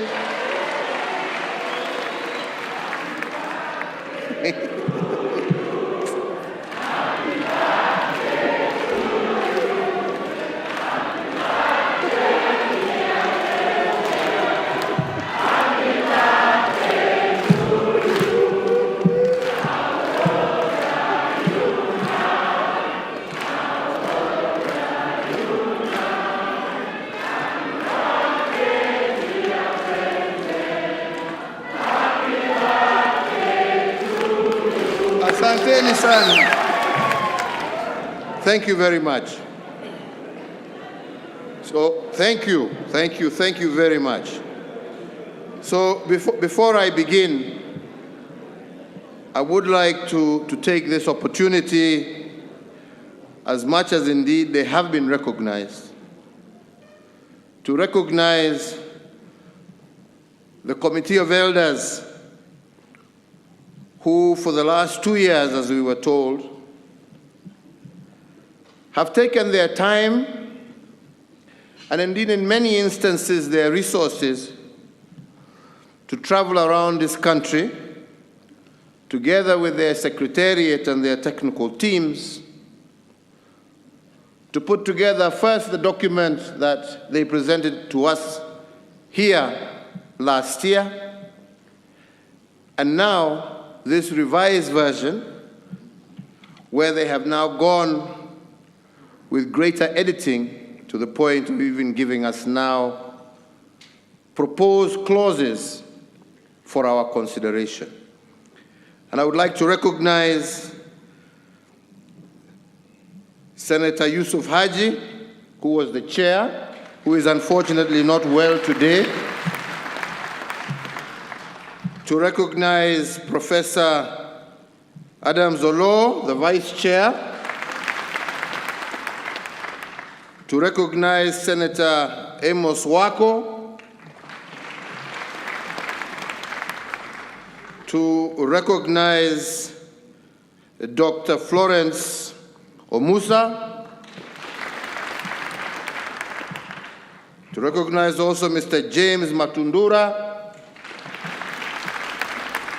To recognize Bishop Lawi Imadio. To recognize also Professor Morpe Ole Ronke, yes. To recognize Rose Museo. To recognize Mrs. Agnes Karindu Mudhama. To recognize also Professor Said Mwaguni. To recognize Major John Sei. To recognize also Honorable Maison Leshomo. To recognize Bishop Peter Jenga. And finally, to recognize Archbishop Zacchaeus Okoth, retired, plus your entire secretariat. I thought it important for Kenyans to know the men and women who have guided us through this process to where we are today. Let me say that today we have before us a document that has been worked on and again, I repeat, for a period now of 2 years. And a document whose objective is really nothing more than to find what ails our country and hopefully give us a solution that will heal our country.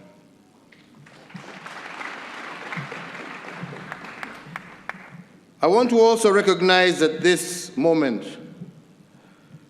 my brother Raila Odinga.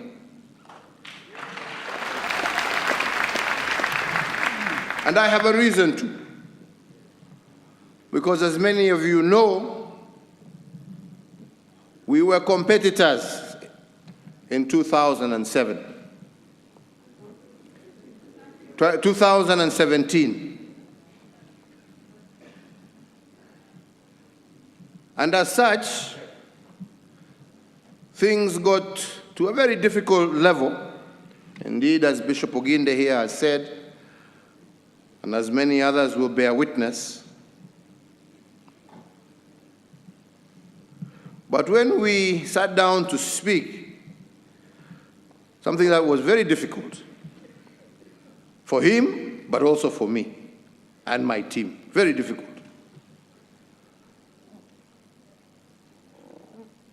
But when we got through to it, and we spoke again, and we spoke again,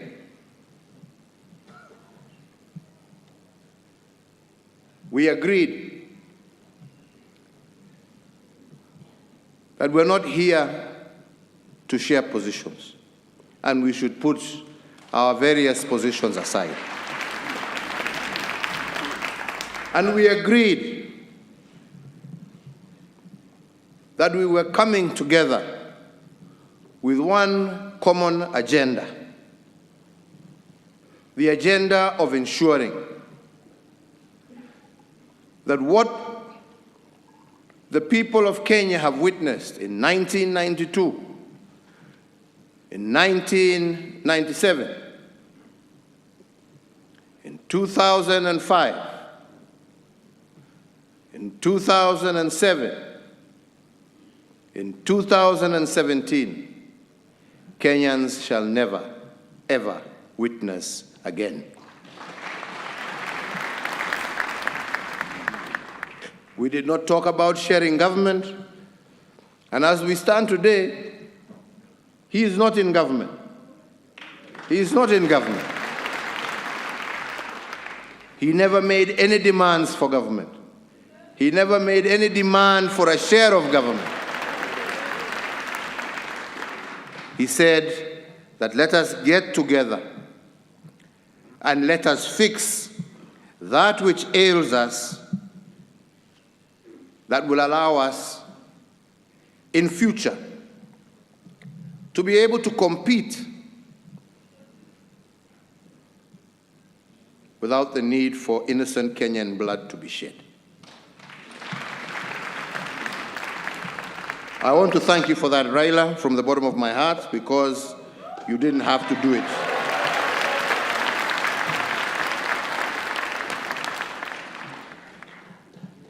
I also want to thank my deputy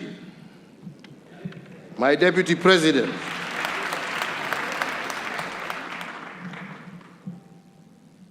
Because all in all, along that path,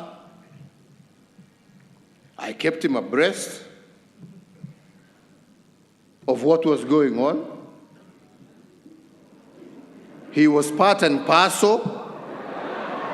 It's the truth, I'm not lying. Ask him, he's here.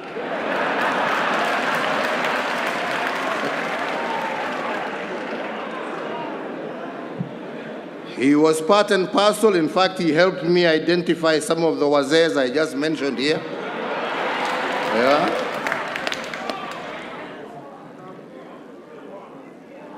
And the purpose, as I had told him, and as we agreed with Raila, was never to talk about what shall happen tomorrow in terms of our elective posts, but I said it was an extension of what I and you did in 2013.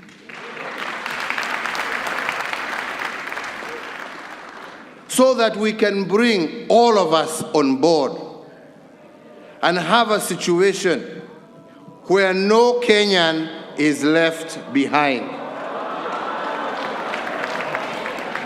Okay? No Kenyan. And I said I would use today as a day to say my thanks and to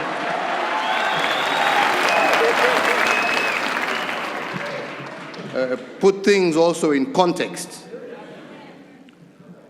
Because I hope and pray that from here, we shall focus ourselves on the issue at hand. And the issue at hand is how to ensure unity in our diversity. There are issues, fellow Kenyans, that we consistently shy away from addressing because we don't want to address certain things. We don't want to own up to certain things. But the fact of the matter is that we are a tribal society. We want to get away from it, but that's what we are. And this is what divides us because we pretend we are national leaders. But when the time comes, we switch to vernacular and we become what we are. And these are facts.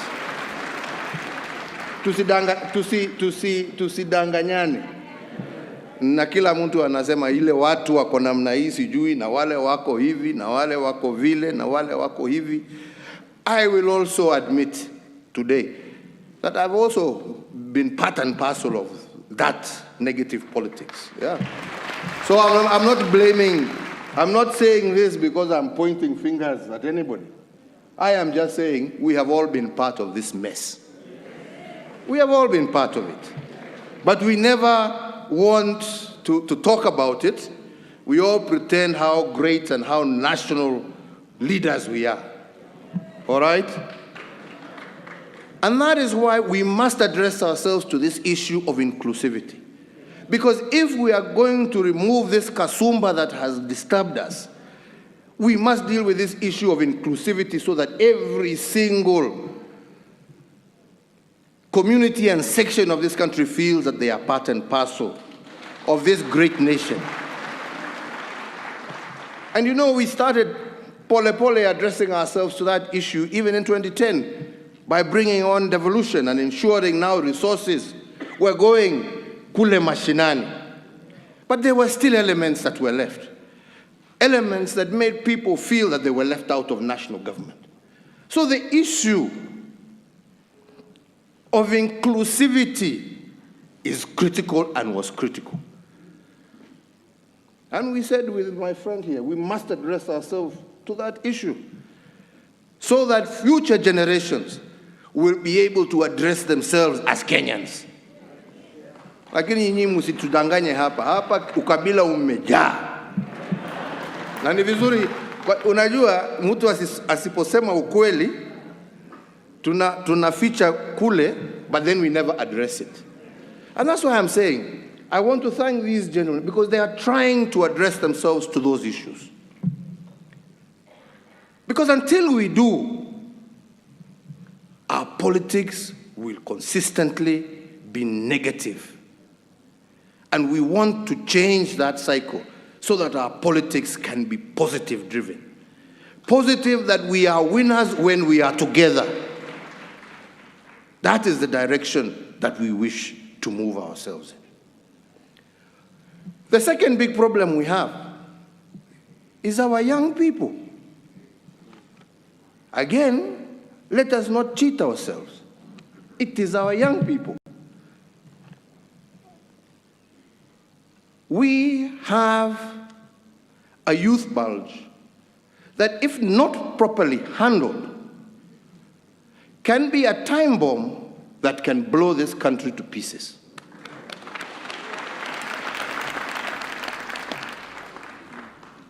And the handling of that has to be done extremely carefully. Extremely carefully. That is not a problem of this community or that. It affects us all. But how we manage it, we must manage it very carefully. We cannot manage it through inciting them. Right? We must manage it by including them in our decision-making processes. And that is why I said in Kisii during the Mashujaa Day celebrations, if we are to deal with our youth problem, we must deal with our economy. And there is no country in the world that has ever developed on a 5-year cycle of politics. You can never develop on a 5-year cycle. And if you cannot develop your economy, how do you create the jobs? If every cycle you spend 1 whole year, and in this case, in our case, it's 2 years, before the election campaigning, then you spend another 2 years after the election campaign trying to sort out the political mess, umebaki na mwaka moja ya kufanya kazi. Uchumi kweli tutapanua? Wenzangu, vijana kweli tutawapatia kazi? Yeah? Na ndipo niliwaambia juzi wakati tulikuwa tumeenda kuanzisha mradi wa hawa vijana, na nikawaambia, my friends, be very careful. It is very exciting and it is very sweet. But we must stop this culture of use and dispose of our young people, and instead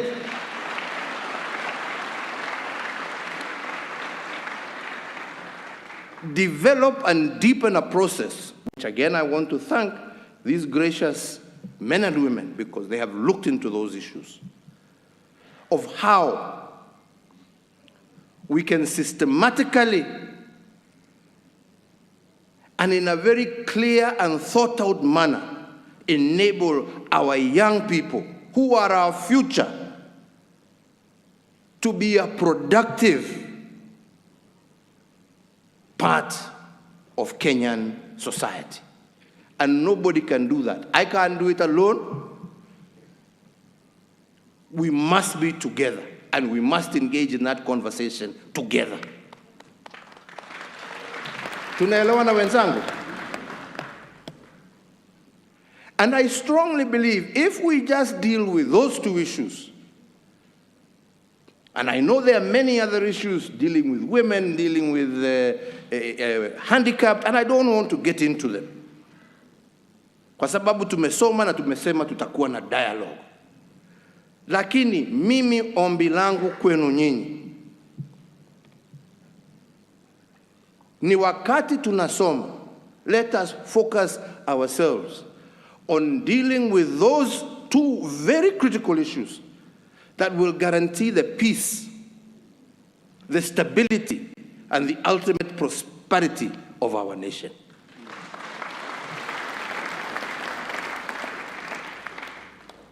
And let us not entertain the sideshows, because there are too many sideshows that are detracting us from where we want to go, that are stopping this country from being that great country that our forefathers saw it to be. And I believe that together we can achieve it. And I believe that together we can overcome this hurdle.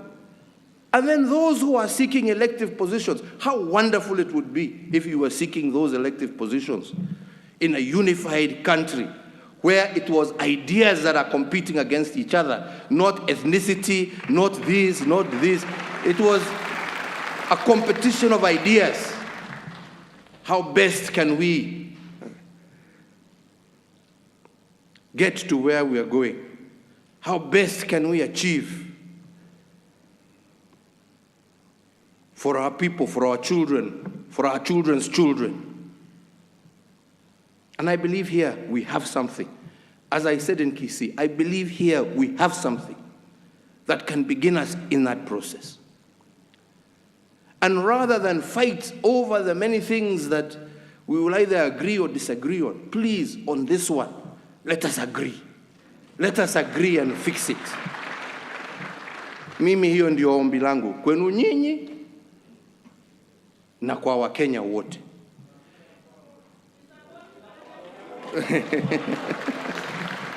Na ndio nasema mimi nawaomba msome, kwa sababu like I said, kuna vipengele mingi. Na tumesikia hapa wengine wakaya mistaki ile, hii iwe namna hii, hii iwe namna hiyo. Ni sawa. That is the conversation that we must have. Si ndio? Because at the end of the day, all we want to do is to see ourselves improve what has been done. But let us not be bogged down by those ones and fail to achieve this one.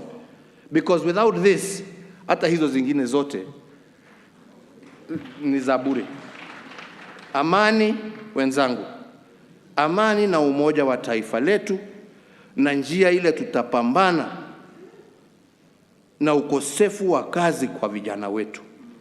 Na mambo haya hatutaweza kutimiza tusipokuja pamoja. Na ndipo mimi leo, vile mmesikia nikisema, namshukuru ndugu yangu Raila. Hakuja hapa kupambana na mimi. Hakuja hapa kusema tugawe serikali. Na nikimshukuru na mshukuru pamoja na viongozi wake wenzake wale walikuwa wa NASA. Mheshimiwa Kalonzo Musyoka, Mheshimiwa Mudavadi, Mheshimiwa Wetangula. Wote. Na nawashukuru. Na ndipo namshukuru hata sasa upande yetu ya Jubilee namshukuru. Kwa sababu tulisonga pamoja hapa katikati, ndio sasa 2022 ikaanza kuwa inapita.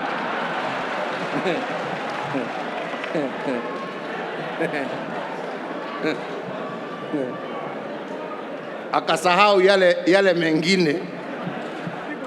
Na ndio wanasema watu tutulize ball, hiyo bado itakuja.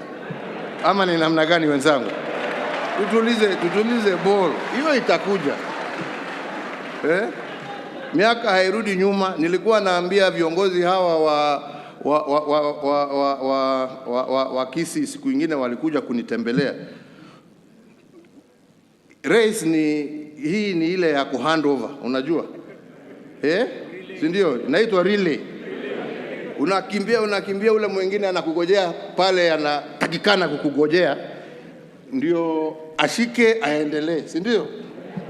Lakini sasa my brother William hapa amepinduka, anakimbia nyuma.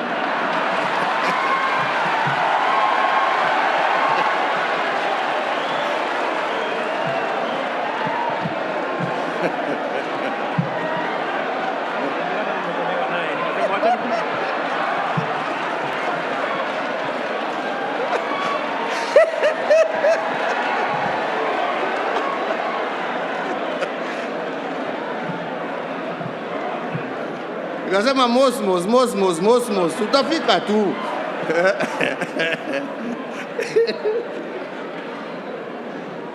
Jameni, tufanye shughuli hii muhimu kwa taifa, shughuli ambayo itatusaidia na itasaidia kuleta umoja na amani katika taifa letu. Tumesikia hapa wale ambao wametuongelesha hapa, wale ambao wamepoteza mali yao kule Molo. Wazazi wetu hapa walipoteza mtoto yao kwa sababu ya siasa. Vile Mama Pendo ametuambia hapa, wacha hiyo iwe ya mwisho. Wacha hiyo iwe ya mwisho. Na tuweze kusonga pamoja. Na ndipo nasema sisi tutaendelea kujadiliana na viongozi wenzetu, na wauliza nyinyi muendelee kuongea at every level of government, at every level of society. Engage one another, talk to each other, and in a civilized manner, bring your recommendations to our good friends. Improve on it if we can improve on it. As one of our colleagues here said, you know, a good idea always gives way to a better. So if there is a better one, bring it on board. Let us not overload ourselves. And let us push forward and bring peace to our country. Mimi sitaki kuzidi hapo, isipokuwa kuungana na yale ambaye pia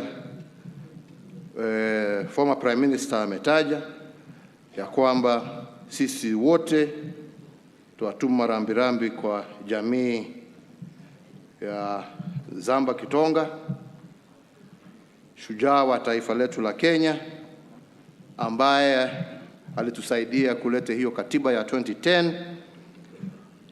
Tuombe Mwenyezi Mungu amweke pahali pema, na tufuate sisi hivyo ambaye ametufundisha.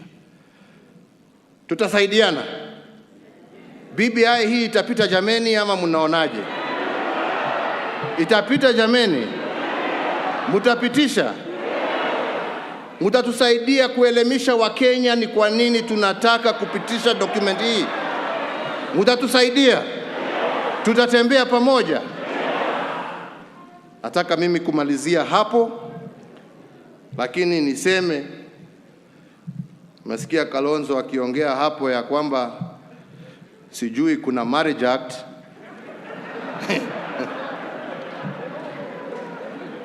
Lakini ile nilishika ni apogisho kuniambia kuna ukurasa Biblia ambaye inasema inawezekana. Nataka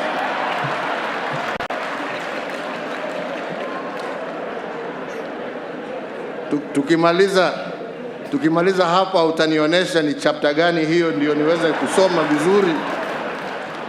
Alafu tutaongea baadaye mami. Mungu awabariki, Mungu awalinde, asanteni sana. Tusimame sote sasa kwa wimbo wa taifa. Sorry.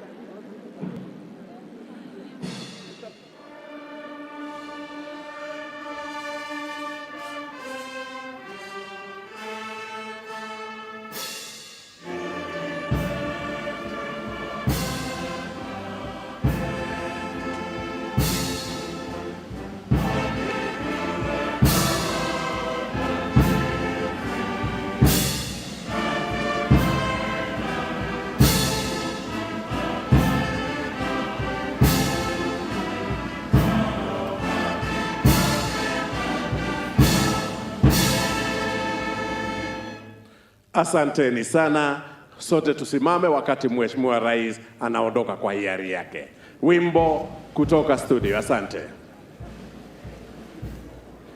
Tuweke wimbo wa shujaa. Simama wewe shujaa, simama.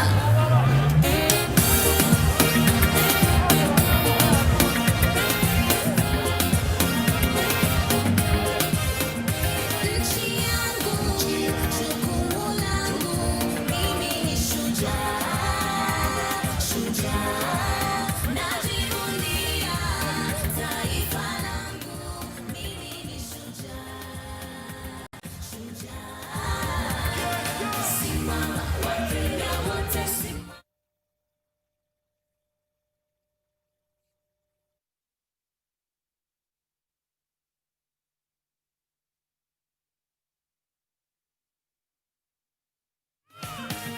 yetu ni beautiful, mazingira mazuri colorful, kwa Kenya ni watu wonderful, proud to be Kenyan and grateful. Na mpenzi mtazamaji, bila shaka ndivyo mambo yalivyo katika ukumbi huo wa Bomas. Shughuli zimekamilika rasmi na ndivyo mambo yalivyokuwa katika hotuba ambazo zimetolewa na viongozi mbalimbali, na baadhi ya wachambuzi hata wale ambao wako hapa studioni wanasema kwamba hafla hiyo kwa mtazamo wao haikuwa ni hafla ya uzinduzi wa BBI, ilikuwa ni hafla ya kufungua roho. Manake kwa mara ya kwanza viongozi wametoa yaliyo moyoni, viongozi wameeleza yale ambayo yamekuwa kiwakwaza kwa muda mrefu, naibu rais akielezea yale ambayo anahisi bado si sahihi katika mapendekezo ya ripoti hiyo ambayo imezinduliwa leo rasmi katika ukumbi huo wa Bomas, huku Rais Uhuru Kenyatta akieleza rasmi tofauti ambazo zipo kati yake na naibu wake, na haswa katika masuala ya kisiasa na utendaji ndani ya serikali. Sasa nikupeleke moja kwa moja mtazamaji katika ukumbi huo wa Bomas ambapo waandishi wetu wapo katika kila kona. Tuungane naye Kennedy Mureithi. Kennedy, kazi kwako.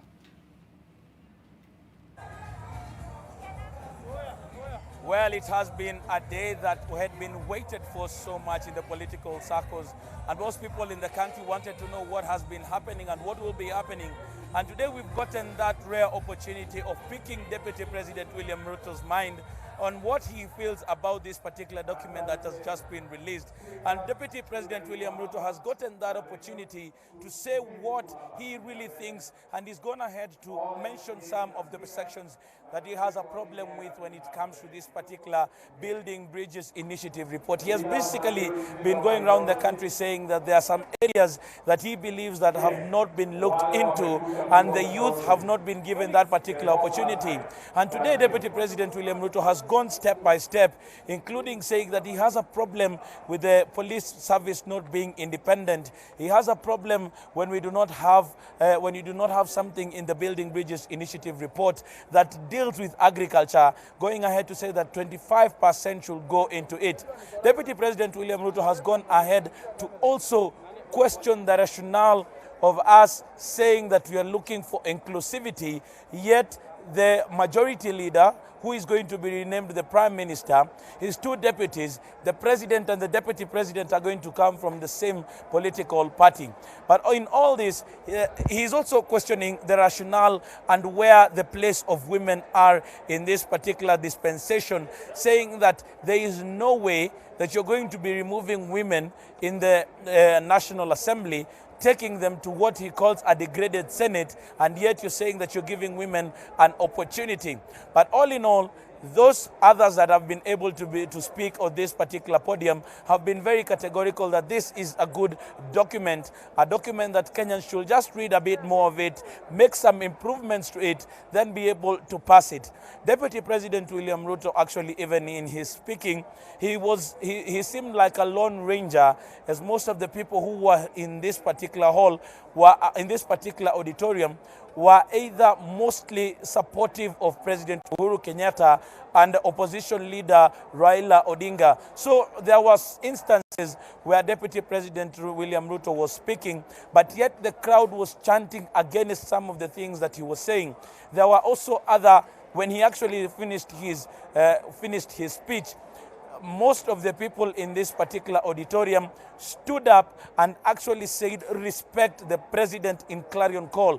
There were those instances where they were very categorical that he should not be talking on what he is talking. And actually I saw Millie Odhiambo, the Member of Parliament, saying that you are the Deputy President. Why do you not go ahead and try and help the President implement some of the things that have come out of here? It is one of those things that also came out yesterday in Nyeri when President Uhuru Kenyatta spoke in his native language, Kikuyu, and he went ahead to say, there are those who are telling you that they will do things, yet they are not doing them right now when they are in government. It is a statement that had been taken to mean that he was referring to his Deputy President William Ruto. We've also seen here in this particular meeting where President Uhuru Kenyatta has gone ahead and mentioned his Deputy President directly with relation to where they want to go with regards to taking this government to to its logical conclusion of 2022, and also the question of passing on the baton when it comes to 2022.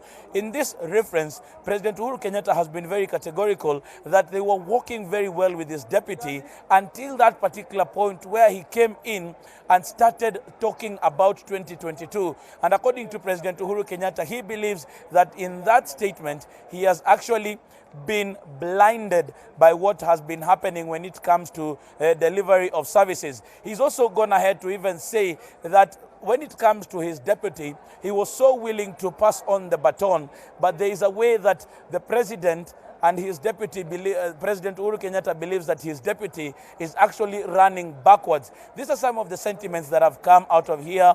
Most of the people saying that let us support this particular document, but make some improvements to it. But that is just what has been happening. But we are preparing a more detailed story or even stories for you in our later bulletins. But right now, I pass you over to Leila, my colleague, who is in another part of this, just to get more sentiments on what has been happening here. But keep it on NTV. We are going to be giving you more and more in our conclusive bulletins later in the day.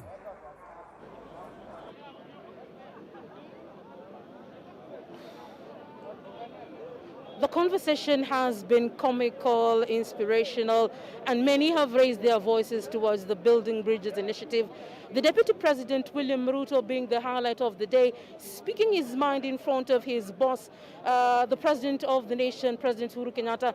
He himself also coming out directly to speak to him and ask him several questions. So before we continue with this conversation, leo tunaye mmoja wa viongozi ambao wamekuwa katika shughuli hii muhimu ya kuandaa katiba katika taifa hili. Leo tumeanza mchakato wa mazungumzo wa kufanyia katiba hiyo baadhi ya mabadiliko. Wewe kama kiongozi unahisi vipi kuhusiana na swala hili la BBI? Asante sana. First of all, I think it's a great day for this launch of the BBI report and the draft. It is quite important that significantly all the leaders were in attendance, including the Deputy President. I think you noticed that there were over 300 members of Parliament also in attendance. And I think a number of good things have been highlighted. First of all, it's important to note that this is the culmination of 2 years of consultation. And so a lot of views were received. Some of the views being expressed here ideally ought to have been presented when the team was receiving views. But nevertheless, the second point to note is that the collection of views is not closed. As long as the final draft bill has not been presented to the IBC and to the counties, one can always still add to their ideas. However, it is important to note that you cannot add ideas that are fundamentally different from what has been proposed, because that would be defeating it. But I think it is very constructive and a good idea if somehow you can add views that will enrich it. But those views must be constructive. It must come from the perspective that you support it, but there are few areas that you'll add to. All in all, I foresee a situation where a very good majority of Kenyans, well over 70%, will eventually support this draft. And I think that is the spirit. Thank you very much. We have been speaking to Atienda Mola. I wish we could have had more time, but then again, I have someone else who we need to speak to.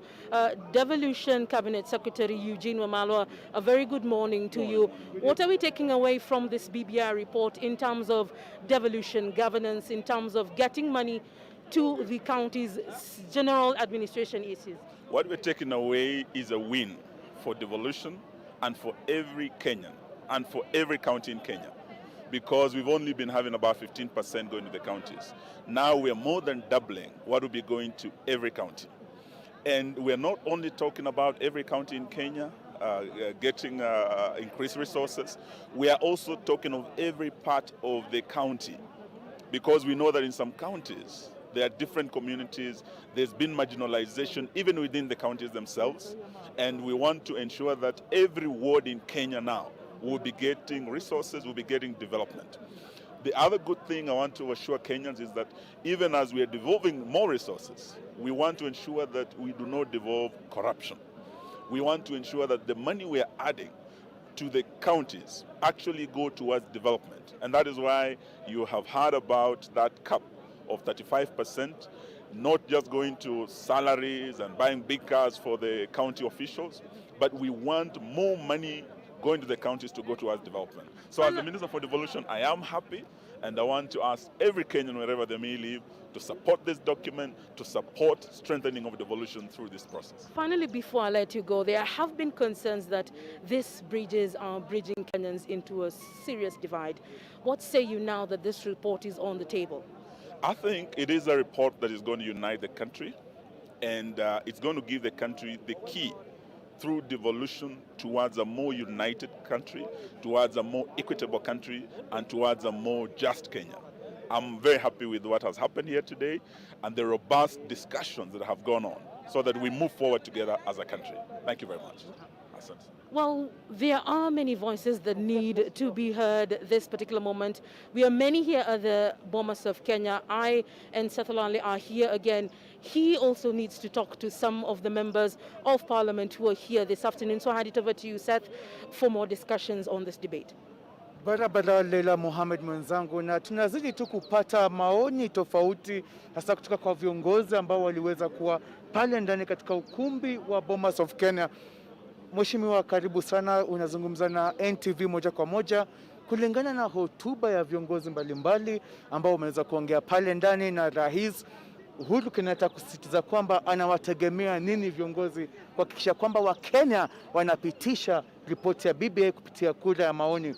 Kwa kifupi tu, hotuba ya rais, hotuba ya naibu rais, hotuba ya kiongozi wa ODM Raila Odinga, walizungumzaje kuhusu swala la BBI? Leo ningetaka kusema kwamba viongozi wamefungua roho, wamezungumza na wengi wamepeana maoni. Tukiona Mheshimiwa Musalia Mudavadi akisema kwamba Seneti ipewe nafasi ya kuwa the upper house ama uongezewe, kwa sababu sasa watakuwa na mama na mwanaume. Na kwa hivyo akasema kama pesa inaongezewa kwenye county ni vizuri pia ile accountability iwe ya hali ya juu na Seneti iongezewe kazi. Na ningesema hilo ni jambo nzuri ambalo najua bunge tukifanya zile amendments, hiyo ni jambo ambalo linaweza pita kwa haraka. Na leo tumemwona naibu wa rais akiwa na ugumu sana wa kusema kama naunga mkono ama haungi mkono BBI, na yeye mwenyewe pia akasema, akatoa maoni ambayo haswa alizingatia yale ambayo viongozi wengine walikuwa wamesema, na akawa na ugumu wa kujaribu kusema kwamba tukisema tunaleta kila Mkenya kama ile pale kwenye BBI kama kuleta Wakenya pamoja yuko, na ukaona wale ambao walikuwa kwenye ukumbi wakimuelezea soma, kwa sababu jambo kubwa ambalo hata rais wetu Uhuru Kenyatta amesema ni kwamba yeye wakikutana na kinara wa ODM Raila Amolo Odinga ilikuwa ni kuleta Wakenya pamoja.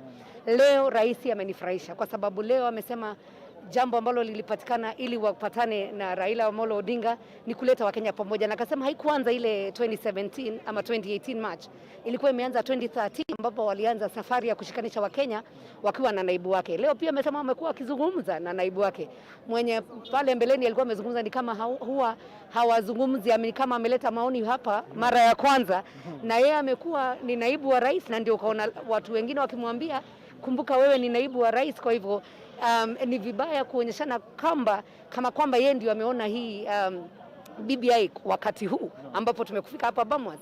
Na leo rais amefungua roho na akasema kwamba yeye kuna ile relay ambapo yeye matumaini yake ilikuwa ni akimbia kisha mpashe ama ampatie mwenzake ile kijiti ili aweze kukimbia, lakini akiangalia nyuma anapata yeye kama anakimbia nyuma.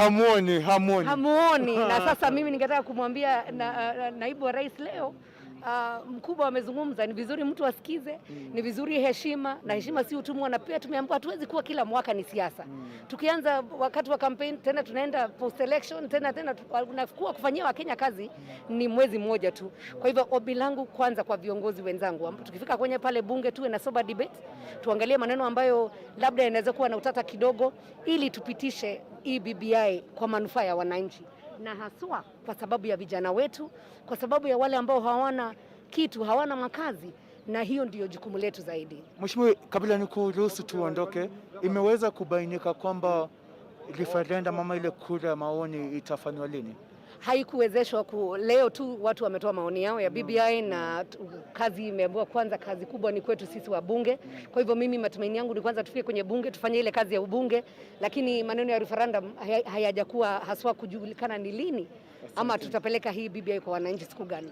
Ni mwakilishi wa wanawake katika kaunti ya Murang'a. Asante sana Sabina Chege, vile vile mwenyekiti wa kamati maalum ya bunge inayosimamia masuala ya afya nchini. Tukiendelea tu mbele, tunazidi kuzungumza na viongozi mbalimbali kuhusu hotuba ya rais, hotuba ya naibu rais, hotuba ya viongozi wote ambao waliweza kuongea hii leo. Na hii leo ni siku ya historia. Songa tu karibu nami, tukidogo tuzidi kuongelea. Naomba uvae barakoa. Tukiendelea tu na zungumzo hili, kwa maoni yako mheshimiwa, tueleze tu uliyapataje shughuli ya leo na hotuba ya leo kwa jumla kuhusu BBI? Shughuli ya leo ilikuwa mzuri. Umesikia vile mheshimiwa rais ameongea, amesema ni vizuri tuangalie vile tunaweza kudumisha amani Kenya. Amesema vizuri, ukiangalia tunakuaga na miaka 2 before elections, watu wanaanza kupiga siasa. After elections miaka 2 tena ya kusettle down. Alafu sasa serikali inakuwa na mwaka mmoja wa kufanya kazi. Sasa ile tukianza kufanya kazi mwaka mmoja, campaign tena zinaanza.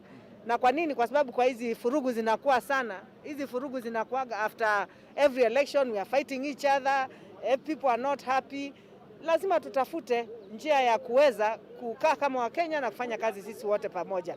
And we live together as Kenya. And I keep on telling people, we only have one country, that is Kenya. If you go to America, if you go to Tanzania, if you go to Uganda, if you go to Somalia, you still be called a Kenyan. So why don't we just try to make things better in our country? Tufanye sisi pamoja, hii constitution tuitengeneze ikuwe mzuri kwetu, na sisi kama viongozi tujaribu kuimplement yale tumesema. Asante sana. Naam, barabara. Hivi sasa ningetaka tu kuzungumza naye seneta wa Murang'a ambaye vile vile ni Irungu Kang'ata.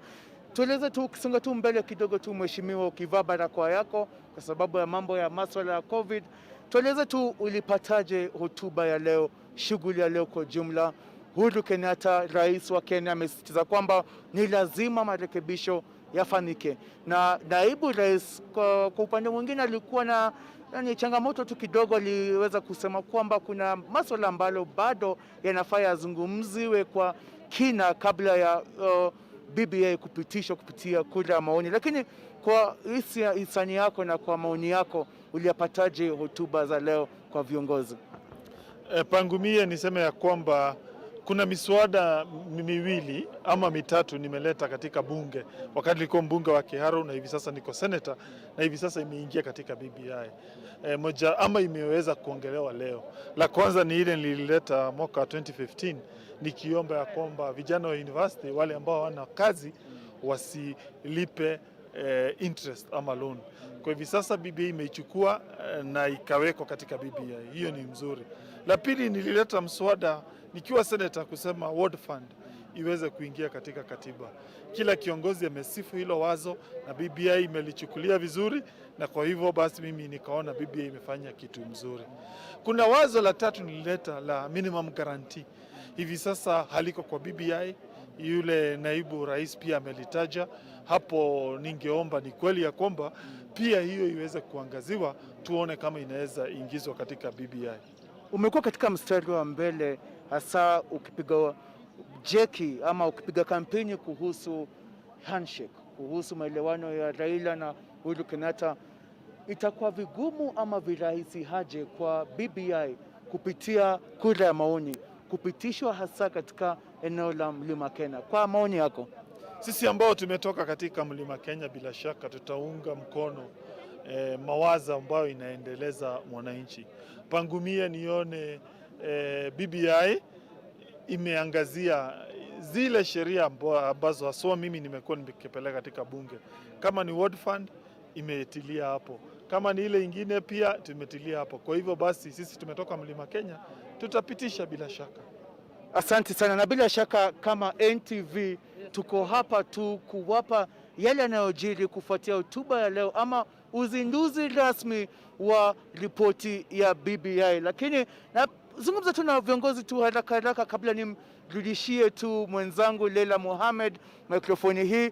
Ole Magelo aliyekuwa spika kaunti ya Nairobi, hebu tueleze tu kwa maoni yako, BBI imezinduliwa leo rasmi na Wakenya wametakiwa kuisoma na kuipitisha, lakini kwa maoni yako unaona vipi? Kwanza kabisa nataka kushukuru Rais wa Jamhuri ya Kenya, ndugu yake Raila Amolo Odinga kwa sababu hii handshake ndio imezaa BBI, na yale yote yameandikwa hapa, sababu mimi nishaisoma kabla leo, nimeona ni mambo ya manufaa kwa Wakenya, isipokuwa mambo mawili tu ambayo ningesema iangaliwe sana. Pastoralist hawajaangaliwa katika hii BBI vizuri, na pastoralist kama vile agriculture vile naangaliwa, waangaliwe pia. Ya pili ambayo ni muhimu sana, wabunge wasikubaliwe hata kidogo kukaribia BBI kwa bunge, sababu hawa wenyewe ndio walienda wakaiharibu wakati wa Naivasha Accord. Kwa hivyo wabunge ni watu ambao tunataka kuwapiga msasa, sababu si watu waaminifu, watakwenda kuangalia maslahi yao peke yao. Tuseme wabunge ama viongozi kwa jumla? Wale viongozi waangaliwe sana, wasije wakatuharibu kabisa.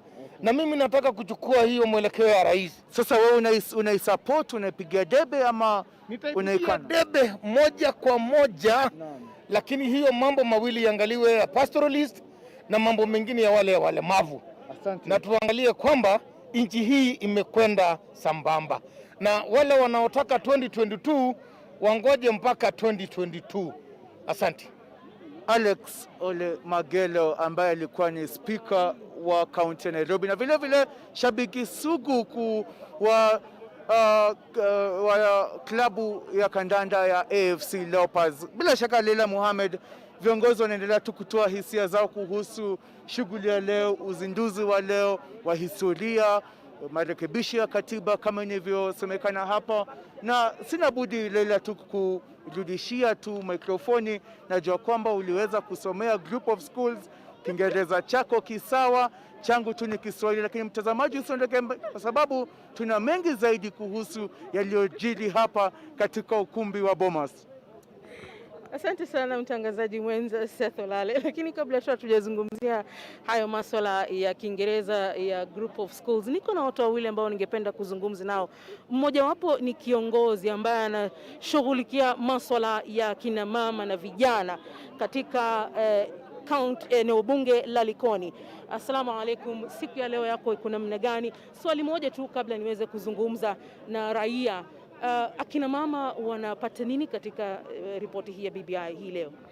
Mimi kwanza nataka nitoe shukrani kubwa sana za dhati, kwa sababu kwanza unajua kina mama wengi wale waliokuwa wamekuwa nominated katika seneti hawana uwezo wa kupiga kura na wala kufanya maamuzi kwa wakati huu wa sasa, lakini sasa hivi kutakuwa na kina mama 47 ambao watachaguliwa na kura, hivyo basi watakuwa na uwezo wa kuweza kupiga kura katika seneti na kuweza kutunga sheria zile zinazohusiana na mambo ya kaunti. Vile vile sheria ambayo imependekezwa ya kwamba ikiwa gavana atakuwa mwanamke, mwingine atakuwa mwanamume. Ikiwa gavana atakuwa mwanamume, gavana atakuwa na mwanamke. Huo uongozi huo nasema utakuwa ni uongozi ambao utaweza kuleta maendeleo mazuri katika kaunti zetu, kwa sababu itakuwa kuna hata ile check and balance. Na unajua sana kina mama wengi hawana ufisadi sana kwa miaka mingi sana, hata kama wako walioko, lakini ni wachache sana. Kwa hivyo hilo tumepata, na pia ile pesa kuwa inapelekwa mashinani 35%. Tunajua sisi kina mama tutapata afueni kwa mambo ya maji, kwa sababu kina mama ndio wanapata shida sana kutafuta maji. Kwa mambo ya kilimo pia kina mama ndio wakulima sana kule mashinani. Kwa hivyo iwapo hizi pesa zitakuwa nyingi, sisi kina mama tutaweza kupata ajira, kujiandikia ajira zetu. Vijana pia vile vile tumeona wameangaziwa katika upande wa ajira, na imesemekana ya kwamba pia ajira zitaangaliwa sura ya Kenya. Itaangaliwa ya kwamba kusiwe na jamii moja tu katika sekta fulani ya umma awe wameandikwa, na hata wale minority, yani wale wachache na wale marginalized, wale ambao wametengwa, pia imesemekana katika BBI ya kwamba wataangaliwa na wapate haki zao haswa za kimsingi. Asante sana, tumeweza kuzungumza naye Mheshimiwa Mishi Mboko ambaye ni mbunge wa eneo bunge la Likoni. Lakini kabla ya kuzungumza na mheshimiwa, kwanza ningependa sana kuzungumza na yule mama. Niwie radhi mheshimiwa, dakika moja tu. Nataka nipate sauti ya Wakenya mheshimiwa. Mkenya wa kawaida aniambie matatizo yake. Njoo tu mama tafadhali, valia barakoa yako kabla tujazungumza na mheshimiwa hapa.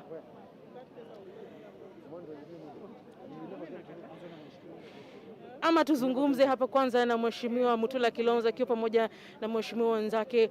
Mheshimiwa Mutula Kilonzo, nyinyi mko hapa kama viongozi wa taifa hili. Kumekuwa na siasa kadha wa kadha kuhusiana na swala hili la BBI, lakini wewe leo kama kiongozi wa kutoka eneo ambalo limekabidhiwa na matatizo aina ya kila aina, iwe si miundo msingi, iwe si hali ngumu ya hali ya anga, unahisi watu wa Makueni wataweza kufaidika vipi na swala hili la BBI? Kwanza na mnakumbuka kwamba tulikuwa na utata katika bunge la Seneti katika ugawi wa pesa ambazo zitaenda mashinani.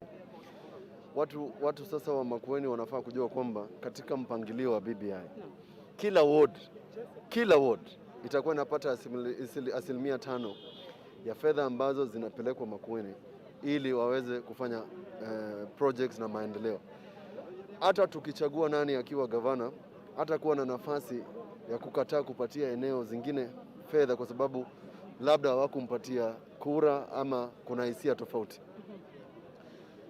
Jambo la muhimu pia kwa watu wa Makueni ni kwamba tukifanya maendeleo ama tukipata fedha ambazo zimependekezwa hapa, uchumi wetu ambao kidogo umezoroteka ukilinganisha na eneo zingine ambazo zina anga nzuri ama zinapata mvua, tutaweza kuendeleza maendeleo, ajira itaongezeka, vijana watapata kazi, wamama watapata projects za kufanya. Na ya muhimu kwa sababu wale wanazungumziwa vijana ni wengi sana katika barabara yetu kuu ya Mombasa Road, na wanafanya uhalifu, wanafanya mihadarati, wanafanya uhalifu na mambo mengine wakitafuta ajira. Katiba hii na Youth Council, watu wa Makueni watahusishwa. Sisi tunajua kwamba Youth Council ambayo itatengenezwa katika mpangilio ambao uko katika document hii, hautawaacha watu vijana wa Makueni, ni wengi. Swala la mwisho ningeweza kukuuliza kwamba kulikuwa na pendekezo kwamba bunge la Seneti liweza kuongezeka na kuwa na zaidi ya maseneta 47. Vilevile hili swala la kuwepo kwa jinsia isiyozidi thuluthi mbili katika mabunge yote mawili, wewe unahisi kwamba hili litaweza kutimia katika taifa la Kenya kwa leo? Litatimia kwa sababu katika kaunti zetu sasa kutaenda uchaguzi wamchague mwanaume na mwanamke katika bunge la Seneti kulingana na mapendekezo yaliyowekwa hapa. Yale katika National Assembly, pendekezo ambazo zimewekwa hapo lazima tutazungumzia kwa sababu hazina uhakikisho kwamba utapata ile theluthi tatu. Hakuna uhakikisho. Lakini la muhimu katika bunge la Seneti ni hili, na ni vizuri liangaziwe sana. Deputy Prime Minister na Prime Minister ambao wamependekezwa katika katiba watakuwa wametoka katika executive na watakuwa pia ni wajumbe. Inamaanisha executive na National Assembly watakuwa wanakaa pamoja. Kuna haja ya kuwa na bunge ambalo liko juu kiasi, kwa sababu kama utavet mtu ambaye amechaguliwa kama mjumbe akuwe waziri, hawezi kuvetiwa na wajumbe wenzake, atavetiwa na jumba lingine linaitwa Senate.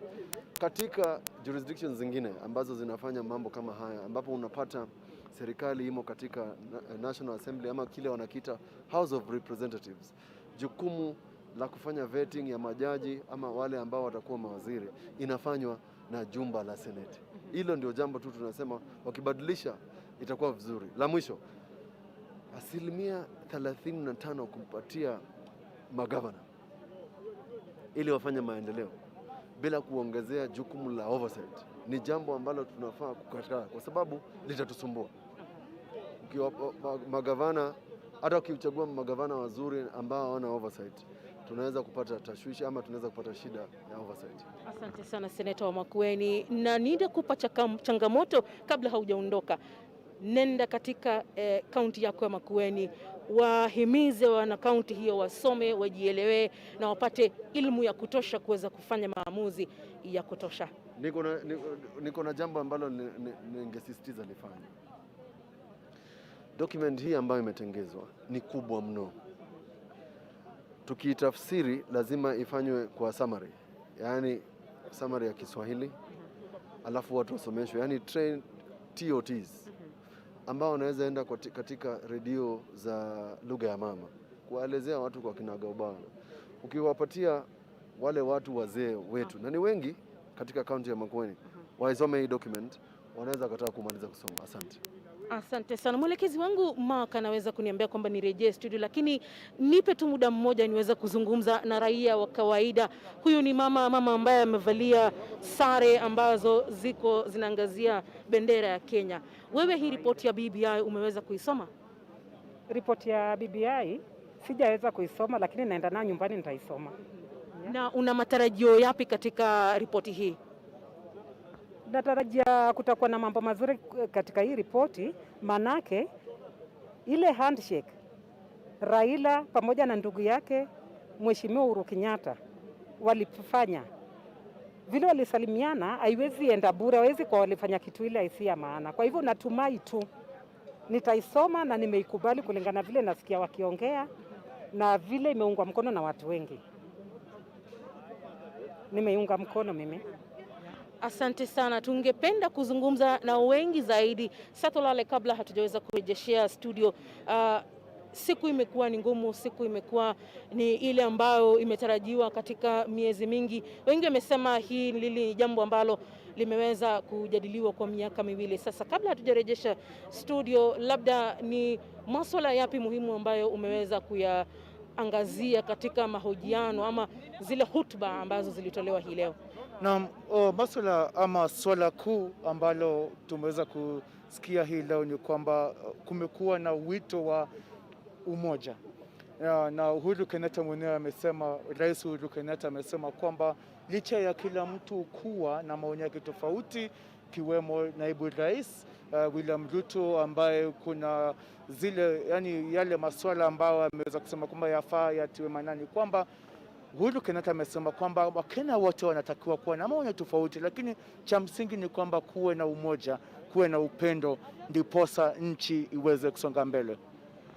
Hii imekuwa ni siku nzima ya mazungumzo ya ripoti ya BBI hapa katika Bomas of Kenya. Kwa sasa tunakurejesha studio kwake Salim Swale na kikao chake, majadiliano yaweze kuendelea zaidi, lakini kutoka hapa tunakutakia siku njema, iwe na baraka tele. Naam, asante sana Leila Mohamed, Seth Olale, Kennedy Muriithi na wale wote ambao wamefanikisha matangazo haya moja kwa moja kwa niaba ya NTV kutoka ukumbi huo wa Bomas. Viongozi au wanahabari wetu hao shupavu kabisa wanakuja hapa katika jumba la Nation kuhakikisha kwamba mtazamaji unakupa taarifa tendeti za kina zaidi kuhusiana na matukio ya kutwa nzima katika ukumbi huo wa Bomas. Kwa haraka hapa mimi na wageni wangu Profesa Hezron Mogambi pamoja naye Cynthia Mutere naye Charles Kipkulei, tuangalie tu kauli za mwisho tu, na pengine nitaanza na wewe Profesa Mugambi. Kwa haraka nini ambacho kimekugusa zaidi katika hotuba na shughuli nzima ya leo kabla hatujalikunja jamvi? Asante sana. Kama ambavyo nilisema ndugu Swale kwamba leo ilikuwa ni siku ya kuanzisha rasmi mazungumzo kuhusiana na ripoti ya BBI. Na nafikiri kwamba wote ambao wamezungumzia, tukimwona rais ametusihi tusome, tuweze kujadiliana na kutenga vipengele ambavyo labda tunaweza kufanyia marekebisho au tutoe mapendekezo yetu kuhusiana na yale. Naibu rais pia William Ruto amepiga hatua zaidi. Si kwamba tu amesema tusome. Nafikiri yeye mwenyewe ametoa mapendekezo yake kadhaa, na sitaki kwanza kuyazungumzia manake kwa sababu ya muda, ambayo anaona kwamba kwayo yakirekebishwa labda kazi hiyo itakuwa ni safi. Na nafikiri Kalonzo Musyoka na wale wengine wote wamezungumzia haja ya kuwa na ripoti ambayo Wakenya wakiipata mara ya mwisho wanaweza kuipitisha kwa sababu itakuwa tumefanya mjadala wa kitaifa wa kutosha kuhusiana na ripoti yenyewe, na masuala ambayo yamo yatakuwa ni mawazo yetu kama taifa. Kwa hiyo nafikiri leo imekuwa siku njema kwa sababu mimi nilitarajia kwamba itakwenda hivyo, na uliponipa nafasi ya kuzungumza nilisema kwamba ni wakati wa kuanza mjadala wa kitaifa kuhusiana na masuala ambayo yamo kwenye ripoti hii na kuyaangalia kwa jicho la yakini zaidi, ili tuyatie katika ratili, ili baada ya hapa ikiwa tutapitisha tusiwe tena tunarudi nyuma tutakusema kwamba kipengele hiki kilikuwa kibaya lakini waliokisukuma ni hawa. Utakumbuka kwamba kuna wale ambao ni maaskofu na wakidini walisema kwamba pia wana masuala fulani kupitia kwa Bishop Oginde na wengine kuna masuala fulani ambayo kidogo wanatilia shaka na watatoa mapendekezo yao kuhusiana na jinsi ambavyo yanaweza kuangaliwa, hasa masuala ya kiimani na mambo kama hayo. Kwa hivyo nafikiri hii ni siku nzuri, maana imewekwa wazi kwamba tuna nafasi, kwa sababu watu wengi walikuwa wanafikiri kwamba baada ya hapa sasa ni kupiga kura. Lakini imetoa afueni kwa sababu tumepewa muda zaidi wa wale ambao labda wanafikiria kuna walakini waweze kutoa maoni yao ili kuweza kuboresha ripoti yenyewe. Cynthia, profesa anasema kwamba ni jukwaa la wazi kabisa la kuanzisha mazungumzo, lakini kuna Mkenya ambaye ametazama shughuli yote na yale ambayo amejitokeza huko kuzomeana ndani ya ukumbi. Wanasema kama viongozi wameshaanza pale pale katika siku ya uzinduzi, sisi wananchi tutafuata mkondo upi?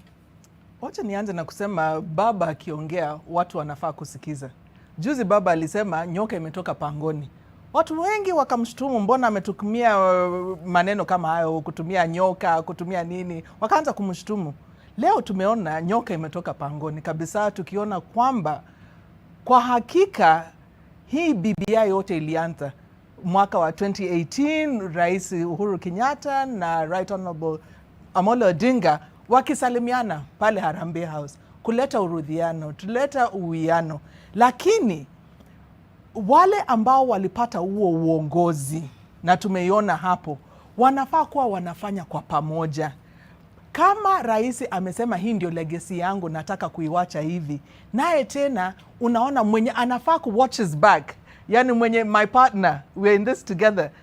Wacha nitumie sasa Biblia vile inatuambia, mwanamke nyenyekea kwa bwana wako, alafu bwana wako atakupenda. Yani hata utauliza chochote, kila kitu ambacho utataka atakupatia. Na ni vizuri kwamba ukiwa deputy ya mtu unyenyekee, unamfanyia, na yeye hata utauliza chochote atakufanyia. Na vile amesema alitaka kabisa kumpatia baton, lakini kuangalia nyuma mwenzake naye hayuko, anakimbia tena akirudi nyuma. Sasa tutafanyaje kazi pamoja? Naye Right Honorable Raila Amolo Odinga amesema saa hii ni saa ya kazi. Muko na agenda, mulitupatia agenda 4 yenye mnafaa kukamilisha. Zimebaki miaka 2. Sijui kama mtazitekeleza.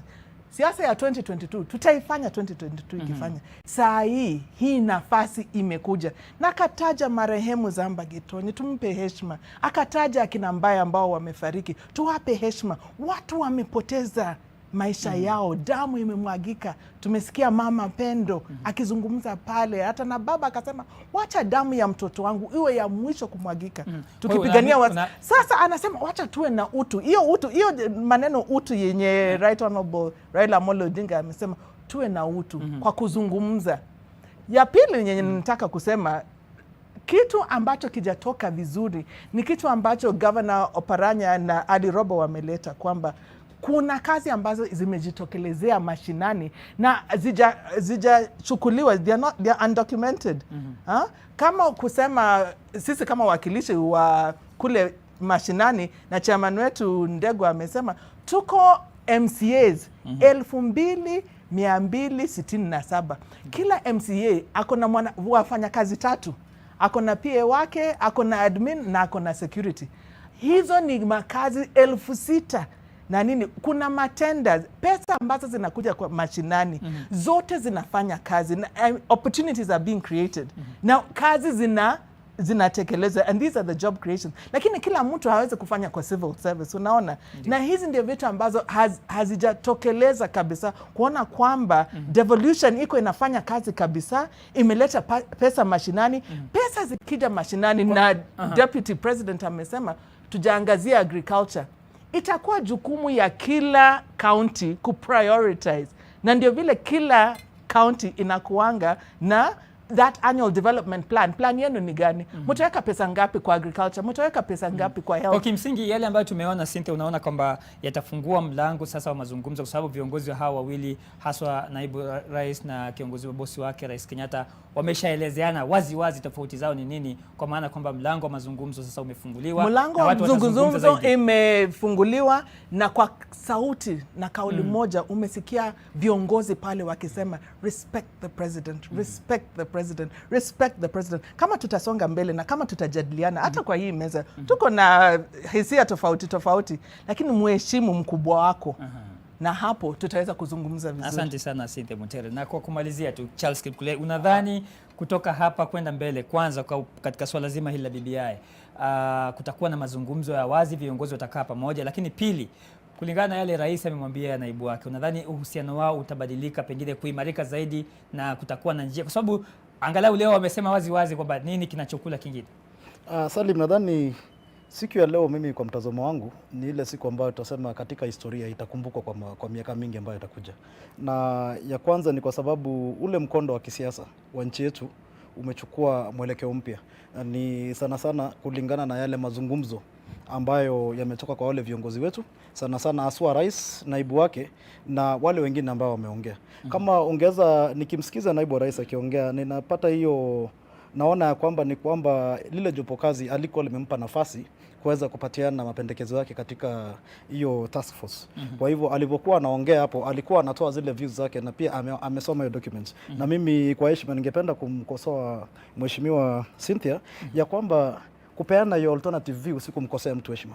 Na pia rais alisema tuweze kupatiana hiyo mazungumzo, tuweze kuongea na tupatiane zile vile tunafikiria. Nadhani tumemsikia mheshimiwa kidogo mheshimiwa. Tutazungumza kama unaniheshimu. Ukweli sidhani alimfokea ama alimzomea, alisema tu mimi naona tuweze kufanya hivi na hivi. Na sio naibu wa rais pekee ambaye alitoa. Nataka nikupe button, lakini unakimbia ukirudi nyuma, nitakupokezaje? Utaipokea? Naomba nafasi. Endelea. Naomba nafasi. Ya kwamba ulimsikia pia kinara wa ANC pia yeye alitoa alternative views. Sikusikia ikisema hayo ni kukosea mwingine heshima, na wengine wengi, hata pia Bishop Oginde. Kwa hivyo jinsi profesa amesema ya kwamba wakati huu tuko katika ule mchakato wa kuleta mazungumzo ya kitaifa, watu wengi waje watoe mapendekezo yao, maana mchakato huu unaendelea na kuna yale mambo ambayo unaweza ona ya kwamba kuna nafasi ya kupiga msasa ili tuweze kuimarisha ripoti hii ili iweze kubaliwa na wengi.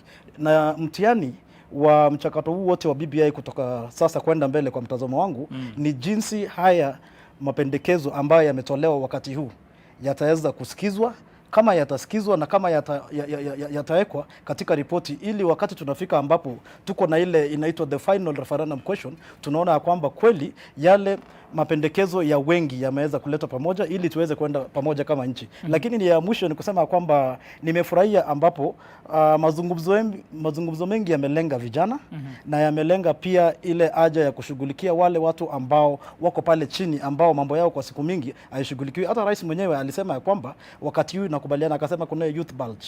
Ukiangalia youth bulge inaonyesha ya kwamba kuna watu wengi ambao wako pale chini, vijana wanaendelea, idadi yao inaongezeka, lakini opportunities haziko. Na hiyo pia ni ile message ambayo naibu wake amekuwa akisema, nao viongozi wengine nimemsikia pia seneta wa Makueni na pia seneta wa Murang'a wakikubaliana na kauli yote. Kwa hivyo nadhani kusonga mbele, kwa mtazamo wangu, ya kwamba ili tuweze kwenda mbele kama nchi, haya mapendekezo yote ya kila mtu yaje kuja kusikizwa, na jinsi vile Kalonzo Mheshimiwa Kalonzo Musyoka aliposema ya kwamba tuweze kupata kama ni kuenda katika ile referendum ikuwa ambayo haina ushindani, ya kwamba sisi wote kama Wakenya tunakubaliana tuimarishe katiba hii ili tuweze kuitengeneza itusaidie sisi wote wa Kenya tukiweza kusonga mbele. Asante sana mpenzi mtazamaji, na hadi kufikia hapo sina kilichozidi wala kilichopungua kutoka kwenye meza hii ya NTV. Sasa yalikuwa ni makala maalum ambayo yameanza tangu asubuhi. Matangazo yalikuwa ya mubashara kabisa kuhusiana na yale ambayo yamejiri katika ukumbi wa Bomas. Tutakuwa na mengi zaidi. Mimi nitarudi hapa saa 1 jioni kwa taarifa za kina na utendeti za NTV jioni. Kikosi kizima cha NTV ambacho kimekuwa Bomas kiko njiani kwa ajili ya kufika hapa na kutayarisha taarifa kamili. Nitoe shukrani za dhati kwake Profesa Hezron Mugambi, mhadhiri pamoja na mchambuzi wa masuala ya kisiasa, Cynthia Mutere ambaye ni mwakilishi wadi na vile vile ni mchambuzi wa masuala ibuka, pamoja naye Charles Kipkulei ambaye ni mtaalamu wa sera na uongozi, kuwa nasi hapa na kushinda nasi kutwa nzima kwa ajili ya kufanikisha matangazo haya maalum ya NTV. Na mimi ni Salim Swale na kutaka uendelee kutegea matangazo yetu ambayo yanaendelea kujia hapa. Mimi tukutane hapo saa 1 jioni kwenye NTV jioni. Kwa heri kwa sasa.